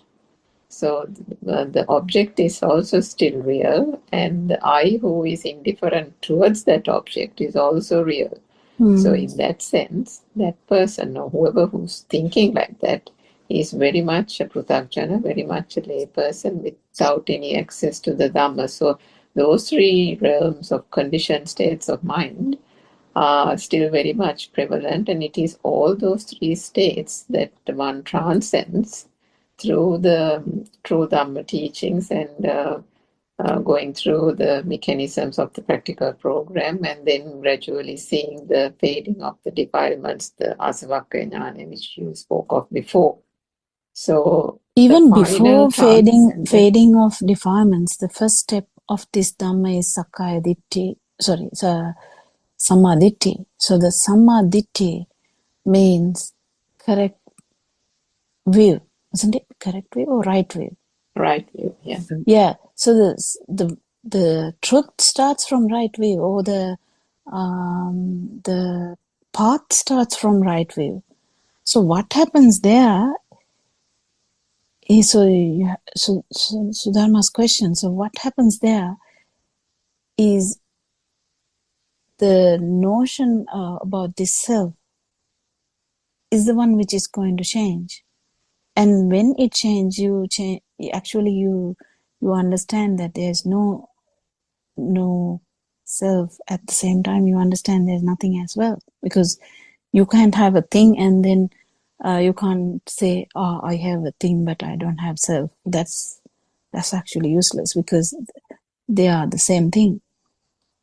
So one can't say also the other way around. I don't feel anything, but the self is still there. That is also a misunderstanding of Dhamma again, because it's the same thing. So when the right view comes, what happens is ownership of this, whatever the state that you were talking about, become isolated. What can the states do, or whatever the three states that you said, what can they do? But, yeah, okay, I'm happy now. Oh, I'm sad now. Oh, I'm in equanimity now. What's the big deal about that? Because the I is not there anymore. So the right view is the start of this journey. When the right view is in place, it's like I think a massive tree getting rid of the root, main root. So the main root is not there. What's the big deal about the the happiness or the sorrow or the equanimity now. That is where Deyagnati, Satutu Deyagnati, all comes there, because the story starts from right wheel. I just want to add that. Sorry, Suranka, I just disturbed you. Sorry. No, that's okay. So, yeah, so I mean, I suppose that's the way the conditional states come off, because if you think about ultimately what goes away when we talk about inner transformation and that super awakening, the Adhigata Samadhiya, and that states so yesterday also we spoke of the sense faculties, and the perceptions arising from the sense faculties still arise without the self anger to it. So that means that in the day-to-day life of an arahat, there is still the tasting and the seeing, the hearing, and so on. And as Aryan explains, that if you taste a food, you will still feel the taste. The taste doesn't disappear, because as long as the taste buds occur and the vibration happens, the sensation of the taste that occurs in the tongue still occurs. But and you can actually even taste it. And he will know that it is pineapple. There's no big deal about that. Yes, so there is a recognition that it is pineapple. Pineapple may be a thought, but it is still a perception, and the perception comes still at that basic level. So without the self as anger to it. So you can taste it, the taste is there without the craving. So what do you call it? Rasa patisangvedi, rasa raga na patisangvedi, which means it's the raga, the craving component, the attachment component that is then missing from that point. So the sense faculties and the perceptions, the sensations arising out of those still happen, which means that the raga, desa, moha, the craving, the aversion, and the equanimity part of it. So if we talk about the equanimity part of it, in terms of food, one can say that, oh, I like milk rice, or another person can say, I can't stand milk rice. And another one will say, very importantly, saying, the two of you make a fuss about all these things, liking, disliking. I, of course, eat anything. I don't mind anything. I can eat milk rice, I can eat normal rice, I can eat anything. So does that mean that person has attained nirvana? No. So, I mean, that's a very basic example to show the difference, that even if that person is saying that person is not in happiness or not in sorrow or suffering due to having to eat milk rice, that milk rice or not having to eat milk rice is still very much real to that person. So ultimately, where the arahat is concerned, it's not just upeksha. It is sankara upeksha jnana, which is a wisdom that arises by transcending all these three conditioned states, isn't it? So while getting into that right view, you break that sakkaya ditthi, the misconception of self, and from that point onwards, the defilements are gradually dissolving, and with the final dissolution of those defilements and the self-vibration finally attains, comes that complete inner transformation, which means that the sense faculties and the perceptions arising out of those remain. But sankara upeksha, sankara means mental formations, but in terms of volitional formations, not that it doesn't form at all, they still form, but the volitional aspect of it, the current, the self-propelling power, the whatever you can call it, the self-vibrational power is non-existent. And with that comes that transcendental happiness, the inner transformation, and to Dr. Pokuda's point, right at the beginning, the nothingness, the emptiness, or the shunyatava. So in that shunyatava, everything is there as it is, everything is perceived as it is, but minus the self-vibration. Yes. That's very beautiful. Thank you so much for both of you, because actually when this message from Aryan was heard, I at least could figure it out, because in relation to power. But before, when I was listening to other sermons, I couldn't understand this equanimity at all because they don't talk about stimulus becoming real or this power generation, so on and so forth. So it's very clear, and you when you talk explained it with this milk rice thing.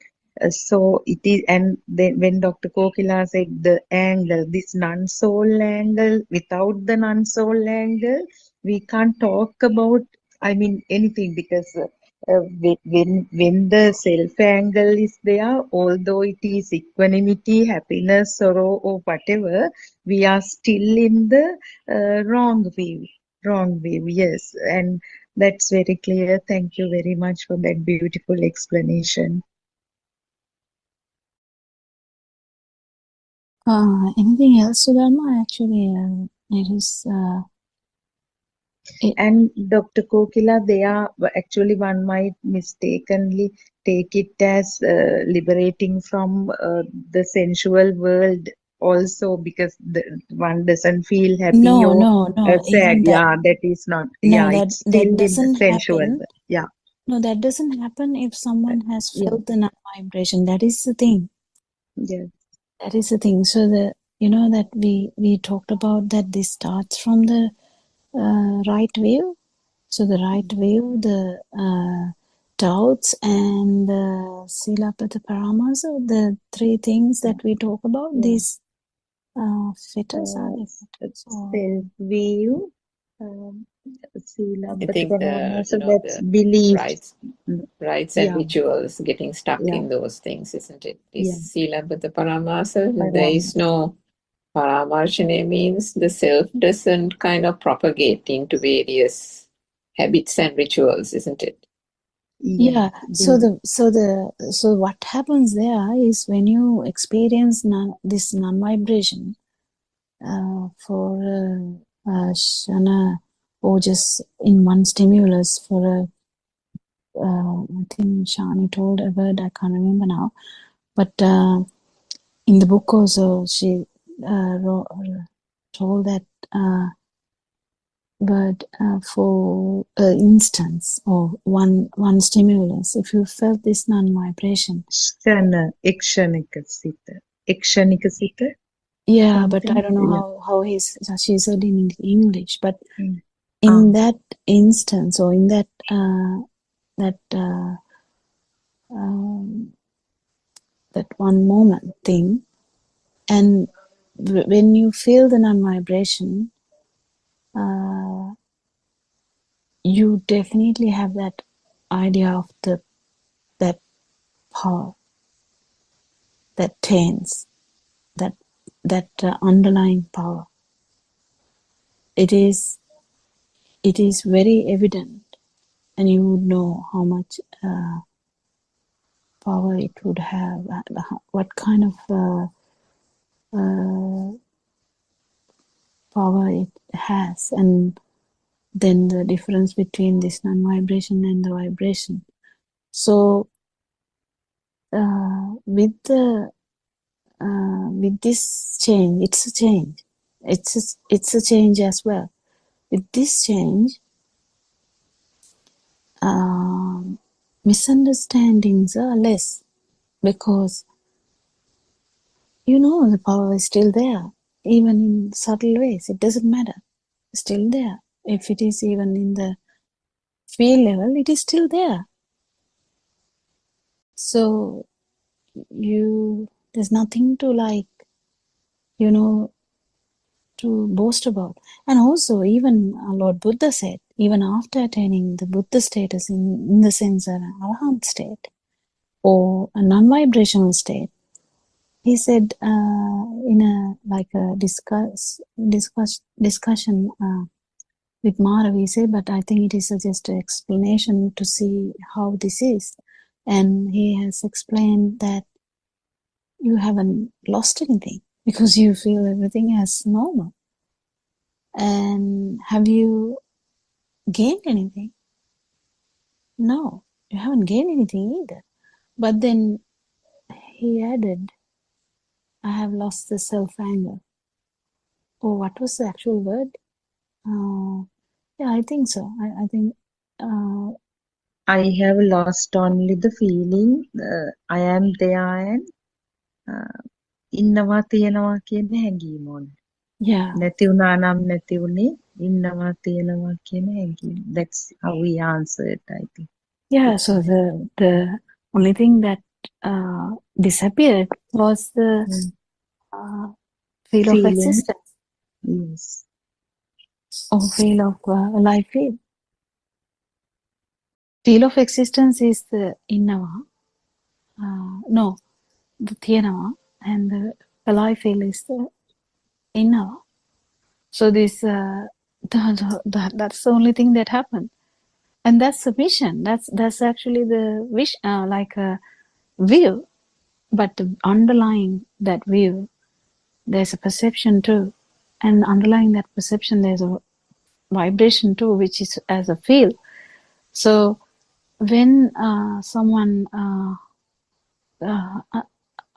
feels this non-vibration, you kind of feel all these levels, because you have to liberate from the mind as well. And then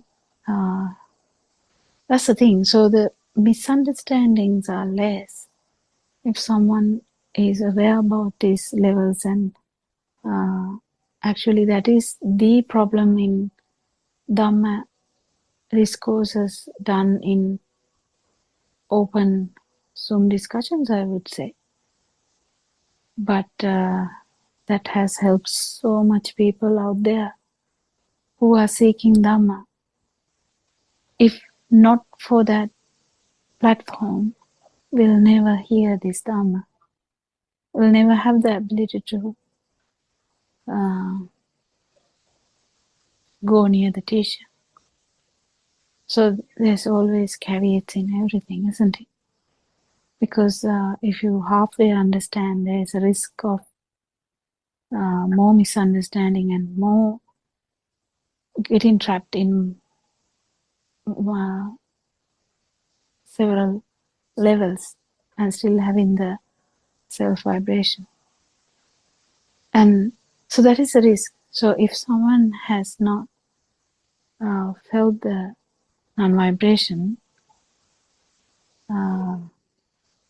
there is a risk of thinking that thinking about them, just basically that, because the feeling of the non-vibration is actually going into all these levels and actually transcend all three levels: the sensual level, the form level, and the non-form level. Yeah, I just wanted to add that. And Dr. Kokila, and if we do not take this message and follow everything carefully, there is a risk that one still be in the sensual world and think that okay, everything is it's the system, because that part is also there. When in sermon Saran brings it up also. So ignorant, even being with ignorance, one may enjoy everything in the world and make everything real and consider, okay, I have achieved because this is the system now. But that person doesn't know it is the mind, isn't it? So that risk is, there for. Yeah, that doesn't happen when someone feels this tense. Yes. Because the underlying tense, or the feel, just if you, it is easier if you talk in normal language. If you say, if underlying feeling is ignored by the thoughts, usually adults can do this really well.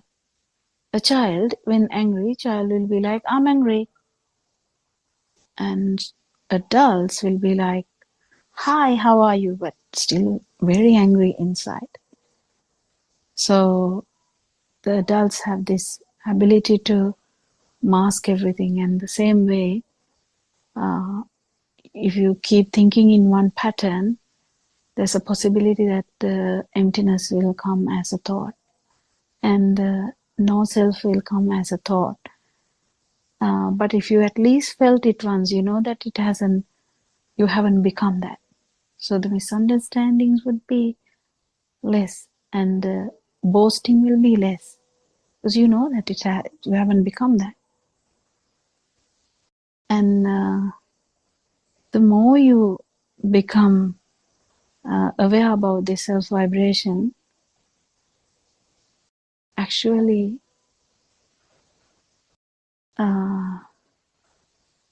there's nothing to talk about in that sense, you know, like the more simpler you get and more you are kind to yourself, because you know that self vibration, how funny that self vibration is, how illusory this self vibration is, how trappy that self vibration is. You're kind to yourself, you're kind to everyone. You know that it is difficult, isn't it? Yeah, I think there is an increased tolerance, isn't it, Dr. Kokila, that the more one sees through one's own defilements, I'm saying one, but defilements, it happens in two ways. For example, if you're having a conversation with a couple of people back in the day without the true Dhamma, how do we react? We are not even paying attention to what the other person is saying. We are already crafting a response to what that person is saying by listening to the first part of the speech. Why is that? Because we are wanting to, one thing is give our opinion, we want to feel important, we want to leave an impression, we want to relate something where either I am good or I am great or one of my people are great or something like that. So basically the I is featured heavily in that conversation. Even the response to the point of not even hearing properly what that person is saying. So we haven't really listened in that sense.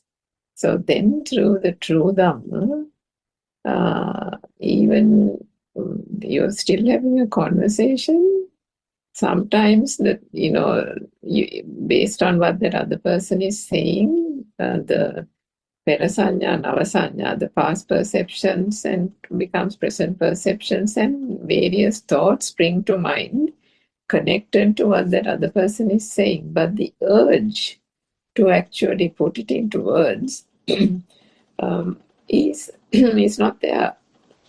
It doesn't really come. The urge is non-existent. The urge to voice it, the urge to say or make a big deal about it, none of those actually even occur. So there itself, there is such a dissolution of that propulsion, the power, the underlying thing of wanting to do something, wanting to be something. And how does that come about? Because that Sakkaya Ditthi, that part has kind of gone away. That part has died. So that you can see the impulse that has come from within for ever so long in our lives, as far as we can remember, without the true Dhamma. How did it go away? How did that urge, the craving, the impulse to say something, to be important, through words, through actions, how did that go away? You can't pinpoint a time to it, isn't it? You can't say this day at that time this happened. No, it doesn't work like that. So, and that's the beauty of this whole thing, isn't it? Yeah, but then also you might come to the equanimity. So that is there. So not being in this, not even in being in this dream means you will be fully in the conversation, still not there. So sorry, I think I put it in a different way. So as an Arahant, they may be fully in the discussion also. So that is the tricky part. You know, they might actually have a big conversation with someone and actually not there, because the self-perception is not there. So that's the difficult parts that we sometimes are not fully getting into, isn't it? Yeah, true. I mean, we can only imagine Yeah, one time I remember about 2-3 years ago, I had to go to one of my like not close friends, but one of the houses, and I was having a discussion with that lady, and I was telling something, and in the middle of a sentence, I felt weird. I just felt weird. I felt the self arising, and I was like, wow. I was talking, still wow came to my mind because I was like, I don't think I continued talking even. I think I just slowly went away from that discussion, in the sense I was there, I stayed there, but that feel, that's the feel that the talking with the power and talking without the power, this should be felt. This should be felt, and you act with the power and without the power. And if you actually get this sense of it, you know where you go off the rail, or you go off the track, I would say. But it is a bit difficult. It is a bit difficult. As you said, lot of behavioral changes also occur when one is in the path. I mean, understands this, isn't it, Dr. Kokila? Because need to answer back, need to prove, as Ms. Surangika said, even while discussing Dhamma, sometimes the knowledge, if the other person does not exactly get what I was trying to explain. So we were trying to re-explain and say, no, it is not what I meant, and so on and so forth. So at this level also, there is no need and need to listen to more. And there is lot of gratitude. I mean, for there is a little disturbance here. So I'll stop, Dr. Kokila. Yeah, actually, when Aranwanse is talking, in the sense when a mother talks to the Aranwanse, we can definitely feel that Aranwanse is not actually listening to the story, but he knows the whole thing. If he tells it once, it will be in his, it is going to be registered. But the thing is, it is not that actual story he's resonating to. Is actually trying to understand what power do you have now, because you may be talking about a big past story that once I didn't feel this, I didn't feel that, and then you are telling that in a like a with the, if you're telling that with the self, he definitely feels that. So that is what we are learning as well. How Aranwanse I mean, the main important thing is to catch yourself. Catch yourself. Catch yourself is the main thing, in the sense catching this power. When the things get real versus things are not real, in the sense with the power, without the power. That's very tricky. And within the dream, outside the dream, even so the power is in the sensual world, it is very obvious. It is very easy actually in the sensual world. As Sudharma said, sensual world we can understand this easily, but the problem is understanding this in the form world and the non-form world. So, but if you start feeling this, you will continue to do so and will feel the non-vibration as well in one point. Then you will definitely understand what's the difference between this feel and the stimulus without the self-vibration and stimulus with the self-vibration. That is the main thing.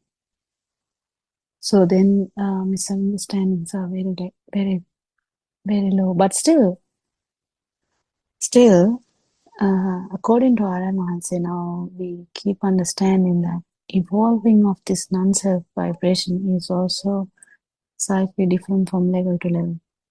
So that's why Lord Buddha has explained levels of, for liberation also, that's why he has put levels.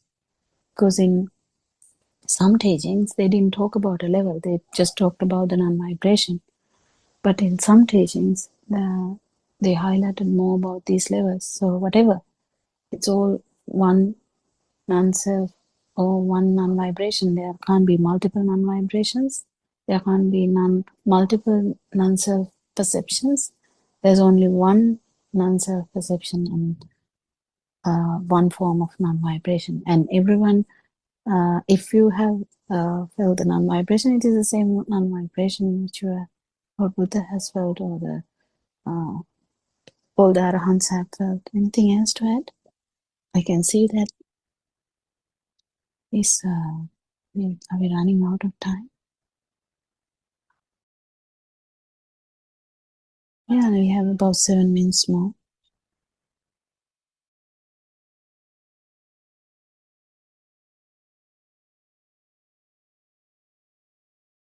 Dr. Kokila, as today's reading focused on this dependent origination also, can we briefly talk about that as well? Oh, did we? I didn't notice that. Dependent origination also. So dependent origination is all about the mind. Yeah. Yeah. Mind. And mind, in the sense, the stimulus, actually. Yeah, how the stimulus has formed, has given rise to this awe. So I don't think we went into deep discussion about that. I think we just suggested it, or what? What was the sentence there? In the book, they mentioned that there are the four teachings of Buddha as Four Noble Truths, Eightfold Path, Dependent Origination, and Four Foundations of Mindfulness. Yeah, it's very difficult to just say one word about it. Yeah. Because it's all about non-vibration. But the thing is, dependent origination basically is cause and effect, isn't it? That if we understand that, it is cause and effect. If we don't understand it, that is how the jati is that you are born. And Soka Parideva continues, that is the actual dependent origination is how you are born, and reverse is the understanding of the dependent origination. So dependent origination is actually, again, understanding how this, it is again that those three things, and it's all related, all these things, because you keep understanding how this self arises. It's again Samudaya and Nirodha as well, all the Udaya, it's all in one thing, one stimulus. You see all this. That is what the Chitta, or the Chittaksana Darshanamacha, or Buddhakshana means. So that in one moment, the dependent origination is broken. Speedy occurrence of vibrations and the power, the effect is there. Yeah, because if the dependent origination is, if the dependent origination is actually working, that is the self. The jati is the self. So then the death is already there. Then, because if you are born, you have to die in that stimulus, not about this so-called birth and death. This is completely different. Lord Buddha's explanation is in one stimulus, and one stimulus how you're born and how you have to die if you are born. It's funny. It's actually very interesting as well to understand how this arises. But then, if you have never felt the non-vibration, you have no idea how this is going to get nirodha, or I don't know the word for that, but because there, Yeah, because the arising is not there. That is why it is called cessation. When the arising is not there, then the cessation has happened. If the arising is there, it has already gone into usual pattern of suffering. The cessation of suffering is actually when it is not arising in that one particular moment. Self has not arisen because because of Dhamma, true Dhamma, non-self, non-vibration, synchronized into non-vibration has happened. To that to happen, you have to fully understand how this stimulus works. That is the actual Dhamma about Satipatthana. Actually, foundation. Yeah, I think it's 4 foundations. Foundations of mindfulness. That's how you understand how this self has happened. So it's all related. All these things are related. It's much easier when you take it from that view. Otherwise, it becomes words only. Yes. We have struggled a lot with those words before. Yes. And there is a beautiful way of telling that Miss Surangika says, if this is, no, when this is, that is there. When this No, this something, is. this is. And මේ අතිකල්ලි මේ වේ, not මේ අතිකල්ලි ඒ වේ.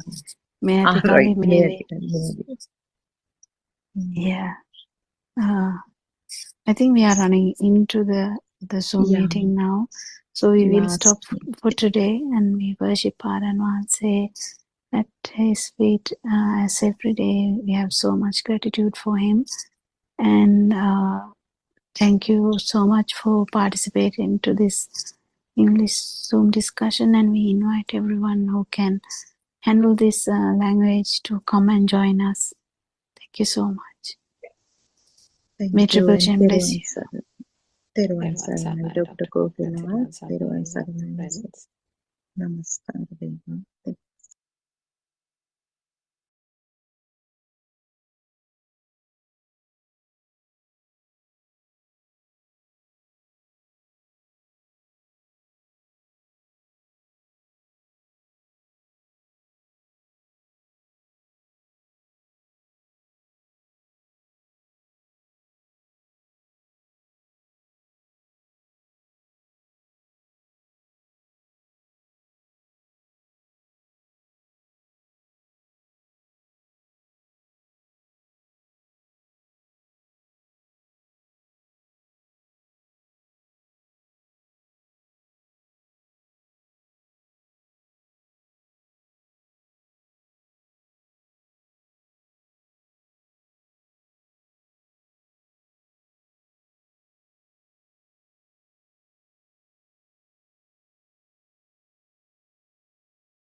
Everybody. Let's continue with the book reading. The Truth Dhamma Has Awakened, Volume 2, page number 34. And you should have the understanding and the wisdom that not even a book exists at this moment. It is an illusion. When you arrive at this point of wisdom, You will awaken to the moment of the pure truth, that truly nothing exists at all.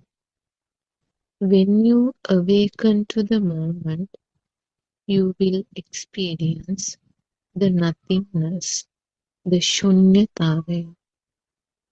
When you have practically experienced and realized the pure truth that the outside does not exist, you will not believe the illusion of the book you see outside. You will also have a very clear realization that what you see outside is only thought. Then you will let go of your thought too. With that deep realization and wisdom, you will let go of the belief in both the outside and the thought altogether. That letting go of the outside and the thought will awakening you to the moment of the pure truth. When a thought ceases to form, you too cease to form or materialize. It is known as Sunyata Vimukta, Cheto Vimuktiya. Nothing exists, Shunyai. There is no thought, Animittai. There is no happiness, no sadness, Apranitai. Shunyatavaya, nothingness, is the Buddha Svabhavaya, no thought.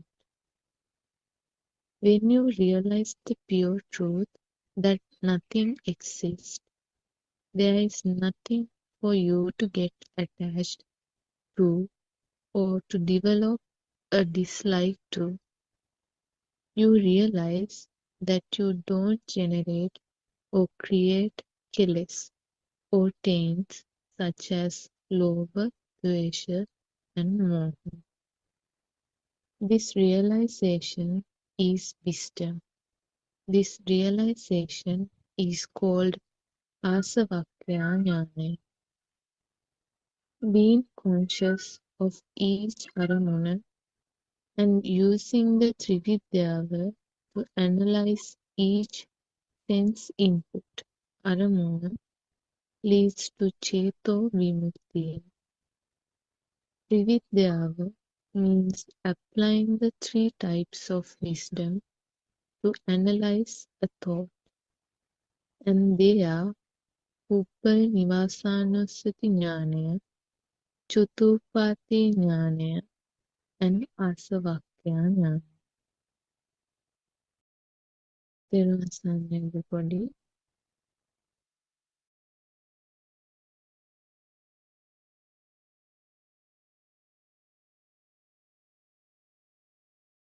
Therwan Saranai, we all worship Aryan Vahasa's feet, Therwan Saranai Aryan Vahasa, and we worship all bhikkhus and nuns, our bhikshun and bhikshuni Vahasa who have joined maybe by YouTube. We worship all of you, Therwan Saranai, and also we warmly welcome all our Dhamma friends who have joined to this discussion and also who are listening through other means. Therwan Saranai to all of you. So this is the English Zoom discussion that we are starting at 2:45 p.m. Sri Lankan time to discuss the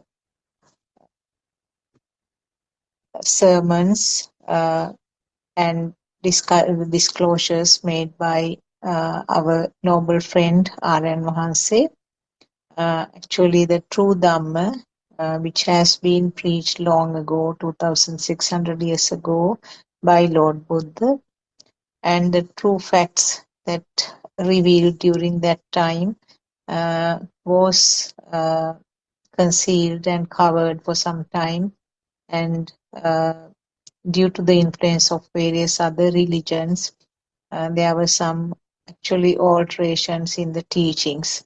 But our R.N. Wahanse, our noble friend, has done his own research and then revived all the teachings which happened and which was done long ago.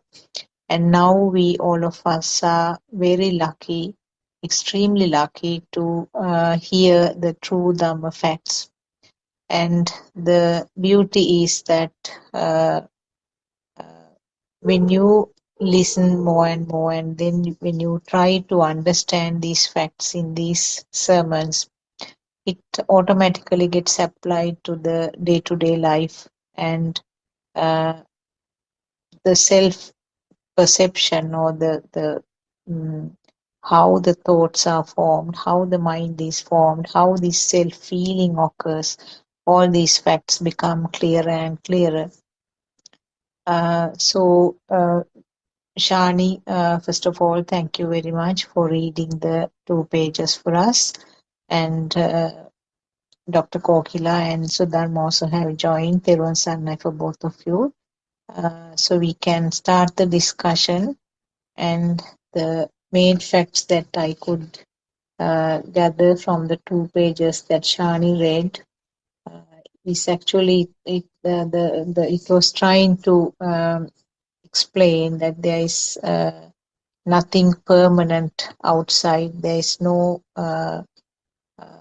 permanently persisting world which we label as the materialistic world, but it's all a creation and a part of the thought.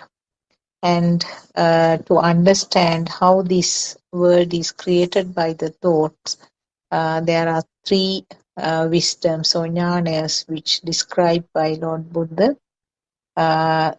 So the 3 jnanayas were the Chutupapata jnanaya, Ubbe Nivasanussati jnanaya, and Asavakya jnanaya, which we will be describing and explaining in detail during the course of this discussion. So may I invite Dr. Kokila to start the discussion. Theruvan Saranai. Theruvan Saranai.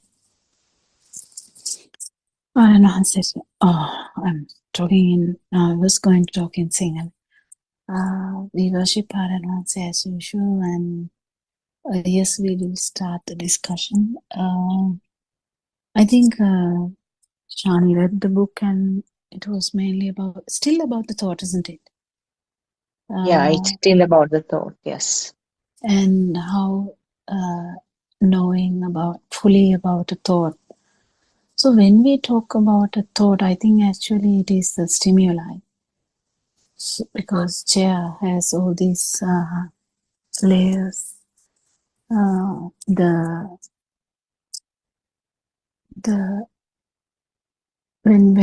this power, we talk about this power, which is, if it is extending, like to have a better chair, with a great liking to a chair or wanting a chair, it extends to that level which is sensual world. And also it has this dream level where the perceptions, mental perceptions are still a thing, even though there's no much attention or no much, how do I say, seeking, craving, no much craving towards them or trying to achieve them. So underneath that actually is the veil where we can feel the actually the value of the chair. That is the most difficult part, maybe, because we are like mostly our feel is masked by the thinking patterns or thoughts. So, and there was a interesting thing He was adding. He has so many interesting things every day, but one of the things, I mean, there are so many things, but one of the things was like, even these attitudes, are they yours? Even these patterns, are they yours?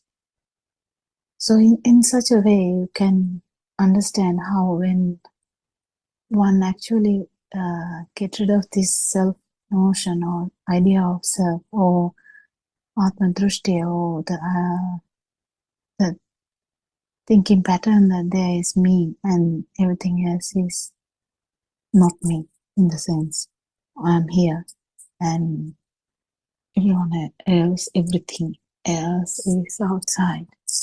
So this duality is always a pattern.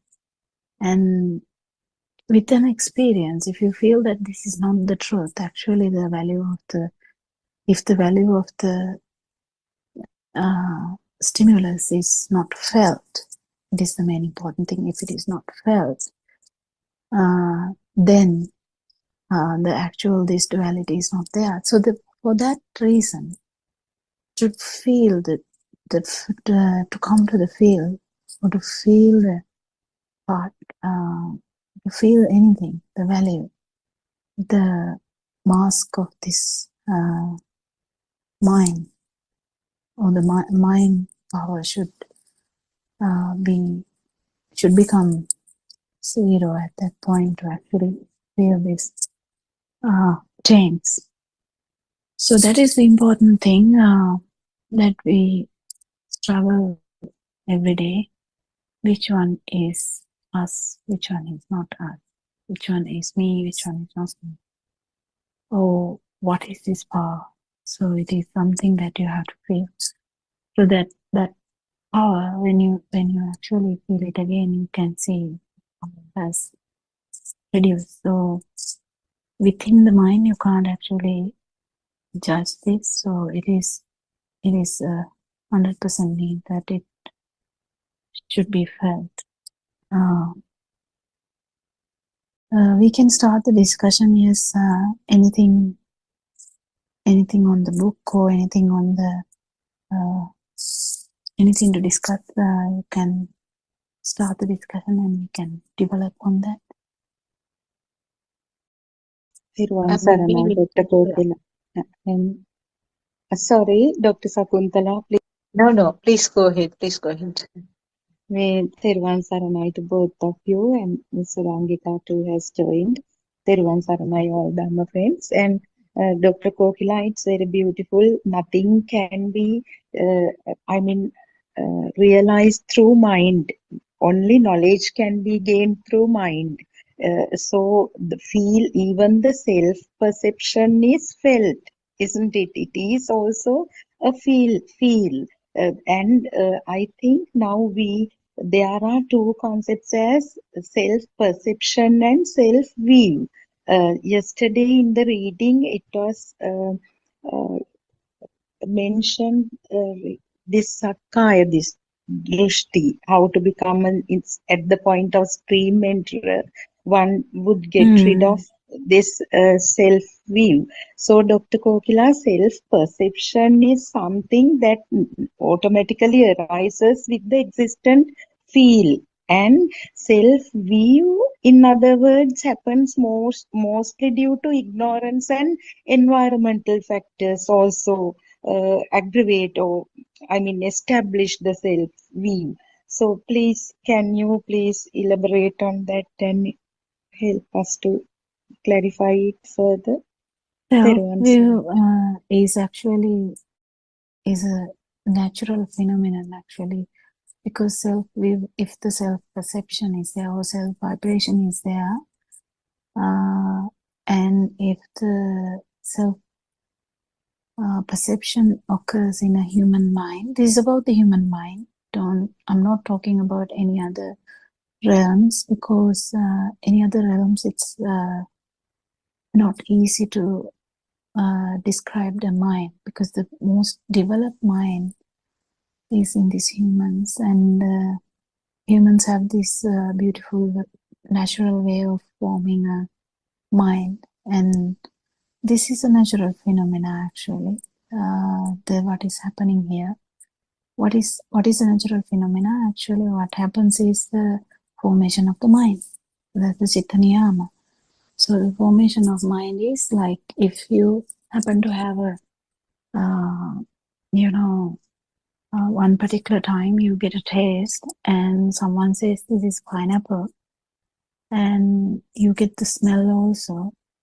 First you don't get them all together, but with time, if the baby or child gets this idea again and again, this smell is related to this picture, and that is related to this sound, pineapple. The formation of the pineapple thought is very natural. Very, very natural. And when there is a self-vibration, telepathizing in each and every stimuli, the duality kind of thing, getting a view, self-view, is natural. This goes on happening. It multiplies each day, kind of not multiply, the word English meaning is not correct there. I think it gets stronger and keeps adding, yeah. Mm-hmm. Because each stimulus, this is getting reinforced. Every stimulus, this gets reinforced. This idea of self gets reinforced. So never fails. So if someone is a bit older, that person, the reinforcement of this self idea is much more stronger, like maybe 1,000,000 times stronger than a child, because this has happened multiple times, maybe 1,000,000,000 times rather than a child. So this reinforcement of self perception, or and which leads to the self will, is a natural thing, but it is the very strongest will ever, because that is the only thing which happens repeatedly in every stimuli. Yeah. None of the stimuli are free of this, unless you feel the non-vibration at one point. In all other times, self-vibration is there, self-perception is there, self-view is there. This is very important to understand, actually.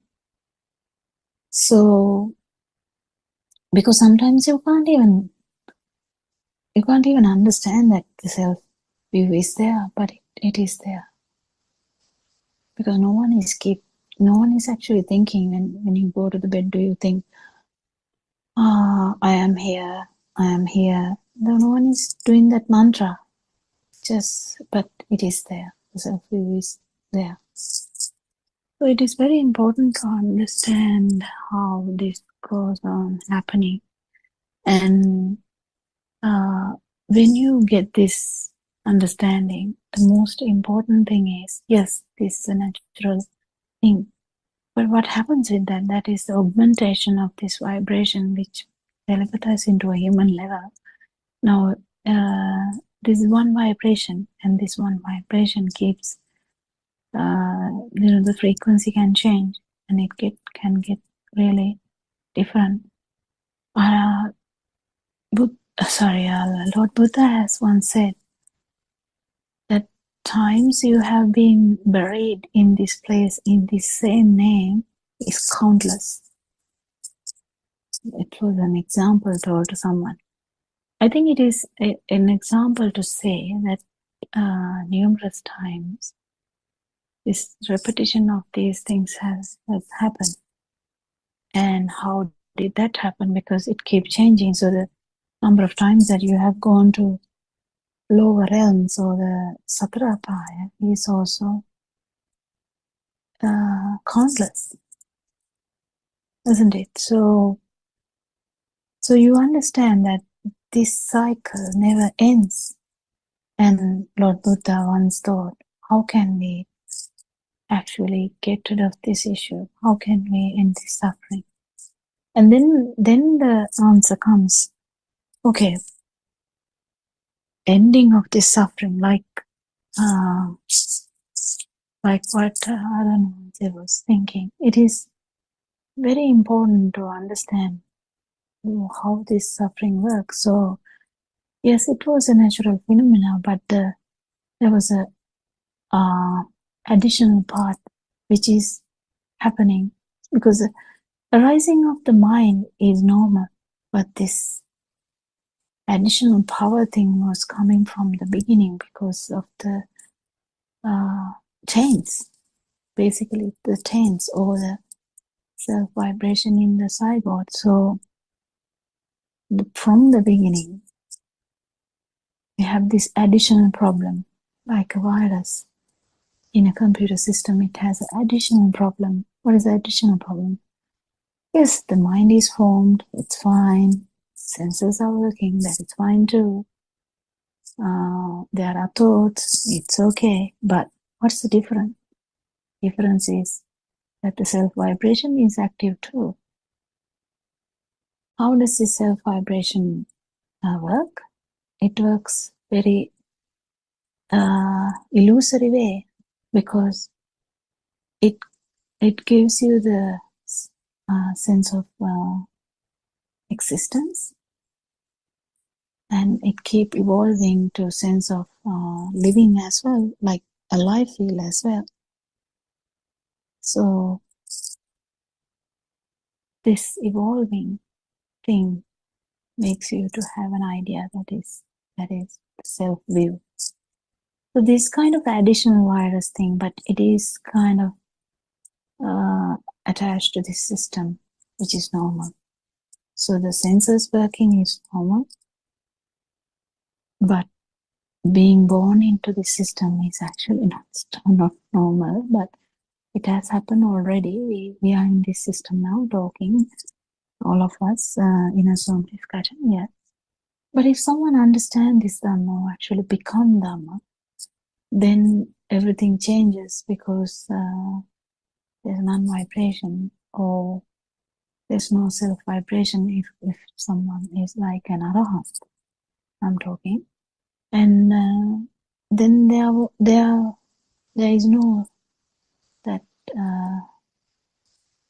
there's virus guard, which is the virus guard is Dhamma. Actually, the virus can't function anymore. There's no telepathization after that to virus. What is a virus? That is the self vibration, self perception, and self will. What breaks initially with the feeling of the non-vibration is the self will, because at that particular moment you know that you are not there. So the perception or whatever the stimuli would be there, but there's no self. It's a very specific moment that you understand that this whole samsaric journey, what you Doctor, have. we cannot hear you properly sometimes. Don't know whether there is a signal. Maybe my signals, yeah. Yes.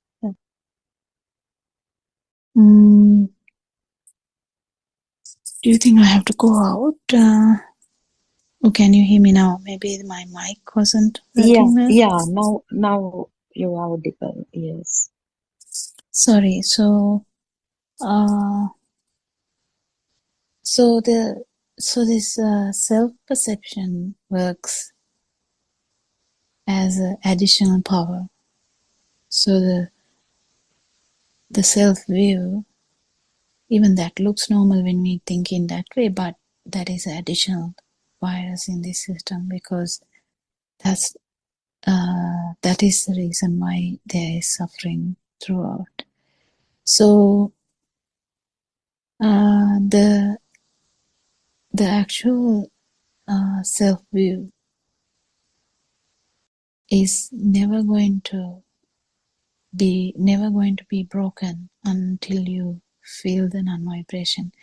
And when you feel the non-vibration, when you actually understand, there's no self, and whatever we felt before was because the stimuli was important or has become a thing.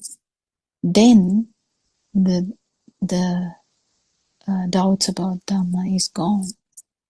Self thinking about a self is gone. Putting yourself as for all the defilements, even defilements, you don't put it as your defilements. You have attitudes, yes, they are not your attitudes. You have some problems, yes, they are not your problems. But you act normal. You know this. You act normal. You don't go to, you're not going to, you say, you're not going to do that. You just know now that there's no self. It's something you have felt. And then when the self is broken, the power for the self-perception, the feeding power for the self-perception is broken, because the view actually reinforces the self-perception. It reinforces all the time, and this effect is not there. And the defilements slowly going to go down. What do you think? I'm not sure whether I have whether it is anything else to add, Dr. Sakuntala or Dr. Surangika?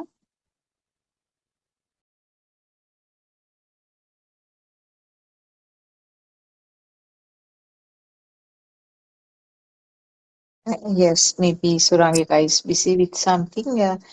I think looking at the same thing from another angle, if I pick up some of the facts that was explained by R.N. Hanse today morning at 5 o'clock sermon, his question was that, who am I? How can you describe myself? Who am I? So the question looks very simple, but when you try to answer, it has a very deep meaning. So briefly, if I say what was explained, I think that sermon needs to be listened several times to sort of get everything extracted what he was trying to convey. One thing now, you can't call the body as myself. Because this is actually explained in one of the main meditations in Buddhist teaching also, where each and every part of the body is taken separately, and then is it myself? Can you call the hand myself?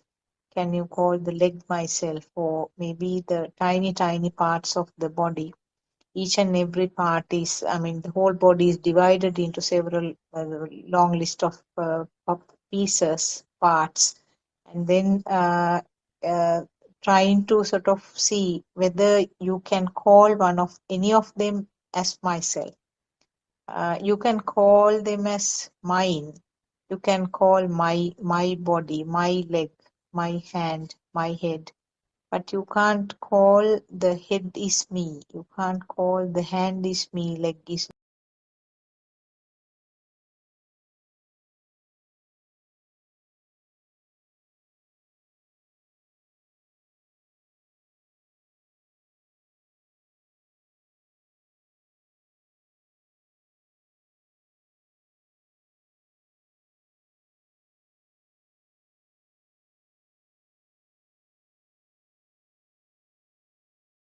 my head.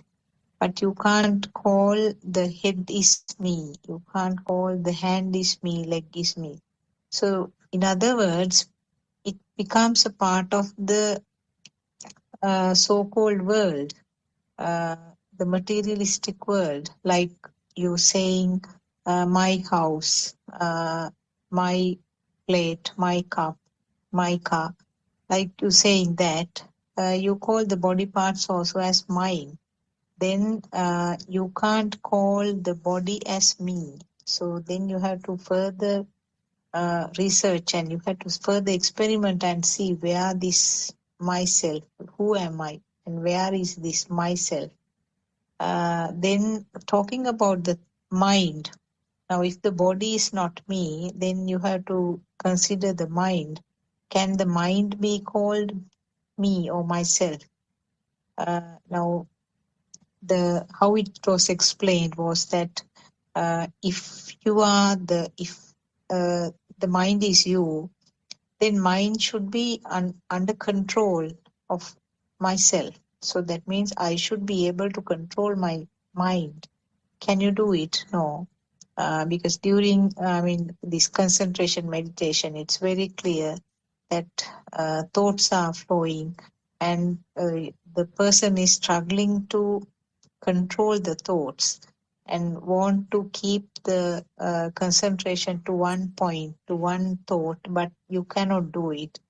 Then this is something which is not under control of myself. Then can you have the ownership, or can you say that the mind is me? No. So then you exclude that also. Then the third point explained was that can you call the senses as myself? Now, senses has got something to do with the myself, but you can't call the senses as me. Now, if you lose the sensor function, then there is no creation of myself. So the creation is happening due to some involvement of the senses, but you can't call the seeing is me. You can't call the hearing is me. Feeling of the warmth, cold, or the smell or the taste, you can't call any of them as myself. But it has something to do with the myself. So it provides the basic concept of making myself, but you cannot directly say it is myself.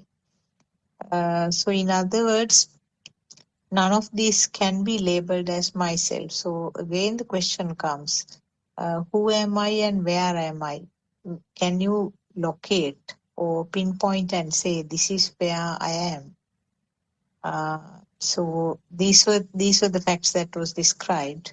And then finally, I think he came to R.N. Mahasi came to a very deeper fact. Finally, what was mentioned was that actually in the process of this thought formation, the current which is created, that is the current which is created due to the speed, that is what you can label as myself. So these are some of the facts that I picked up. I think this is a very important sermon for Sinhalese, people who can understand Sinhala. If they can listen to this, it gives very important and very deep facts about myself.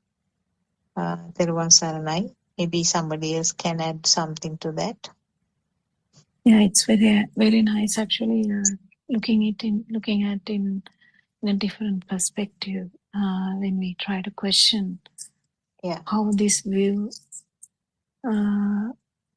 is there a ground? Are there any grounds to believe in this view? And Lord Buddha has used so many ways to break this view, but just understanding this will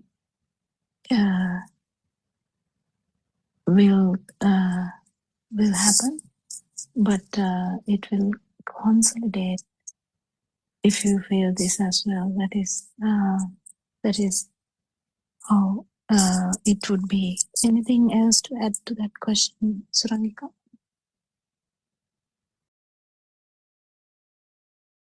I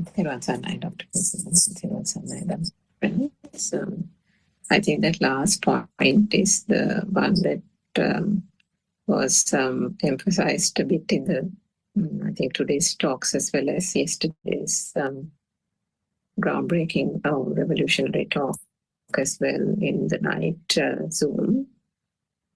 And I think that's where the whole emphasis should be there.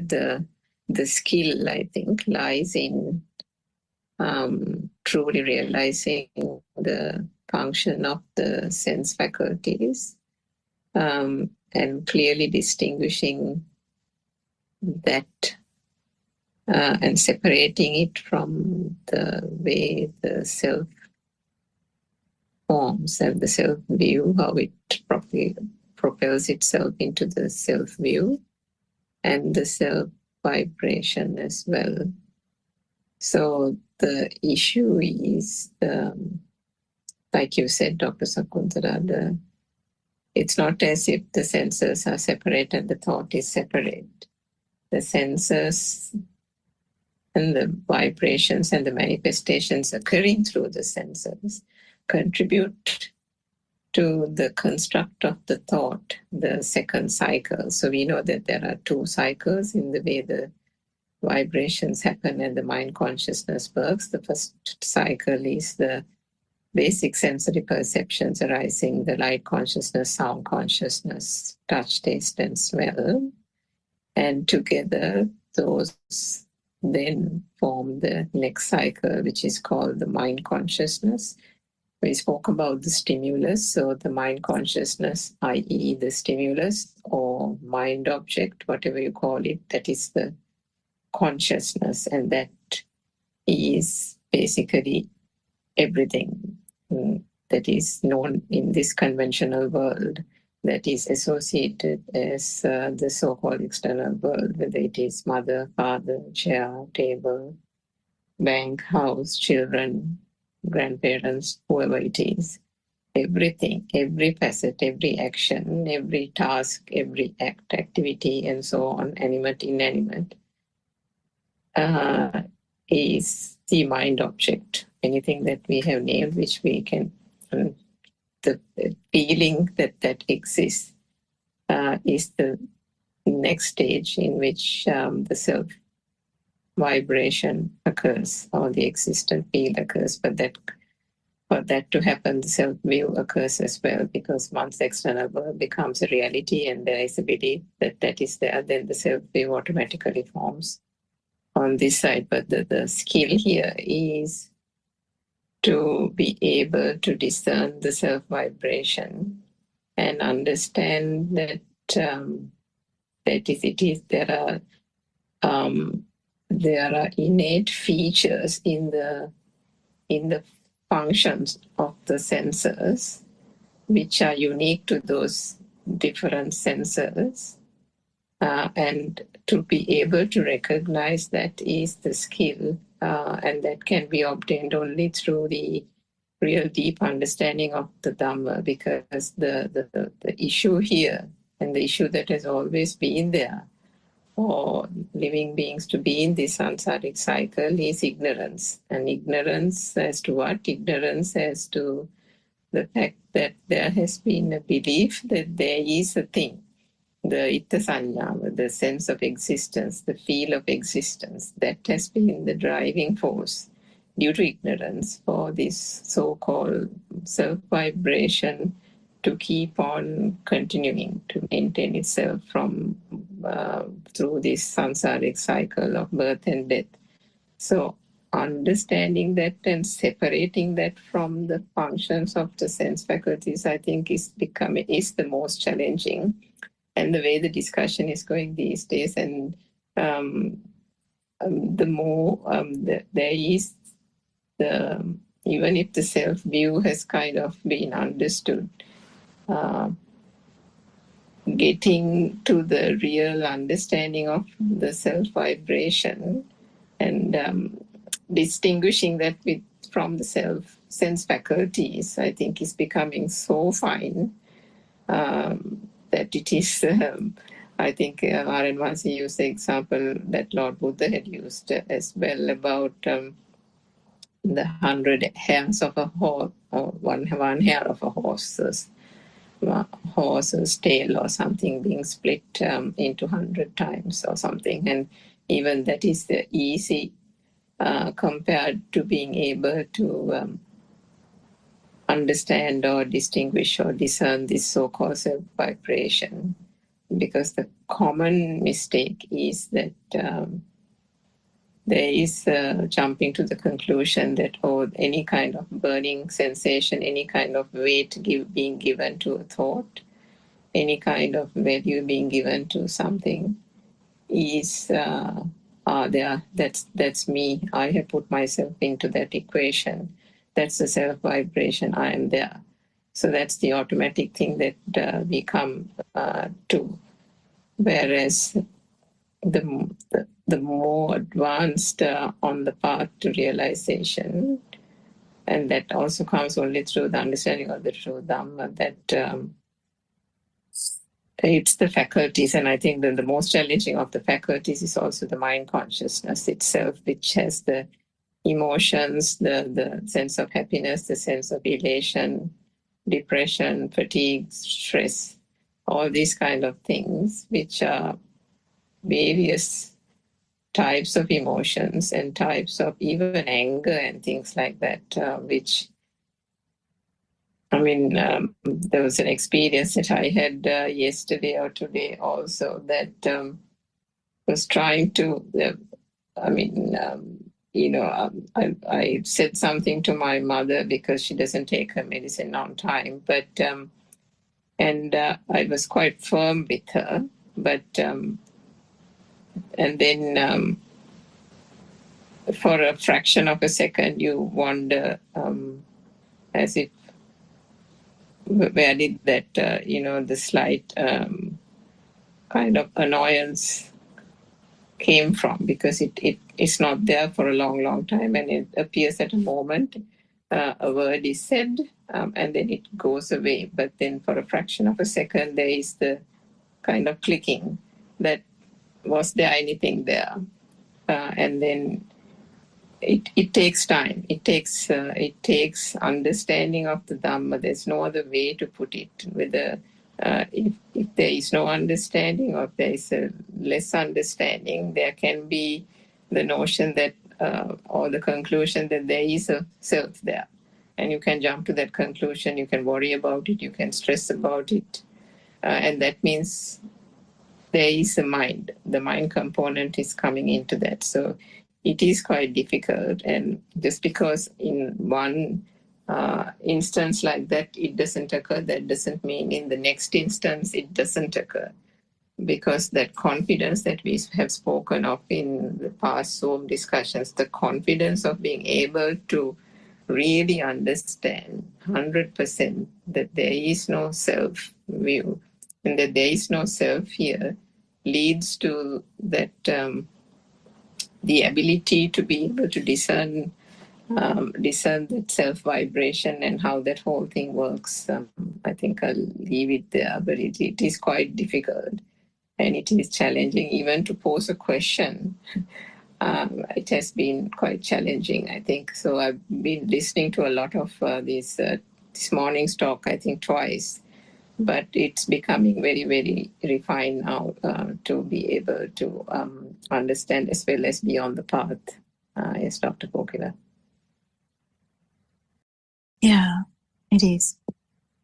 More you feel it, it becomes easier. I think it is important that take even these factors a bit easy and kind of not let the thoughts wander and not give power to the thoughts again, which we tend to do. That's the kind of a pattern we have all the time, giving extra that power to the thoughts. It's actually not someone is doing that, it's actually happening here with the self vibration. The self view, the reinforcement of that view, the effect of the self view is immense, because self perception is always very powerful when self view is there. You feel as threatened when someone is shouting at you or trying to hit you.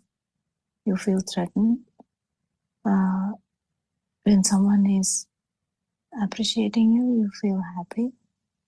So everything is like in that perspective.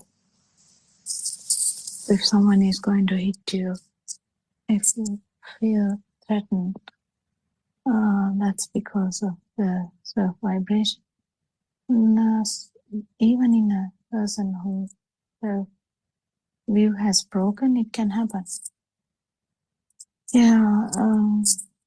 What do you think, Sudharma? Do you think we have touched all the aspects Yes, of... Dr. Kokila, and thank you so much, because three of you looked at it from three perspectives and went into detail. It's very interesting. And in one of the sermons, actually, Aryan Hanse explained, I listened to it a couple of days ago, and he was telling that we can't do anything with the power, as you all mentioned.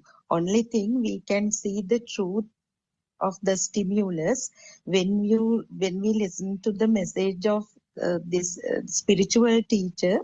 We are aware that it is just a system functioning.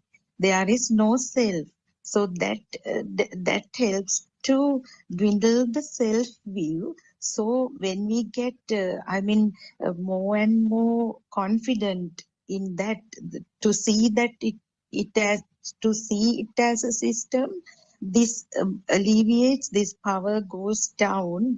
And when one becomes, I'm not talking about this somebody walking on the path, but still, as knowledge, we know that there are 4 stages. So when one comes to the stream enterer stage, that is the point where someone realizes the right view, the shift from the wrong view to right view. So at that point, he or she gets rid of self view, but the self perception, as you all explained, will dwindle, and it's a gradual process, and it will go until the non-vibration. No one becomes an arahant, isn't it, Dr. Kokila? Yeah, So, true. yeah. That's very beautiful, because earlier we never knew that there are 2 things, because Aryan Maharaj always says it's very easy to handle self-view with the true message, but self-perception, of course, with as you said, these taints, the effect of taints, it will go on, until somebody becomes the non-vibration. Yes, very interesting and very useful. All inputs made by you. Thiruvan Saranam.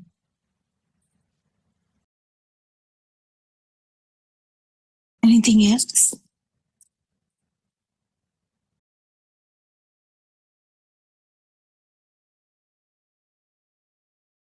The importance of the field is the main problem, I think, here. Yes, Rangi. Yes, Dr. Kokila, the field. Please.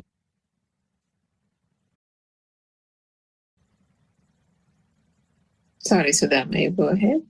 No, Ms. Rangika, I would like to listen to you more, because I was just... What was the question? Remembered something. Were you going to ask a question, Sudharma? It's again about the field, Dr. Kokila. This self-perception itself is a field, isn't it? That the feeling that I am there. In other words, it's the alive field or the existent field. Is it more or less the same? The self-vibration, alive field, and the existent field? The self-vibration is a field. Field leads to the self-perception. Okay. All right. Okay. What was it, Surangika? Actually, self-perception and self-vibration, I mean, it's Atma company and Atma Sanya, isn't it? So That it's is the what same thing, isn't it? It's self. Aranwanse was talking about this evolution of the self vibration. It doesn't stay the same way. That's why we talk about this in a different perspective sometimes. The self may ethically thing. So the evolving, the singular word is different. What is the singular word? Viparinamana. Yeah, that thing. I think it is that thing. So changing basically. Yeah, and recently morning discussion he was talking about this. So the how this alive feel is part and parcel of the existence, feel of existence. So the feel of existence and changing into a life feel and all this lead to like a perception. So perception, be careful. Perception is in the mainly we talk about perception in mind, but still in the skandha level also there is a perception. So I think that is that has to be remembered. But self-perception can happen in all these levels, even in the mano sensor or even in the other five senses.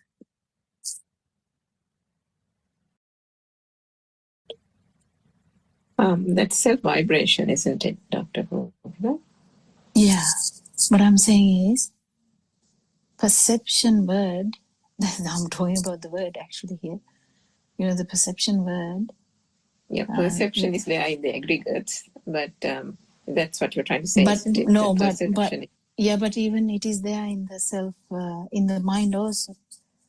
So this gets a bit complicated sometimes, you know, when the word is used for perception, the word is used. Self-perception gets very finer in the field level because it is in the aggregate level. Do you get the point? But when it comes to the mind, again the same thing is happening. The self-perception is there, but it is a bit different. That's what I'm saying. So that there's a slight difference to the dream level and the field level. The Rupaloka and Arupaloka. What I understood was, I know what you're trying to say in the like the Panchaskandha, the five, in the basic aggregates also there is the sanya, the perception, which remains even for arahats. But in that stage, which is the basic sensor level, the perception is still there, as you said, Feel of existence is there. Very refined form. Because of the wheel of existence is there, so it still exists in a very, very refined form. Yeah. But my understanding was that it's not self-perception, but just perception. Is that wrong? Well, you can't call it a self-perception in that mind way. That's what I'm saying. You can't call it in the mind. It is very easy, you know, like self-perception. It's very easy, atmasanya. But what I'm trying to say is, even in the consciousness level, this is how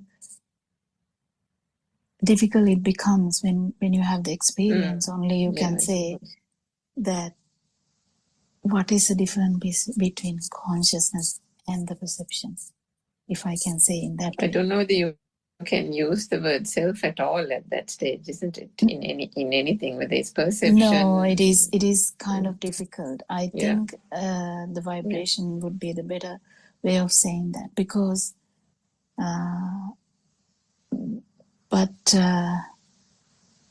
there is a subtle thing there, because even the worm, even though it is the fail level, the tense level, or the basic feel is the main thing they have. They don't have a big mind, but can have a subtle wanting to live, kind of wanting to maintain the feel.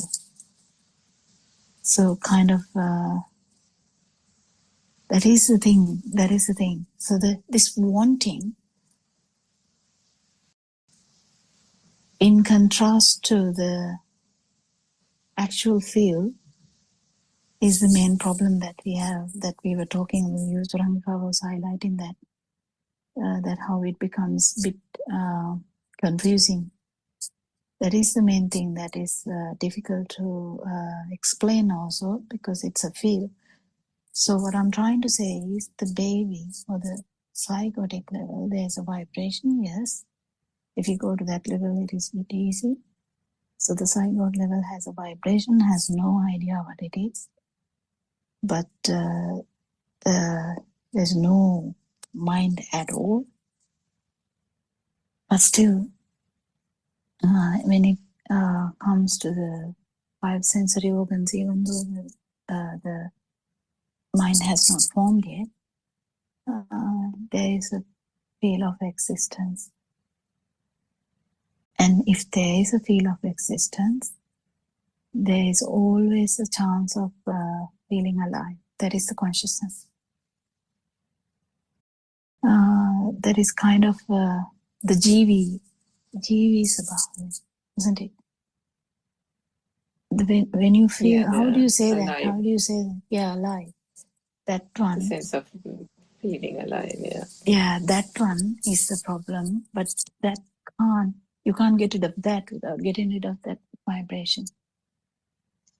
And Dr. Kokila, identifying the self-vibration itself is a challenge, isn't it? Because Aryan Mahanse kept asking, those days I remember, you haven't still identified the soul in you. Now you talk with the self-view or believing that you are there and it's so prominent, but still you can't see that. So he was like, first step is identifying that, isn't it? So actually it's also a feel. It took a lot of time now. The problem is you can't identify that.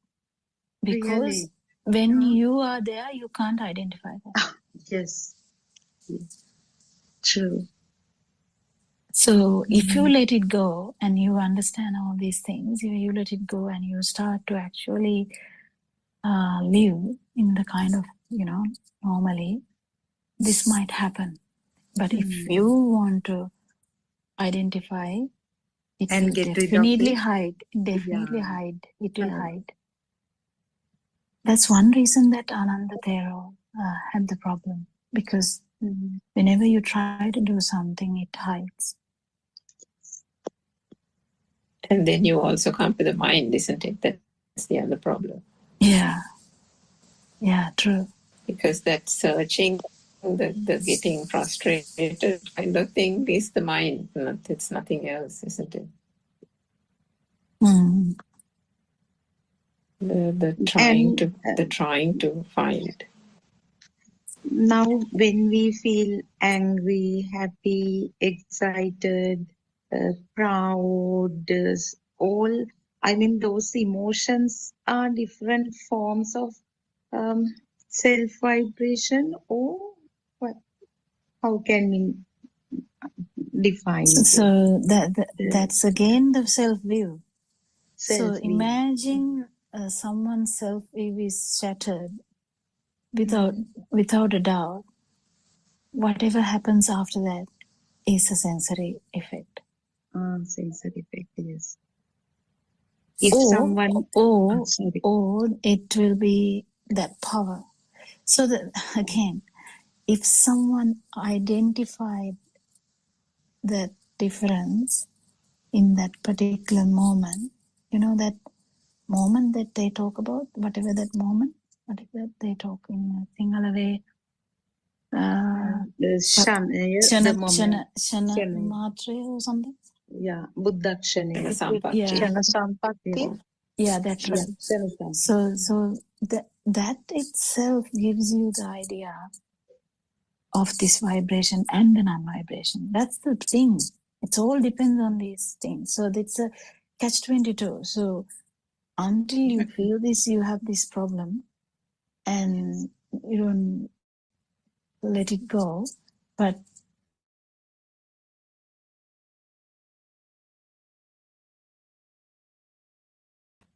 until you let it go, also you don't feel this. So that is why it is getting fine. But the main important thing I can say is just identify these things. When the noble friend tells you that there is a self vibration that arises only when the stimuli is taken as a thing. This is very basic.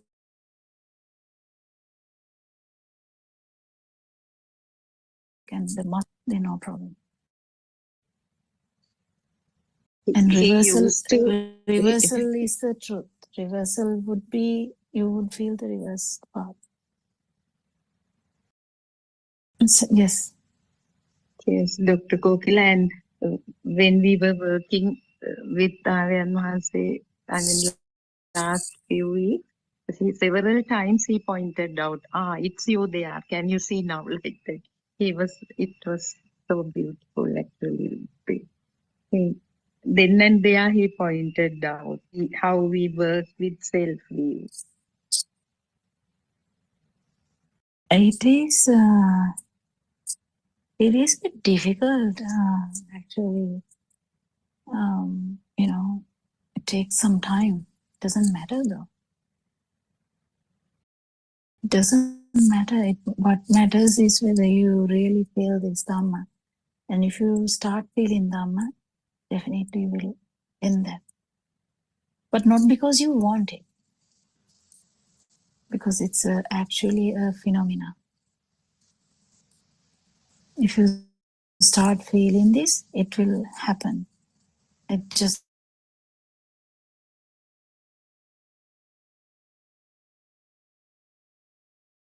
not because you want it, because there's no self. Do you get the point, Sudharma?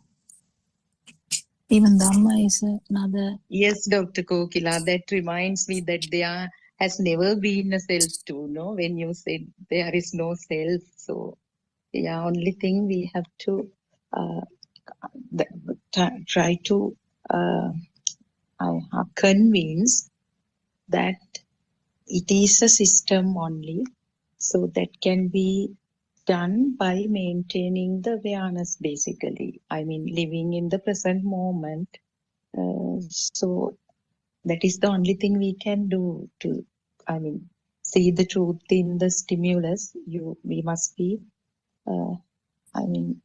mindful, not putting in lot of effort, and just relax and let it happen. Yeah.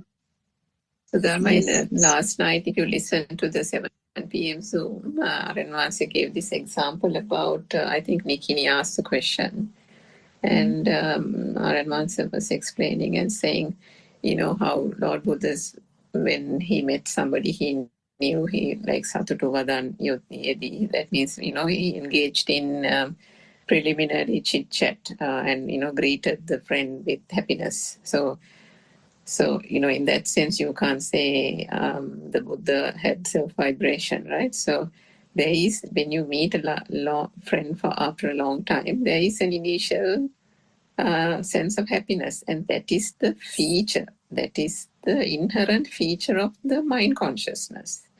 That is part of the emotion. So that is the thing that we need to distinguish. But that happiness occurs at the moment you see the friend. But then it is a spontaneous occurrence.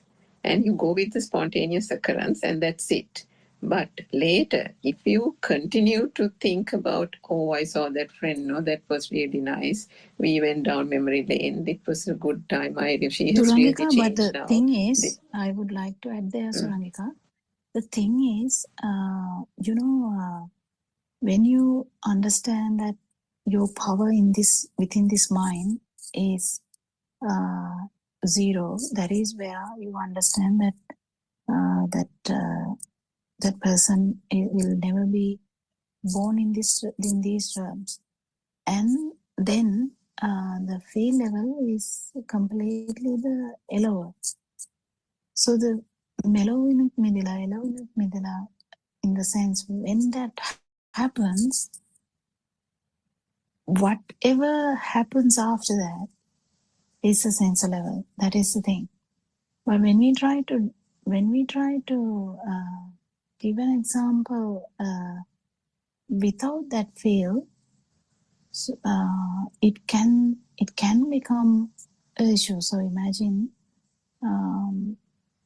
so if we are trying to give an idea about an arahant, that can have flaws, isn't it? Like, so the likewise, what we should understand is the final effect when we say Melonut Midila is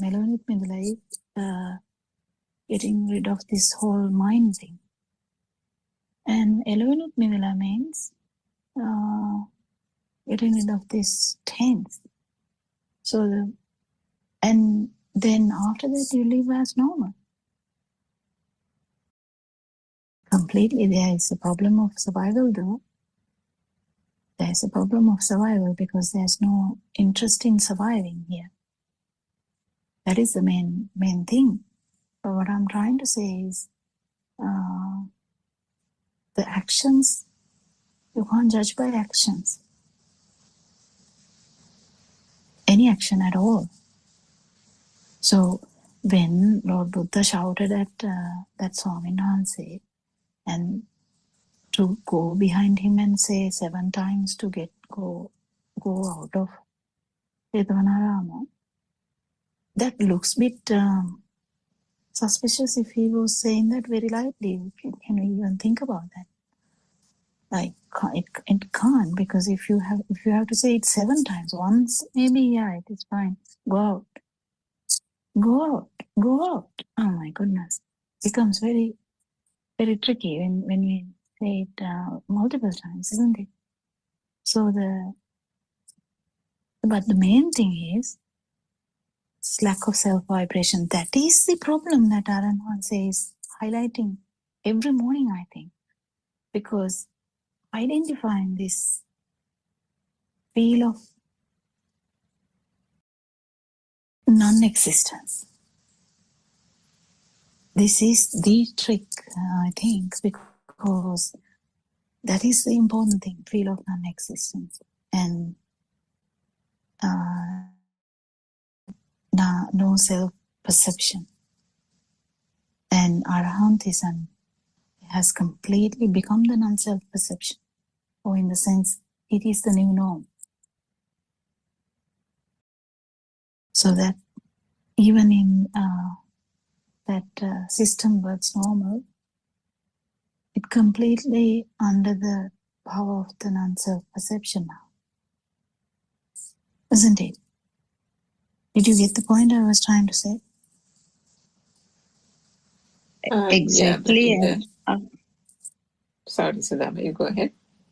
No, both of you nicely explained what Aryan always says. Just because someone becomes fully awakened, he or she doesn't become disabled. Manda buddhika wenne naha. Everything happens as normal, and no one from, externally, by seeing the person, no one can assume that he is a fully awakened one or not. So both of you nicely explained that, because smiling, talking to people, organizing things, advising, if there's a necessity, raising the voice, everything will happen as usual, because even Buddha, as you said, now shouted that Potila Thero. So everything will happen as normal, and only he knows that there is no any burning, there is no any vibration, isn't it? That's what both of you explained, I think. Actually, even that last sentence is not true. What you have to say is not that Lord Buddha knows that there is no self-vibration or something. because he has become the non-self vibration. Exactly. Or non-vibration. So there's no story about a vibration at all there. No self-perception at all there. It is the non-self-perception or anatta, anicca, anatta, and that like that, it's a different, it's completely different now. They are the norm. So there's no even an idea again. So it's completely different. The vice versa, kind of udukuru vecha ekak yatikuru vecha ekak udukuru kara wage. In the sense, something turned down has turned up, means it's completely different now. Not in the way we think. We think that maybe that Arahant is thinking that this is not real. No, that's not the way. There's no notion of realness there. No notion of self-vibration there. Is that okay? Did you get the point? Yes, very clear, Dr. Kokila, when we use words, because it's according to our level, we always use the mind, and because we are talking about never experienced kind of situation, so always the words, we are unable to explain. That's why, now it's clear. Just on that point that I was trying to say, Dr. Kokila, when it comes to the mind consciousness, that example, if you meet a friend and at that moment you're happy, you'd speak to that person happily, but there is no reliving that. No reliving, but also even at that particular moment there is no self-perception in an Arahant. So it's not about us we are talking about. In an Arahant, for example, we can take Lord Buddha. There's no self-perception at all. Nothing at all. No self-vibration at all. So So that point there, that was an example for Sudharma's question about the mind consciousness also has its innate features. Yes, 100%. And in that sense, it is, if I can say it so, it is fully entitled to the emotion of happiness.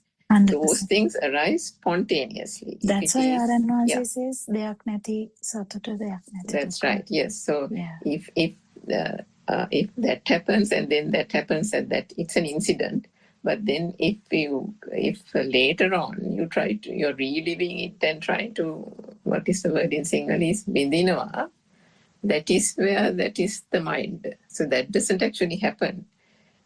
Even if it comes as a thought, the thought dies off because it doesn't have a power in it. There is no inherent power. And the fact that you met a friend 2 hours ago and you engaged in a good chat can occur as a thought, but that thought doesn't have force in it. So whatever those actions, whatever those words, whatever the actions, whatever the words, whatever the thoughts, is not the matter. What matters is the underlying that power. So that is the trick. That is the trick. Again, that comes to that trick. The field that if there is that field, imagine someone is a stream enterer. Just imagine. We can imagine. So if you are a stream enterer, the self-view is shattered. It is not there anymore. But you have all the defilements. Still you have all the defilements. But there's no ownership for the defilement now. So that's where the story begins. Defilements are there. There's no ownership. And the defilements are going to die down because there's no ownership. That is the beginning of the path. But then, when defilements are completely gone, that is kind of, non-returner, then comes the tense. Still, you can't say any good thing about the non-written. Actually, now only even that understanding is there, because how come non-written is not that good? Because there is always a chance of this tense giving you some trouble, but not to the level of the Michadittika or wrong view. But still, now why Lord Buddha said, why Sariputta, why did you stop there? Why did you stop that person there? Something like that. Why didn't you give the other bit? So likewise, it's very important to understand that,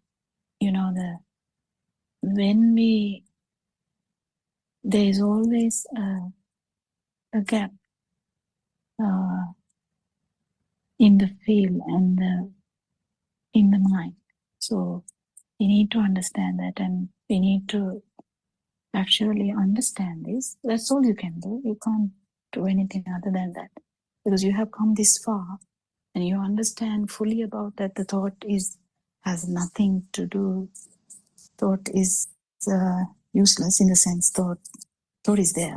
Thought, nothing happens to thought, but thought is not a thing. And then all the importance goes to the self vibration, just one vibration. That is a transitionary time from mind to the field. I think we are running into the 4 o'clock Zoom discussion today. So we will hand over the Zoom to 4 o'clock Zooms. I didn't even notice that. So we worship Paramhansa as normal. We have so much gratitude for all the guidance in this path. And thank you so much for joining to build up a discussion in English language. And we'll meet tomorrow as well. Teruvan Saranai. May Triple Gem bless you all.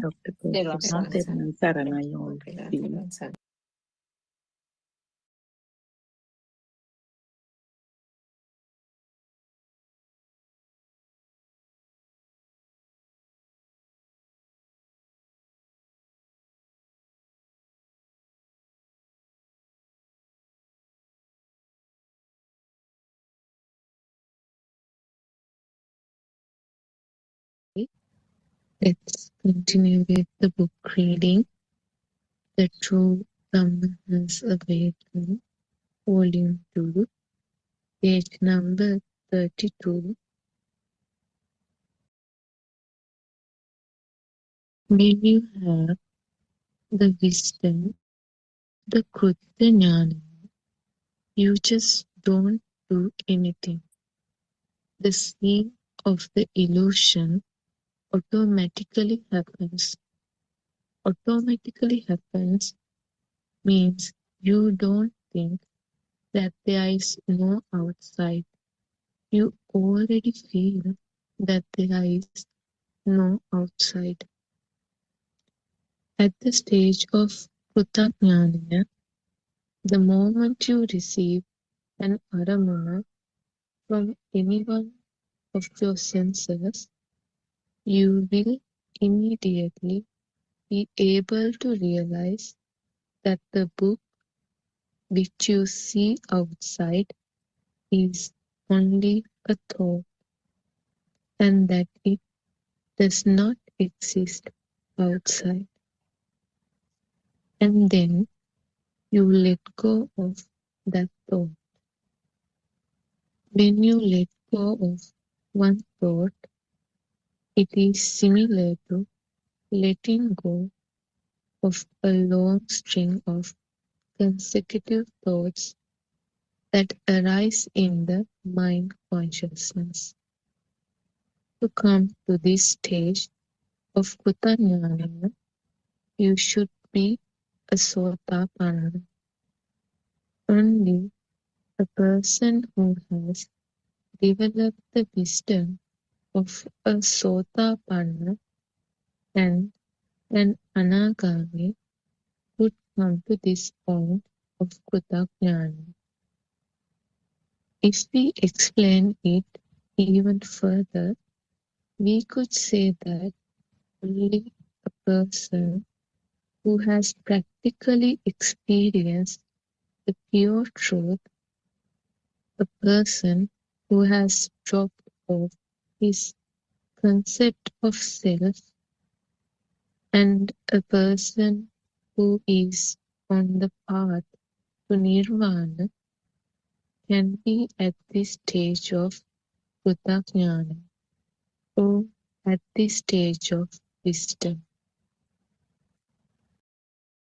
At this stage of Krutajnana, you should already have a deep realization that the stimulus, aramuna, that comes from outside or the book seen outside is only a sanya, a perception that has been introduced to your mind consciousness before.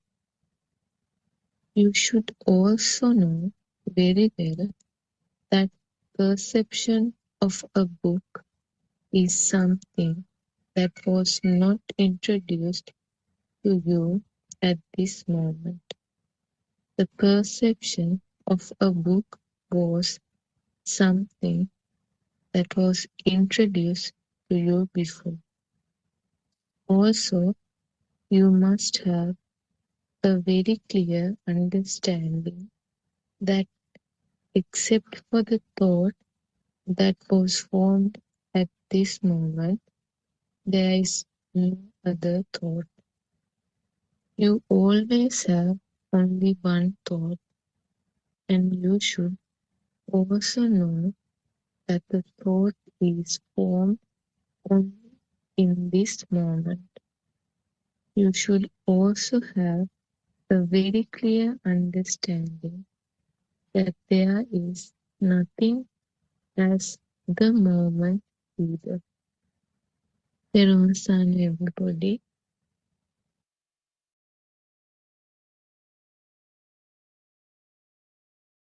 Therun Saranai. We worship Aryan Mahavse at his feet. Therun Saranai Aryan Mahavse. And also we warmly welcome all the listeners through the Zoom or some other means. Therun Saranai to all of you. And we also are very grateful and very thankful to the friends who are helping us from the background in the technology. So this is our daily English Zoom discussion. Today, the 1st of January, beginning of a new year, and we are starting our English Zoom discussion. Thank you, Shani, for reading the 2 pages for us from the book. We have been talking about the nature of the thoughts, how the thoughts are formed, and a basic description about the mind and the thought. So we have not gone to the deep facts how the thought is formed, but some sort of superficial introduction about the thought was done and the mind. And also it was briefly mentioned about the what is meant by a thought. That means everything that we describe as the material or the outside world comes in the form of thoughts. And also it was mentioned that thought is something that occurs right at this moment, and it's always a single thought which comes at a time, and then it's a string of thoughts which occurs at a very high speed. So that is the essence of what Shani read for us. We can start the discussion. Teruvan Saranai, Dr. Kokila and Sudharma. We can start the discussion on that basis. Teruvan Saranai.